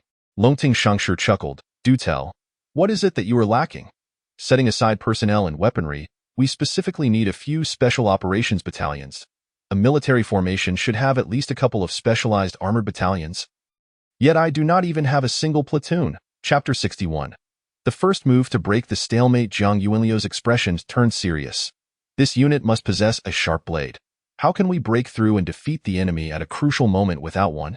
I would like to ask Senior Shangshi for assistance, to temporarily leave your Longting battle team with Li Yunda's eyes widened in astonishment, realizing that Zhang Yuanlu indeed had a knack for strategy. Having just taken office, he was already aiming for the elite combat strength of the army group. If he truly gained control over the Longting battle team, his authority within the advanced detachment would change dramatically. With such a special operations unit at his disposal, he would have far greater initiative in both offensive and defensive maneuvers. The Dragon Rising Saint Master chuckled softly, remarking, Commander Zhang certainly possesses audacity. The Dragon Rising team is comprised of the elite practitioners drawn from the entire Southwest Military District. Although the name includes Dragon Rising, it bears no direct relation to me. How can I possibly lend it to you? The Saint Master continued, You were once the captain of the Dragon Rising team and are a Saint Master. Your words would command serious consideration from both the Army Group Command and the Corps Command. Would they not? Zhang Yuanlu's gaze was tinged with a hint of pleading. Our advanced detachment is set to penetrate deep behind enemy lines, extracting teeth from the tiger's mouth. Without a proper set of tiger pliers, how can we accomplish this daunting task? You do have a valid point, the Saint Master acknowledged. The advanced detachment will face formidable enemy encirclement. Whether it be breaking through or besieging, a spearhead unit is essential. The Dragon Rising Saint Master nodded thoughtfully and stated, I shall speak to Commander Xia and Commander Su on your behalf. It is unlikely that the entire Dragon Rising team can be spared, but I will strive to retain half. Zhang Yuanlu was overwhelmed with joy, rising to deeply bow before the Dragon Rising Saint Master. Thank you, esteemed Saint Master. With your esteemed influence, this matter is sure to be resolved. The Dragon Rising Saint Master merely shook his head, smiling without uttering a word. Li Yunda and the others felt a profound sense of respect. The Dragon Rising team consists entirely of practitioners above the 5th level of energy mastery and telekinesis.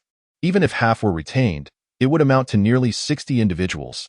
A special armored unit composed of 60 practitioners of such caliber possesses combat capabilities equivalent to an infantry division, with breakthrough abilities far exceeding that of a typical infantry division.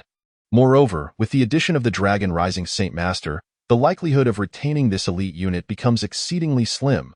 Li Yunda and the others simultaneously felt a sense of relief, grateful that they had refrained from making any imprudent remarks earlier.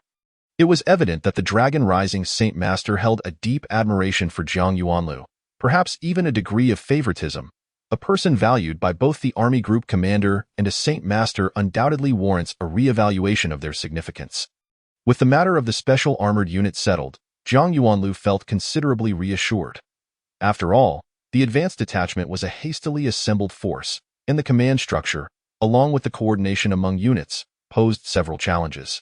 Without a decisive force to make pivotal calls in critical moments, the combat effectiveness of this unit could be severely compromised in operations behind enemy lines. The ability to launch an attack when necessary and retreat when required necessitates a sharp spearhead.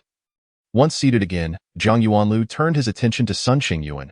What is the current status of the 1st and 2nd Divisions and the Armored Brigade of the Advanced Detachment? When can we expect reinforcements for the 3rd Division? Due to the spatial constraints at Changling Pass, Li Yunda's 1st Infantry Division, Zhao Qingqing's 1st Infantry Division from Longjiang, and the 2 armored brigades had all withdrawn after the conclusion of the Changling Mountain Pass battle. Zhang Yuanlu, having been in seclusion for training, was unaware of their subsequent whereabouts. Sun Qingyuan promptly replied, "The 1st Division, 2nd Division, and the directly subordinate armored brigade are all stationed at Shigu City, and reinforcements for the 3rd Division are expected to arrive within a day." The issue is that the cramped space at Changling Pass cannot accommodate the full strength of 3 divisions, making troop integration problematic. Which unit is tasked with taking over the defense of Changling Pass? When will they arrive? It is a brigade drawn from the garrison at Shigu City, though its combat capability is somewhat inferior to the original 1112 Brigade. However, considering our Northern Expeditionary Corps is soon to advance northward, the likelihood of a surprise attack at Changling Pass is minimal, so the defense should hold adequately. Very well then, let the unit replacing the defense at Changling Pass and the reinforcements for the 3rd Division move to the location immediately. Upon arrival, Commander Xiahou Zhong shall commence the handover and subsequently lead the 3rd Division to Jixi City for training. Zhang Yuanlu nodded. Generals Li, Zhao, and Commander Qiao will return to Shigu City after the meeting and will lead their troops to Jixi City one day later. We shall conduct a brief training there before swearing in for deployment. What do you all think? The assembly responded with nods of agreement.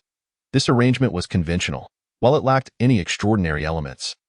It was devoid of any objections, and thus no dissent arose. Zhang Yuanlu scanned the room before continuing. There are 2 additional matters on which I seek your opinions. The first is my intention to establish an intelligence office for the detachment. Appointing Li Yi as the director. Li Yi is a distinguished graduate from Jiangjin Military University, specializing in interstellar naval command, a 5th-level telekinetic, adept in quantum brain and communication technologies, and proficient in gathering and analyzing intelligence from networks.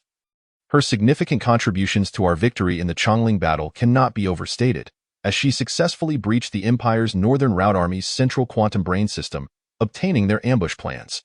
The second matter pertains to the Special Operations Regiment led by Captain Kong Dali, which I propose to place under the direct command of the Advanced Detachment, designating it as the Special Operations Regiment responsible for enemy reconnaissance. Captain Kang's regiment is currently under the Jiangjin Military District but is temporarily assigned to us, and it would not be suitable to place them within any division. Moreover, their expertise lies in special operations, making them well suited for reconnaissance tasks. I wonder if anyone has any objections. Sun Qingyuan was the first to concur.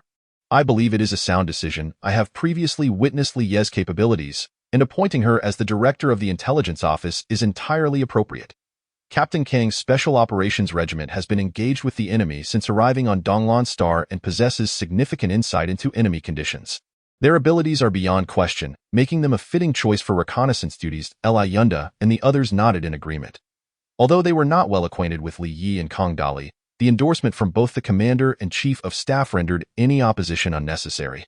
Zhang Yuanlu exhaled with relief. Since there are no objections, I would like to dismiss the division and brigade commanders. We shall discuss specific operational matters further upon our arrival at Jixi City. Dragon Saint Master, Chief of Staff Sun, Director Li, and Captain Kong, please remain for a moment. Once outside the command building, Zhao Qingqing approached Li Yunda and quietly inquired, "Old Li, what are your thoughts on the appointments from the General Command?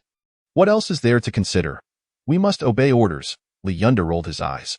The orders were signed by both Commander Xia and Commander Su. Could I dare to defy them? Zhao Qingqing shot him a sidelong glance. Spare me the act. Others may perceive you as brash and straightforward, but I know you have plenty of hidden motives. If you dare to swear that you wholeheartedly accept this appointment, I will write the character Zhao backward. Li Yunda chuckled. What if I don't accept? They not only have the commands from 2 commanders, but also the protection of the Dragon Rising Saint Master, alongside a direct subordinate of Commander Xia. Sun Qingyuan, can we still engage in any underhanded schemes? Zhao Qingqing shook his head. I'm not suggesting we engage in subterfuge. I am concerned about the future of the troops. Operations behind enemy lines are fundamentally different from the defensive battles at Changling Pass.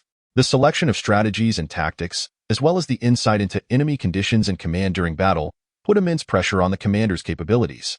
Can a fresh graduate from military academy truly handle such responsibilities? If he mismanages our operations, it could lead to dire consequences for the troops, Li Yunda's expression grew serious upon hearing this. You make a valid point.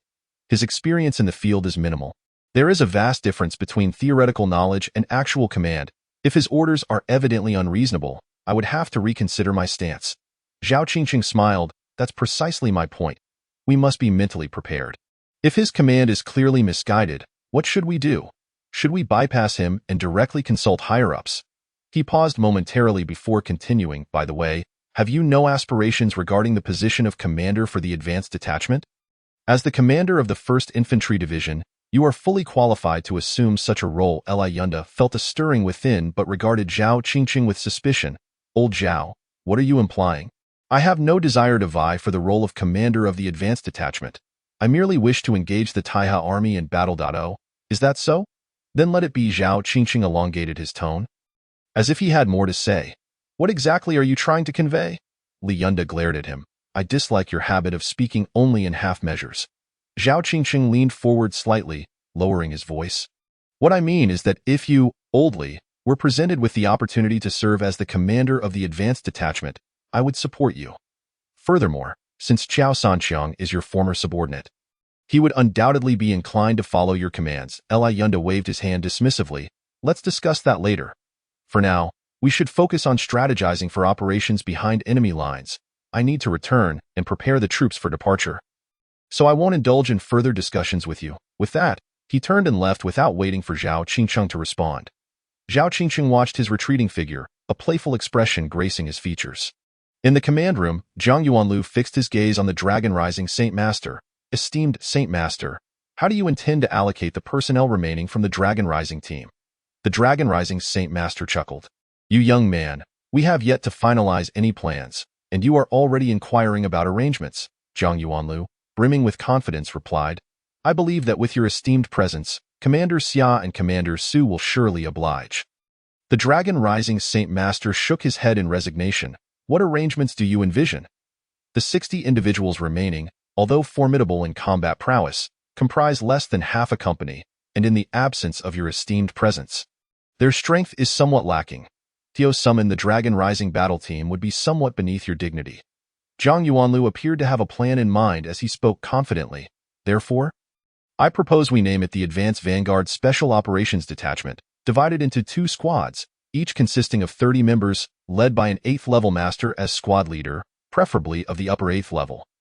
The Dragon Rising Sage smiled faintly. And who shall take on the role of squad leader? Zhang Yuanlu scratched his head, a bit sheepish.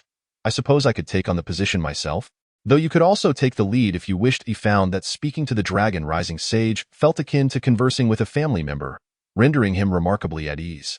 Despite having rarely spoken in the presence of family in his past life and having no kin in this one, he could not shake that familiar sensation. The Dragon Rising Sage scrutinized Zhang Yuanlu for a moment, and as the intensity of his gaze began to unsettle Zhang, he remarked, There is no need for you to feel bashful. Given your capabilities, you are indeed fit for the role of leader. However, to command their respect, you must demonstrate your strength. As for me, I shall refrain from intervening. This world ultimately belongs to the youth. At this juncture, he paused, a teasing glint in his eye. Whether the leader is an upper 8th level master depends on your prowess. Should you manage to defeat a peak master, I will persuade Commander Xia and Commander Su to allow 2 upper 8th level masters to remain within the team. Zhang Yuanlu contemplated this for a moment, shrugged, and with a hint of resignation in his demeanor, replied, Perhaps it is best to forego that notion. I possess the self-awareness to know that while I might evade a peak master, to claim victory would be sheer arrogance. He understood that the Dragon Rising Sage had his best interests at heart. At present, his prestige within the military was not yet established, and with combat prowess below 3A, having 2 upper 8th level masters as squad leaders would be insufficient to command respect. The distinction between cultivators and regular soldiers within the army is significant. Mere rank does not guarantee authority. As personal strength holds greater weight in their eyes, a unit that cannot fully comply with orders is a source of concern for any commander. Sun Qingyuan and Kang Dali were both taken aback. The former, having never witnessed Zhang Yuanliu's capabilities, had only heard of his feat in dispatching an 8th level lower master of the Taiha Empire under dire circumstances while severely injured, indicating his combat strength still fell short of A grade. To now hear him claim he could evade a 3A master seemed to suggest his strength had neared that level in such a brief span. A truly astonishing development. The latter, having fought alongside Zhang Yuanlu, was aware that his previous strength was formidable, but only around 3 beat yet. Within just a few short weeks, he had supposedly surged to 3A. How could one possibly reconcile such rapid advancement? The Dragon Rising Sage regarded Zhang Yuanlu with an appreciative gaze. This young man exhibited talent, strategic acumen, and an understanding of balance, a rarity in these times. Were it not for his old friend Gu Yong having already recognized Zhang, he would have eagerly taken him as his personal disciple. Zhang Yuanlu remained oblivious to the sage's inner thoughts, but sensed the goodwill emanating from him. Coupled with the familial comfort he felt in the sage's presence, he spoke without reservation. Naturally, being astute, he understood the importance of moderation. Arrogance often leads to dire consequences, thus he chose to yield. Setting aside the matter of the Special Operations Detachment leader for the moment, Zhang Yuanlu turned his attention to Sun Qingyuan. Brother Sun, our forces will soon be mobilizing, and the logistics of supply cannot be taken lightly. I entrust this matter entirely to you, including the issue of troop deployment in Jishi City. You know well that in terms of camaraderie within the army, 100 of me would not equal your standing. Sun Qingyuan laughed heartily. Rest assured, Commander Zhang, this task is in capable hands. I will ensure it is handled meticulously. Unless there are further matters, I shall begin my arrangements. Zhang Yuanlu nodded, and once Sun exited, he shifted his gaze to Kong Dali, smiling. Captain Kong, it seems we shall continue to share our meals together for a while longer. Kong Dali, with utmost seriousness, exclaimed, It is my honor to follow Commander Zhang. Chapter 63. Do you wish to learn? Zhang Yuanlu waved his hand. Enough with the flattery. This is not your character. Kong Dali chuckled. You know me well. Fighting alongside you is a thrill, so I shall say nothing and simply do as you command. Zhang Yuanlu's expression softened, then turned grave as he stated, This time, your mission to scout enemy positions differs significantly from our previous rescue of those scientists. Last time, the enemy was caught off guard, allowing us to exploit an opportunity. This time, the task is far more arduous, and I fear there may be casualties among the troops. Kong Dali patted his chest. You need not worry. Reconnaissance is our forte. It is far easier than escaping with those scientists, and we will complete the mission. As for casualties in battle, some must inevitably fall. Since the brothers have come to Donglan Star, they are prepared for sacrifice. Zhang Yuanlu shook his head. While that may be the case, you are still part of the Jiangjin military district. And should losses be excessive, Commander Xiao would find it difficult to justify such a situation to the Jiangjin military district. Pausing briefly, he shifted the topic. I see you are practicing the strength technique, focusing primarily on power. This method indeed suits your physique, though its level is somewhat lacking. Kong Dali found the abrupt change in topic disconcerting and paused momentarily before responding. I have little choice. Higher-level techniques are held by major sects and powerful factions. My family is of modest means, and my talent is not exceptional. Acquiring this upper-grade technique has been no small feat, and I obtained it only after numerous merits within the military. Zhang Yuanlu did not share his viewpoint. Achieving 6th-level mid-grade elemental mastery with an ordinary technique in just 4 to 5 decades indicates your talent is not lacking, especially in elemental cultivation focused on strength. I possess a technique that should suit you. Would you be willing to learn it? Kong Dali was taken aback. What grade is this technique? What must I sacrifice?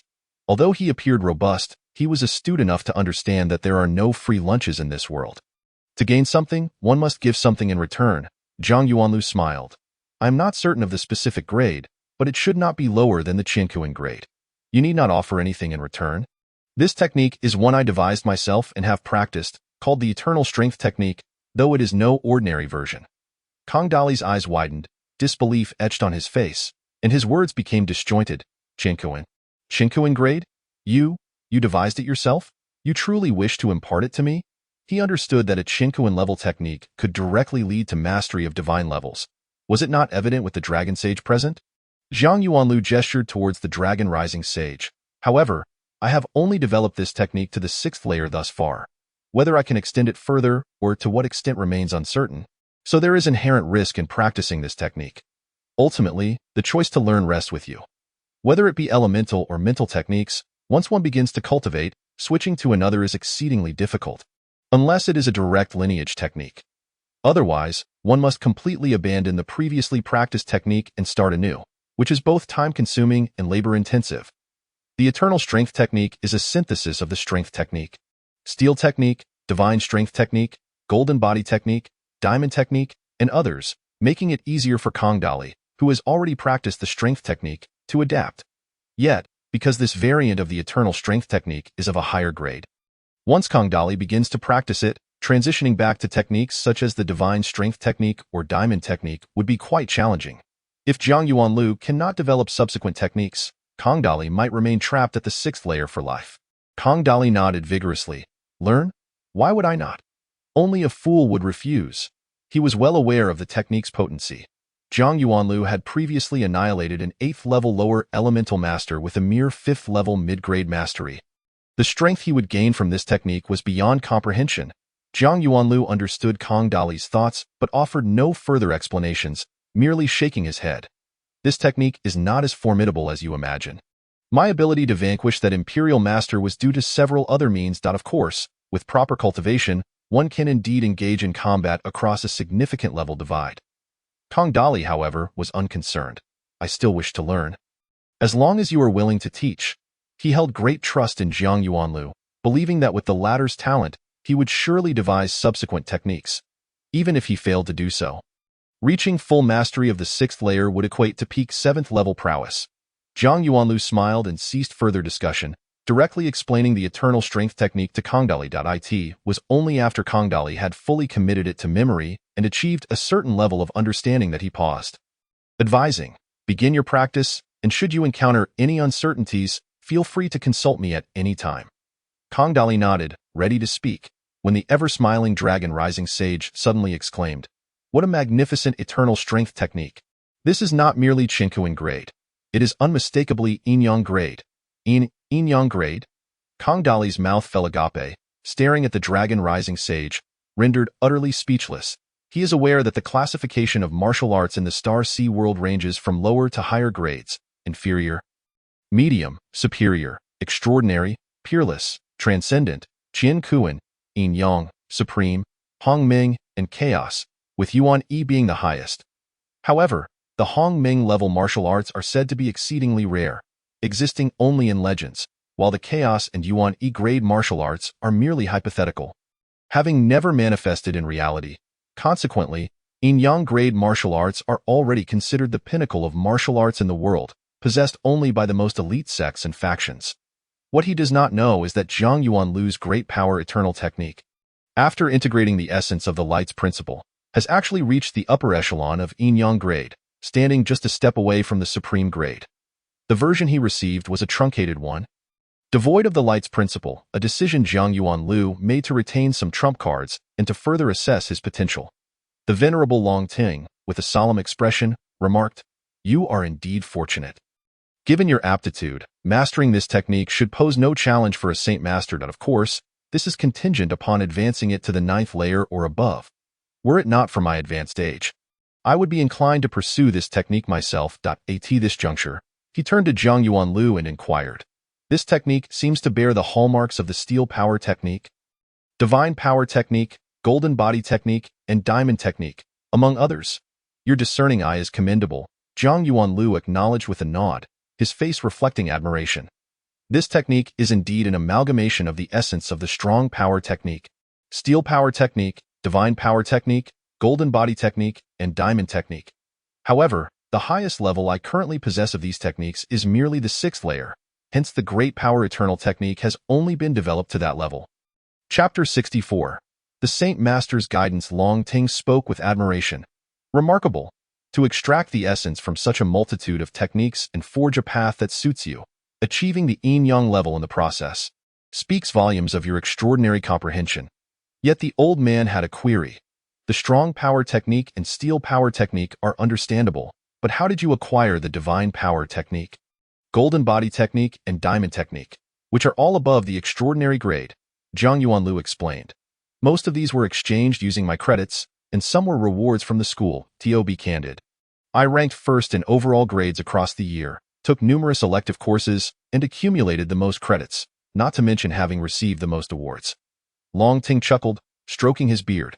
Those techniques, even among the great sects, are considered high tier. Only direct disciples may learn them. It's one thing to acquire one or two, but can you truly claim to have exchanged so many with mere credits? Or did each reward happen to be the technique you desired? Reflecting on this, Zhang Yuanlu realized that the circumstances surrounding his acquisition of these techniques were indeed peculiar. When he exchanged for the techniques, it was often during significant school celebrations, or because he had achieved first place in overall grades, leading to discounts on the required credits. Moreover, every time he received an award, it coincidentally was for the technique he needed. You have an excellent principle. Long Teng's remark snapped Zhang Yuanlu back to reality. Enlightening him, he cast a questioning glance at Long Teng. Are you suggesting this is all linked to Principal Gu? Long Teng smiled enigmatically, choosing not to elaborate further. Some matters only require a hint. There is no need for excessive clarity. With Zhang Yuanlu's intellect, he would inevitably uncover the truth in due time. This also served as a modest favor for his old friend Gu Yong. Zhang Yuanlu chose not to dwell on the matter any longer and shifted the conversation. Saint Master, do you find any flaws in my great power eternal technique? Long Teng showed no inclination to withhold his insights. After a moment of contemplation, he began to guide him. Your technique is profound in intent, grand in structure, and holds limitless potential. If there is any shortcoming, it is that it possesses strength but lacks subtlety. Any technique of higher tiers emphasizes the interplay of yin and yang, the balance of hardness and softness. Even the most forceful techniques adhere to this principle. From extreme yang comes yin, from extreme hardness comes softness. You might consider investing more effort into the softer aspects.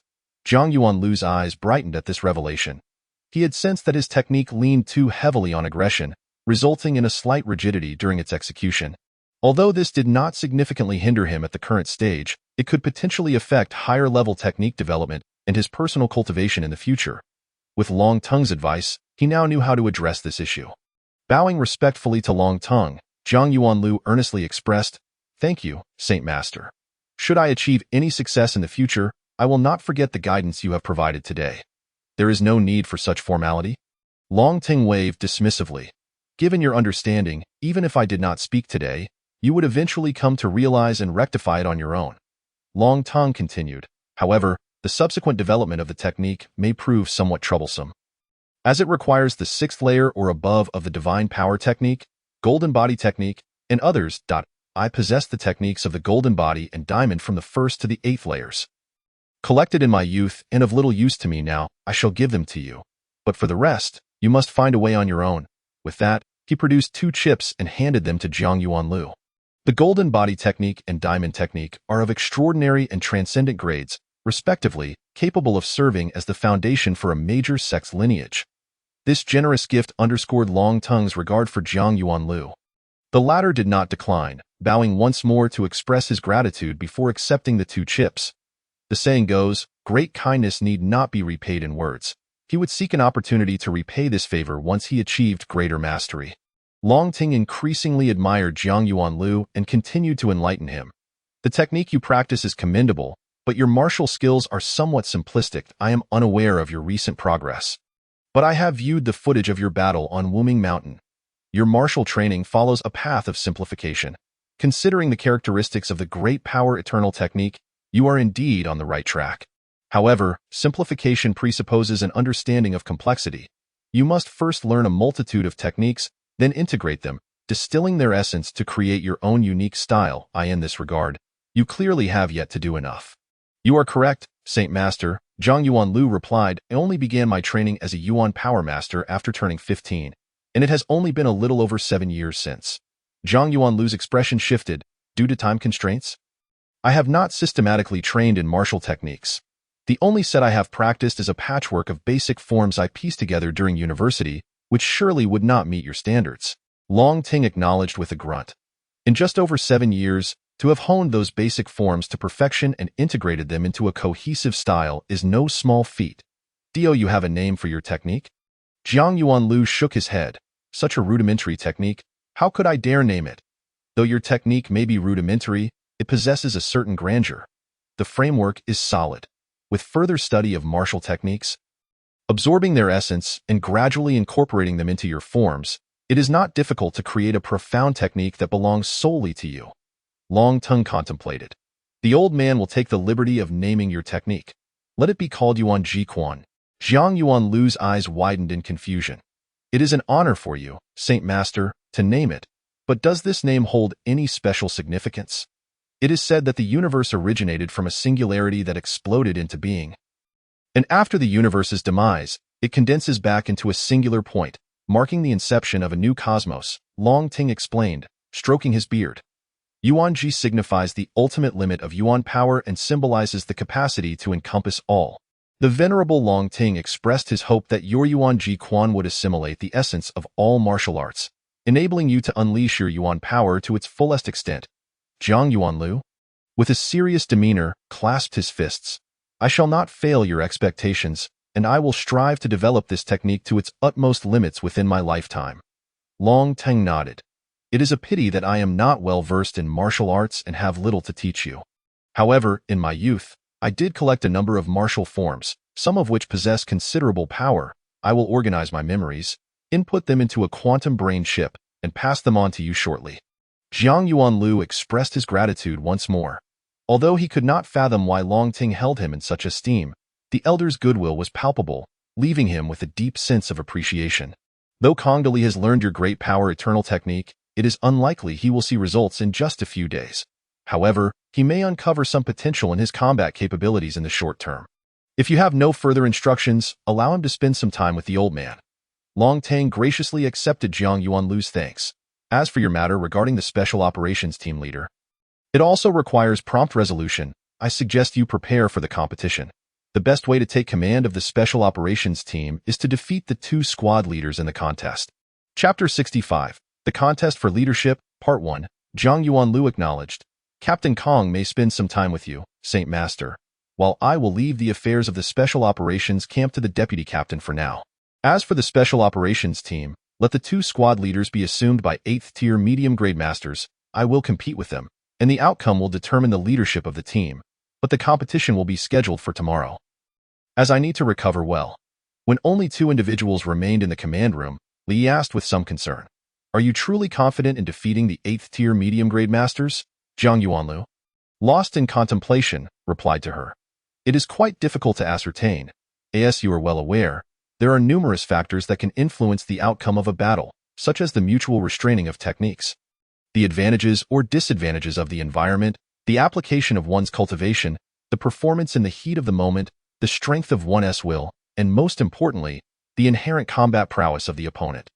The combat strength of a practitioner is not easily measured by their cultivation rank. For instance, an 8th-tier low-grade master typically exerts a maximum force of 1.6 million kilograms, yet some exceptionally gifted individuals, or those who have trained in unique techniques, may surpass 2 million kilograms or more. Furthermore, the effective utilization of that power is crucial. Possessing 1.6 million kilograms of strength does not guarantee its full manifestation. If the techniques are misapplied or lack sophistication, one might only be able to unleash half of that force.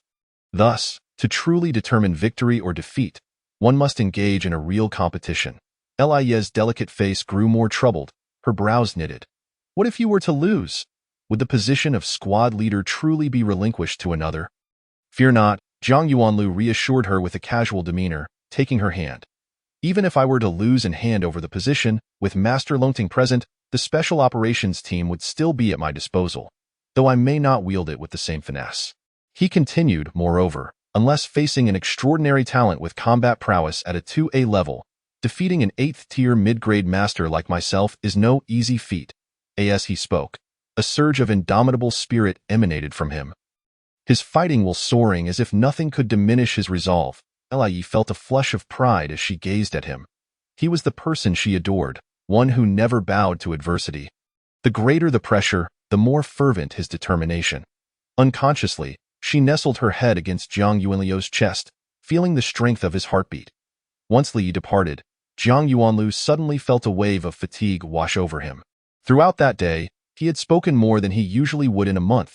Typically, he was not one for chatter, especially in the company of unfamiliar faces. He preferred to contemplate quietly and to work in solitude. However, upon being appointed as the commander of the advanced team, he found himself compelled to engage with others and manage various affairs. Were it not for the pressure from all sides and the urgent need to establish his own force, Zhang Yuanlu would have preferred to decline the command of the advanced team. Despite his earlier proclamations of ambition before Li Yi, he soon realized he was not entirely suited for the role, as it clashed with his nature. The remainder of the day passed in idleness. Upon returning to his quarters, he collapsed into slumber, sleeping soundly until the following morning. When he awoke, both his spirit and strength had returned to their peak condition. In the midst of the fortress complex of Guannan, a vast training ground lay before him.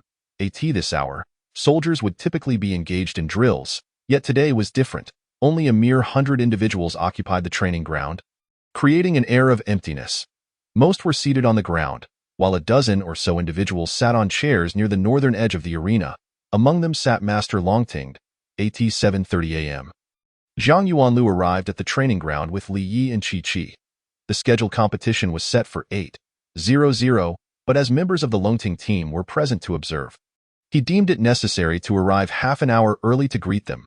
As he approached the arena, the seated individuals, save for Master Longting and the 8th-tier upper-grade master, rose to their feet. The identity of Master Longting was well known, while the 8th-tier upper-grade master was confirmed not to be part of the special operations team and held the rank of Major General, thus did not require to stand in greeting. There was another upper-grade master in the Longting team, but he had left early due to other commitments, confirming he would not serve in the special operations team. Zhang Yuanlu exchanged pleasantries with those present, including Li Yunda, Zhao Qingqing, and Xiao Sanxiang, who were also in attendance. Though he found their presence somewhat peculiar, he bore no grudge.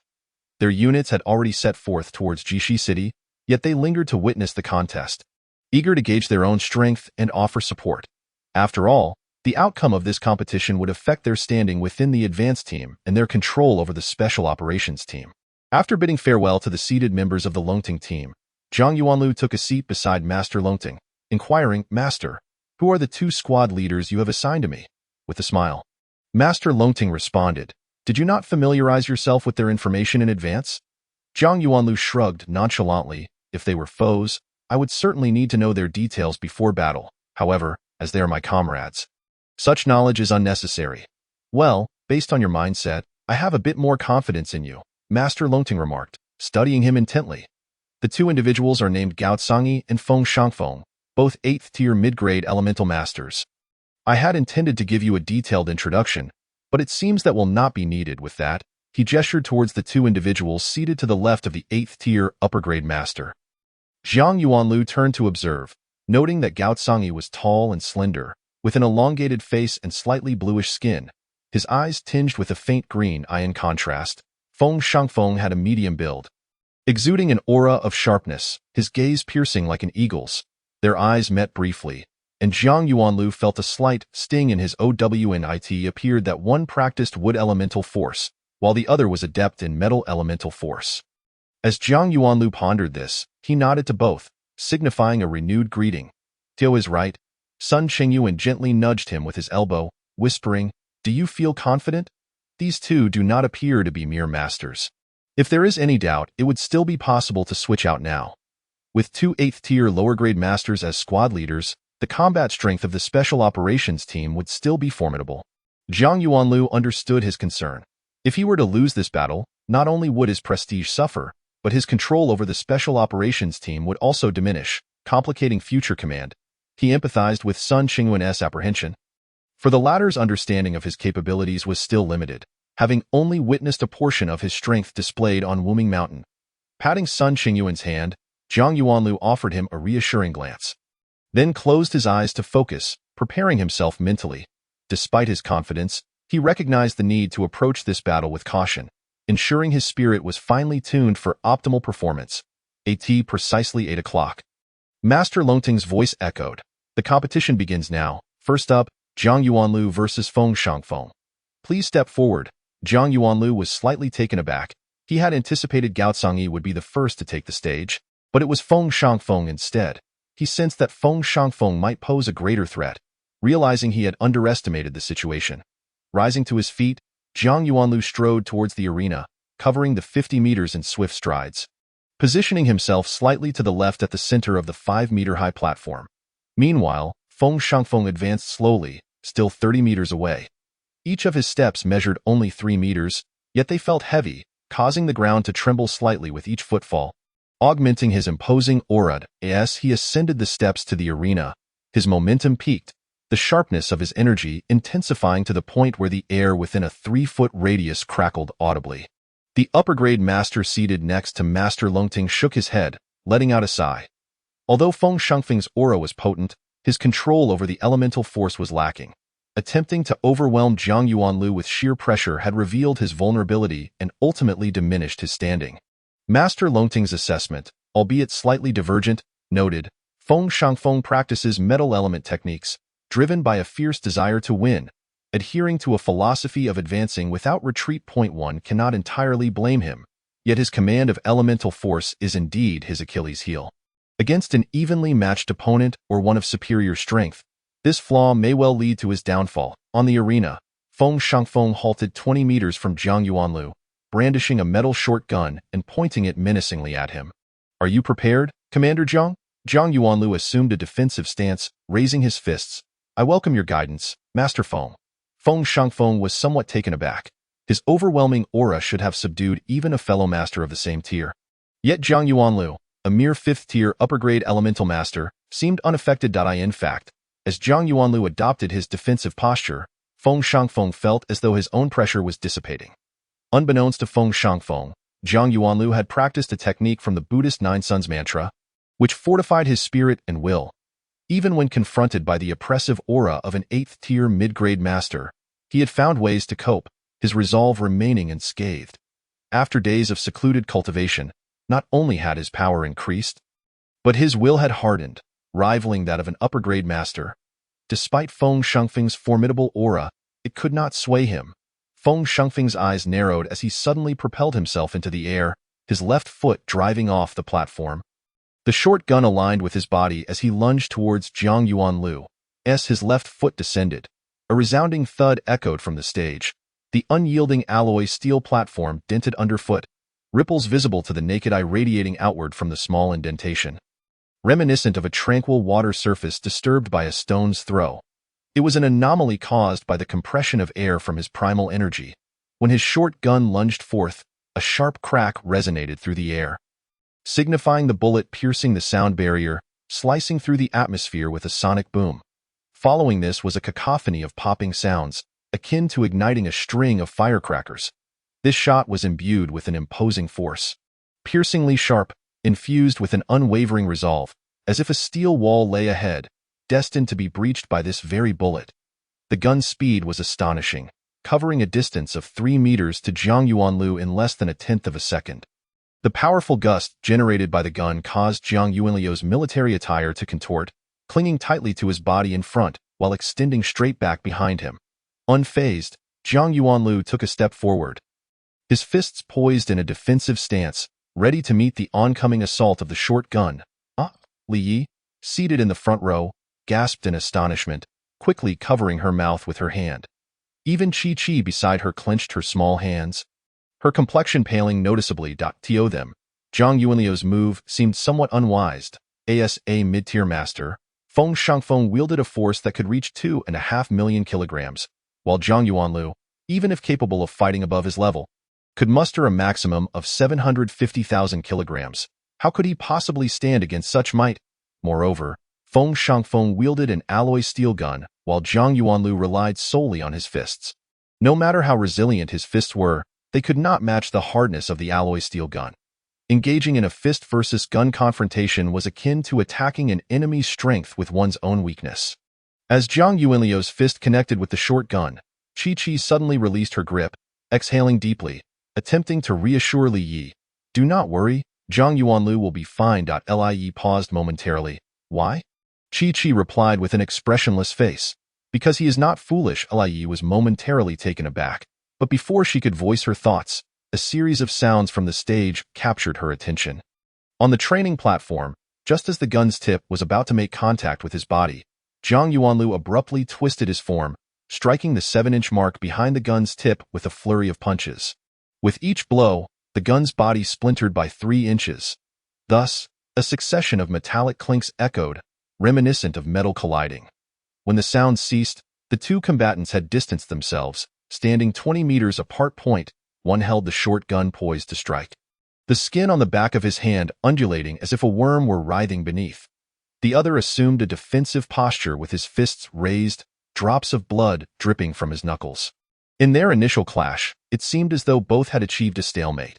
Though Feng Shengfeng's firing speed exceeded the speed of sound, Jiang Yuanlu, having comprehended the essence of light, had also surpassed the sound barrier in his movements.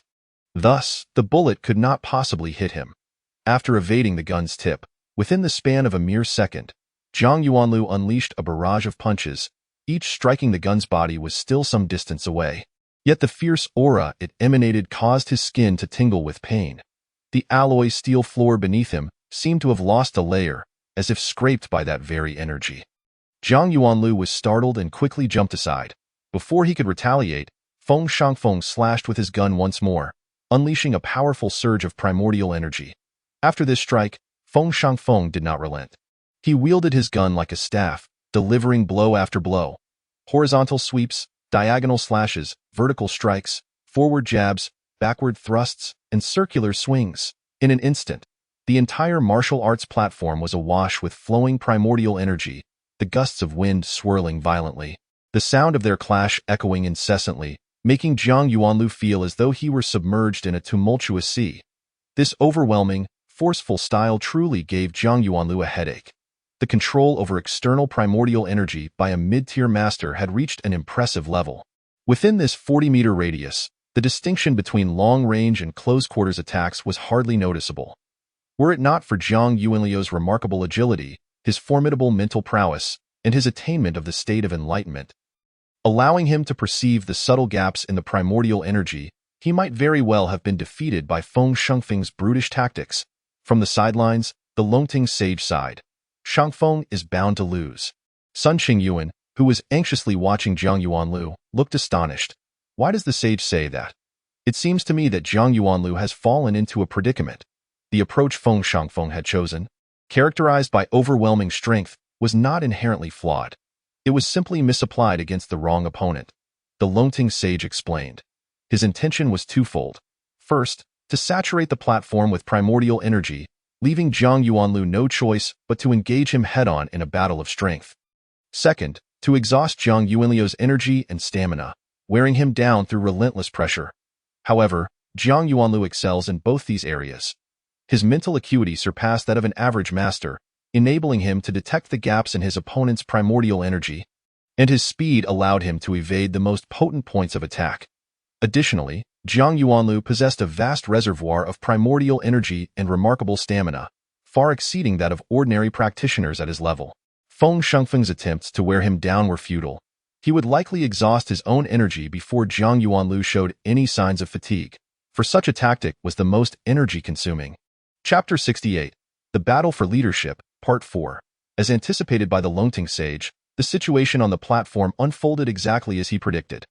Jiang Yuanlu moved like a fish through water, gracefully navigating the tumultuous waves with ease. Conversely, after 3 minutes of sustained high-intensity attacks, Feng Shengfeng's offensive inevitably began to wane.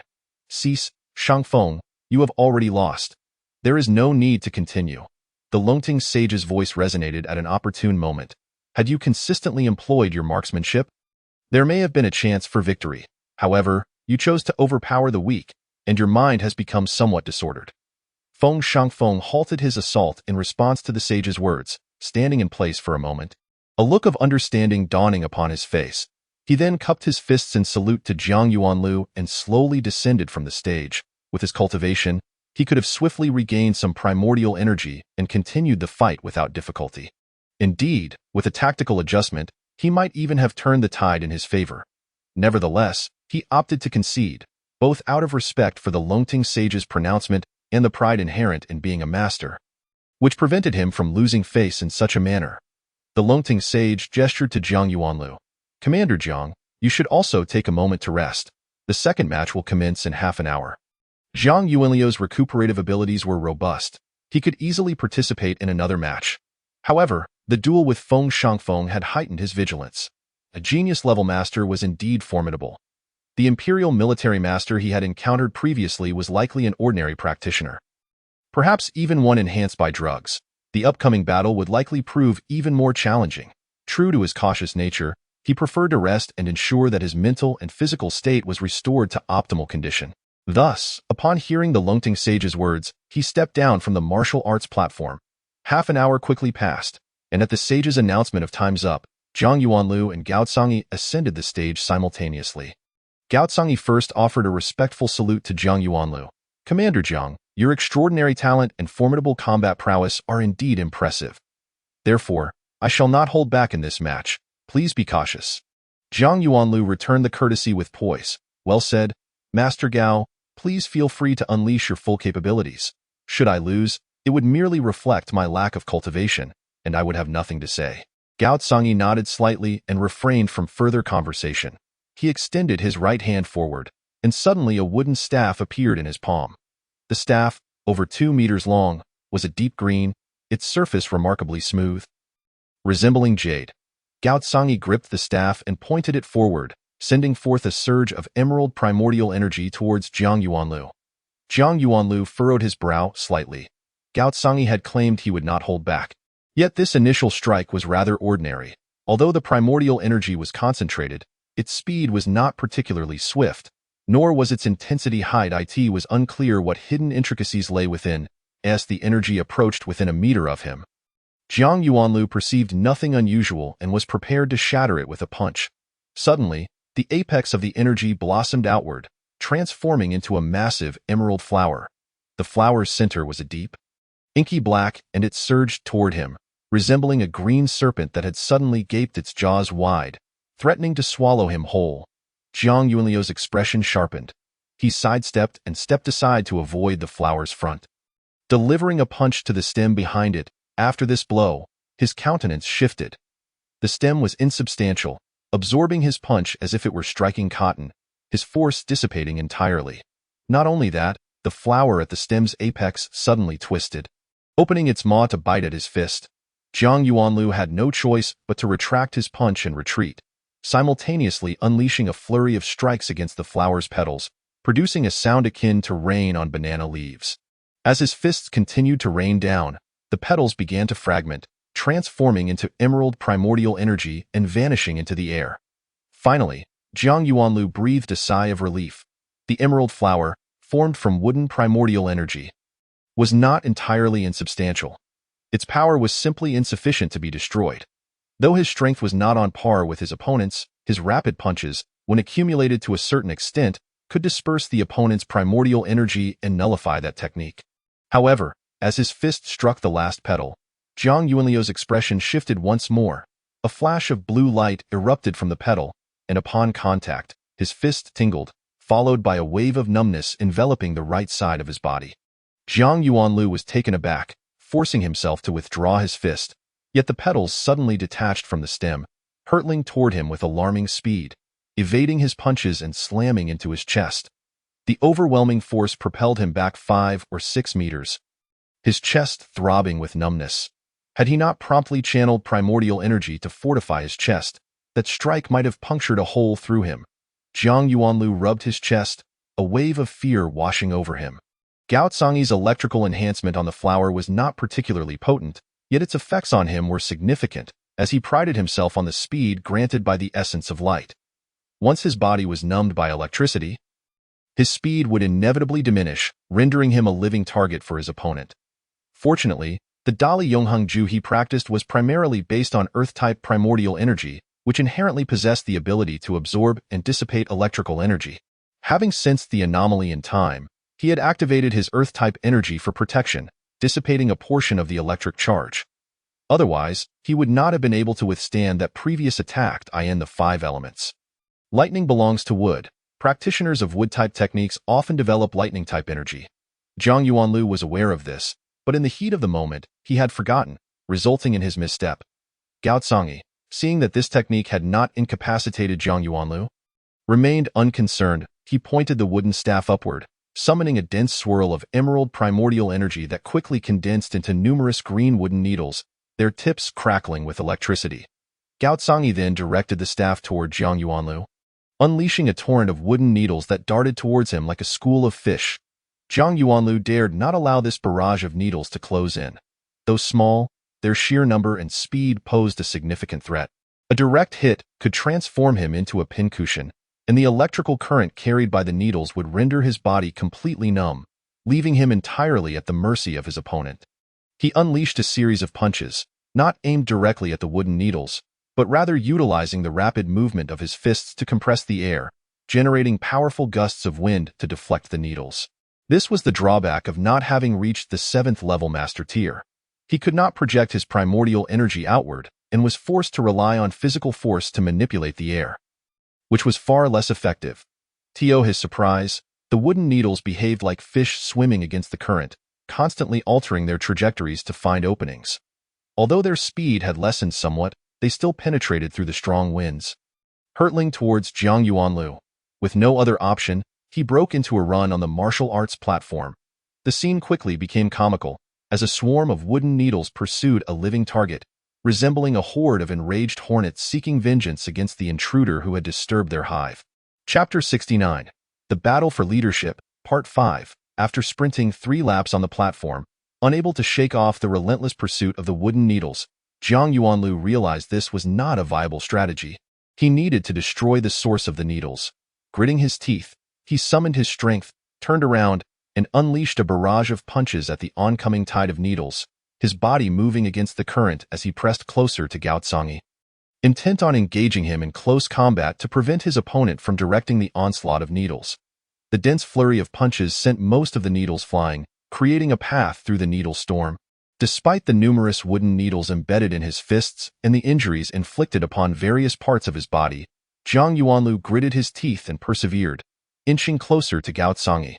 Just as he was a mere 5 meters away, Gao Zhangyi suddenly smirked ominously, pointing his staff forward. In an instant, a dense tree sprouted unexpectedly, its branches thrashing towards Jiang Yuanlu with considerable force, creating a cacophony that echoed through the air. Jiang Yuanlu's face paled as he swung his fists. Breaking some of the branches, yet more sprouted from the trunk as if they multiplied with each strike. Behind him, the remaining wooden needles turned back, piercing towards him in a flanking assault along with the branches. Left with no choice, Jiang Yuanlu had to pivot and dash sideways, temporarily evading the dual onslaught of needles and branches to seek another method. In that moment, he deeply felt the truth in Master Longting's words regarding the inadequacy of his soft power in his martial arts. Had his technique achieved a balance of rigidity and flexibility, he could have deftly diverted the wooden needles instead of clashing head-on, thus avoiding being caught in a pincer movement. Unfortunately, despite his efforts over the past few days to comprehend the softer aspects of his style, he had seen little success. With another gesture of his staff, Gao Zhangyi conjured a vast expanse of vines that twisted and coiled toward him. Although Jiang Yuanlu managed to forcefully carve a path with his fists, his speed inevitably slowed, allowing several wooden needles to catch up and pierce his clothing with multiple holes. More troublesome was the relentless growth of wooden plants summoned by Gao Zhangyi, transforming the stage into a veritable botanical garden. Consequently shrinking Jiang Yuanlu's space for maneuvering, he felt immensely stifled. While the offensive capabilities of these plants were not particularly formidable, they were exceedingly difficult to eradicate. Once trapped amidst them and deprived of his speed advantage, he would become a passive target. Given the disparity in their levels, a single powerful strike from his opponent would certainly spell his defeat.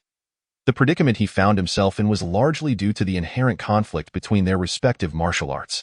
Jiang Yuanlu's great power eternal formula primarily cultivated earth-based elemental energy, while Gao Zhangyi practiced wood-based elemental energy, complemented by the derivation of lightning energy, according to the cycles of the 5 elements. Wood overcomes earth, naturally placing Gao Zhangyi's technique in a position of dominance over Jiang Yuanlu's. To counter wood-based energy, one would ideally wield metal energy, which counters wood, followed by fire, and then ice. Regrettably, metal energy comprised only a minor fraction of Jiang Yuanlu's abilities. With neither fire nor ice present at all, furthermore, the two concepts he had grasped, the earth principle and the water principle, were countered by wood and inadvertently nurtured it, as water nourishes wood, rendering both principles ineffective. Of course, pure strength could ultimately shatter everything, but Jiang Yuanlu was merely a 5th-level elemental master. Among 5th-level masters, his strength could be deemed unrivaled. However, he was currently facing an 8th-level mid-tier master, whose elemental intensity surpassed his own, thus rendering sheer power insufficient. Below the stage, A mid-tier master shook his head and remarked that if Zhang Yuanlu lacked any other means, the battle could very well conclude here. Master Longting furrowed his white brow. Remaining silent, while he acknowledged the mid-tier master's assessment, he still held onto a glimmer of hope. Knowing Zhang Yuanlu as he did, he believed that if he were not somewhat confident, Zhang Yuanlu would not have readily agreed to the match.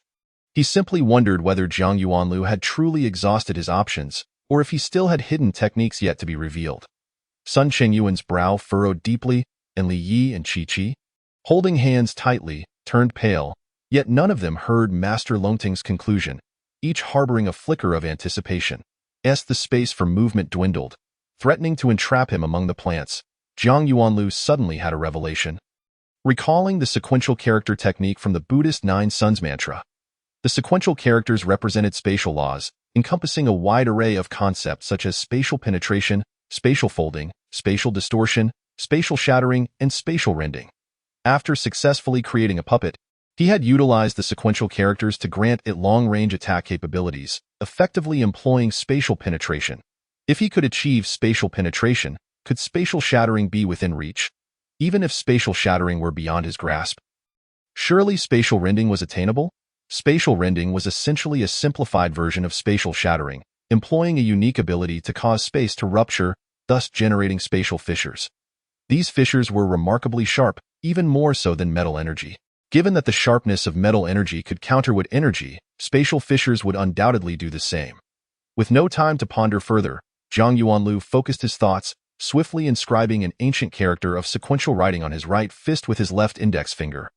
Once the character shimmered with light, he unleashed a powerful punch at the thicket of vines before him. With a resounding crack, the previously insubstantial vines shattered into fragments, dispersing as would energy in the air. Those with keen eyes could discern that the vines were not merely crushed by the force of his punch, but rather sliced into pieces by countless fine black blades that accompanied his fist. Reverting into wood energy, Zhang Yuanlu was overjoyed, promptly inscribing another sequential character on his left fist, then moving swiftly as he unleashed a flurry of punches.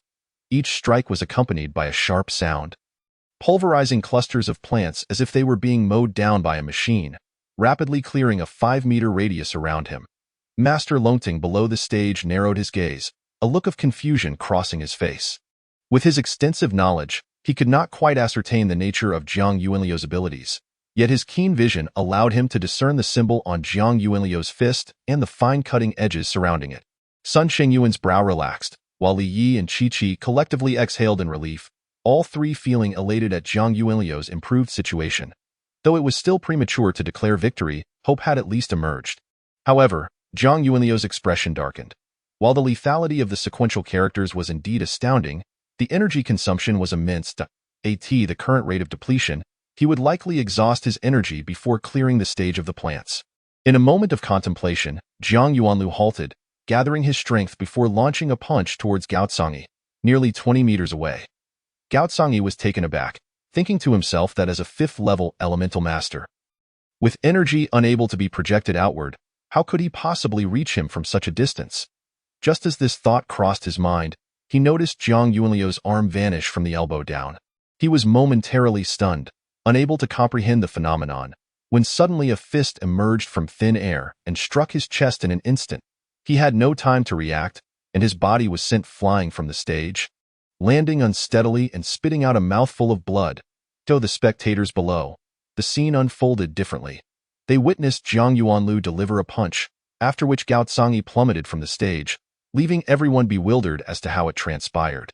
Only Master Longting discerned the nature of Zhang Yuanliu's punch, and with his vast experience, he recognized that it was likely related to spatial techniques.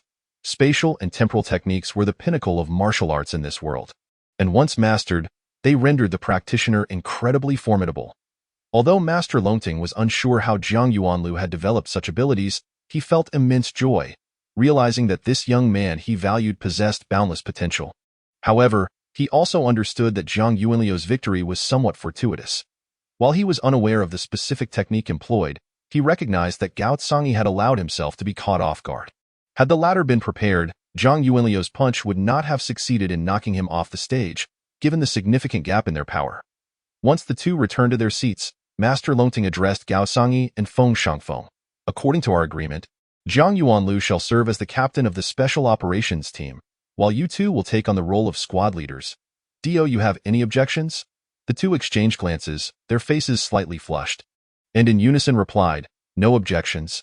Zhang Yuanlu nodded at them, offering a friendly smile. To be honest, my victory was somewhat fortuitous. I hold great respect for both of you, and from now on, we will be comrades in the same trench. I hope for your continued support. Although Gao Sangyi and Feng Shangfeng appeared somewhat awkward, they nodded in agreement. The former rolled his eyes before giving Zhang Yuanlu a thumbs up.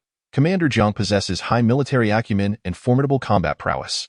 I believe the Special Operations Team will achieve remarkable successes under your leadership, and I am willing to follow your command. Feng Shangfeng shot a sidelong glance at Gao Sangyi before adding, a bet is a bet. There's nothing more to say. Master Longting's expression turned serious as he regarded the two with a hint of disappointment. Do you both understand why you lost? Gao Sangyi and Feng Shangfeng exchanged puzzled glances, then bowed to Master Longting.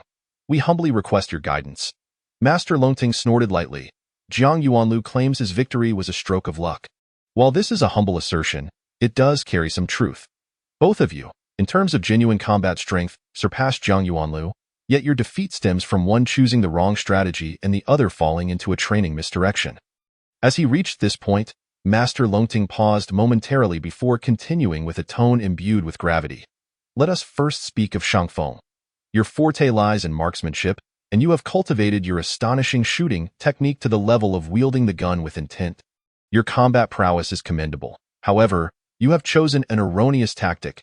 If you were to disregard external influences and simply unleash your astonishing marksmanship, even if Zhang Yuanlu were to occasionally counterattack by leveraging his speed advantage, he would ultimately succumb to your endurance, for his elemental power pales in comparison to yours, and his strikes cannot inflict serious injuries upon you.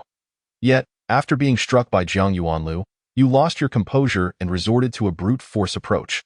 Unaware that this was a case of sacrificing your strengths for your weaknesses, attacking the enemy's strengths with your own shortcomings, ultimately exhausting yourself and granting Zhang Yuanlu an opportunity to retaliate.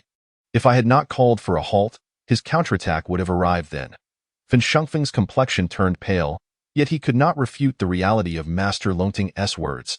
His final display of brute force, although seemingly formidable, was vastly less effective than when he executed his marksmanship. Now, regarding Sangyi, you are even less capable than Shangfeng. If he faltered in tactics, you have strayed into the realm of misguided cultivation. What is the essence of an elemental master? It is power. Cultivating elemental energy is merely a means to amplify one's striking force. All else is supplementary. However, you have stubbornly transformed the elemental master into a psychic master. Your attacking methods may appear resplendent, but in truth, their striking power is lacking, resembling an elemental master attempting psychic attacks. Why are the psychic techniques of a psychic master formidable? It is because their mental strength is profound, and their control over psychic energy is exceptional. Moreover, psychics inherently possess the ability to manipulate various elemental attributes of the external world, resulting in an ever-changing array of psychic techniques with formidable power. As elemental masters, our mental capacity is limited. It is impossible for us to emulate psychics by maintaining a diverse array of external elemental transformations while preserving the potency of our elemental energy.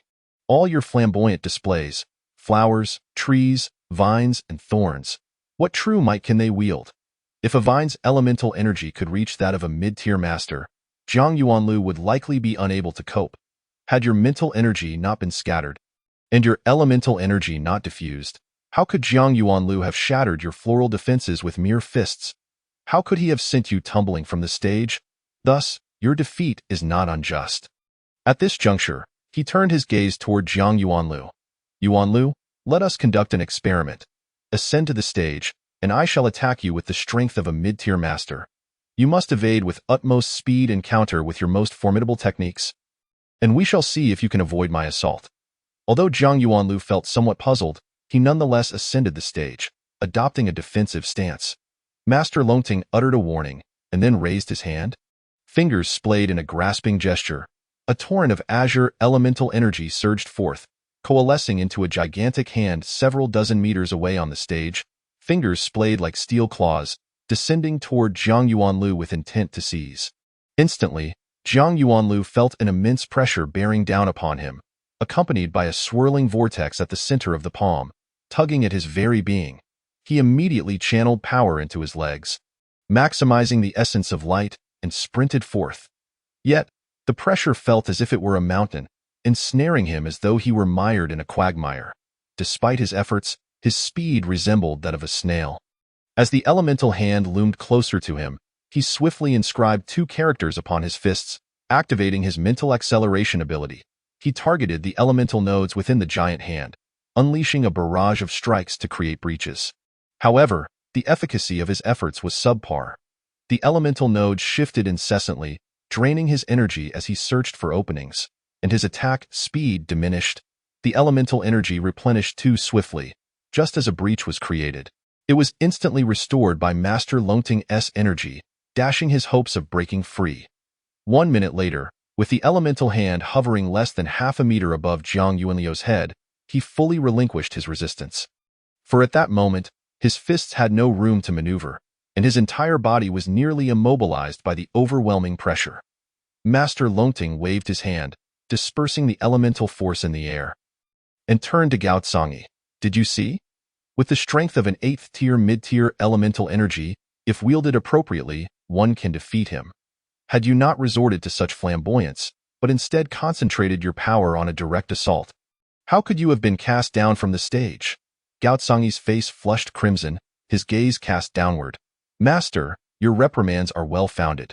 I shall certainly heed your teachings. Jiang Yuanlu approached Master Longting, his face brimming with admiration. Master, your techniques are extraordinary. I have learned much. Master Longting chuckled. As long as you do not resent this old man for undermining your confidence, all is well. Jiang Yuanlu replied earnestly. How could I? The moment the master acted, I was made acutely aware of the disparity. I am profoundly grateful. His gratitude was genuine. The same level of elemental energy, when manifested by the master, yielded results that were undeniably distinct. It appeared that the magnitude of power was not the sole determinant of victory. Mastery over that power was equally crucial, illuminating a path for his future cultivation. Master Longting smiled. As long as you harbor no objections, the matter of the Special Operations Squad has received approval from General Xia and Commander Su. I have also selected the personnel for you. The captain and vice-captain have been determined, leaving the remainder to your discretion. However, this old man has also taken on the role of chief instructor for the advanced detachment, and I shall not neglect the training guidance of the Special Operations Squad members. Should you encounter any difficulties, feel free to seek me out. Jiang Yuanlu felt a surge of joy within, for Master Longting's words clearly indicated his intent to support him. With this assurance, he had no fear that the members of the Special Operations Squad would not heed his command. He bowed deeply to Master Longting. Thank you for your support, Master. Although he had attained the position of squad leader, Jiang Yuanlu was acutely aware that his true capabilities still fell short of Gao Zhangyi and Fen Shangfeng. To earn their respect and ensure their compliance with his leadership, he must significantly enhance his own cultivation, and he could not afford to relax even for a moment. Therefore, after finalizing the arrangements, he returned to his quarters, dedicating himself to digesting the insights gained from his battles with the two. It is said that practical experience is the finest form of cultivation, and Jiang Yuanlu felt this to be true. Through his encounters with Fen Shangfeng and Gao Zhangyi, he not only achieved substantial progress in the application of his various cultivation techniques and martial skills, but also identified numerous shortcomings in his execution. For instance, he recognized that his invocation of elemental energy was suboptimal, his coordination between fist techniques and body movements was lacking, his selection of martial skills was not precise enough, the application of tactics was not rational, and his timing in delivering attacks was inadequate. All these aspects required him to quiet his mind, reflect deeply, and seek improvement. Aware that he needed to assimilate the fruits of battle, Li Yi and Qi Qi refrained from disturbing him. Jiang Yuanlu sat cross-legged in the living room of his quarters, deep in contemplation. His residence was situated in the officers' building of the military garrison at Chongling Mountain Pass, comprising 3 rooms and a hall. Although the space was somewhat limited due to its location within a military base, it was still far superior to accommodations from the ancient Earth era. His living space spanned nearly 300 square meters, with the living room alone exceeding 100 square meters. Furthermore, due to its placement within a military base, the structure of the building was exceptionally robust, capable of withstanding artillery fire. After a period of introspection, an unexpected sense of crisis welled up within Jiang Yuanlu, followed by a faint fragrance wafting through his nostrils, which began to cloud his mind. Startled, he bit down hard on his tongue to jolt himself awake, then activated the Great Wisdom Sutra, enveloping his entire being with the essence of weak water. The essence of weak water is capable of encompassing and devouring all things, including toxic substances. The subtle fragrance in the room clearly indicated that someone had deployed poison. Utilizing the mental energy infused with weak water's essence should pose no problem in absorbing and neutralizing the toxins. Indeed, once the mental energy enveloped his body, not only did no further toxins penetrate him, but even those previously inhaled were swiftly consumed by his mental energy, restoring clarity to Jiang Yuanlu's mind.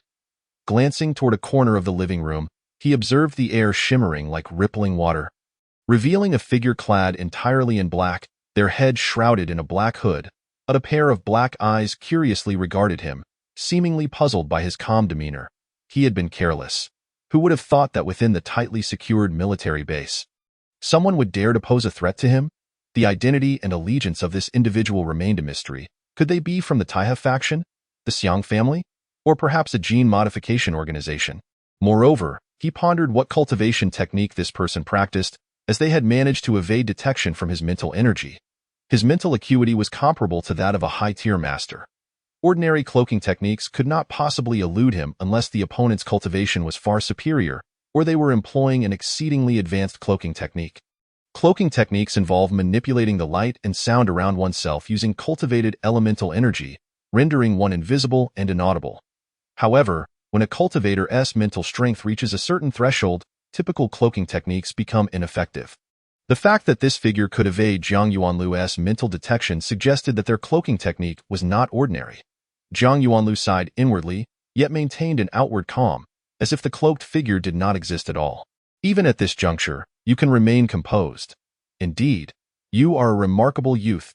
In a wonder that esteemed individual repeatedly cautioned against underestimating you and advised to exercise utmost caution in your dealings. As the figure in black gradually approached Jiang Yuanlu, they spoke, their tone imbued with a hint of astonishment. Esteemed individual. Such a title was rare within the Federation. Jiang Yuanlu raised his eyebrows slightly, pondering for a moment.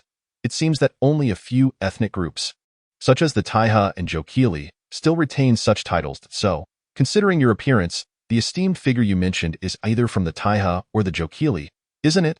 The man in black paused for a moment, then let out a cold laugh. Are you still able to think about such matters? Do you not realize your life hangs by a thread? Jiang Yuanlu shrugged. Precisely because I am aware of the precariousness of my existence. I wish to ascertain the identity of the one who seeks my demise. At the very least, knowing who I am up against would grant me some clarity in death. The man in black revealed a hint of confusion in his eyes, staring at Jiang Yuanlu for a moment before speaking. You need not perish, provided you disclose the secrets of the S-class bioarmor. I can grant you a chance at survival.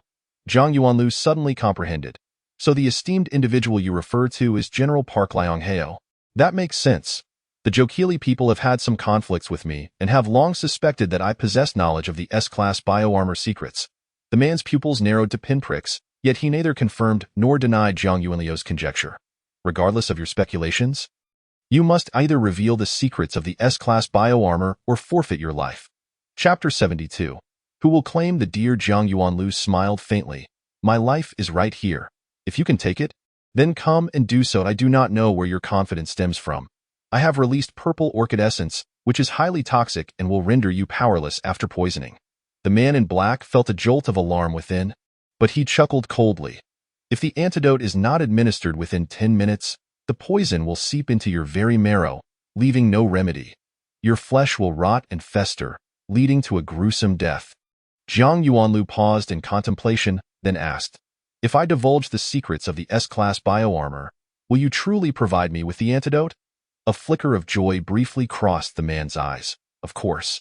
We merely seek the technology of the S-class bioarmor. Your life or death is of little consequence to us. Jiang Yuanlu shook his head. Yet I cannot place my trust in you. If you are too afraid to reveal your true identity, how can I trust your words? The man in black raised his hand.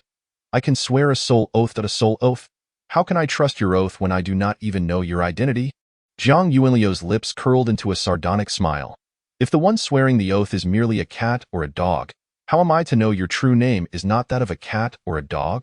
Your words would scarcely convince even a child of 3. Perhaps due to provocation, Jiang Yuanliu's adrenaline surged, and his tongue became sharper. The man in black narrowed his eyes. Are you mocking me? Jiang Yuanliu chuckled. Indeed, I am mocking you. And what of it? Do you truly believe I am but clay to be molded at your will?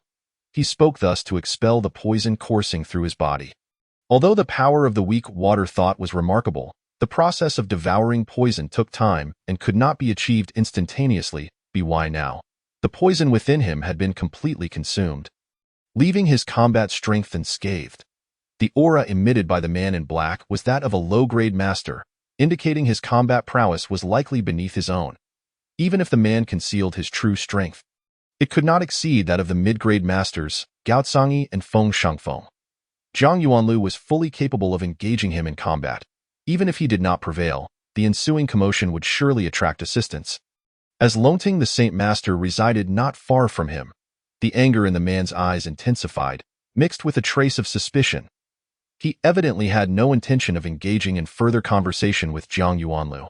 His steps quickened suddenly, and with his right hand outstretched and fingers curled like claws, he lunged toward Jiang Yuanliu's head in an instant. His fingertips unleashed a force that sent a sharp pain coursing through Jiang Yuanliu's scalp. Jiang Yuanliu's expression turned serious, and an alarm bell rang in his mind. The man's displayed cultivation level had evidently reached that of a mid-grade master, indicating he had concealed much of his strength prior. Moreover, the opponent was clad in A-grade bioarmor, their true combat power having reached the level of Feng Shangfeng and even Gao Cangyi. Fortunately, Jiang Yuanliu had never relaxed his vigilance.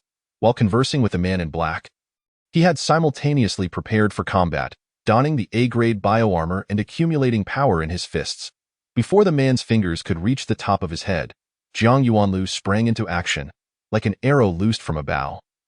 Darting towards his opponent with fists flying like lightning, aimed directly at the man's chest, a multitude of black fissures sprang forth before his fist, seemingly devouring the very light of the room, casting it into darkness, while the air filled with a hissing sound.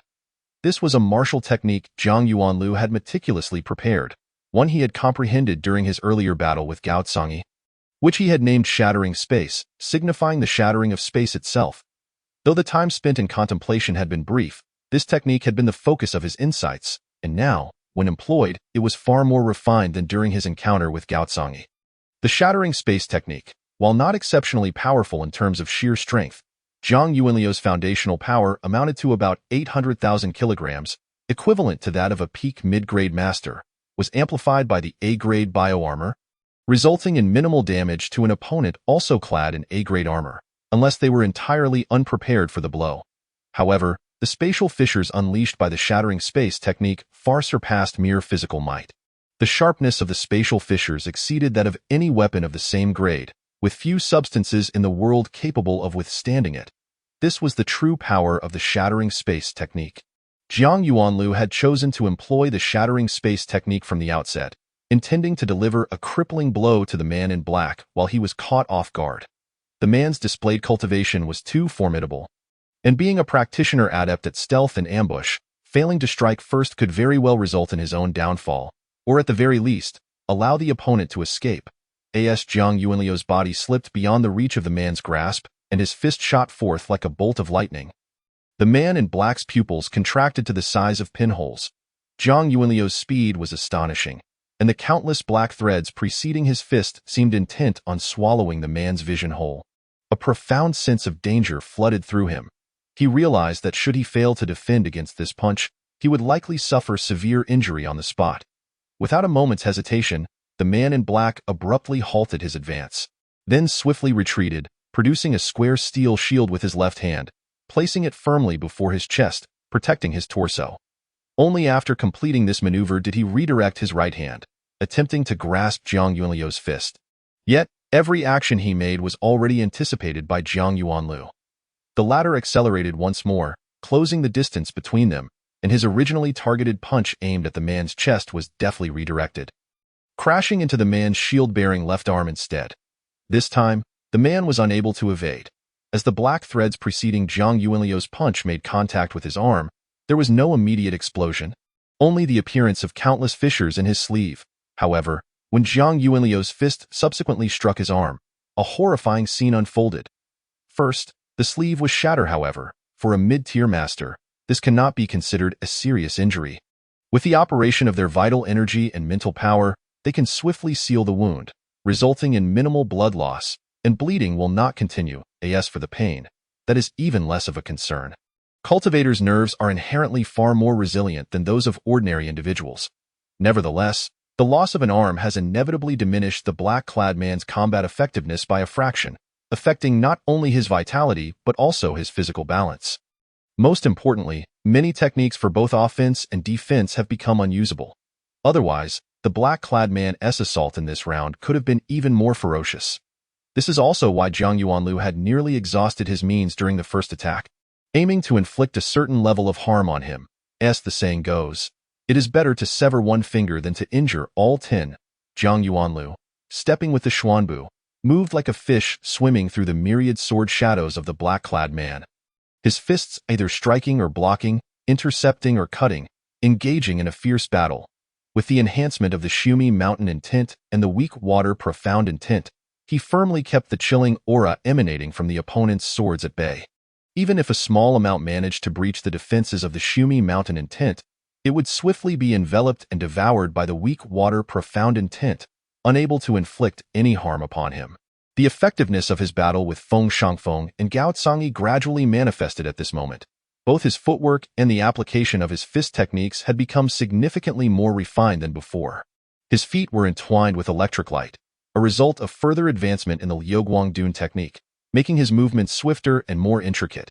His fist techniques exhibited more softness, as he began to integrate the principles of Tai Chi and Xing Yi into his fundamental fist forms, attempting to use gentleness to overcome hardness, leveraging 4 ounces to deflect 1,000 pounds.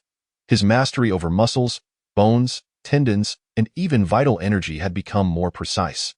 With each punch and step, he could execute movements that were increasingly rational and effective. The clash of fist winds and sword forces wreaked havoc, and although the two combatants were engaged in fierce struggle, Zhang Yuanliu's room suffered greatly. Although the black-clad man wielded his sword silently, the power of his strikes was omnipresent, with invisible sword energy piercing through the furniture, utensils, walls, and floors of the room, leaving countless tiny holes and fissures. Meanwhile, Zhang Yuanliu's fist techniques exuded a grand momentum, his fierce and domineering force scattering, causing those already pierced or fissured furnishings to shatter and fly about chaotically. Fortunately, the structure of the house was robust, capable of withstanding even heavy artillery fire. Despite the ferocity of their sword and fist forces, they could only leave traces on the ground and walls, failing to damage the main structure. After a brief exchange, the black-clad man's gaze revealed signs of anxiety. He could sense that Zhang Yuanliu's fist techniques and movements were becoming increasingly proficient and harmonized. Although the opponent had yet to employ any of those high-powered fist techniques and was solely utilizing basic forms, each punch landed precisely on the critical nodes of his sword techniques, making it difficult for him to sustain his subsequent sword forms, forcing him to start anew. Alternatively, the punches struck at his vital points, instilling a strong sense of threat that compelled him to switch from offense to defense. The black-clad man practiced the Shaoyin technique and Shaoyin sword technique, both of which were superior-grade mid-tier techniques. When combined, their rank could even elevate to superior-grade upper-tier, categorizing them among the higher-level techniques within the Star Sea world. The Shaoyin sword technique, utilizing the shadowy vital energy cultivated through the Shaoyin technique, not only boasted incredible speed but also struck silently, capable of affecting the opponent's mental perception. Moreover, the chilling aura emanating from the sword, while not akin to the ice-type powers that could freeze moisture into ice blocks, pillars, or even mountains, could still render an opponent as if they were trapped in an icy abyss, feeling cold, weak, and rigid, with their combat effectiveness significantly diminished. Yet, it seemed that none of this had any effect on Zhang Yuanliu.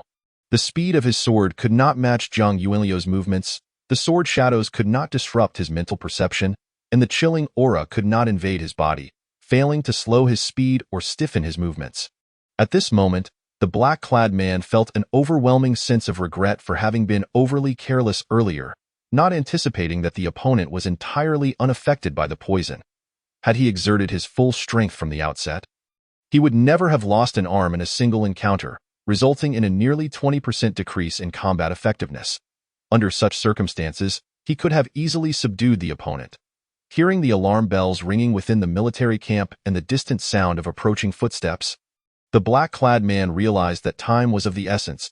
If he did not resort to his final means, he feared he would be trapped here. With a swift sword thrust, he forced Zhang Yuanlu back. Retreating to a corner of the wall, retrieving a green pill and tossing it into his mouth. Then, something extraordinary occurred. His body rapidly shrank, transforming within 3 seconds from an adult's stature to that of a 12 or 13-year-old boy.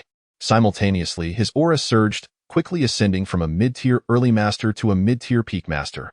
Zhang Yuanliu's eyes narrowed, his expression grave. If he could barely contend with a mid-tier early or even mid-master, he was entirely outmatched by a mid-tier peak master, an existence beyond Gaotsangyi. Even with the enhancements gained after his battle with Feng Shangfeng and guidance from the Longting Holy Master, he would still not be a match for the opponent, as the gap in their levels was simply too vast. The Great Power Eternal Technique fully activated, an ancient character inscribed on the back of his left hand. Chanting the Lin character mantra in his heart, the Yuan Extreme Fist and Liuguang Dun were on the verge of activation, and a finely crafted steel shield hovered beside him. Zhang Yuanlu decided to give it his all this time. If absolutely necessary, he would even resort to mental techniques, determined to block the black-clad man's onslaught until either his cultivation fell or the Longting Holy Master and his companions arrived. Chapter 74. Injured simultaneously just as he was preparing thoroughly, the black-clad man leaped into the air, resembling a shooting star traversing the void, reaching Zhang Yuanliu's front in an instant. The short sword in the black-clad man's hand made no pretenses. It simply thrust straight at him, silent yet imbued with tremendous power and an icy chill that sent a shiver down Zhang Yuanliu's spine, causing his body to feel cold. The speed of this strike surpassed the speed of sound, as if time itself had come to a standstill under the black-clad man's sword. More terrifying was the extreme chill. Unlike ice-type powers that could freeze moisture into ice, the sensation of this chill made Zhang Yuanlu feel as though he were in an environment of -100 degrees, nearly sapping him of vitality. Fortunately, Zhang Yuanlu had already chanted the Lin character mantra several times, and his spirit remained unaffected. Guided by his mental focus, the steel shield that hovered beside him had shifted to the front. At that moment, the Shumi mountain intent surged forth, not with its rigidity but with its weight, directly impacting the black-clad man's spirit. Under the assault of the Shumi mountain intent, the black-clad man's body felt as heavy as a mountain. His speed instantly reduced by 30%, and his sword power significantly diminished. When it struck the steel shield, the effect was not as he had anticipated. Nevertheless, the sword still unerringly pierced through the shield. Its tip aimed directly at Zhang Yuanliu's chest, and the shield subsequently split in two, tumbling away. This steel shield of Zhang Yuanlu was no ordinary item. It had been seized during the defense battle at Chongling Pass, originating from a master of the Taiha army, classified as a 7th-grade profound weapon, capable of withstanding impacts of over 1,000,000 kilograms. The fact that the black-clad man could pierce it with a single sword strike, with little reduction in speed, was a testament to the sharpness of his blade and the strength of his sword force. However, with this steel shield as an obstruction, Zhang Yuanlu felt considerably relieved. Activating the Liuguang Dun, his feet entwined with electric light, he began to retreat, not in a straight line but with unpredictable lateral movements. The black-clad man's short sword seemed to lock onto Zhang Yuanlu's body. Regardless of how unpredictable his movements were, the sword tip remained steadfastly aimed at his chest, relentless in pursuit. Although the Liuguang Dun was incredibly fast, it was better suited for medium-range use, covering distances of several dozen meters with each step. However, the area of Zhang Yuanliu's living room, while not small, was only about 10 meters across, with numerous pieces of furniture within, limiting the full effectiveness of the Liuguang Dun. Had this been in an open field, Zhang Yuanlu believed he could easily evade the black-clad man's weapon. However, that was not the case here.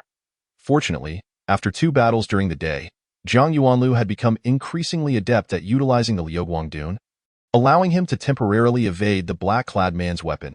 After circling the room over 10 times, Zhang Yuanlu still could not shake off the black-clad man's sword, the two opponents now in such close proximity that they could hear each other's rapid breaths. This frantic chase and evasion led to significant depletion of their vital energy, leaving them with no time to catch their breath. Given their profound cultivation, they both began to feel somewhat overwhelmed. Yet neither could afford to relent. The black-clad man had no avenue for retreat. If he could not severely injure Zhang Yuanlu with this strike, it would soon be his turn to face misfortune. Conversely, Zhang Yuanlu found himself in a perilous situation. He could only persist to avoid suffering a severe injury or even death. After another 5 circles, the tip of the black-clad man's sword was now less than 10 centimeters from Zhang Yuanlu's chest and was still closing in.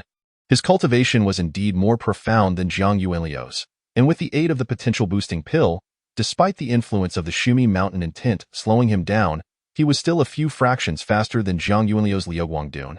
The black-clad man's eyes glimmered with confidence. Just 3 more circles, and he would surely be able to plunge the short sword into Zhang Yuanlu's chest. That moment, whether to kill or merely wound would be at his discretion, granting him complete control over the situation, allowing him to advance or retreat at will. Suddenly, Zhang Yuanlu let out a sigh, his previously rapid evasion abruptly coming to a halt, merely shifting his body slightly at the last moment. The black-clad man's short sword then pierced into Zhang Yuanlu's left shoulder blade, only to be restrained by a powerful force, preventing him from withdrawing it. Just as he prepared to exert more force, Zhang Yuanlu had already unleashed his long-accumulated right fist, striking the black-clad man's chest. A dull thud echoed through the air as the black-clad man's body flew backward, during which he could even hear the sound of his own ribcage cracking. The force of the punch that struck him surged violently within, causing a chaotic disruption in his vital energy. For a fleeting moment, he lost control over his body, which collided forcefully against the wall behind him, producing a thunderous crash. The impact left a dent in the wall before he slid down onto the floor, spitting out a mouthful of fresh blood. At that moment, the entire room lay in disarray. Not only did the structure tremble from the collision, but the clash of fists and body also unleashed a tempestuous blast of energy, akin to a hurricane, scattering the furniture within the room into disarray. Fragments of debris struck the walls and floor, emitting a series of crackling sounds. Zhang Yuanlu executed the mountain-shaking fist technique, amplifying his punching power to nearly double his base strength, and with the enhancement of his A-class biological battle armor. His punch approached a staggering force of 4 million kilograms. Moreover, he infused the punch with the essence of Shumi Mountain and the subtlety of weak water. Even though the man in black had taken a potency-enhancing elixir to elevate his prowess and donned A-class biological battle armor, he was still grievously injured by this blow. Zhang Yuanlu himself bore significant injuries as well, although the black-clad man's dagger did not pierce his heart, thus avoiding a fatal wound. The formidable force of the blade wreaked havoc within his body, corroding the skin and flesh around the wound, even affecting the bones. Additionally, a chilling, malevolent energy spread through his body, threatening to wither and sap the vitality from every organ. Fortunately, Zhang Yuanlu had comprehended the essence of Shumi Mountain and weak water. The former's hardiness staunchly resisted the infiltration of the cold energy, while the latter directly absorbed it, significantly mitigating the damage to his body. Despite this, Zhang Yuanlu's mobility was compromised, leaving only his spirit intact under the protection of the Lingzi Ju, allowing him to maintain vitality and utilize his mental abilities. The man in black struggled to rise from the ground, his eyes radiating a fierce light. He had discerned that Zhang Yuanlu was immobilized. And despite his own severe injuries, he still retained a flicker of strength. If he could just approach Zhang Yuanlu, he would have him completely under his control. Afterward, no matter how many reinforcements arrived, he could leverage the situation to his advantage, forcing Zhang Yuanlu to concede to his demands. What he did not realize was that Zhang Yuanlu had already prepared an earth-based mental technique, Earth Spike Technique. The moment he took 2 steps forward, the technique would activate, and dozens of earthen spikes would erupt from the ground, skewering him like a shish kebab. However, it seemed neither of them would have the opportunity. For with a resounding crash, the door to the room was shattered, and the figure of Master Longting appeared within as his floating ribbons flew forth. Several points on the black-clad man's body were struck, rendering him immobile and unable to speak. Chapter 75. The true culprit behind the scenes. Master Longting paid no further attention to the man in black. Instead, he took a step closer to Jiang Yuanlu. Grasping his wrist, a wave of balanced and pure vital energy surged into Jiang Yuanliu's body, and with a hint of concern, he inquired, "How are you?" Jiang Yuanlu had dispelled his mental energy the moment Master Longting entered. At the instant the Master's vital energy coursed into him, he coughed up a mouthful of blood and managed a bitter smile, saying, "I'm all right. I estimate that with about 10 days to half a month of recuperation, I will recover. Thankfully, you arrived in time. Otherwise, I might have truly fallen into the hands of that man today." A thread of Master Longting's vital energy circulated within Jiang Yuanlu, and an expression of astonishment crossed his face. "Would you like me to help you expel the foreign energy?" He sensed two forces within Jiang Yuanliu's body battling against the alien energy, one resisting and the other absorbing it, seemingly two distinct essences. It was quite remarkable that someone of such young age had grasped true essence, far exceeding his expectations. Jiang Yuanlu shook his head. "Thank you, Master. I will try first. If the results are unsatisfactory, I will seek your assistance." There were many secrets within his body, such as the fact that each of his meridians contained 900 channels, the unusual width and length of these channels compared to ordinary cultivators. The vastness of his vital energy being 7 to 8 times that of his peers, and that he had opened his acupoints and cultivated mental power, among others. He did not wish for Master Longting to know these details. Although the master had treated him well since their first encounter, their relationship was still relatively new, and he had yet to fully comprehend the master's character. Master Longting nodded, withdrawing his hand without further comment. Everyone harbored their own secrets. He had his, and Jiang Yuanlu undoubtedly had even more. He would not press the matter, especially since he had noted that Jiang Yuanlu appeared to be in better condition than he had anticipated. Following Master Longting were Chi and Li Yi, who lived nearby but had delayed their arrival due to insufficient cultivation, trailing behind the master. Their first instinct upon entering was to rush to Jiang Yuanliu's side, each grasping one of his hands to assess his condition. Immediately, Li Ye's eyes turned red as she desperately released her mental energy to aid Jiang Yuanlu in healing. Meanwhile, Chi-Chi's face turned as cold as ice. After releasing Jiang Yuanlu's hand, she unsheathed her curved blade and advanced toward the man in black. It was Jiang Yuanlu's voice that halted her from delivering a fatal blow.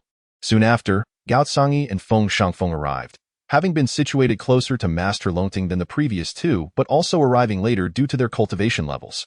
Upon entering, they were met with astonishment and a sense of shame. After all, Jiang Yuanlu was their superior, and as subordinates, they felt a profound sense of responsibility for the attack on their commander within the military camp. Seeing that Jiang Yuanlu was being attended to by Li Yi, with Master Longting and Chi nearby, Gao Cangyi and Feng Shangfeng turned their attention to the man in black. The latter was prodded with the tip of a gun, revealing a pale face beneath. The man's features were not unappealing, though his slightly drooping eyebrows detracted from his appearance. Gao Cangyi exclaimed, "Isn't this Jin Zhangyuan from the Special Forces? I recall he is a 7th-level mid-tier vital energy master. How dare he attempt to assassinate Captain Jiang? Who is he working for?" On the other side, Master Longting turned back, saying, "Cangyi, you've misjudged. He is not a 7th-level mid-tier vital energy master, but rather an 8th-level mid-tier vital energy master." The astonishment on Gao Cangyi's face deepened. Good heavens, he has concealed himself very well. After knowing him for so many years, I never realized he was an 8th-level mid-tier vital energy master. He had known Jin Zhangyuan for 8 years. To his knowledge, the man was 193 years old, having joined the military 52 years prior, serving in multiple units, and only transferring to Donglan Star a decade ago. At that time, he was still a 7th-level lower-tier master with the rank of major, having advanced to 7th-level mid-tier 2 years ago, with his rank elevated to colonel. Master Longting speculated, he must have cultivated a secret technique to conceal his cultivation level. It must be of considerable quality, or else even I would not have been deceived. Gao Cangyi pondered, why would a general not pursue his rightful position and instead hide his cultivation to act as an ordinary special forces soldier? He likely harbors significant ulterior motives. Perhaps even his identity is a fabrication, in the Federation military. Once a soldier reaches the 8th level, regardless of whether they hold a position, they are eligible for the rank of Major General.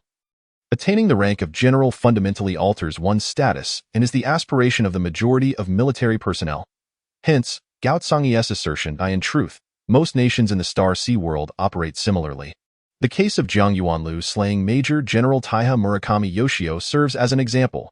Feng Shangfeng pressed the tip of his gun against the black-clad man's forehead, a sharp force emanating from the barrel, penetrating to the man's brain as he barked, "Speak! Who are you? Why did you attempt to assassinate Captain Jiang?" The man in black cast a dispassionate glance at Feng Shangfeng before closing his eyes, tightly biting his lips, remaining silent as if he dismissed the latter's threats entirely. Feng Shangfeng felt a wave of embarrassment wash over him, unsure whether to shoot through the black-clad man's head or retract his gun. Gao Cangyi shook his head. "Old Feng, it would be best to retract your gun. Since this man has hidden himself so deeply, he likely does not care for his own life. We must first ascertain his identity and approach the matter from what he values most to extract information." Before Feng Shangfeng could decide on a course of action, Master Longting spoke up. "Have him sent to the military inspection office. They have specialists for interrogations." The Military Inspection Office, officially known as the Military Inspection Bureau, is the agency responsible for investigating crimes within the military. The identity of the man in black as an officer falls under the jurisdiction of the Donglan Front Army's Military Inspection Bureau. Jiang Yuanlu, having regained his composure, interjected, "Sending him to the Military Inspection Office is acceptable, but I ask that you, Master, provide them with a heads-up. This man seems to have some connection with the Pu family of the Jiangjian Star Domain. Please have them investigate from that angle." Master Longting and the others exchanged puzzled glances, their expressions reflecting their confusion. Jiang Yuanlu offered a wry smile, recounting the incident involving the S-class biological battle armor, Pu Linghao's confrontation with him at the Zhongjiang City Command, and the attempts to probe the man in black prior to the conflict. He concluded, saying, "I suspect this man is an operative of the Pu family embedded within the military, and his arrival on Donglan Star is to acquire the S-class biological battle armor." Master Longting suddenly extended a finger, striking the man in black's acupoint, rendering him unconscious, before turning his gaze back to Jiang Yuanlu. "This man was transferred to Donglan Star 10 years ago. If what you say is true, then Li Dongping and his associates have been developing the S-class biological battle armor for a decade?" Jiang Yuanlu affirmed. "To be precise, it has been 18 years, though a breakthrough was achieved 3 years ago, with the first mature product emerging only a few months back." Gao Cangyi and Feng Shangfeng, having just recovered from their shock, exchanged glances, with the former expressing confusion. If the Pu family has one Pu Linghao on Donglan Star, why send this man? With Pu Linghao's rank as a major general and commander of the group army, it would be much easier for him to obtain the technical data for the S-class biological battle armor. Chapter 76. The second move to break the deadlock. Master Long Tongue pondered for a moment before continuing. The transfer of Pu Linghao to Donglan Star occurred nearly 5 years ago. Given that the Pu family has long had designs on S-class bioarmors, it is not difficult to comprehend their decision to send a capable individual here a decade ago. At this juncture, his gaze shifted towards Jiang Yuanlu, revealing a trace of concern. "Since this matter involves S-class bioarmors, it is likely that you will encounter numerous troubles in the future. It would be prudent to avoid solitary activities and consider relocating your residence to my building, preferably on the same floor as mine." Jiang Yuanlu felt a twinge of reluctance. He harbored too many secrets, and Master Long Tongue, possessing an exceptionally potent consciousness, might easily uncover them with a mere hint of attention. However, seeing the genuine concern etched on Long Ting's face, he found it difficult to refuse and could only nod in agreement. Half a month later, at 5 in the morning, while the dawn had yet to break, Jiang Yuanlu stood atop a mountain overlooking the S9 highway in the Pingxi Gorge, located in the Ganshi province of Donglan Star. His expression graved. To the north loomed the towering Dawanshan, while the majestic Lingtai Mountain stood to the south, both exceeding an elevation of 2,000 meters. Nestled between these formidable peaks lay a narrow graben-like lowland, upon which the S9 highway was constructed. Given the steep and fragmented nature of both Dawanshan and Lingtai Mountain, they posed a significant transportation barrier in the northern region of Ganshi province. Consequently, this elongated lowland became the most expedient passage connecting the northern Zhangbaiping Plain with Gan 11.at, the eastern terminus of the Pingxi Gorge. A modest range of hills emerged, forming a raised section within the lowland, presenting a perilous terrain. A fortification, known as Pingdong Pass, was constructed atop these hills. An ancient east-west route traversed through Pingdong Pass, linking the Qijing Pass to the west of Maple Leaf City and the Dian Pass in the northern region of Ganshi province, thereby establishing a formidable defensive line. an essential bulwark for the western flank of Maple Leaf City. 2 days prior, Zhang Yuanlu had led the advanced detachment's main force to disperse and gradually infiltrate the Pingxi Gorge area, taking up ambush positions along the flanks in preparation for a surprise attack. The advanced detachment had only recently been formed, with a meager force of 30,000 and an unrefined coordination among the troops. Engaging in combat within enemy territory, mounting an assault on major urban centers occupied by the enemy seemed impractical. Thus, an ambush presented itself as a viable strategy. However, to execute such an ambush, it was essential to lure the enemy out of the city. After repeated simulations by Zhang Yuanlu and the advanced detachment staff, a tactical plan was devised to draw out the enemy and annihilate them during their movements. With the consent of several division leaders and the commander of the armored regiment, the plan was put into action, with the Pingxi Gorge designated as the site for this ambush. This also constituted his second tactical move. Only by securing victory in this engagement could he truly gain control over the advanced detachment. As footsteps approached from behind, Zhang Yuanlu turned to see Li Yi walking towards him with a light step, a military quantum terminal in hand. Is there any new intelligence? Zhang Yuanlu inquired, his urgency palpable. This would be the first battle for the advanced detachment since entering enemy-occupied territory. A failure could not only jeopardize the subsequent operations of the troops, but also severely diminish his leadership credibility. While Li Yunda and others might not relish witnessing his downfall, they would no longer follow his orders unquestioningly. Li offered him a reassuring glance. An hour ago, our advanced detachment's 3rd Division, 1st Regiment, reached the vicinity of the Lingtai mine.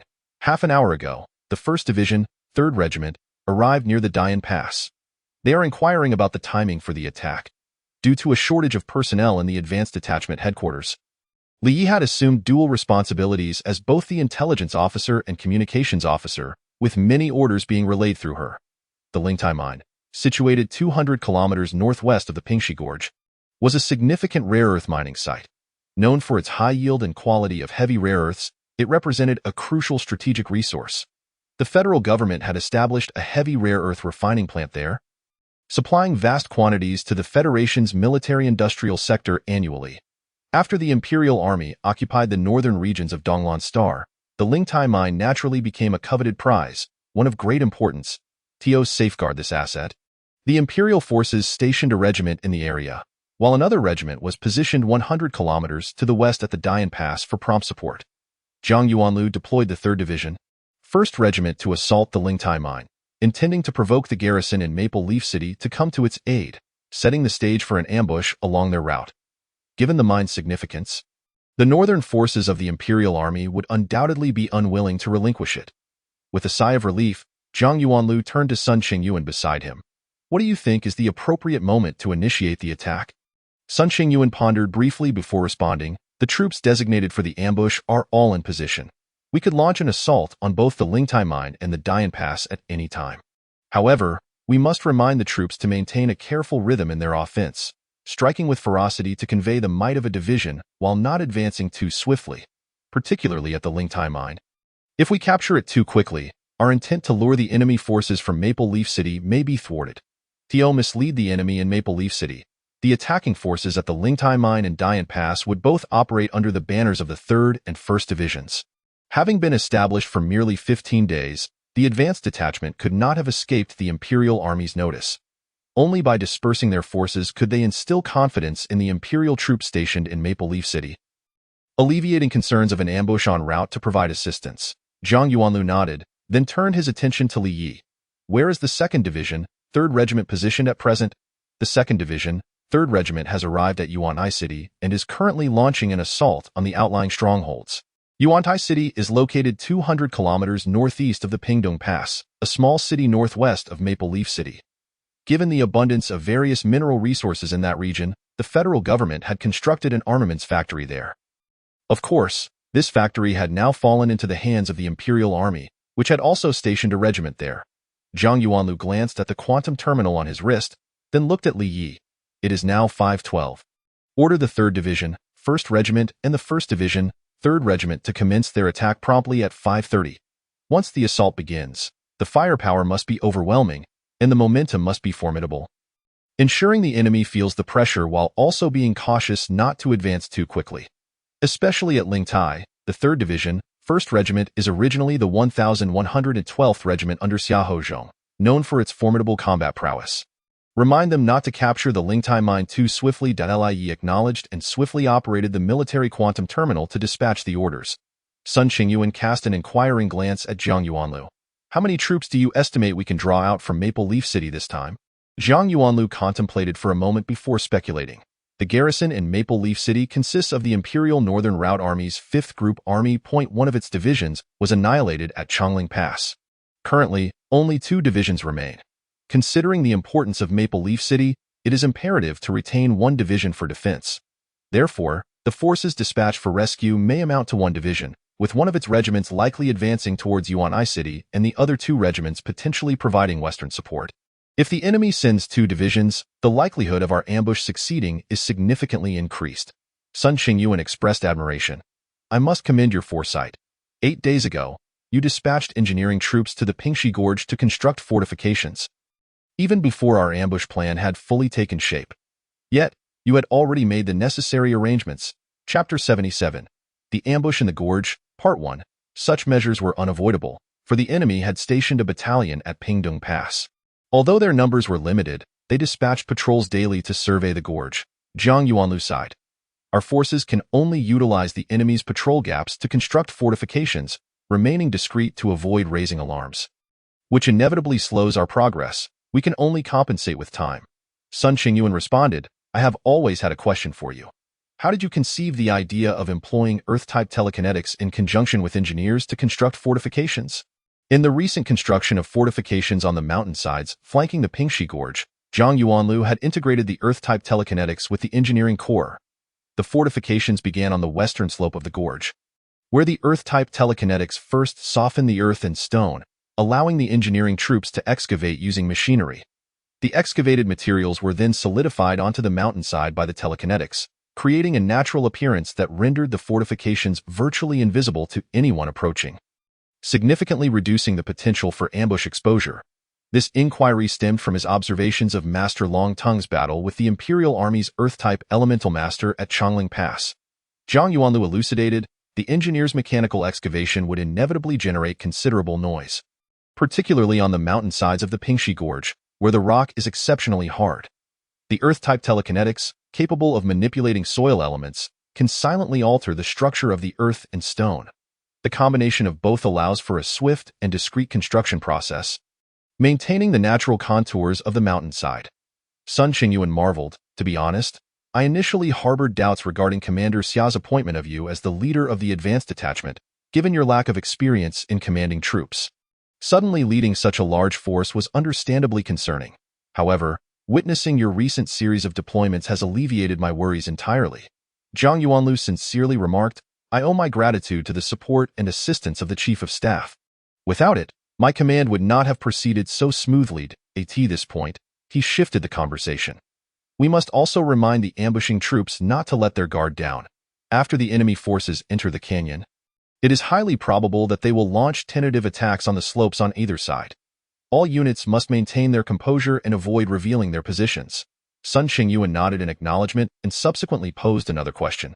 What if the approaching enemy exceeds 2 divisions? Zhang Yinlu paused for a moment, casting his gaze down towards the canyon. Your concern is not without merit. After all, our ambush force comprises only 8 regiments, totaling less than 22,000 men. If the enemy's strength surpasses 2 divisions, this ambush could devolve into a stalemate, prolonging the conflict indefinitely. Sun Qingyuan's expression darkened slightly. I have another concern. Should this ambush drag on, the garrison forces in Maple Leaf City may continue to dispatch reinforcements. While it may not be realistic for all to arrive, sending an additional 2 divisions is certainly plausible. Zhang Yinlu nodded in agreement. Indeed, Maple Leaf City is merely 600 kilometers away, and reinforcements could reach us within 3 hours. At that point, the enemy's numbers would far exceed ours, complicating our efforts. With that, he paused, gritting his teeth. If such a scenario arises, we will implement our secondary operational plan, striving to eliminate the enemy's 5th Group Army in one fell swoop. Sun Qingyuan furrowed his brow. Are you truly confident in that plan? Zhang Yinliu's demeanor was exceptionally serious. I possess a 70 to 80% assurance. I have meticulously reviewed the relevant geological data and consulted with the most renowned geology professor from the Eastern Lan University, so executing that plan poses no issue. Sun Qingyuan turned his gaze to Li Yi, who nodded affirmatively. That professor is the most authoritative geologist on Eastern Lan's star and has been studying the geological changes in that area for the past 2 years, rendering his data highly credible. Well then, since you were so confident, I shall indulge you once more. After all, this is not our first encounter with such madness. Sun Qingyuan redirected his attention to Jiang Yanlu. However, we may face some difficulties. Our reputations have yet to be established. If the ambush does not unfold as planned, the execution of orders may not be as resolute. Jiang Yanlu patted his shoulder reassuringly. Do not fret. I have obtained a mandate from Commander Su, granting me the authority to enforce discipline. Prior to the conclusion of this operation, anyone who disobeys orders will face immediate execution. You will subsequently relay this command to each division and regiment for compliance. Meanwhile, over 3,000 kilometers away in a desolate region of the northern Hengduan Mountains, Zhang Lianshui was measuring the terrain with an instrument, illuminated by the searchlights of his soldiers. Captain, what exactly are we doing here? I thought Commander Jiang had summoned us from Zhongjiang City to engage in combat, yet here we are in this barren wilderness, undertaking these baffling tasks. The deputy captain, inadvertently stepping on a loose stone, stumbled and muttered a few curses. Zhang Lianshui did not look up, focusing intently on the instrument as he admonished. Old Bao, spare us your complaints. Are you unaware of Commander Jiang's capabilities? There is certainly a purpose behind our assignment here, even if it eludes our understanding. When he orchestrated the operation at Chongling Pass, who among us comprehended his initial arrangements? In hindsight, every decision he made was purposeful. Thus, we need not question the why, but merely execute our tasks as directed. Deputy Captain Bao scratched his head. You make a fair point, but I am inherently curious. Not grasping the objective leaves me uneasy. Zhang Lianshui chuckled playfully. Then you shall have to endure. You haven't seen your lady for over half a year, yet you managed to cope. Surely, this matter is no more burdensome? Deputy Captain Bao paused momentarily, then chuckled. Captain, I must admit, you can be quite humorous at times. Zhang Lianshui's gaze remained fixed on the instrument. You're only realizing this now? After all this time spent with me with that, he lifted his head, his expression turning serious as he regarded Deputy Captain Bao. All right? It is time to focus on the task at hand. Once the terrain comparisons are complete, distribute the maps to each company, instructing them to bury the explosives according to the mark locations.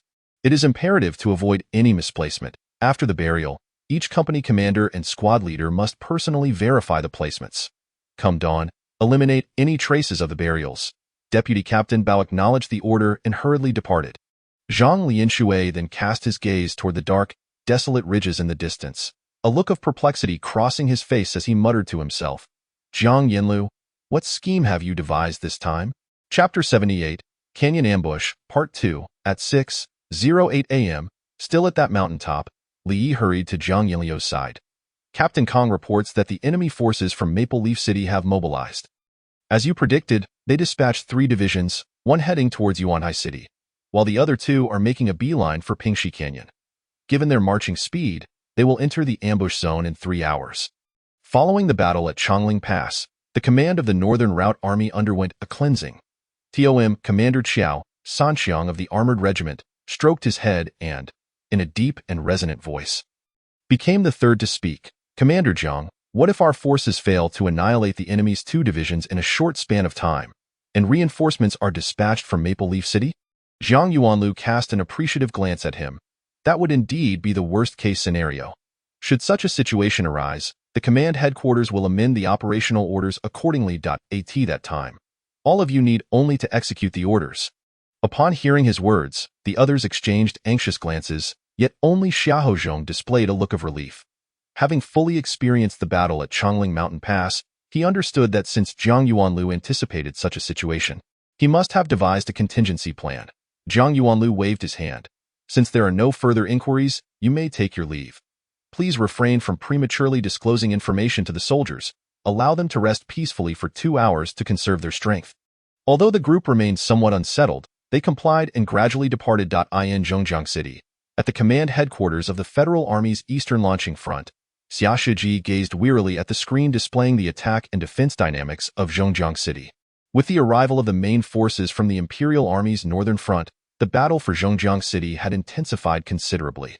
Although the terrain limited the Imperial Army from deploying their full strength at once, their relentless assaults imposed immense pressure on the Federal Army. The struggle for the peripheral defenses of Zhongjiang City had reached a fever pitch, with some strongholds now in the hands of the Imperial forces, while others had been reduced to rubble in fierce back-and-forth skirmishes, significantly complicating the Federal Army's defensive efforts. The overall commander of Zhongjiang City's defenses, Xia Shiji, had gone without a proper night's sleep for 3 days and nights. Despite being an 8th-level peak master, possessing greater stamina than the average person, the strain of continuous mental exertion left him feeling utterly fatigued. Chief of Staff Lu Yunfei lifted his head from the quantum brain screen and addressed Xia Shiji. "Old friend? I have 2 pieces of news for you, one good and one bad. Which would you prefer to hear first?" Xia Shiji turned around, rubbing his brow. "Let us start with the good news. It seems we've been inundated with bad tidings lately." Lu Yunfei nodded in understanding. "The good news is that Zhang Yuanliu's advanced detachment has secretly maneuvered near Pingdong Pass, preparing to launch an ambush in the Pingxi Gorge." Xia Shiji's deep-set eyes glimmered slightly. "Oh? Which enemy unit does he intend to ambush?" Lu Yunfei smiled. "The 2 divisions that have departed from Maple Leaf City, en route to rescue the Lingtai Mine and Dian Pass." Xia Shiji squinted, recalling the military situation map of the northern region, before asking. "So, he has opted for a strategy of encircling the point to strike at the reinforcements, luring the Maple Leaf City forces out?" Lu Yunfei nodded. "As expected of the commander-in-chief, you grasped the essence with but a glimpse." Chapter 79. The Ambush in the Gorge, Part 3. Xia Shiji's expression grew somewhat animated. If he succeeds in this ambush, the pressure on Zhongjiang City may be alleviated somewhat. The Imperial Army is unlikely to relinquish the northern occupied territories and may very well draw forces back from Zhongjiang City. Lu Yunfei sighed. "Do not rejoice too soon. The bad news I must share is directly related to this. The Imperial Army has leveraged the advantages of their space forces to transport an entire army group here, which landed on Eastern launching this morning and is currently advancing westward." Xia Shiji paused, his expression turning grave. "It seems the recent sluggish progress of the Imperial Army on Eastern launching has alerted their expeditionary headquarters. This battle is unlikely to conclude in the near future." Lu Yunfei nodded. "You should take a moment to rest. I will take over duty. As you said, this battle will not be resolved quickly, and we must conserve our strength." Xia Shiji shook his head, instructing his aide to brew a strong cup of tea, and seated himself at the command console. "It's all right. I can hold on. I will rest after Zhang Yuanliu's ambush is concluded." Lu Yunfei looked at him in surprise.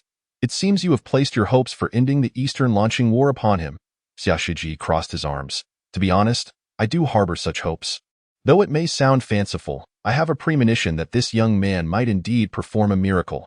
Seeing the seriousness in his expression, Lu Yunfei could not bear to shatter his fantasy and replied in agreement.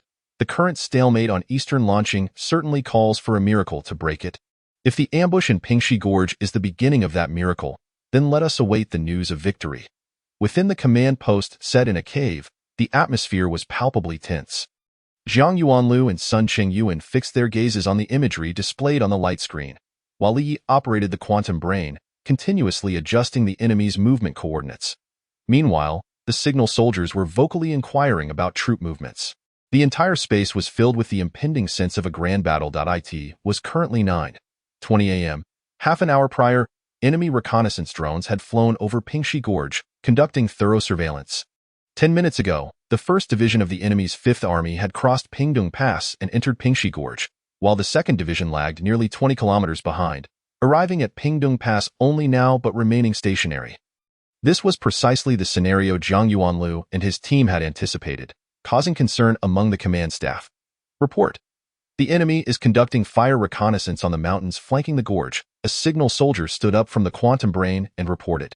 Zhang Yuanliu waved his hand, keeping his focus on the light screen, his brow furrowed in concentration. The enemy's 1st Division was less than 10 kilometers from the ambush zone. If the 2nd Division remained inactive, the ambush would likely fail to achieve its intended effect. "The enemy's 2nd Division has moved," Li exclaimed with excitement, swiftly manipulating the quantum brain. The arrow representing the enemy's 2nd Division initially moved slowly before rapidly advancing westward, closing the distance with the 1st Division. Zhang Yuanlu and Sun Qingyuan exchanged relieved glances. The former took a deep breath and turned to the signal soldier with an order. Prepare all units for combat. Instruct the 2nd Division's 2nd Regiment to covertly approach Pingdong Pass. Yes, a signal soldier responded emphatically, quickly relaying the command. Sun Qingyuan wiped the sweat from his forehead. Fortunately, we retained a reserve force. Otherwise, if the 2nd Division turned back east after the battle commenced, relying solely on one regiment would not suffice to block the enemy at Pingdong Pass. 13 minutes later, Li Yi manipulated the quantum brain and looked up at Zhang Yuanlu. The 1st Division has fully entered the ambush zone, and the vanguard of the 2nd Division is nearing the ambush zone. Zhang Yuanlu gestured. Wait a moment longer. Continue monitoring the enemy's movements. 3 minutes later, Li Yi reported. The vanguard of the 1st Division has exited the gorge, and the majority of the 2nd Division has entered the ambush zone. Zhang Yuanlu glanced at the 2 blue arrows on the light screen, then turned his gaze to Sun Qingyuan. After receiving a nod from the latter, he immediately issued the command. 1st Division's 2nd Regiment, 2nd Division's 1st Regiment, and the 3rd Division's 2nd and 3rd Regiments launch an immediate attack on the enemy. The directly affiliated armored regiment swiftly maneuvered towards Highway S9, blocking the western approach of the enemy and launching an assault. A small squad from the Special Operations Team and a battalion from the 2nd Division quickly seized Hill 101. Another small squad from the Special Operations Team and the 1st Regiment of the 1st Division, along with the 2nd Regiment of the 2nd Division, immediately advanced towards Pingdong Pass. After capturing the pass, the 1st Regiment's 1st Battalion was left to defend, while the remaining forces rapidly advanced westward along Highway S9. With the Special Operations Team's 1st Squad leading the charge, driving the entire 2nd Division into the ambush zone. Once the attack command was issued, the first to fly towards the enemy were not rays, beams, or bullets, but small fusion bombs. As these bombs landed within the enemy formation, they detonated, fragmenting the enemy troops entering the ambush zone into several segments. Following this were fusion grenades raining down upon the enemy, which also exploded upon impact, sending a shower of blood and flesh into the sky, along with various shattered metal weapons.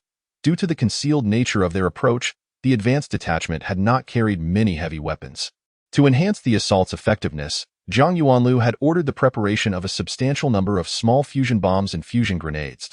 At this moment, these bombs and grenades fell from the mountains on both sides, exploding with remarkable efficacy, inflicting significant casualties and throwing the Imperial troops into disarray. The third wave of assaults followed, comprising rays, beams, and metal bullets, accompanied by the sounds of swishing and rapid-fire gunfire. Laser guns, plasma rifles, and high-velocity machine guns unleashed their firepower simultaneously, turning the disordered Imperial army into a sieve. Caught off guard by the sudden onslaught, the Imperial forces fell into chaos, losing their capacity to resist within the first 2 minutes. Collapsing in waves like crops before a reaper. 3 minutes later, the Imperial army finally regained some semblance of order, beginning to regroup under the command of their officers, relying on armored vehicles to mount a counterattack. However, in those initial 3 minutes, they had already lost nearly 20% of their forces. Kataoka Yama crouched behind an armored vehicle, cautiously peeking out while waving his miniature laser gun, shouting for his soldiers to quickly take cover behind the armored vehicle. He was a squad leader in the 1st Division of the Imperial Army, commanding 48 soldiers. In the earlier 3 waves of attacks from the Federal Army, he had already lost 10 soldiers. Including a squad leader, if the chaos continues, it is estimated that his formation will not withstand for more than 20 minutes. Thus, he must consolidate his subordinates and organize a counterattack. Chapter 80. Ambush in the Canyon. 4. As the remaining 38 warriors retreated between 2 adjacent armored vehicles, Kat Yama let out a slight sigh of relief. With his left hand, he grasped the binoculars hanging around his neck and gazed towards the hillside on the right. He needed to ascertain the position of the Federal troops to provide his subordinates with precise coordinates for their counteroffensive. Moments later, Kat Yama identified a Federal ambush point, concealed behind a rock approximately 200 meters up the slope, where several Federal soldiers were hiding and firing downwards. He resolved to instruct one of his men to launch a rocket from a rocket launcher to obliterate that ambush position. Due to the obstruction of the rock, conventional firearms could not achieve effective strikes.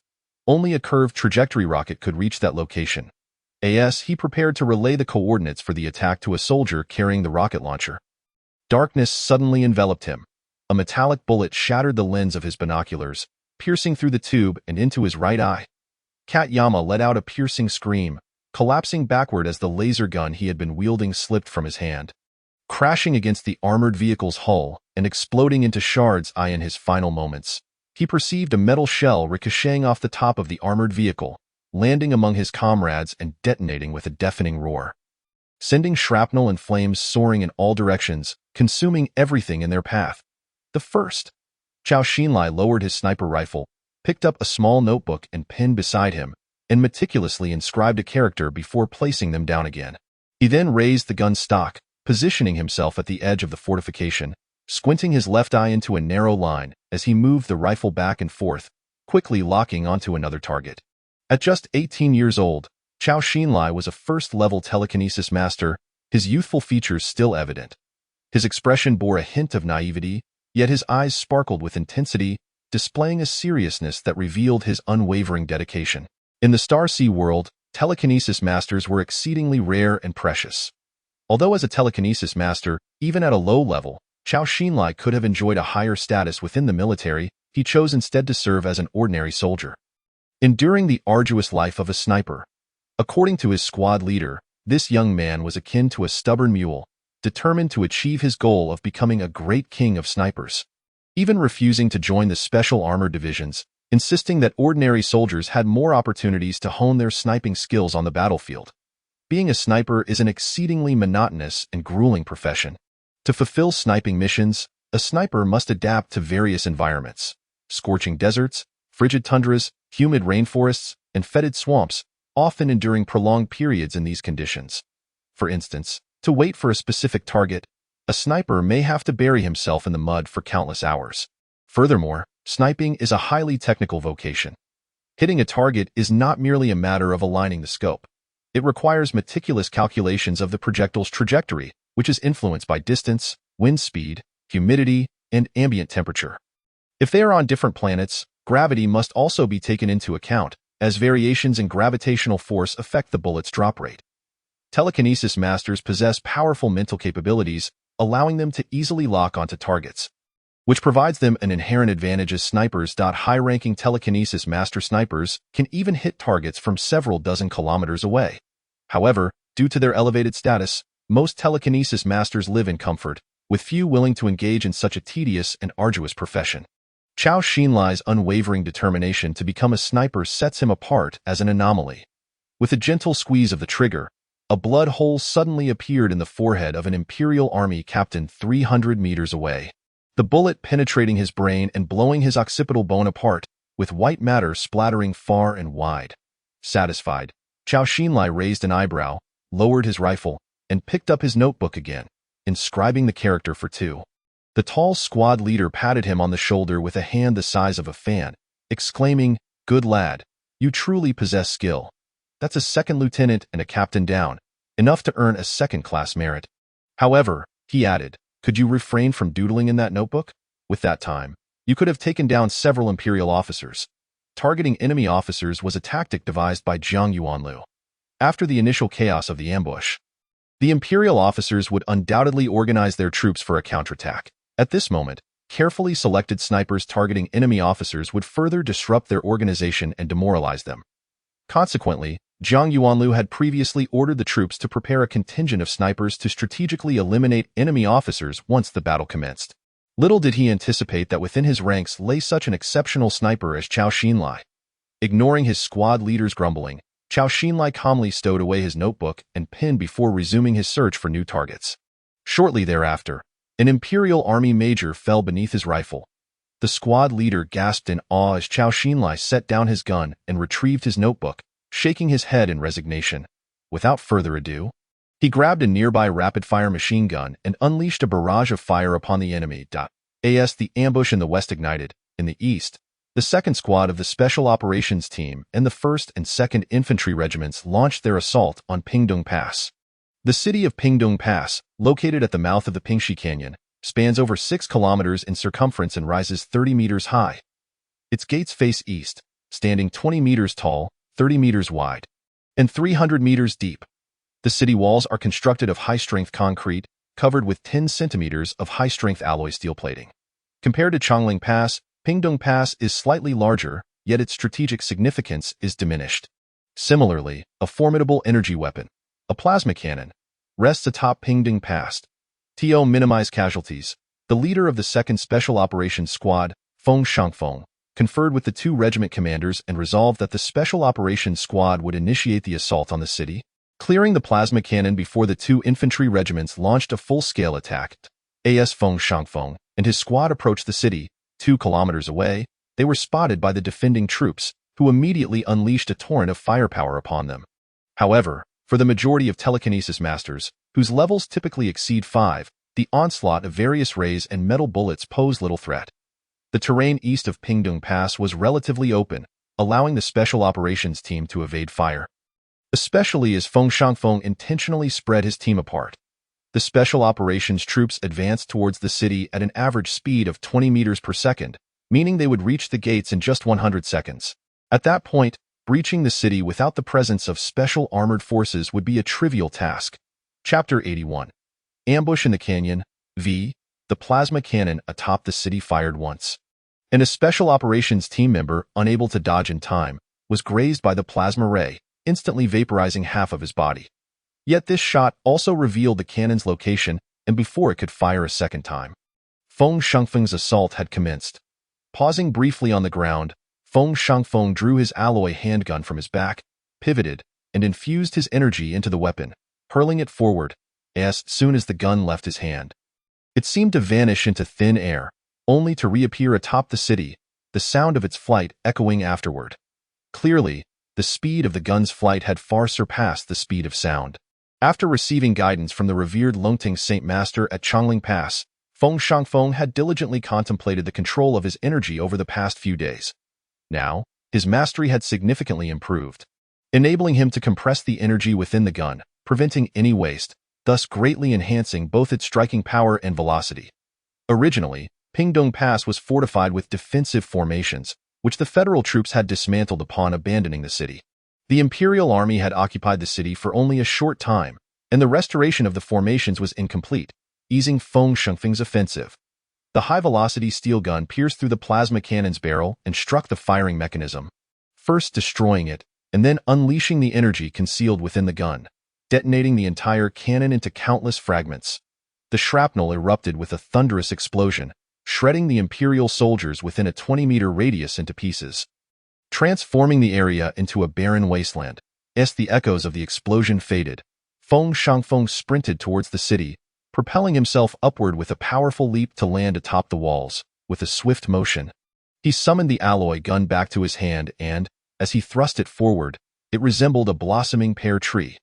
The approaching Imperial soldiers, still gathering, had not yet initiated their attack when each found a transparent hole in their throats. Confronted by a mid-tier energy master, these ordinary soldiers stood no chance of retaliation. Even if a soldier managed to fire a shot, their rays and metal bullets could not penetrate the protective energy shielding a master possesses. Unlike the ambush at Chongling Pass, there were few special armored soldiers defending Pingdong Pass, and those present were of lamentably low rank. Additionally, the structure of Pingdong Pass lacked the complexity of Chongling Pass, rendering it less capable of withstanding attacks from cultivators. Hence, Feng Shangfeng was able to advance unimpeded, single-handedly breaching the city walls.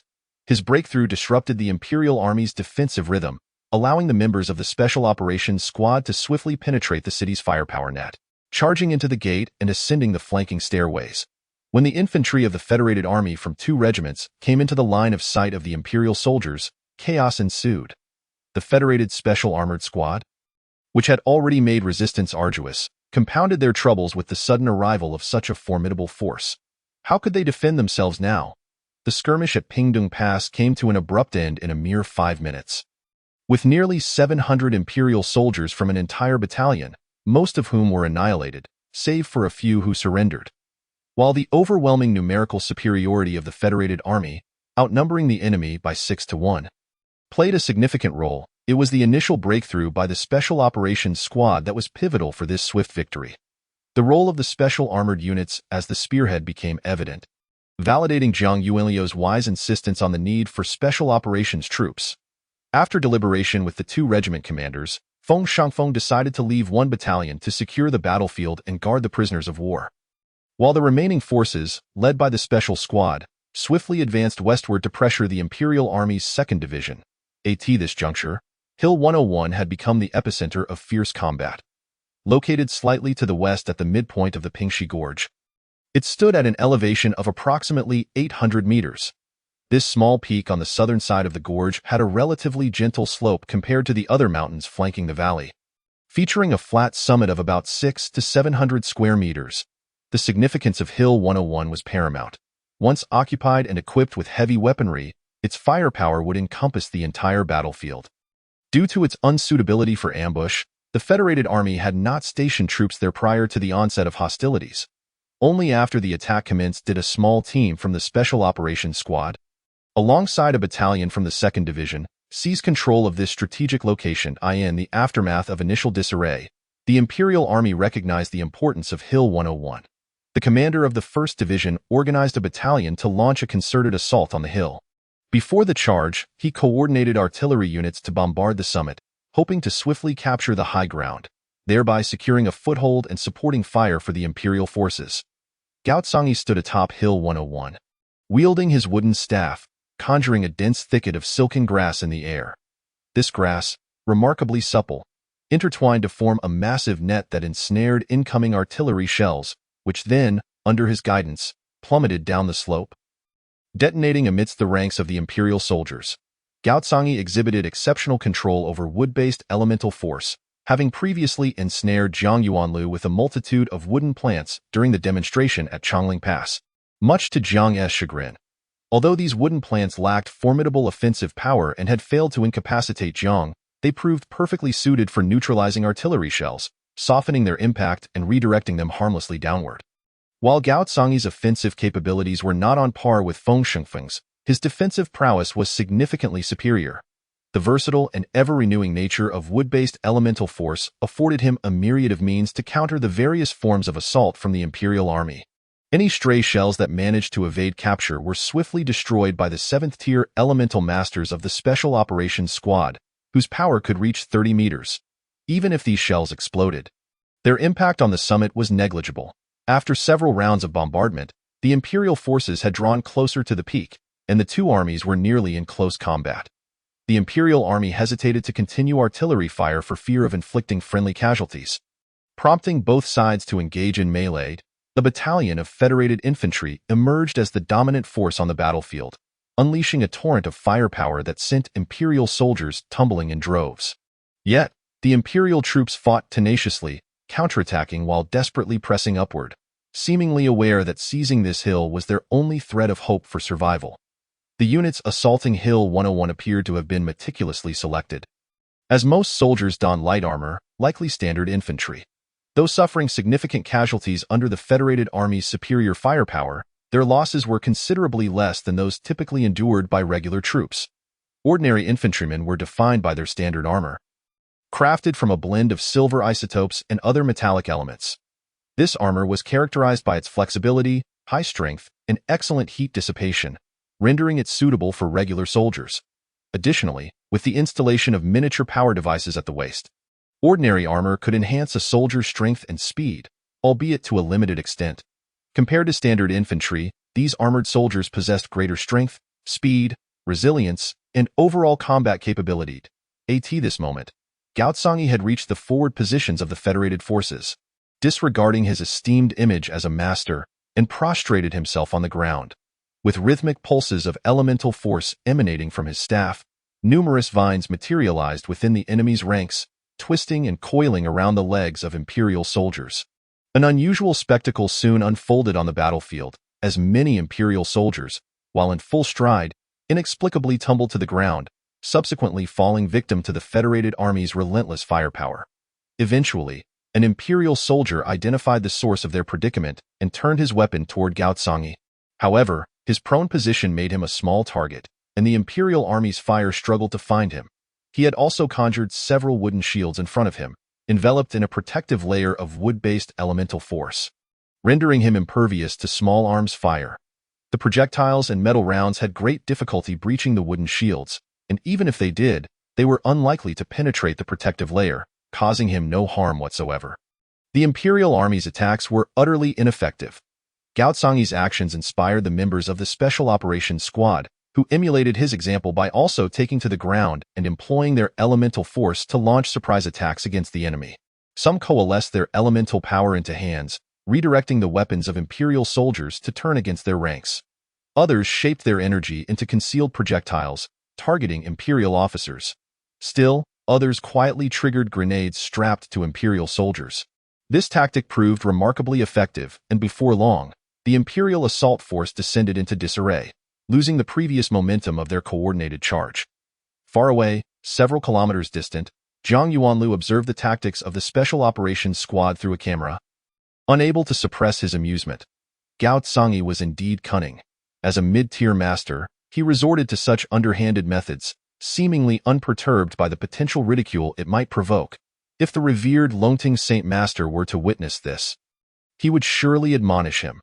Nevertheless, it must be said, this approach was yielding impressive results on the battlefield. After half an hour of combat, the Federated Army had effectively secured victory. Despite the apparent advantage in firepower, the Federated Army was not in an overwhelmingly favorable position. Firstly, the forces that initially participated in the ambush comprised only 5 regiments, making their numbers equal to those of the Imperial troops entering the trap. Secondly, the Federated Army had entered the Pingxi Gorge in a fragmented manner, carrying minimal heavy weaponry. Had the Imperial Army united in their resolve and launched a concerted breakout to the west, they might have successfully extricated a portion of their forces. Yet, a critical miscalculation by the commander of the Imperial Army's 2nd Division altered the fate of the entire contingent. 2 regiments from the 2nd Division had entered the ambush zone, and being positioned behind the 1st Division, they exhibited considerably less vigilance. When suddenly ambushed by the Federated forces, these 2 regiments panicked even more than the 1st Division, resulting in greater losses. Upon realizing that his troops had failed to rendezvous with the 1st Division after half an hour of resistance, the commander of the 2nd Division ordered a retreat towards Pingdong Pass, hoping to exit the Pingxi Gorge. This decision not only isolated the 1st Division but also irrevocably forfeited any chance of breakout for his own 2nd Division. With Feng Shengfeng's Special Operations team leading the charge, the Federated Army's 2 regiments pressed westward. On a narrow road barely 80 meters wide, one side advanced like a ferocious tiger, while the other hastily pivoted to engage. The outcome was all but inevitable, especially with the Federated Army's Special Operations Squad serving as a sharp blade. In just 3 assaults, they advanced 100 meters, leaving behind a trail of shattered bodies and scattered metal debris. Feng Shengfeng's alloy steel rifle was particularly devastating. Each piercing shot felled 4 or 5 Imperial soldiers, rendering his weapon unstoppable. Even the heavy armored vehicles often succumbed to his firepower, their tires shredded and tracks scattered. Reduced to lifeless heaps of scrap metal, with the Special Operations Squad clearing the path, the subsequent Federated forces found their task considerably easier. They merely needed to target the disarrayed formations or the soldiers emerging from the wreckage of their vehicles.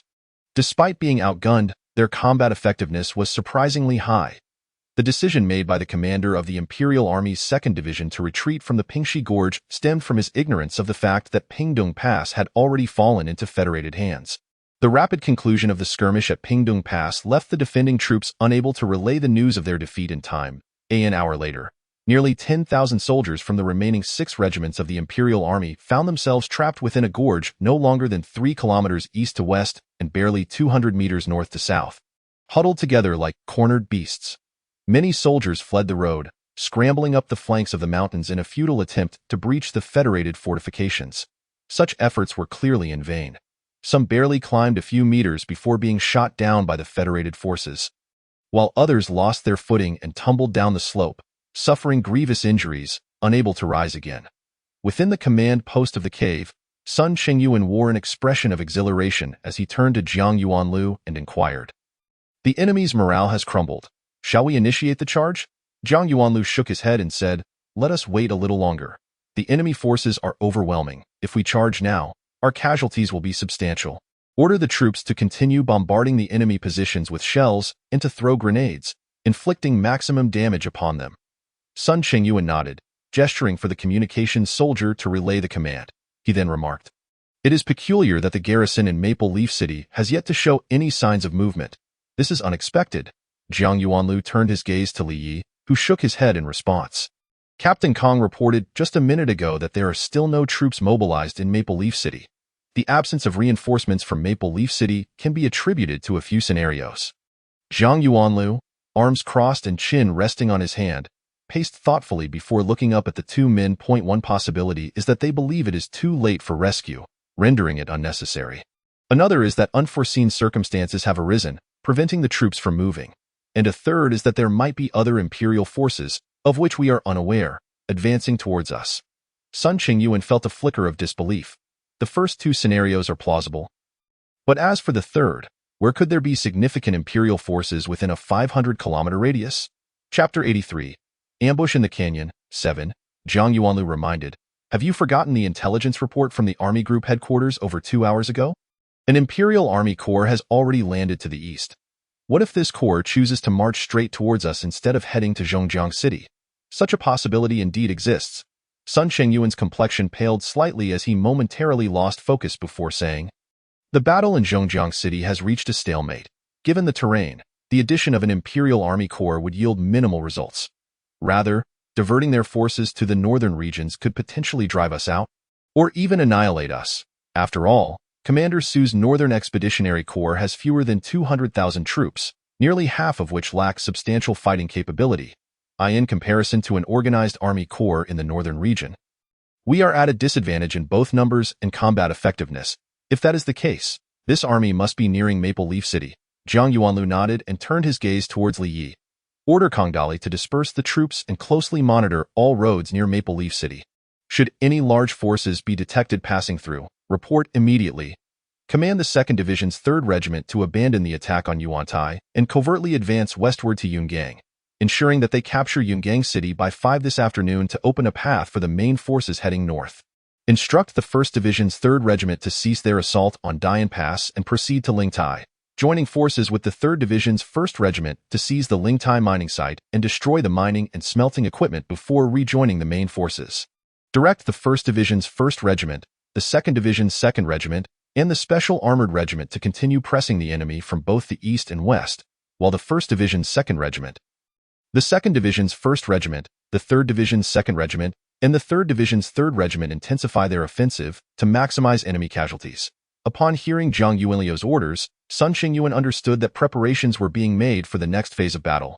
If their suspicions proved correct, an unprecedented clash awaited them. A victory in this conflict could significantly alter the situation on Donglan Star, while a defeat could cost the lives of tens of thousands in the entire vanguard force. Thus, he felt both anticipation and trepidation. In the headquarters of the 5th Army Group of the Imperial Forces in Maple Leaf City, Commander Eisenberg gazed at the image of a major general projected before him, feeling a mix of anger and helplessness. Eisenberg had been plagued by misfortune for over a month. 30 days prior, one of his armies was ambushed at Chongling Pass, resulting in total annihilation. No one, not even a cook, escaped a fortnight ago. The Northern Army's Supreme Commander, Maeda, used the excuse of his incomplete troop formation to dismiss him from the reinforcements heading to Zhongjiang City. While he enjoyed provisions and safety in Maple Leaf City, which soldier did not yearn for glory and accolades upon returning home? Today, just over an hour ago, 2 of his divisions had been encircled by the Federal Army in the Pingxi Canyon, their fate uncertain. This series of blows rendered him unable to hold his head high before the figure in the projection, particularly given the man's rather unique identity. The individual in the image was of short stature. With narrow eyes and mustachioed lips, he lounged lazily on a sofa, toying with a precious sheathed short sword, a faint smile playing on his lips, exuding an air of nonchalance. His name was Ming Zhe, a cousin of the current emperor of the empire. Although not a direct heir, he had garnered the emperor's favor, ascending to the high rank of Army Group Commander at a mere age of less than 100.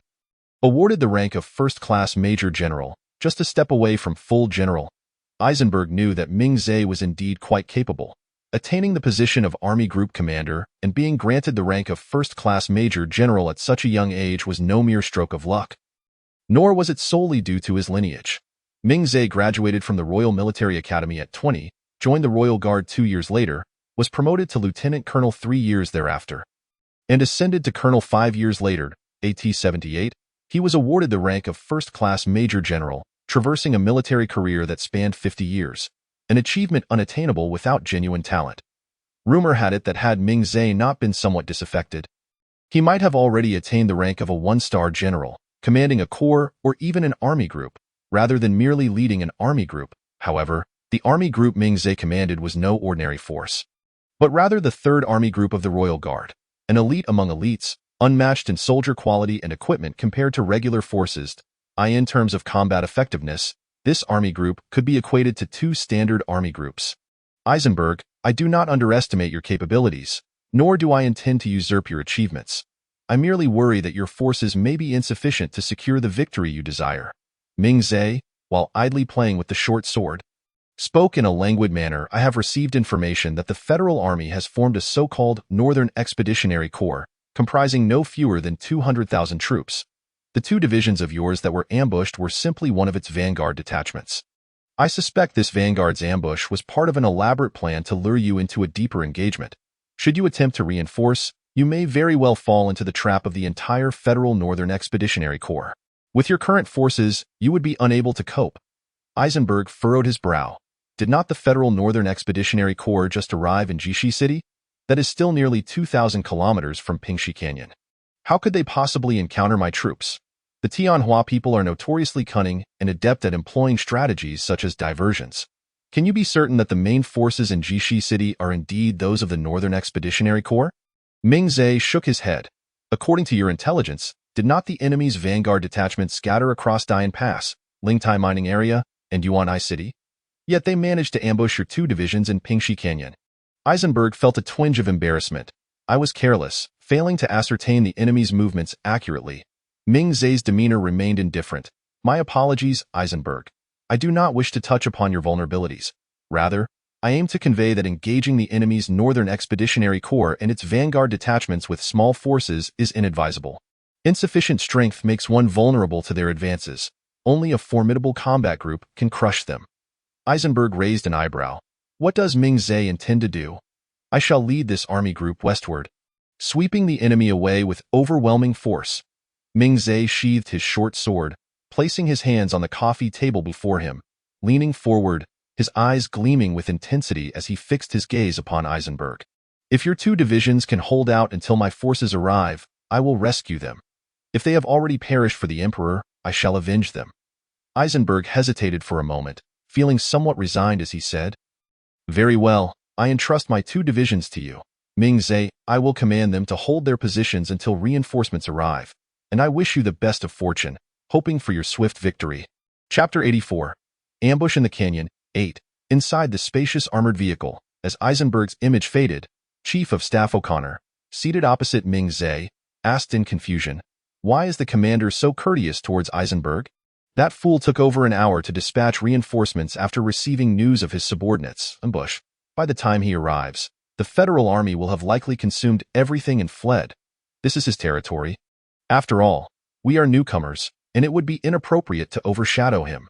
Ming Zhe resumed his languid demeanor. My current concern is not for Eisenberg's 2 divisions, but rather whether we can track the movements of the enemy's vanguard detachment. The Federal forces are fond of employing stratagems. We, too, shall play a game, using that vanguard as bait to lure in the Northern Expeditionary Corps. O'Connor chuckled. Eisenberg has no idea of the commander's ambitions. He is still preoccupied with how to rescue his 2 divisions, while the commander has set his sights on the entire Federal Northern Expeditionary Corps. Once we eliminate this corps, our Royal 3rd Army Group can march southward, directly targeting the enemy's rear bases in the southwestern mountainous regions. This is precisely the objective for which His Majesty the Emperor dispatched us. Ming Zhe smiled, then abruptly became serious, issuing orders. Command the Army Group's special reconnaissance units to set out in advance. Ensure they keep a close watch on the enemy's vanguard detachment. In the Sheeping Gorge, within the command center of the vanguard detachment, Li Yi gazed solemnly at Zhang Yuanlu. Just now, Kongdali reported that a large contingent of Imperial forces has been detected 20 kilometers east of Maple Leaf City. Preliminary estimates suggest that the enemy's strength resembles that of an entire army group, specifically the 3rd Army Group of the Imperial Royal Guard.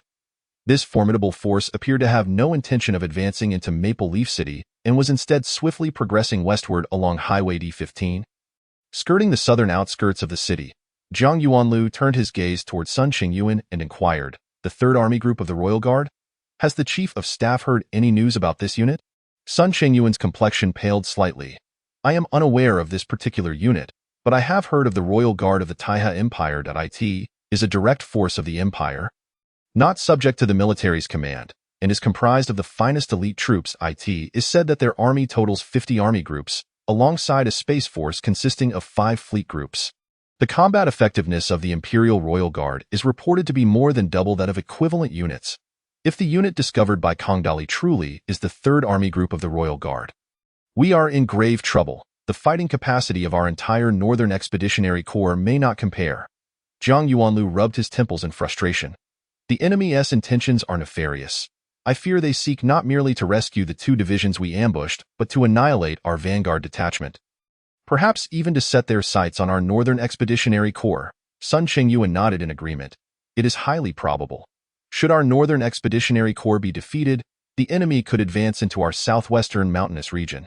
Li Yi furrowed his brow and asked, should we alter our previous battle plan? Zhang Yuanliu's expression brightened with excitement. Why should we change? Do you not perceive this as an opportunity? Should we eliminate this unit, the entire situation on Donglan's star would shift favorably in our direction. I refuse to believe that the Taiha Empire would dispatch such a force solely for the sake of Donglan's star. However, Li Yi expressed her concerns. I fear that once the news spreads below, panic will ensue. After all, the pressure on our troops is immense with such a powerful enemy approaching. Zhang Yuanlu waved his hand dismissively. Let us keep this information contained, known only to the 3 of us. Dispatch a telegram to Commander Su, requesting that his forces refrain from advancing north for the time being to prevent the enemy from pivoting southward and seeking an opportunity for a decisive battle with the Northern Expeditionary Corps.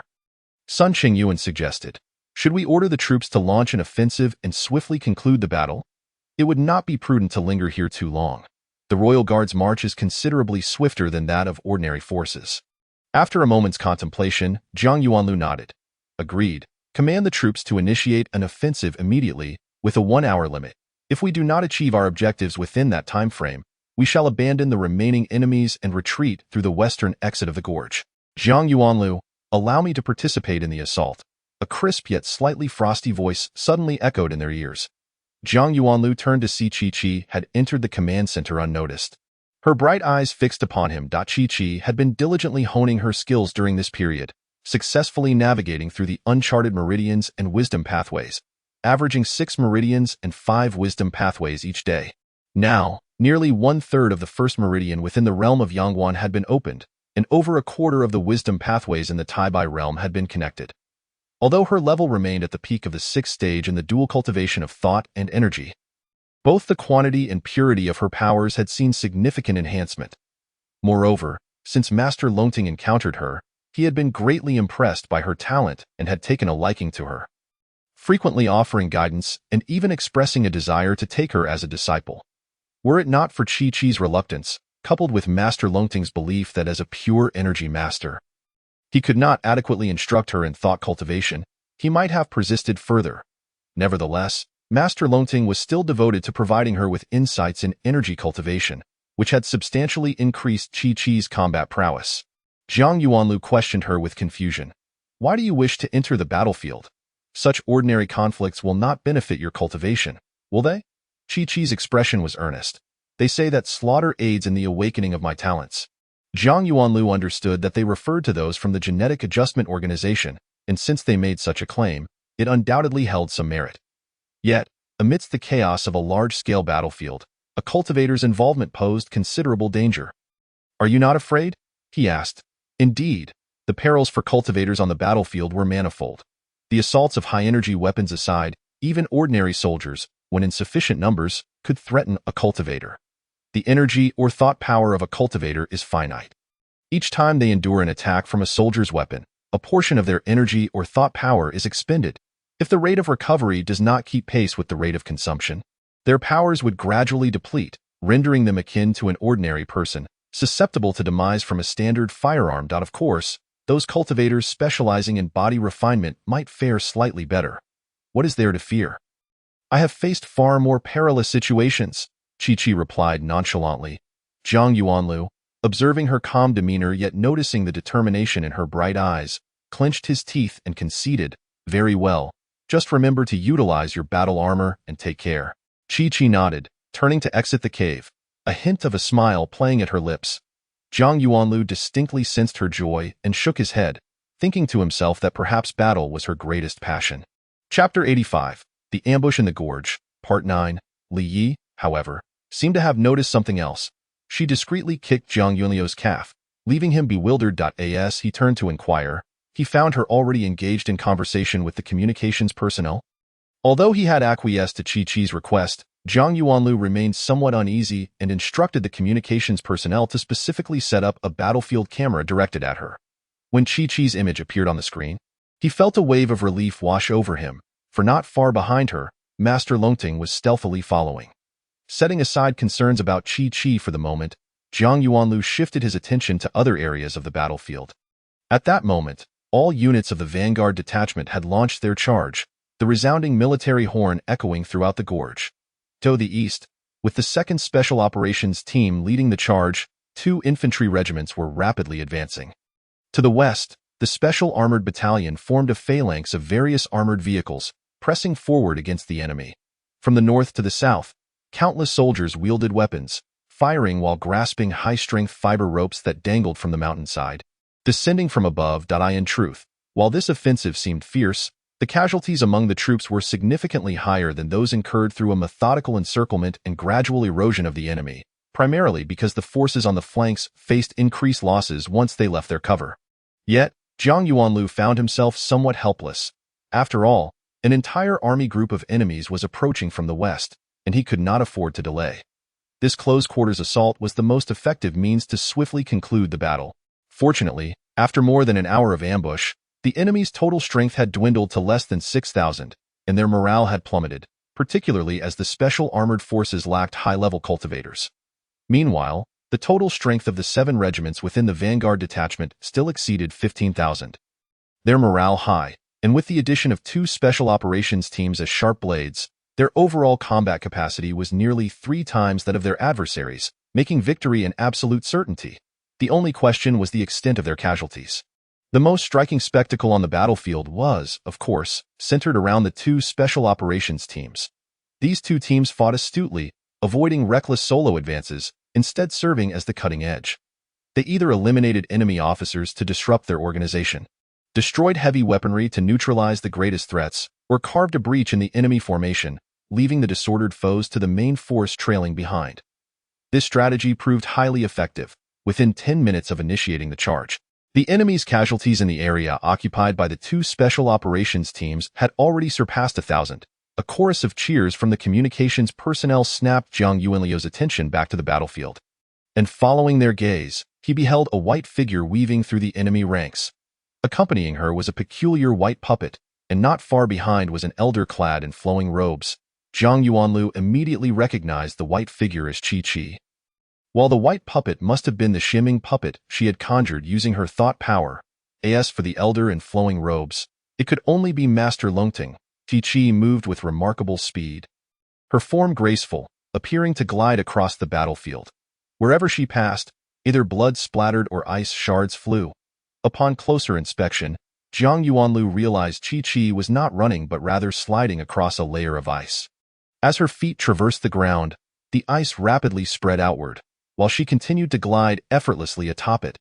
The enemy soldiers surrounding her either could not match her speed and fell victim to her dual blades, or were frozen into ice statues by the mist emanating from the puppet that followed closely behind her, shattering into countless pieces upon impact with the ground, perhaps realizing the substantial threat she posed. A group of soldiers, led by several special armored warriors, began to encircle her. Even from a distance of over 20 meters, they opened fire, a hail of bullets and beams hurtling toward her. Chi-Chi ducked low, evading the onslaught, her body nearly grazing the icy surface as she swiftly closed the distance to the Imperial soldiers, her dual blades dancing as she severed their legs, reminiscent of harvesting wheat. An emperor as Chi-Chi raised her elegantly arched brow, she made no attempt to evade. With her left hand, she flicked her curved blade upwards, colliding it with her opponent's high-frequency knife, in an instant. Her blade shattered, yet the high-frequency knife was sent soaring into the air. Abandoning her weapon, Chi-Chi unleashed a powerful punch to her adversary's chest, creating a massive gaping hole. while simultaneously her right hand hurled the remaining curved blade behind her, piercing the forehead of an Imperial Special Armored Soldier attempting a sneak attack. At that moment, Chi-Chi's shimming puppet had already approached several other Special Armored Soldiers. This peculiar puppet, with a human body and bird wings, had an ice serpent dangling from each ear.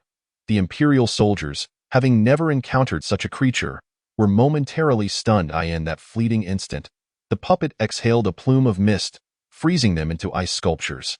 It then flapped its wings, conjuring a fierce wind that lifted the soldiers into the air, only for them to crash to the ground, shattered into countless ice fragments. Zhang Yuanlu, watching from the screen, was taken aback. Over a month prior, he had witnessed Chi-Chi's puppet training in martial techniques, which had inspired him to create his own puppet.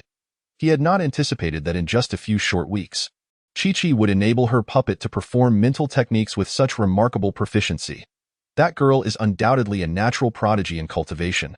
Suddenly, a communications soldier cried out in alarm. Not good, the enemy has resorted to a mutually destructive tactic. That girl is in danger. At his exclamation, everyone could see that Chi-Chi was indeed in peril. 4 or 5 special soldiers from the Taiha army were desperately entangling her, while on the other side, a Taiha soldier, mostly concealed behind an armored vehicle, was shouldering a rocket launcher and aiming at Chi-Chi, clearly preparing to fire a rocket to obliterate both her and the special soldiers.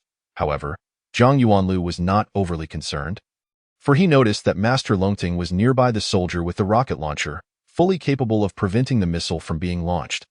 Even if the rocket were fired, with Master Longting's prowess, he could intercept it mid-air. Yet, it seemed Master Longting had no intention of intervening, standing quietly while a ribbon swirled around him, firmly blocking incoming rays and bullets.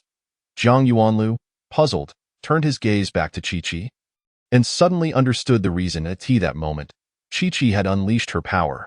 The remaining curved blade had returned to her hand unbeknownst to anyone. With a mere flick of her wrist, countless blade shadows emerged around her, forming a vortex of shadowy blades within a 5-meter radius, forcing the entangled special soldiers back beyond that distance, during which blood spattered from their wounds. Yet, Chi-Chi did not pursue the special soldiers further. Instead, she formed a hand seal with her left hand and pointed forward. A beam of ethereal blue light shot forth from her fingertip, racing toward the Taiha soldier with the rocket launcher, freezing the air in its wake and leaving a crystalline trail dozens of meters long. The light moved with the swiftness of lightning. Before the Taiha soldier could fire his rocket, the light had already enveloped the launcher, solidifying it into a solid ice stick. The extreme cold rapidly spread up the rocket launcher, and before the soldier could discard it, he was ensnared by the encroaching frost, transforming into an ice sculpture. Zhang Yuanlu shook his head, finally at ease, redirecting his attention elsewhere. With Chi-Chi's astonishing combat prowess and Master Longting accompanying her, her safety was assured. As Chi-Chi displayed her formidable might, the Federal Army's achievements on the battlefield continued to expand. All divisions of the Federal Army adhered to Zhang Yuanlu's tactical guidance, avoiding reckless charges. Instead, they leveraged their numerical superiority, concentrating soldiers at various points to engage in orderly and effective assaults against the enemy. Consequently, the Federal Army's effectiveness in eliminating foes improved significantly while sustaining minimal casualties. The decisive victory was secured after Chi-Chi and Feng Shangfeng eliminated 2 enemy division commanders. Chi-Chi, having sensed Master Longting's presence behind her, grew emboldened and audaciously charged into the densest concenter. Chapter 87. Journey northward within the spacious armored vehicle. The esteemed Master Longting sat opposite Zhang Yuanlu, his penetrating gaze fixed upon him. Yuanlu, your order to sever the thumbs of those captives was not merely to diminish their combat capabilities, was it? Feeling somewhat flustered under Master Longting's intense scrutiny, Zhang Yuanlu replied uneasily, Master, you see clearly. My intention was also to provoke the commander of the enemy's 3rd Group Army. I understand your rationale, yet I cannot condone your methods, Longting Master responded, nodding thoughtfully.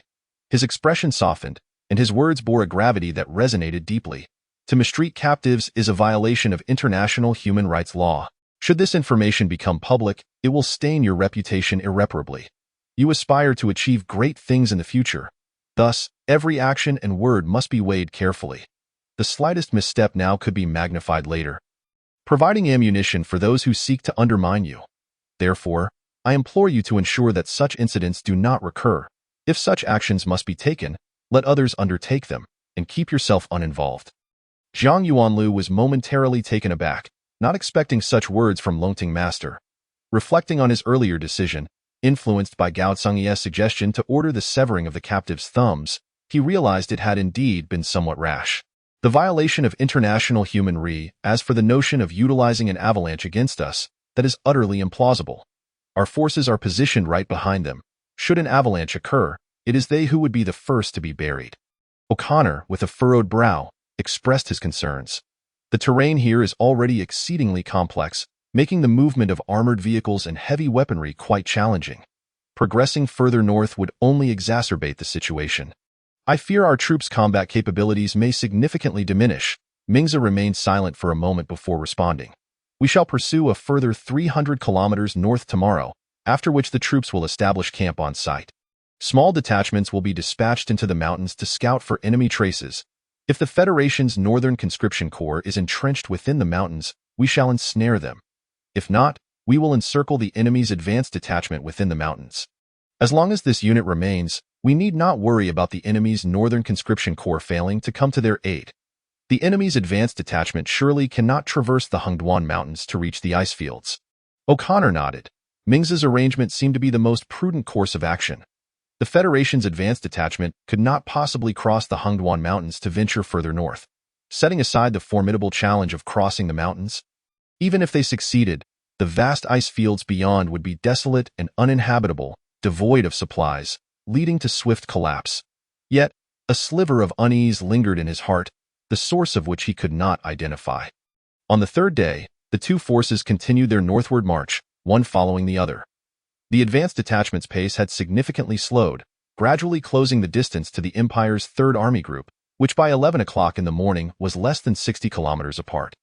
At 11:20, Zhang Yuanlu stood atop a ridge, gazing southward, and addressed Sun Qingyuan beside him. We are nearing our objective. The enemy has entered the central region. Order the troops to accelerate their advance into the mountains, and have the reconnaissance personnel withdraw swiftly. Assemble the Earth-based Psychic Division. We shall detonate the explosives in 10 minutes while simultaneously unleashing psychic energy. This operation shall be codenamed Burial. Sun Qingyuan, observing Li Yi issuing orders on the other side, inquired with concern, "How confident are you in this plan? If the scope is too broad, we risk entombing the entire advanced detachment. Alternatively, if we cannot trigger it, the advanced detachment will be trapped in the mountains." Zhang Yuanlu felt a flutter of anxiety yet maintained a facade of calm. We must trust in science. Besides, we have come this far. Do we have any retreat left? Sun Qingyuan reflected on this and fell silent, waiting patiently for the appointed time. In the distant city of Zhongjiang, Xia Shiji furrowed his brow, scrutinizing the map displayed on the screen while speaking to himself. What on earth is that rascal Zhang Yuanlu up to?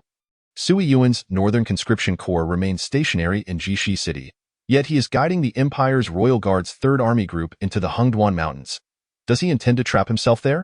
Chief of Staff Lu Yunfei pondered before adding, "I have already inquired with Sui Yuan, who stated that Zhang Yuanlu telegraphed him, requesting that he refrain from advancing north.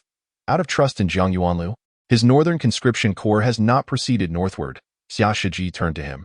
"What do you believe Zhang Yuanlu is scheming?" Lu Yunfei chuckled lightly. "I happen to have some information that may aid in discerning his actions."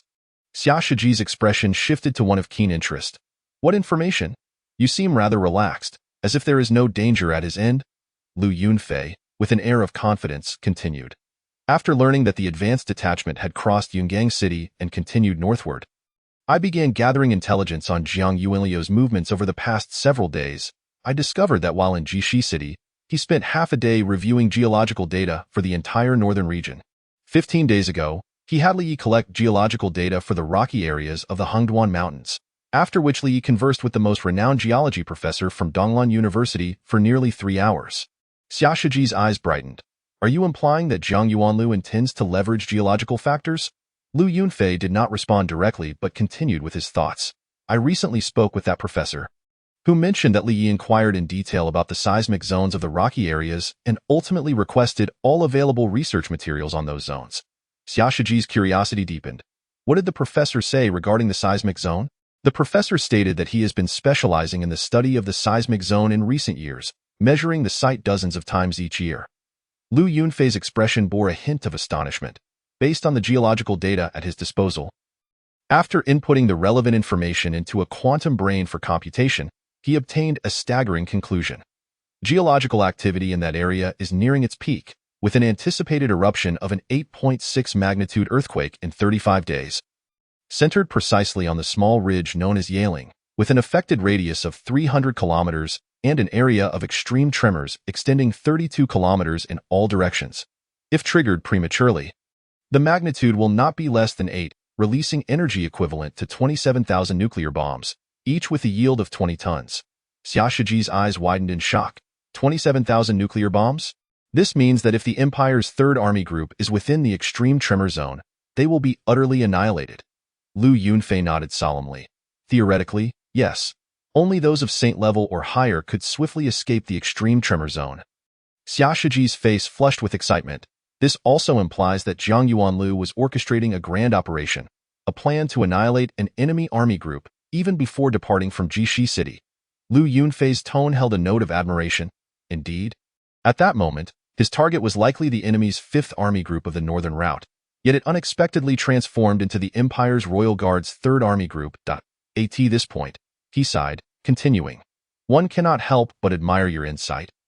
Commander, Jiang Yuanliu's tactical planning abilities are simply formidable. I believe that after this battle, those fortunate enough to be his comrades or superiors will feel immensely grateful, while his adversaries will undoubtedly experience profound unease.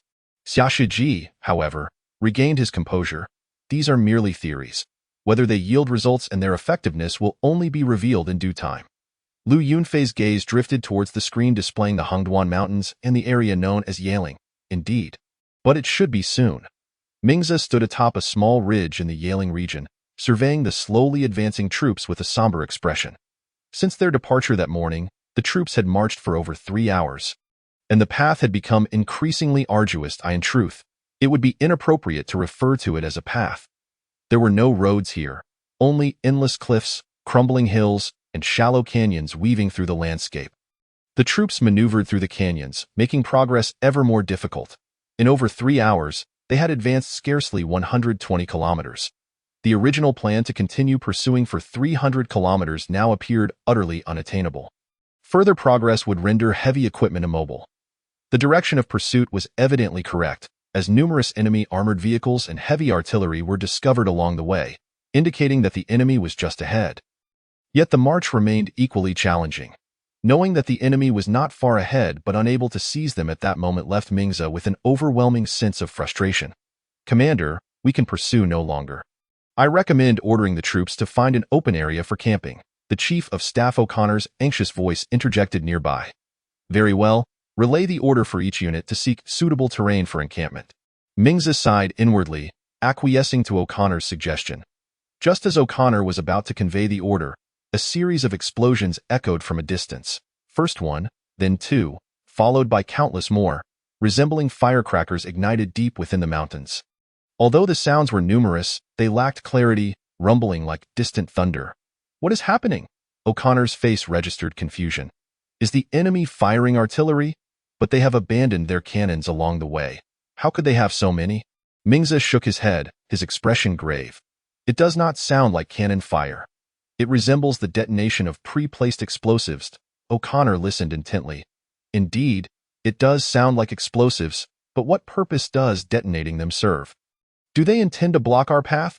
Mingzi crossed his arms and rested his chin on his hand. That is a distinct possibility. The terrain here is complex, and if those small canyons are detonated and blocked, our forces would indeed struggle to pursue them for the time being. O'Connor pondered aloud. Could it be that the enemy possesses alternate routes, trapping us here while they escape through secret passages? Mingzi fell silent momentarily. He too found it difficult to decipher the intentions of the enemy's advanced detachment, a shadow of doubt creeping into his thoughts. After a while, Mingzi lowered his hands, stretched his back, and declared, "We should still order the troops to camp on site. Additionally, we must dispatch lightly equipped units to keep a close watch on the enemy." Just as O'Connor prepared to issue the orders, he suddenly felt the ground tremble beneath him. Before he could comprehend the situation, He noticed Ming's complexion drain of color, his body swaying unsteadily, and with a frantic wave of his sword hand, he shouted hoarsely, "Retreat! Order the troops to withdraw immediately." Withdraw? Why? O'Connor could not grasp Ming's urgency, yet he still relayed the order to retreat. An earthquake. The enemy has triggered an earthquake. This is the reason they lured us here. Ming's forehead glistened with cold sweat, his lips quivering, and his once elegant mustache had lost its grace. It seemed as though, in an effort to substantiate Ming's words, the once brilliant sky abruptly darkened. The heavens unleashed a tempest, swirling up the grit and debris from the ground, which battered against various metallic equipment, producing a cacophony of crackling sounds. Both individuals were pelted painfully, and a sharp stone grazed O'Connor's face. Leaving a gash, before the gale had ceased, the ground began to tremble, increasingly violently. Initially, Ming's and O'Connor managed to maintain their footing due to their profound cultivation, but as time wore on, their forms began to sway. Gradually losing their stability, they channeled their vital energy to precariously steady themselves, casting their gazes around to witness the ground contorting, as if a colossal earth dragon writhed beneath the soil, causing the surface to undulate like waves. Erratic and unpredictable, some mountains had begun to fracture, first manifesting as minor fissures, which subsequently lengthened and widened, until half of the mountainside tilted away, sliding into the distance and shattering into countless fragments. Soldiers had already been engulfed by the shifting terrain, while others, along with their armored vehicles and troop transports, plunged into the yawning chasms, their screams silenced before they could resonate, buried beneath the rolling earth and the resealing ground. One soldier clung desperately to the edge of a crevice, straining to ascend, yet he could not manage to escape. Another soldier, stationed a short distance away, hurried over, grasping one of his hands to pull him upward. Just as he appeared on the verge of rescue, a boulder tumbled down from the mountainside, crashing onto the first soldier's hind leg. The soldier emitted a cry of agony, propelled forward, dragging the one he had grasped down into the abyss. Leaving behind two prolonged, mournful wails. Chapter 90. Total annihilation. Ming's felt a wave of dizziness overcome him. An earthquake. Indeed, the enemy had triggered an earthquake, and not a minor one at that. Most despairingly, given the current circumstances, his Third Army Corps found itself within the earthquake's epicenter, with no hope of escape. 60 kilometers away, Jiang Yuanlu, Sun Qingyuan, and a cadre of Corps personnel from the vanguard were observing the distant scene through binoculars. While Li Yi provided commentary. According to calculations made by a geological professor, absent external forces, the earthquake in the Rocky Range was expected to erupt between the 13th and 15th of the first month in the year 4005 of the Starcy calendar, which meant 35 to 37 days hence, with a magnitude of 8.6.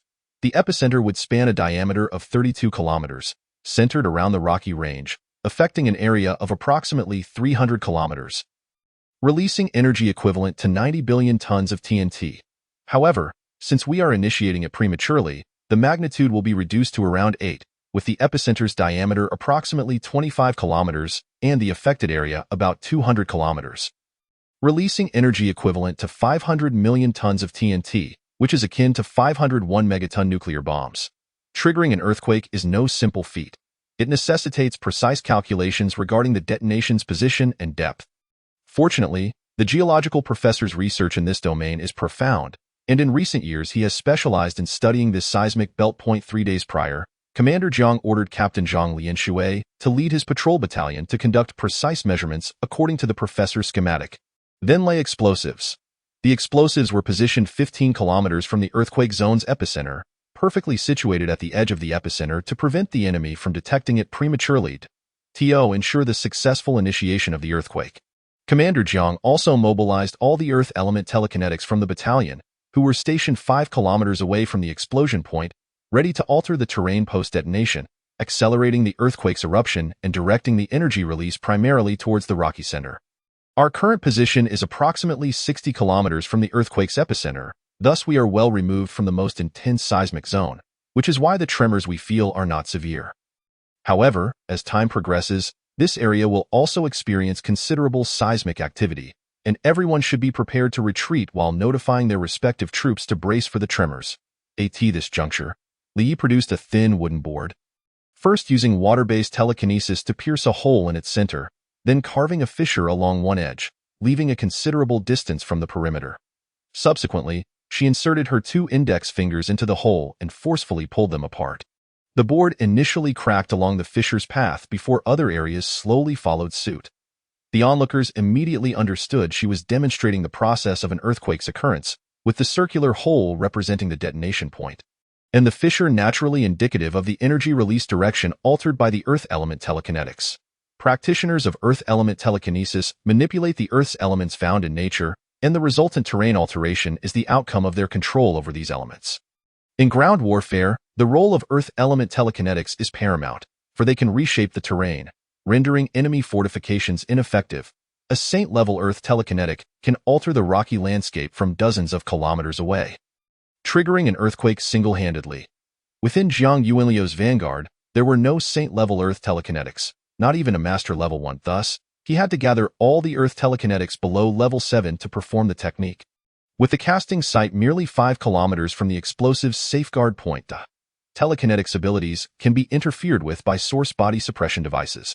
However, Ming's Third Army Corps, during their rapid advance, did not carry large-scale suppression devices, and upon reaching the rocky range, even small-scale ones had been left behind out of course. Even if they had brought them, it would have been futile, as Jiang Yuanliu's tactics were too unexpected, and by the time Mingza realized it, the earthquake had already been triggered, and the earth telekinetics had retreated.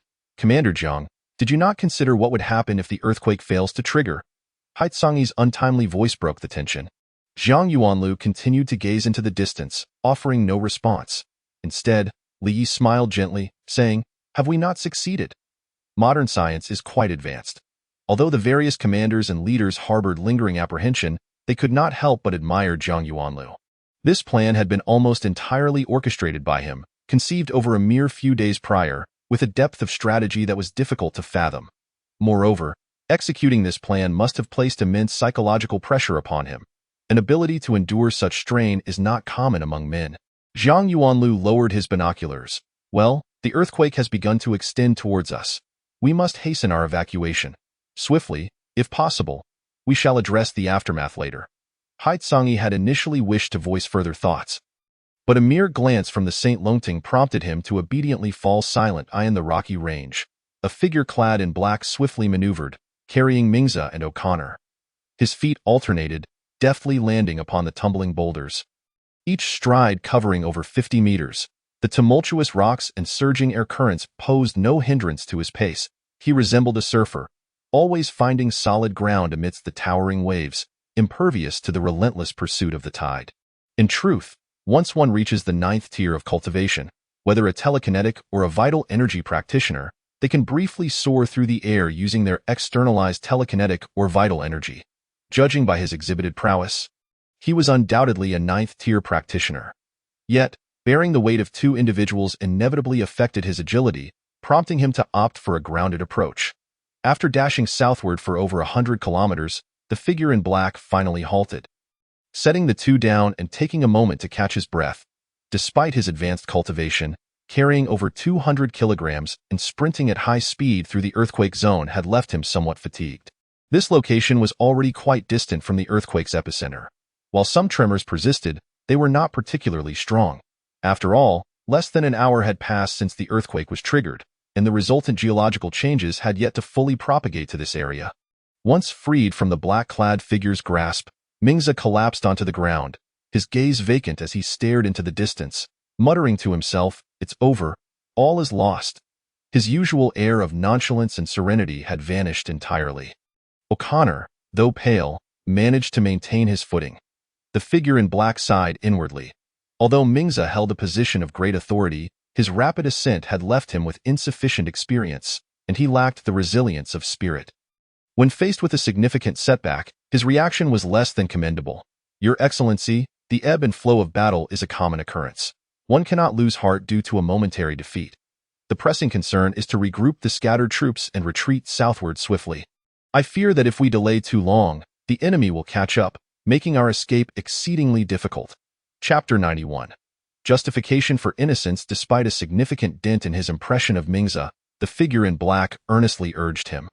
Although his tone was not particularly loud, The resonance of his words, infused with vital energy, resonated like a deep bell, piercing through Ming's consciousness and startling him to attention. Mingzi struggled to regain his composure. Looking at the figure in black with a glimmer of hope, does the saint imply that some of my troops have managed to escape? The figure in black nodded, though the earthquake erupted swiftly. Its destructive capacity pales in comparison to that of a nuclear explosion. Along my path, I discovered that a few soldiers had managed to flee the epicenter. While their numbers are few, there are still perhaps 3,000 to 5,000. Ming's spirit plummeted once more, and he despondently replied, "What use is 3,000 to 5,000? I command a fully assembled army corps of over 100,000, the elite of the Empire's forces. And now only 3,000 to 5,000 remain. How am I to report this to His Majesty the Emperor?" The figure clad in black offered him solace. "Though we number merely 3,000 to 5,000. Those who have managed to escape are the elite of the military, predominantly consisting of adept practitioners. With these few thousand at our disposal, it should not prove difficult for the commander to reassemble a corps." Mingzi shook his head, his expression steeped in despondency. "Go him." The words of the black-clad man felt like mere platitudes, having suffered the loss of an entire corps before even engaging in battle. He considered it a stroke of luck that the emperor had not imprisoned him, let alone permit the formation of a third corps. "Commander, the Holy Master speaks wisely. With these 3,000 to 5,000 elite as seeds, the reconstitution of the Third Corps is indeed feasible," O'Connor interjected, attempting to console him. "There is a saying among the Tianhua people, as long as the Green Mountains remain, one need not fear the absence of firewood. You mustn't lose heart, Commander. Furthermore, although we face defeat, it was not due to our shortcomings in battle, but rather a natural calamity. If we maintain this assertion, the Emperor will surely understand." O'Connor's fate was now intertwined with Ming's. They were like two grasshoppers on the same string, and he was keen to prevent Ming's downfall. Thus, he ardently sought to persuade him, even contemplating a strategy to escape culpability. A glimmer of hope sparked in Ming's eyes as he momentarily regained his composure. "Indeed, we have not been defeated. We have merely encountered a natural disaster. It is the heavens that have played tricks on us, and the Emperor cannot hold me accountable for this." With that, he turned to the black-clad figure. "Isn't that so, Holy Master?" The black-clad man was momentarily speechless, thinking to himself how despicable these two were, concocting such justifications to evade blame. Nevertheless, he did not voice his dissent. After all, they were comrades in the same trench, sharing both glory and misfortune. Seeing the black-clad man remain silent, Mingzi felt a surge of renewed spirit. He rose to his feet, addressing O'Connor. "Chief of Staff, please inquire how many have escaped and urge them to rendezvous with us promptly. We must vacate this place at once. I wish not to linger here for even a minute." 6 hours later, Jiang Yuanlu traversed the ruins of the rocky region, his face etched with sorrow. This earthquake, having been triggered by human actions, released energy rapidly but did not last long. Within 5 hours, the tremors had completely subsided. However, the swift release of energy had inflicted great damage upon the Imperial Royal Guard's Third Corps, which boasted over 100,000 men, yet only a scant few thousand had managed to flee. An almost total annihilation. Within the 20-kilometer radius of the epicenter, the landscape was strewn with crumbling walls and deep ravines. Deformed armored vehicles, troop transports, self-propelled artillery, and various firearms lay scattered amidst the debris. Yet, what was more prevalent were the corpses of Imperial soldiers. Mangled limbs, severed legs, shattered skulls, each a testament to the horror that had unfolded. The entire epicenter resembled a hellscape. Orders were given to clear the battlefield, with efforts made to rescue any surviving enemy soldiers.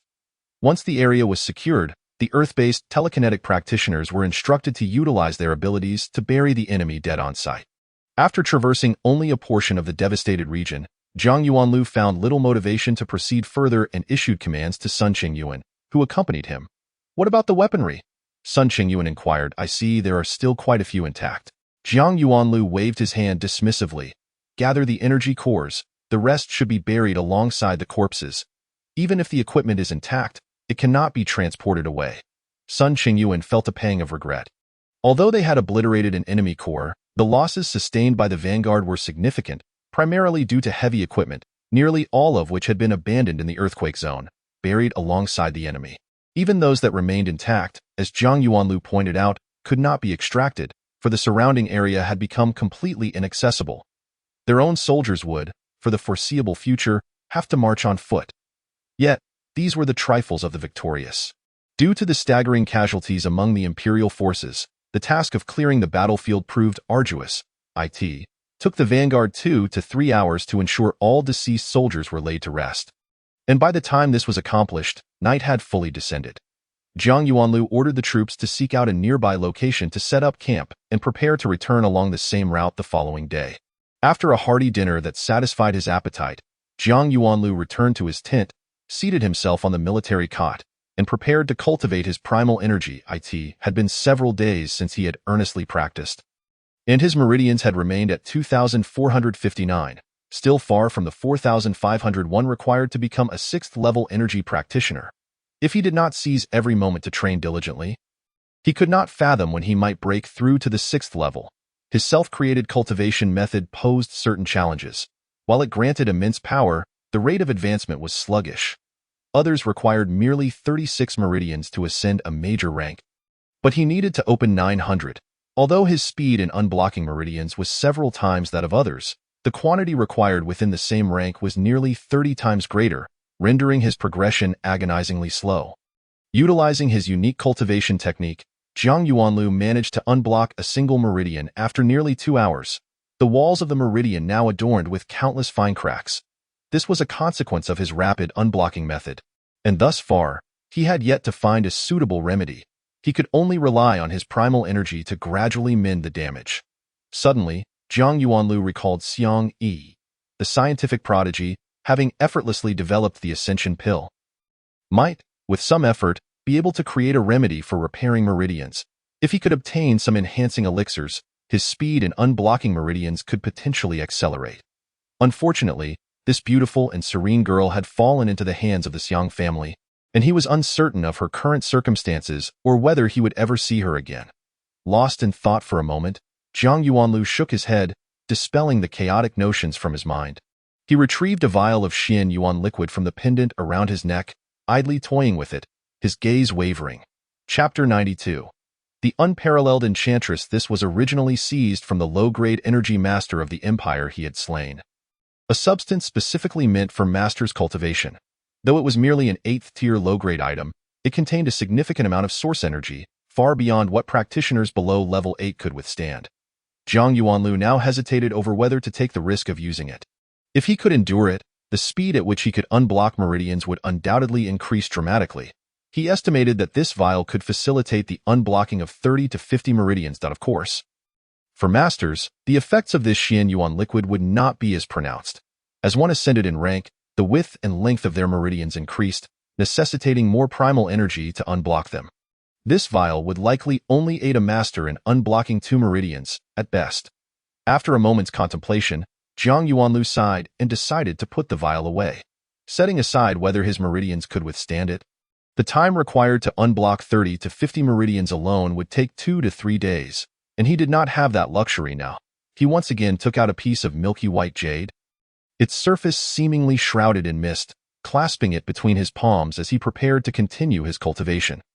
This jade had also come from the spoils of that imperial master, known as source jade, which was rich in source power and an essential item for practitioners of master level and above. Those below that rank used source stones for their cultivation. In truth, this item was not entirely suitable for Zhang Yuanlu. For although his combat prowess was formidable, the quality of his meridians was not particularly high. The abundant source energy within this source jade could also inflict substantial harm upon his meridians, albeit slightly less so than the Xian Yuan liquid. Moreover, utilizing such a resource was wasteful, and he felt a twinge of regret. If he were to exchange it for substances more suitable for his cultivation level, or wait until he reached master level to use it, the cost-effectiveness would be much greater. However, in the pursuit of rapid advancement, he could not afford to be picky. Fortunately, his meridians were broader and more resilient than those of the average person, allowing him to withstand the source energy to some extent. Just as he prepared to close his eyes and enter a meditative state, he heard footsteps at the entrance of the tent. Looking up, he saw Chi-Chi enter without hesitation. She approached Zhang Yuanliu's cot, leaped lightly, and settled before him. resting her chin on her hands, her clear, cold eyes fixed intently upon him. Zhang Yuanlu found it peculiar. "Why haven't you been cultivating today?" Ever since she had learned the Great Wisdom Sutra, Chi-Chi had become almost fanatical about her training, spending less time with Zhang Yuanlu than in previous instances, unless they were on the march. She would be quietly engrossed in her practice at this hour. Such a situation had never occurred before.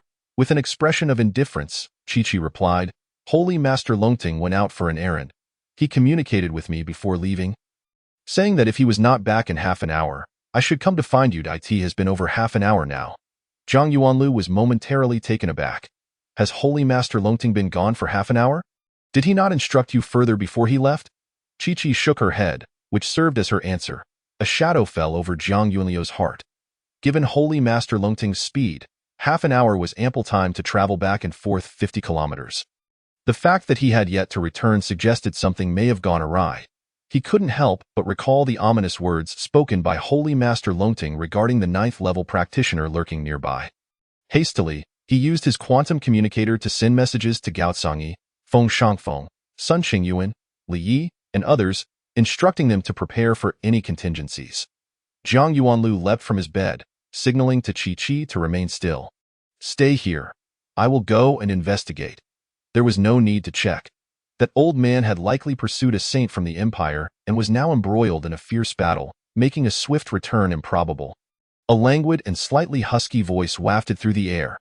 The moment it reached Zhang Yuanliu's ears, he felt a wave of heat wash over his body, causing his mind to become hazy. That voice was akin to an enchanting melody, possessing a power that stirred the most primal desires within a person. Following the sound, Zhang Yuanlu glanced towards the entrance of the tent, where he beheld a woman clad in fiery red. Standing there silently, as if she had materialized from thin air. She was an extraordinarily alluring and mature woman, her form accentuated by a tight-fitting red leather outfit that left little to the imagination. Her skin was as white and delicate as milk, and her long, golden hair cascaded down her shoulders like liquid gold. Her features bore the exquisite sculptural beauty of Caucasians blended with the porcelain grace of Asians. Her nose was elegantly arched, her lips a vivid crimson, and her slender eyebrows arched like distant mountains, while her eyes flickered with an inner flame. Her bosom was voluptuous and round, the deep V-neckline of her attire revealing a profound cleavage. Her waist was slender, and her curvaceous hips jutted out tantalizingly yet harmoniously, culminating in legs that were both robust and elongated in essence. This woman embodied the very essence of seduction, evoking thoughts of intimacy upon first glance. Zhang Yuanlu discovered that merely gazing at her ignited a fervor within him, provoking an embarrassing reaction in a certain part of his anatomy. At that moment, Chi-Chi had already leaped off the bed. Her body coiled like a spring, assuming an aggressive stance akin to a leopard poised to pounce from the jungle. Taking a deep breath to regain control over himself, Zhang Yuanlu fixed his gaze on the woman in red and inquired, "Who are you, and what business do you have here?" The woman leaned languidly against the tent's entrance, arms crossed over her chest, one leg casually resting upon the other. This seemingly casual posture accentuated her bosom and imbued her abdomen with an irresistible allure, nearly causing Zhang Yuanlu to lose his composure once more. With a playful glance at his lower body, her eyes curled slightly at the corners, revealing a hint of mockery as she remarked, "Not bad, handsome. You seem quite well endowed." Zhang Yuanliu's face flushed with embarrassment at her audacity, leaving him unsure how to respond as a novice in matters of the heart. Summoning his inner strength to calm himself, he asked in a low voice, "What exactly do you intend to do?" The woman in red gestured towards Chi-Chi with a playful tilt of her lips, exuding charm. "I have come for this little sister. Hand her over to me, and you shall have no further business here. Of course, if you wish to accompany me, I would be more than delighted." A heavy weight settled in Zhang Yuanliu's heart. This woman was undoubtedly affiliated with the Gene Adjustment Organization. According to what the Master Longting had previously stated, she should be a 9th-level cultivator. Although she did not exude the oppressive aura typical of her rank, her stealthy entrance into the tent suggested that her agility was on par with other 9th-level practitioners, making her a formidable adversary for both him and Chi-Chi. Her timing was impeccable, arriving precisely when Master Longting had vacated the camp, indicating she had been lying in wait to prevent Chi-Chi from being abducted. He would likely need to rely on Gao Cangyi and the others. hoping that their collective strength could delay the woman's advance until Master Longting returned. As his thoughts raced, Jiang Yuanlu suddenly extended his hand and struck Chi-Chi's abdomen with a gentle force, exclaiming, "Run! Go find Gao Tsangi and the others." Chapter 93. A world of charm. This strike was executed with a soft touch, unexpectedly sending Chi-Chi flying across the military cot and crashing through the back wall of the tent. Tumbling outside, the woman in red was taken aback by his actions, her elongated eyes narrowing, radiating a palpable aura of menace. Yet, she quickly reined in her hostility and smiled alluringly, her demeanor a blend of elegance and seduction. "I didn't expect you to be such a romantic little handsome. This pleases me greatly, however. To be a protector of flowers, one must possess the capability to do so. Wouldn't you agree, little handsome?" As Jiang Yuanlu grappled with confusion, he heard a noise behind him. Turning around, he saw Chi-Chi slowly making her way back into the tent, her face contorted in struggle, as if her body were resisting her mind's commands. Jiang Yuanliu's expression turned pale as he turned back to the woman in red. "What have you done to her?" The woman elegantly brushed her hair aside, tucking it behind her ear with a fluid motion. "Oh, it's nothing much, simply a little influence on her consciousness. She certainly won't be heeding your words now." Jiang Yuanliu's scalp prickled in alarm. This woman was evidently a psychic illusionist. While her combat prowess might not be formidable, her abilities were insidious, capable of ensnaring others' minds to achieve her goals, making her a particularly challenging foe. To awaken Chi-Chi, he needed to either incapacitate her or disrupt her spellcasting. With that thought, Jiang Yuanlu activated his combat armor, enveloping himself in its protective embrace, and unleashed a powerful punch, infused with the essence of light, propelling it toward the woman. The speed of his strike was several times that of sound, and before he knew it, the force of his punch was upon her, as if space itself had collapsed between them. The woman in red feigned a look of sorrow, saying, "Oh, little handsome, you truly have a heart of stone. How could you be so cruel to someone like me? It makes me so sad." As she spoke, she extended her delicate finger, lightly touching the tip of Jiang Yuanliu's fist. Instead of the anticipated shattering of her finger, his fist recoiled, forcing him to stagger back several paces. It turned out that upon hearing her melancholic voice, his focus wavered, and his energy became chaotic, causing him to lose most of his strength in an instant, sending him flying backward at her mere touch. Jiang Yuanliu's heart plummeted to despair. This woman, though seemingly weak in combat, wielded her every gesture and word to influence his spirit, preventing him from concentrating on his energy or executing his techniques, rendering him utterly incapable of inflicting harm upon her. The notion of defeating her appeared utterly futile behind him. He heard labored breathing. Turning once more, Jiang Yuanlu saw Chi-Chi poised to attack him, yet she was struggling fiercely, unable to strike, her pale face glistening with sweat. Suddenly, Chi-Chi struck her own chest with her palm, spitting out a mouthful of blood before collapsing to the ground. Clearly, Chi-Chi's determination to avoid harming Jiang Yuanlu surpassed the influence of the woman's illusion, leading her to harm herself rather than direct her hand against him. The woman in red was taken aback, but then laughed heartily. "What a romantic pair. I am utterly envious. Alas, I have a mission to fulfill and cannot allow your love to flourish." Though her laughter rang out, it was devoid of warmth, revealing her annoyance at Chi-Chi's actions, which had humiliated her. Jiang Yuanlu inwardly sighed, recognizing the formidable nature of a 9th-level psychic.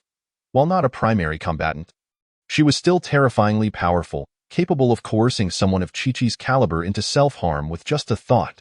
A sense of alarm surged within him. The woman's tone indicated she was growing serious. If she had been this formidable while feigning disinterest, how much more terrifying would she be if she truly focused her attention? As Jiang Yuanlu steeled his resolve and prepared to defend himself, he noticed the woman in red's expression sharpen. A suit of red bioarmor enveloped her, and she retreated slightly, her fingers splayed open as she flicked them in the air, akin to playing a pipa, conjuring a brilliant spear tip from thin air that pierced her crimson fingers, producing a resounding chime. Immediately thereafter, an overwhelming force erupted, sending the tent and military cot flying. The woman staggered back 5 steps before regaining her footing, her enchanting eyes narrowing as she fixed her gaze on a slim man emerging from the shadows. Jiang Yuanlu recognized him as Feng Shangfeng, feeling a flicker of relief. Although uncertain whether Feng Shangfeng could contend with the woman in red, The previous exchange suggested that the situation was not overwhelmingly one-sided. However, Zhang Yuanliu's assessment of the woman rose another notch. Her adeptness with bioarmor indicated that she was not merely a psychic, but also a force manipulator. Though her energy level appeared inferior to Feng Shengfeng's based on their recent confrontation, she was undoubtedly a formidable opponent. Scanning the surroundings, Zhang Yuanlu noticed Gao Cangyi positioned at the side and slightly behind the woman in red, flanking her alongside Feng Shengfeng. Further back, Li Yi was forming intricate hand seals, seemingly preparing a psychic technique. Suddenly, Zhang Yuanlu pivoted and seized Qiqi's arm, hurling her toward Li Yi while shouting, "Li Yi, take Qiqi and find the special forces. Ensure they protect her at all costs, and coordinate the troops to defend the perimeter. If this woman in red attacks, concentrate fire. I refuse to believe she can withstand the firepower of 30,000 soldiers." Upon hearing his command, Li Yi ceased his hand seals, caught Qiqi, and swiftly retreated. As Qiqi soared through the air, the woman in red made a move to intercept her, but Feng Shengfeng thrust his steel spear once more with great force. This strike was straightforward, merely a direct thrust, yet it was imbued with astonishing power, the spearhead exuding a chilling aura as it sliced through the air, resembling an impenetrable steel wall. Simultaneously, Gao Cangyi pointed his staff, summoning a massive wooden pillar from thin air. Though this pillar was forged from condensed energy, it was as solid and robust as real wood, radiating a jade-green hue. Gao Cangyi was not finished yet. He hurled his staff into the pillar's center, leaping into the air as he propelled the wooden structure towards the woman in red.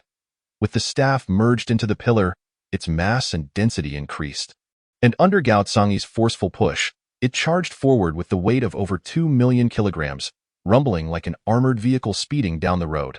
After receiving the guidance of the revered Longting Saint Master, Gao Cangyi ceased his pursuit of variations in elemental force, instead focusing his efforts on amplifying the offensive power of his energy. This technique was one of his own devising, though it lacked some embellishments. Its potency was exponentially magnified. In Chapter 94. Words like pearls, the woman in red turned her head, flashing a radiant smile at Gao Cangyi, akin to a garden in full bloom, rendering the sky pale in comparison.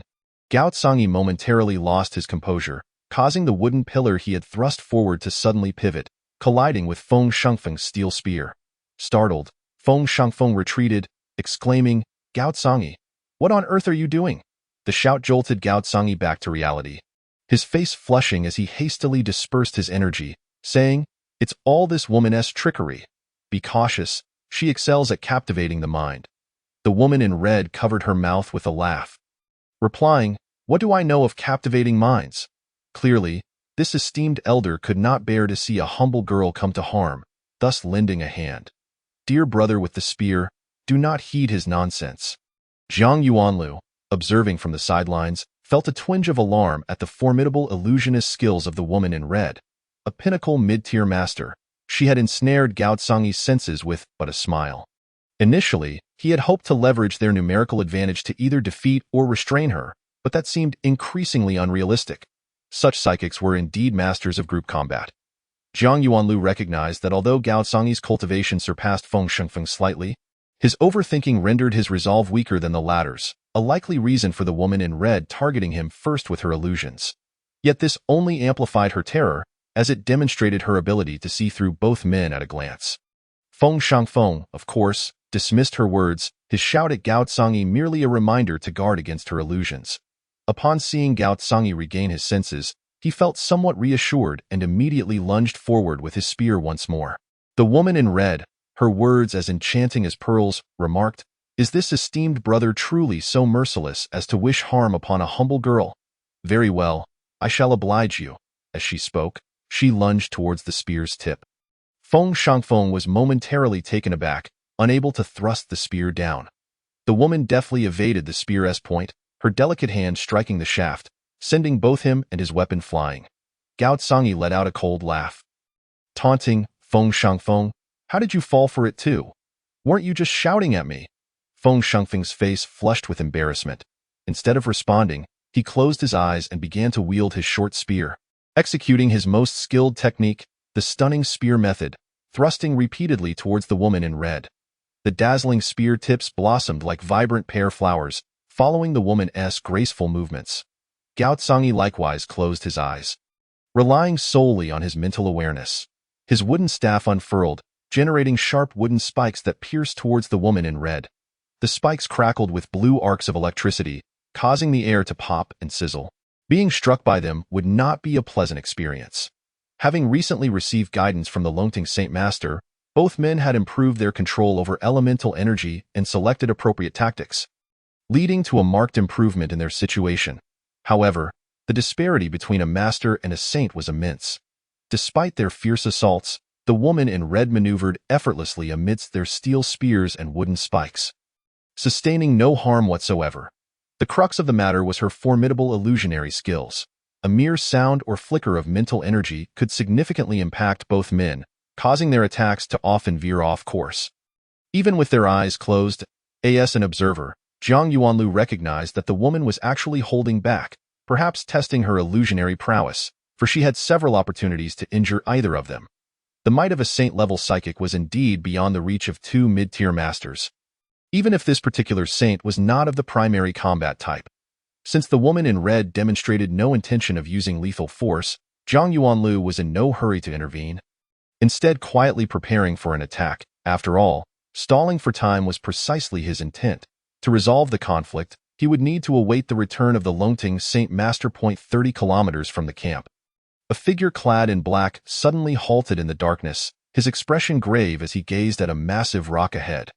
Moments later, an elder dressed in white, exuding an ethereal presence, emerged from behind the stone.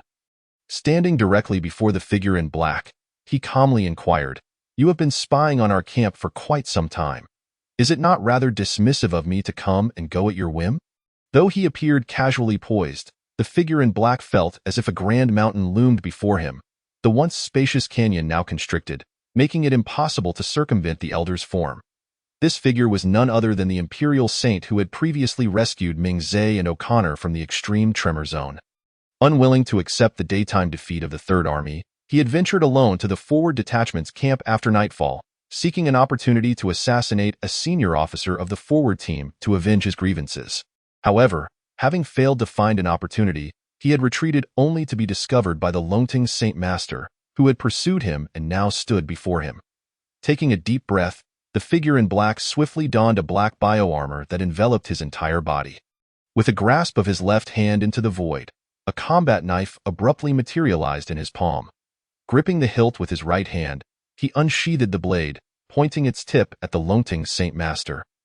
Remaining silent yet exuding intense battle intent from his eyes, his movements were silent and ghostly, as if he were a specter in the darkness, his form blending seamlessly with the night. Shadow flow? The Longting Saint Master casually flicked his fingers, a white bioarmor enveloping his own body. "I have heard that the shadow flow is a significant faction in the Taiha Empire's cultivation world, renowned for its shadow soul devouring technique. Today, I shall witness its prowess." Both individuals donned 3A level bioarmors, which provided minimal enhancement to their combat capabilities, yet both remained cautious and fully equipped. The figure in black continued his silence, stepping forward to deliver a sweeping strike with his knife. As he swung the blade, the surrounding space within 30 meters darkened considerably, while the night beyond 30 meters grew faint, as if the darkness were being absorbed by the weapon in his hand. The Longting Saint Master raised his white brows slightly, and with a flick of his wrist, a long white ribbon appeared in the air, undulating like a divine dragon frolicking among the clouds. Sweeping away all darkness in its path, it was as if a massive black cake had been carved away by a spoon, and at a certain moment, the dragon's head collided forcefully with the blade's surface.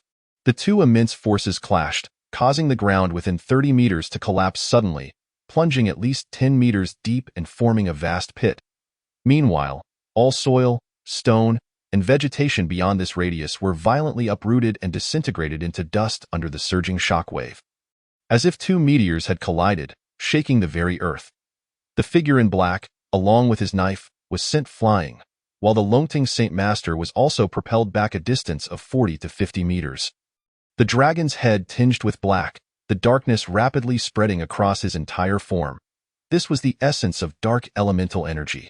Once tainted, it not only eroded the physical body but also the soul, a testament to the terrifying nature of the shadow soul devouring technique. Chapter 95. The Saint Master engages. The Longting Saint Master furrowed his brow slightly, extending his left palm to strike the ribbon. A torrent of wind elemental energy surged forth, dispelling the darkness that clung to the ribbon as swiftly as snow melts in boiling water. The blackness retreated, ultimately dissipating into the air as a wisp of smoke. The figure in black was struck by the ribbon, tumbling over 100 meters before regaining his footing, his right arm, which gripped the knife, trembling uncontrollably. Clearly, the Longting Saint Master's blow had taken its toll. The powerful wind elemental energy had coursed through the blade and into his arm, rendering it temporarily incapacitated. Though both were peak low-tier saint-level masters, the Longting Saint Master, being older and having trained longer, surpassed the figure in both the depth of elemental energy and control. In terms of combat prowess, the figure in black might be classified as S-level, while the Longting Saint Master was S-level. Thus, in a direct confrontation, the figure was no match for him. After expelling the wind elemental energy from his arm, the figure in black took 3 deep breaths, suddenly appearing emaciated. Dark elemental energy, as black as ink, surged from him, rapidly expanding outward in rolling waves, soon enveloping an area of nearly 500 meters. Where there had once been the movement of air and the scurrying of insects, now lay a silent void. Moreover, any soil or stone that came into contact with the dark elemental energy began to disintegrate, gradually crumbling into fine black powder. The figure then melded entirely into the darkness, his knife moving as one with him, making it impossible to discern where the man ended and the blade began, or where the void of darkness lay. This was another terrifying aspect of the shadow soul devouring technique. Within the realm of darkness, the practitioner and the shadows became one, making it incredibly challenging for opponents to perceive their movements, while allowing the practitioner to shift freely and strike from any angle. Ninth-tier practitioners could already touch the edges of the laws, forming their own domain. Within their domain, their combat power would surge, while that of their enemies would be suppressed. The dark space created by the figure in black was his own dark domain. Yet the Longting Saint Master remained undaunted. With a sweep of the ribbon, he encircled himself within it, extending his left hand forward. Wind elemental energy poured forth from his palm, penetrating into the darkness. Quickly saturating the 500-meter expanse, he has harnessed the power of the wind element to create his own domain, countering the dark domain of the cloaked figure while simultaneously utilizing the wind element to discern the latter's location. Although the dark element possesses a corrosive effect on the wind element, his wind energy is more robust than the opponent's dark energy, allowing it to permeate the entirety of the dark space. The two domains are evenly matched, their forces perfectly counteracting one another. While the dark domain of the cloaked figure is theoretically superior to the wind domain of the esteemed Master Longting, the latter's cultivation is somewhat deeper, resulting in a stalemate between the two. Before long, the ribbons encircling Master Longting suddenly retract and, upon extending again, transform into a straight spear that swiftly thrusts towards a specific direction. A series of metallic clangs resonate as the cloaked figure's blade continuously strikes against the ribbons, producing a cacophony of clashing metal. Subsequently, the ribbons morph into a staff, then into a spear, then into a rope, and finally into a banner, swirling and weaving through the dark space, entangling and clashing with the cloaked figure's blade. In that instant, the surge of elemental energy within the 500-meter radius is overwhelming.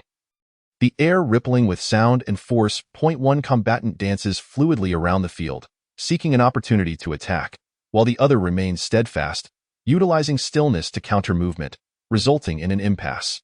Despite both being low-tier elemental masters, Master Longting's energy is denser, and his control over it is superior, while the cloaked figure temporarily augments his combat prowess through overexertion to match his opponent's level, deftly maneuvering to evade powerful strikes.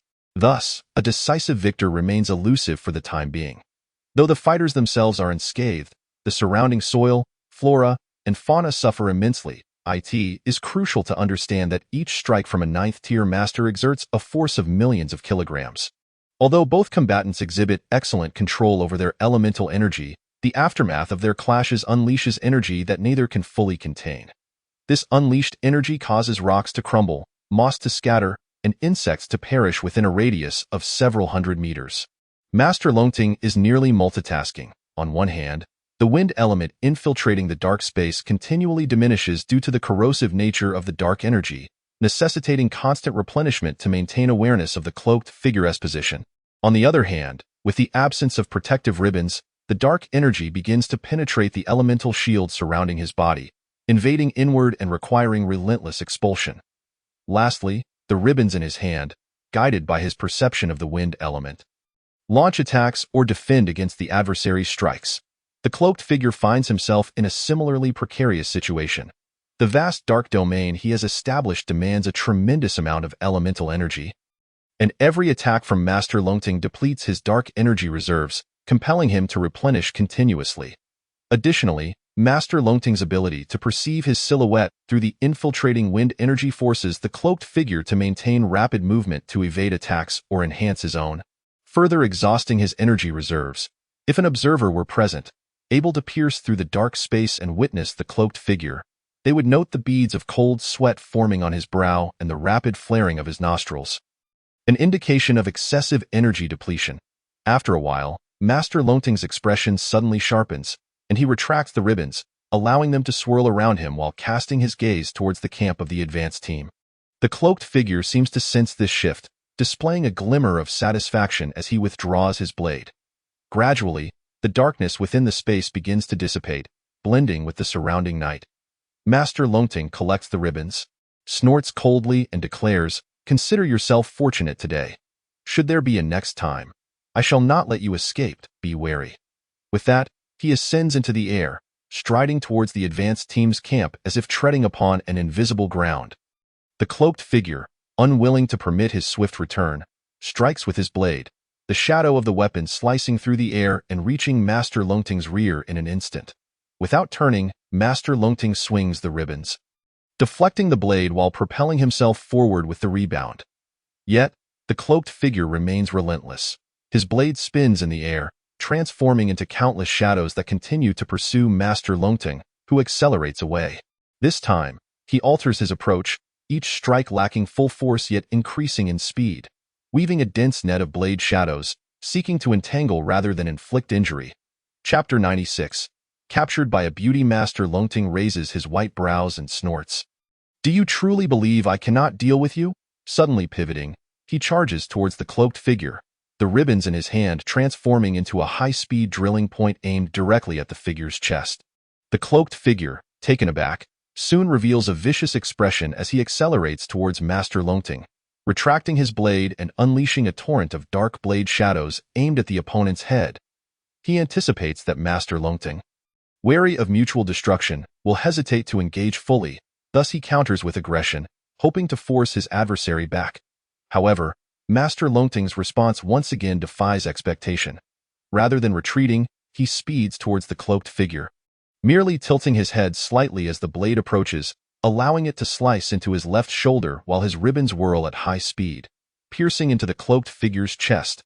This encounter results in mutual injury.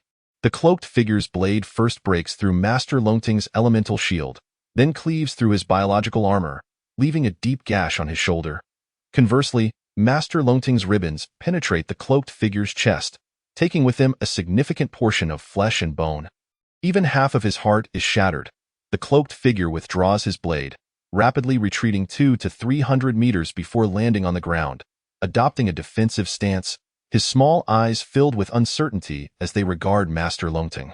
The latter glances at the distanced figure with a sigh, then turns and strides towards the advance team's camp, his step steady, showing no signs of injury.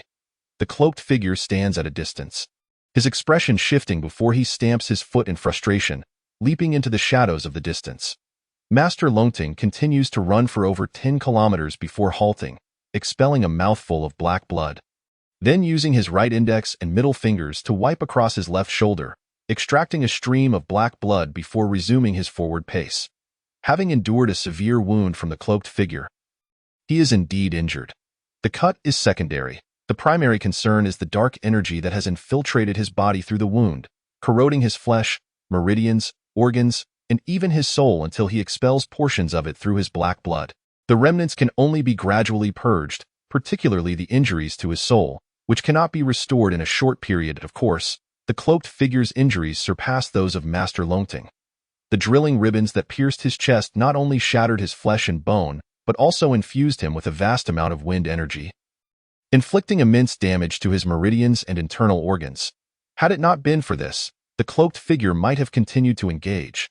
At the advanced team's camp, a red-clad woman engaged in combat with Gao Zhangyi and Feng Shangfeng suddenly turns her gaze southward, releasing a bewitching laughter that leaves the three present entranced. Gao Zhangyi's wooden staff trembles, redirecting a vine intended for the red-clad woman to strike Feng Shangfeng's gun barrel instead. The latter stumbles, his gun technique faltering, and inadvertently sweeps an arc towards Gao Zhangyi's waist. This abrupt change catches Jiang Yuanlu off guard. By the time he reacts, the red-clad woman has already playfully dashed past Gao Zhangyi and Feng Shangfeng, striking both with her palms, sending them flying. Fortunately, her skills predominantly lie in illusion, and while her strikes are heavy, they are not beyond the capacity of mid-tier masters clad in biological armor to withstand. Both land 20 meters away, rolling upon the ground, merely sustaining minor injuries without losing their combat effectiveness. Jiang Yuanlu takes a deep breath, a flash of light illuminating his right fist as he raises it to strike, his entire right arm suddenly vanishing from sight, only to reappear before the red-clad woman's abdomen, surrounded by a dark glimmer that outshines the night. The red-clad woman's beautiful eyes narrow, with no time to raise a defense or evade. She musters her elemental energy to deploy an additional protective shield over her biological armor. A tremendous crash reverberates as Jiang Yuanliu's fist, imbued with nearly 800,000 kilograms of force, sends the red-clad woman flying far away. Moreover, the dark energy accompanying his punch pierces through her protective shield and biological armor, leaving multiple bloody gashes on her delicate skin, creating an alluring yet perilous beauty. Over the past few days, Jiang Yuanliu's mastery of boxing and the application of the Liazizi technique have significantly advanced. With a mere thought, the Liazizi technique can manifest at any part of his body. As he has honed this technique, the power of his punches has dramatically increased, unwittingly crafting two distinct boxing styles he names Shattering Space and Striking Void, one for close combat and the other for ranged attacks. The previous strike was a synthesis of both techniques. A flicker of anger passes across the red-clad woman's charming face, quickly replaced by a radiant smile. Little handsome, you truly possess a ruthless heart. Sister is getting angry. Her gaze pivots towards Jiang Yuanlu, her eyes shimmering with a kaleidoscope of colors, instantly ensnaring him in a mesmerizing dream, leaving his mind in a haze. Recognizing he has fallen prey to her illusion, Jiang Yuanlu panics and hastily recites the incantation for the Lin character from the Buddhist Nine Sons' true words. As he gradually regained consciousness, he found the woman in red had already approached him with a playful smile. One delicate hand extended, striking the nape of his neck, and he instantly succumbed to unconsciousness. The woman in red, grasping Jiang Yuanlu by the nape, exchanged a fleeting smile with Gao Zhangyi and Feng Shangfeng, causing the energy they had just gathered to dissipate like a flood breaching a dam. She cast a final glance in the direction where Li Yi had departed, her elegant brows knitting together in slight hesitation before she leaped into the air. Soaring northward towards the camp, it was only after the woman in red vanished into the dark expanse of the night sky that Gao Zhangyi and Feng Shangfeng managed to regain some composure. They exchanged resolute glances, determination flickering in their eyes, disregarding their injuries as they struggled to stand and staggered out of the camp point. 20 minutes later, Master Longting returned to the camp, upon witnessing the scene before him. His pallid complexion grew even more ashen. He quickly inquired about the situation from the anxious Li Yi and others, instructing Sun Qingyuan to manage the troops. Without delay, he set off in pursuit of the woman in red. Over 2 hours later, Master Longting returned, but not under his own power. He was carried back by Gao Zhangyi and Feng Shangfeng. When Li Yi hurried to see Master Longting's condition, she was taken aback, her delicate features turning as pale as snow. The state of Master Longting was grave. He lay in a state of unconsciousness, his white robe smeared with blood, and fine, dark, spiderweb-like lines marred his exposed skin. The once dignified elder now appeared as a frail and ailing man. Chapter 97. Catastrophe and Misery. Beside Li Yi, Qi, who typically bore a neutral expression, was now visibly distressed, her eyes reddened, hands clenched tightly, her bones creaking under the pressure. Since meeting Master Longting, he had treated her with kindness, wholeheartedly guiding her in the cultivation of her energy and martial skills, often showing concern for her well-being. Though she had always kept her distance from others, she had come to regard this amiable elder as a beloved grandfather. Yi forced herself to quell her turbulent emotions and turned her gaze towards Gao Tsangi, whose hands did Master Longting suffer his injuries at? Do we have any news regarding Zhang Yuanlu? Gao Tsangi's expression was grave. According to the master, he was injured while battling that woman in red, which exacerbated an earlier wound sustained while confronting a master from the Empire. Wounded upon wound, his condition is quite severe. The woman in red was also injured by the master, though her wounds are not as critical and she retreated deep into the Hengduan Mountains. Zhang Yuanlu is in her possession. The master instructed us not to pursue her, claiming that she wields a formidable psychic amplifier capable of ensnaring one's soul, and we are no match for her. For the master's safety, we had no choice but to retreat. Chi suddenly interjected. That psychic amplifier is called the soul-capturing bell. It can terrify or even control a person's consciousness when used by an illusionist. Gao Tsangi inquired with curiosity. How do you know this? Is there a way to treat the master's injuries? Chi shook her head, biting her lip, unwilling to say another word. Lie, aiming to divert their attention, pointed at the black lines on the master's face. What are these dark markings? They should be dark energy, Feng Shangfeng replied, his face turning a shade of gray. The master mentioned he had previously engaged with a master from the Empire. I recall that the Empire has a school known as the Shadow Flow, whose core technique is the Shadow Soul Devouring method. The dark energy cultivated through this method can not only corrode physical energy but also invade the soul. The master's soul has suffered significant damage, likely due to the expertise of both opponents in targeting the soul. Li's expression turned hopeful. Do you have any suggestions for treating the master's injuries? Gao Tsangi and Feng Shangfeng exchanged glances before shaking their heads, their demeanor dejected. The former remarked, the master's physical wounds are not as dire. The critical issue is the damage to his soul. Such injuries to the soul are the most challenging to heal, requiring specialized remedies or the intervention of a psychic adept in soul techniques. Or perhaps the master must gradually recover on his own. We are powerless to assist. Lai felt a wave of disappointment wash over her, her brows knitting deeply as she turned to the recently arrived Sun Chengyuan. There are 3 urgent matters that require the chief of staff to convene everyone for discussion. First is the issue of treating Master Longting's injuries. Second is the rescue of Zhang Yuanlu. And third is the question of the troops' course of action. Sun Chengyuan's face was also marked with concern as he nodded. Indeed. I will summon all officers above the rank of division commander for a meeting at once. In a clear and resolute voice, Chi suddenly spoke up. Sister, I want to go find Zhang Yuanlu. Li Yi turned to see Chi biting her cherry lips, her gaze intense and her demeanor unwavering, exuding an air of determination that suggested no one would deter her. Li understood that Chi harbored a special affection for Zhang Yuanlu, viewing him as someone very dear. With Zhang Yuanliu's whereabouts unknown and his life uncertain, it was natural for Chi to be frantic. In truth, Li Yi herself felt an overwhelming sense of urgency and anxiety, as if she had lost the most precious thing in the world. However, given that Master Longting had been gravely injured while attempting to rescue Zhang Yuanlu, and her role as the information officer of the Vanguard team, she knew she could not simply abandon everything and leave. Gently patting Chi-Chi's head, Li Yi assured her, "Do not worry, sister. Once we have arranged everything, I will go with you to find him." When Zhang Yuanlu awoke, he discovered that both his energy sea and psychic sea had been sealed, rendering him utterly powerless, a mere ordinary man. To describe him as an ordinary person was not entirely accurate, for the great power eternal technique he cultivated endowed him with formidable physical prowess, far exceeding that of an average individual, with his physical strength alone reaching an astonishing 40 to 50,000 kilograms. Yet, to high-level energy and psychic practitioners, such strength was hardly noteworthy. What troubled him most was the sealing of his psychic sea, which meant even his bioarmor was rendered inoperative. It was worth noting that until now, he had never revealed his psychic abilities in front of others, as the Great Wisdom Sutra also possessed the capacity to shroud one's psychic prowess. Now that his psychic sea had been sealed, it indicated that his identity as a psychic practitioner had been discovered, and he had lost a crucial trump card. Fortunately, his soul remained unscathed, and his consciousness was intact. Through his awareness, he realized he was currently situated in a cave. This cave was not particularly large, measuring about 10 meters in diameter, and he was leaning against one of the stone walls. Not far from his side, the woman in red sat in meditation.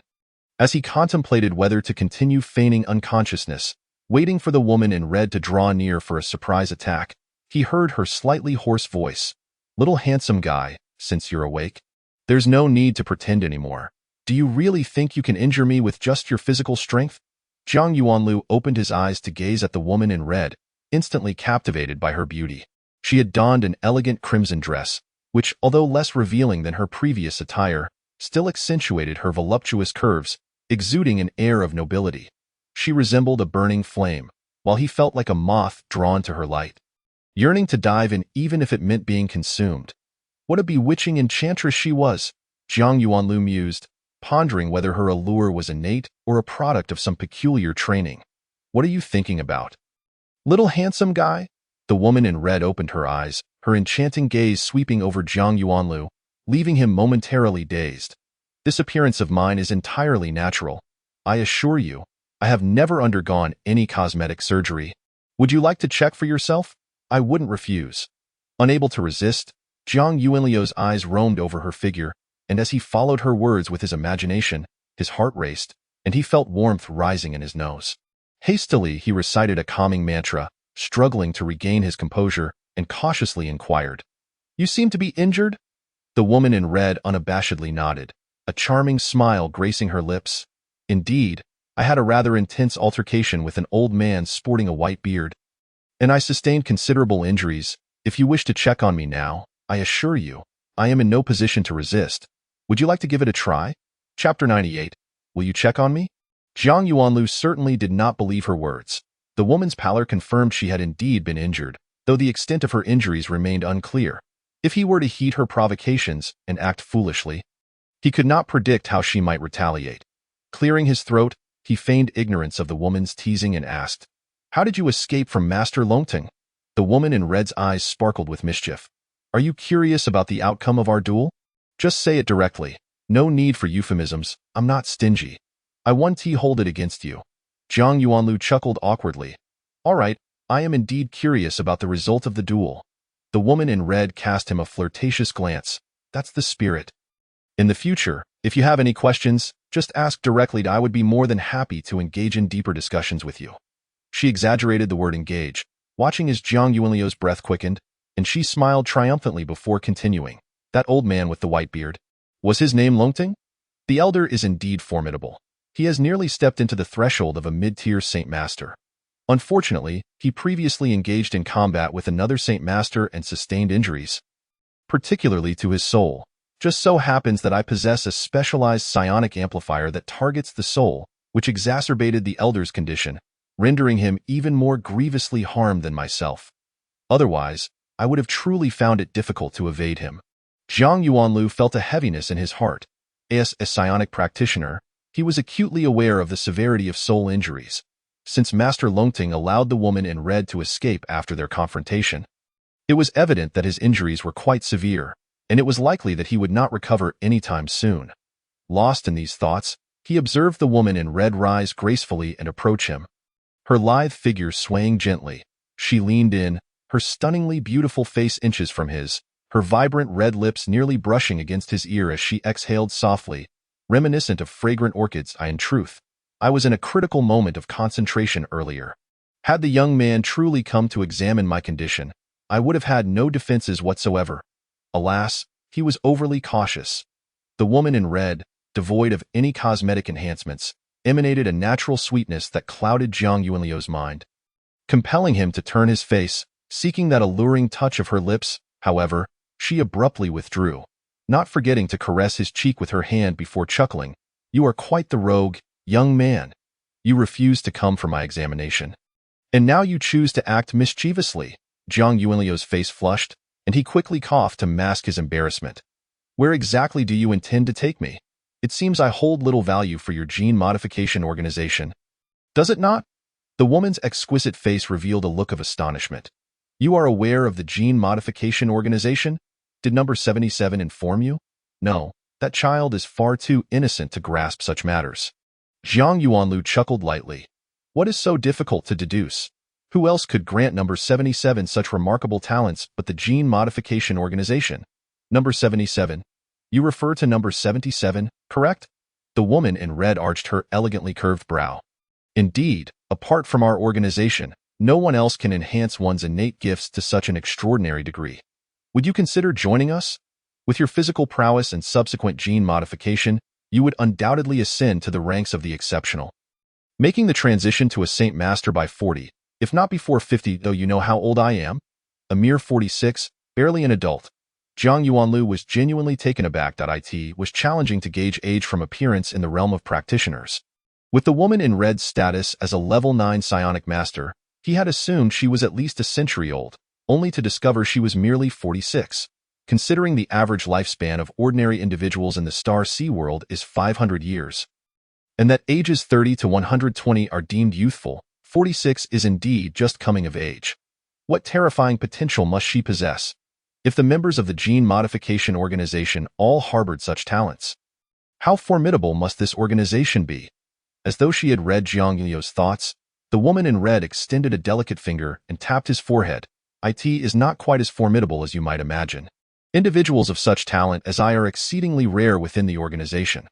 The girl you refer to as number 77 is likewise among the scant few, which is why the organization is so intent on bringing her back. However, if she cannot be retrieved, you would suffice just as well. You are no ordinary individual, having opened 900 meridians in each channel and 900 psychic pathways. This is unprecedented in the Star Sea world. Is it your extraordinary talent or the uniqueness of your cultivation method? If we were to bring you back for study, we might cultivate numerous experts.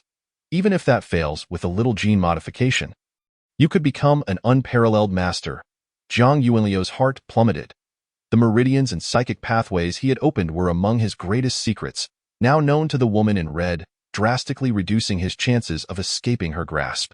For millennia, both the practitioner and scientific communities in the Star Sea world had explored and researched meridians and psychic pathways, yet no one had clarified their true nature. Invisible and intangible, these pathways could not be detected by instruments, but could be sensed through psionics, elemental energy, and spiritual consciousness. Should one sustain injuries, practitioners would exhibit symptoms such as coughing blood or weakness. There exists a scientific theory proposing that these pathways reside within a subspace, closely intertwined with the human body. Otherwise, how could the visible portions of the body accommodate such vast amounts of elemental and psionic energy? Scientists surmise that the seas of elemental and psionic energy follow suit. While the general orientation of meridians and psychic pathways may be similar among practitioners, subtle differences exist among individuals, as do variations in length and width. This not only dictates the ability to open the pathways through cultivation, but also affects the speed of cultivation and the capacity for elemental and psionic energy among different practitioners. Yet, all of this is based on the known 36 meridians and 36 psychic pathways, and no additional pathways have yet been discovered in the Star Sea world. Now that the woman in red had identified pathways beyond these 36 within Jiang Yuanlu's body, how could she possibly let him go easily? With a shift of his neck, Jiang Yuanlu turned his head away from the woman's fingertip and spoke solemnly. I must remind you, I am the commander of the Federation's Advanced Task Force, a figure of some standing in the military. Are you not concerned that the Federation might seek retribution for your abduction? Chapter 99. A swift change of countenance, the woman in red smiled lightly, her eyes glimmering with mockery. The Federation is currently embroiled in a fierce conflict with the Imperial forces. They have little bandwidth to pursue us. Furthermore, should they come seeking trouble, do you think we would fear them? Jiang Yuanlu cautiously inquired. Is the gene modification organization truly so powerful? The woman in red raised her chin, her expression proud. Indeed. With over a dozen X-class experts, hundreds of S-class, and countless A-class and below. Would you not consider that powerful? Jiang Yuanlu gasped. If the gene modification organization was as formidable as she claimed, they would hardly fear the Federation unless the latter was utterly resolute in seeking trouble. But would they truly go to such lengths for the sake of a mere temporary task force commander, a quasi-military figure, especially amidst the height of conflict with the Taiha Empire? Well then, young man, why not join our organization? The woman in red, pleased with his reaction, continued to tempt him. With your qualifications and subsequent gene modification, you would undoubtedly become a focal point of our cultivation efforts. Achieving the rank of Saint Master would be a given, and the possibility of ascending to God Master is substantial. Imagine, Then, traversing the star sea, looking down upon all beings with wealth and beauty at your fingertips, far superior to merely perishing on the battlefield as a soldier. Her voice was melodious, imbued with a unique rhythm that lured Zhang Yuanlu into a reverie, envisioning himself as an unparalleled master, wielding a sword across the land, dominating the star sea, and being surrounded by stunning beauties. With inexhaustible riches at his disposal, suddenly jolted from his thoughts, Zhang Yuanlu recognized the cleverness of her tactics. He had unwittingly fallen under the influence of her illusion. He could not afford to lower his guard when dealing with her. Shaking his head vigorously, he struggled to regain his clarity. "Are you a Federation citizen?" The woman in red paused, slightly taken aback. "Why do you ask?" Zhang Yuanlu smiled. "I wish to share some thoughts with you." She squinted her eyes slightly. "What does that have to do with whether I am a Federation citizen?" His expression turned serious. "It matters greatly. If you are a Federation citizen, our discourse can continue. Otherwise, there is little point." She scrutinized him for a moment before responding. "Whether I am a Federation citizen is uncertain, but I grew up within its borders." Zhang Yuanlu let out a sigh of relief. "Then do you love the Federation?" She scoffed, a bitter laugh escaping her lips. "Love the Federation? How amusing. Where was the Federation when I was abducted from my parents? Where was it when I endured torment from surgeries? Where was it when I was bullied by those in power?" Seemingly stirred by painful memories, the woman in red became somewhat unhinged, her beautiful eyes reflecting a profound sorrow, transforming her from a bewitching woman into a pitiable girl who had suffered greatly. Zhang Yuanlu found himself at a loss for words, realizing the conversation could no longer proceed. Both lapsed into silence, the atmosphere in the cave growing oppressive. After a moment, as her emotions began to stabilize, she broke the stillness with a soft "Is it not your intent to discuss patriotism with me? To stir my patriotic spirit, and then release you so you may return to the battlefield? Unfortunately for you, your efforts are in vain. This country has never given me anything, so I see no reason to love it." Zhang Yuanlu remained silent. For someone who had grown up completely outside the framework of national institutions, discussing patriotism with her was akin to speaking music to the deaf or color to the blind, utterly devoid of meaning. The woman in red shifted her gaze, exuding an indescribable charm. "Dear handsome, returning is quite simple. All you need to do is teach me your unique technique for opening the circulatory and cognitive meridians, and then allow that chi-chi to exchange for your freedom. I assure you, I will not make things difficult for you. What do you say?" Zhang Yuanlu kept his lips sealed, remaining silent. What a ridiculous proposition! To divulge the exclusive secret of his meridian opening technique to such a nefarious organization as the Genetic Modification Group was utterly out of the question. Moreover, to use chi-chi as a bargaining chip was even less feasible. As a man, he would rather die than acquiesce to such an exchange. Seeing his resolute demeanor, the woman in red realized that she would not receive an answer from him anytime soon. Feeling a twinge of annoyance, she kicked him lightly and commanded, "Get up quickly. We must leave this place without waiting for your little lover to rescue you." She had indeed entertained the thought of using her illusionary powers to extract the technique from Zhang Yuanlu, but her current injuries significantly hampered the effectiveness of her magic. Furthermore, given Zhang Yuanlu's previously demonstrated unwavering determination, she doubted that her illusions would work on him, so she suppressed that idea for the moment. Zhang Yuanlu leaped to his feet, clutching his leg in complaint. "I say, elder sister, could you possibly exhibit a bit more decorum?" "Decorum?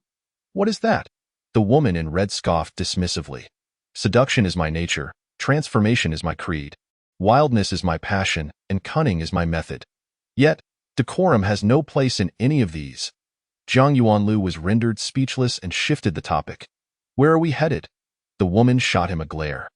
"Why ask so many questions? Just walk. A big man like you, being so fussy, is quite tiresome."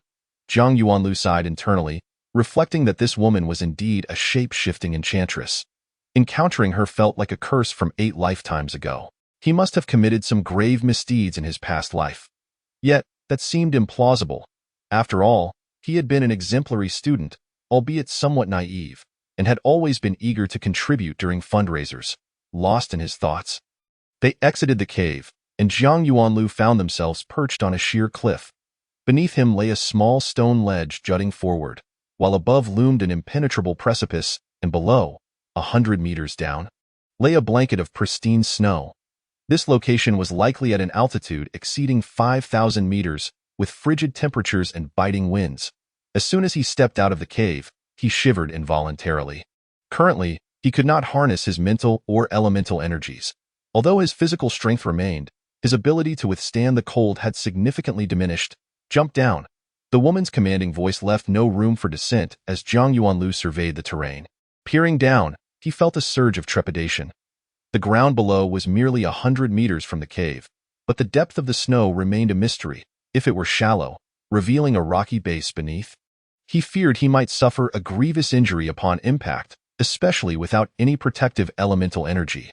Although his mental faculties remained intact, the sealing of his mental ocean had adversely affected his abilities, reducing the range of his mental awareness compared to normal conditions. Just as he hesitated, he suddenly felt a sharp pain in his rear, and before he knew it, his entire body was propelled into the air. Plummeting downward, Jiang Yuanlu cursed inwardly. This enchantress was indeed ruthlessly cunning, having kicked him down without a second thought.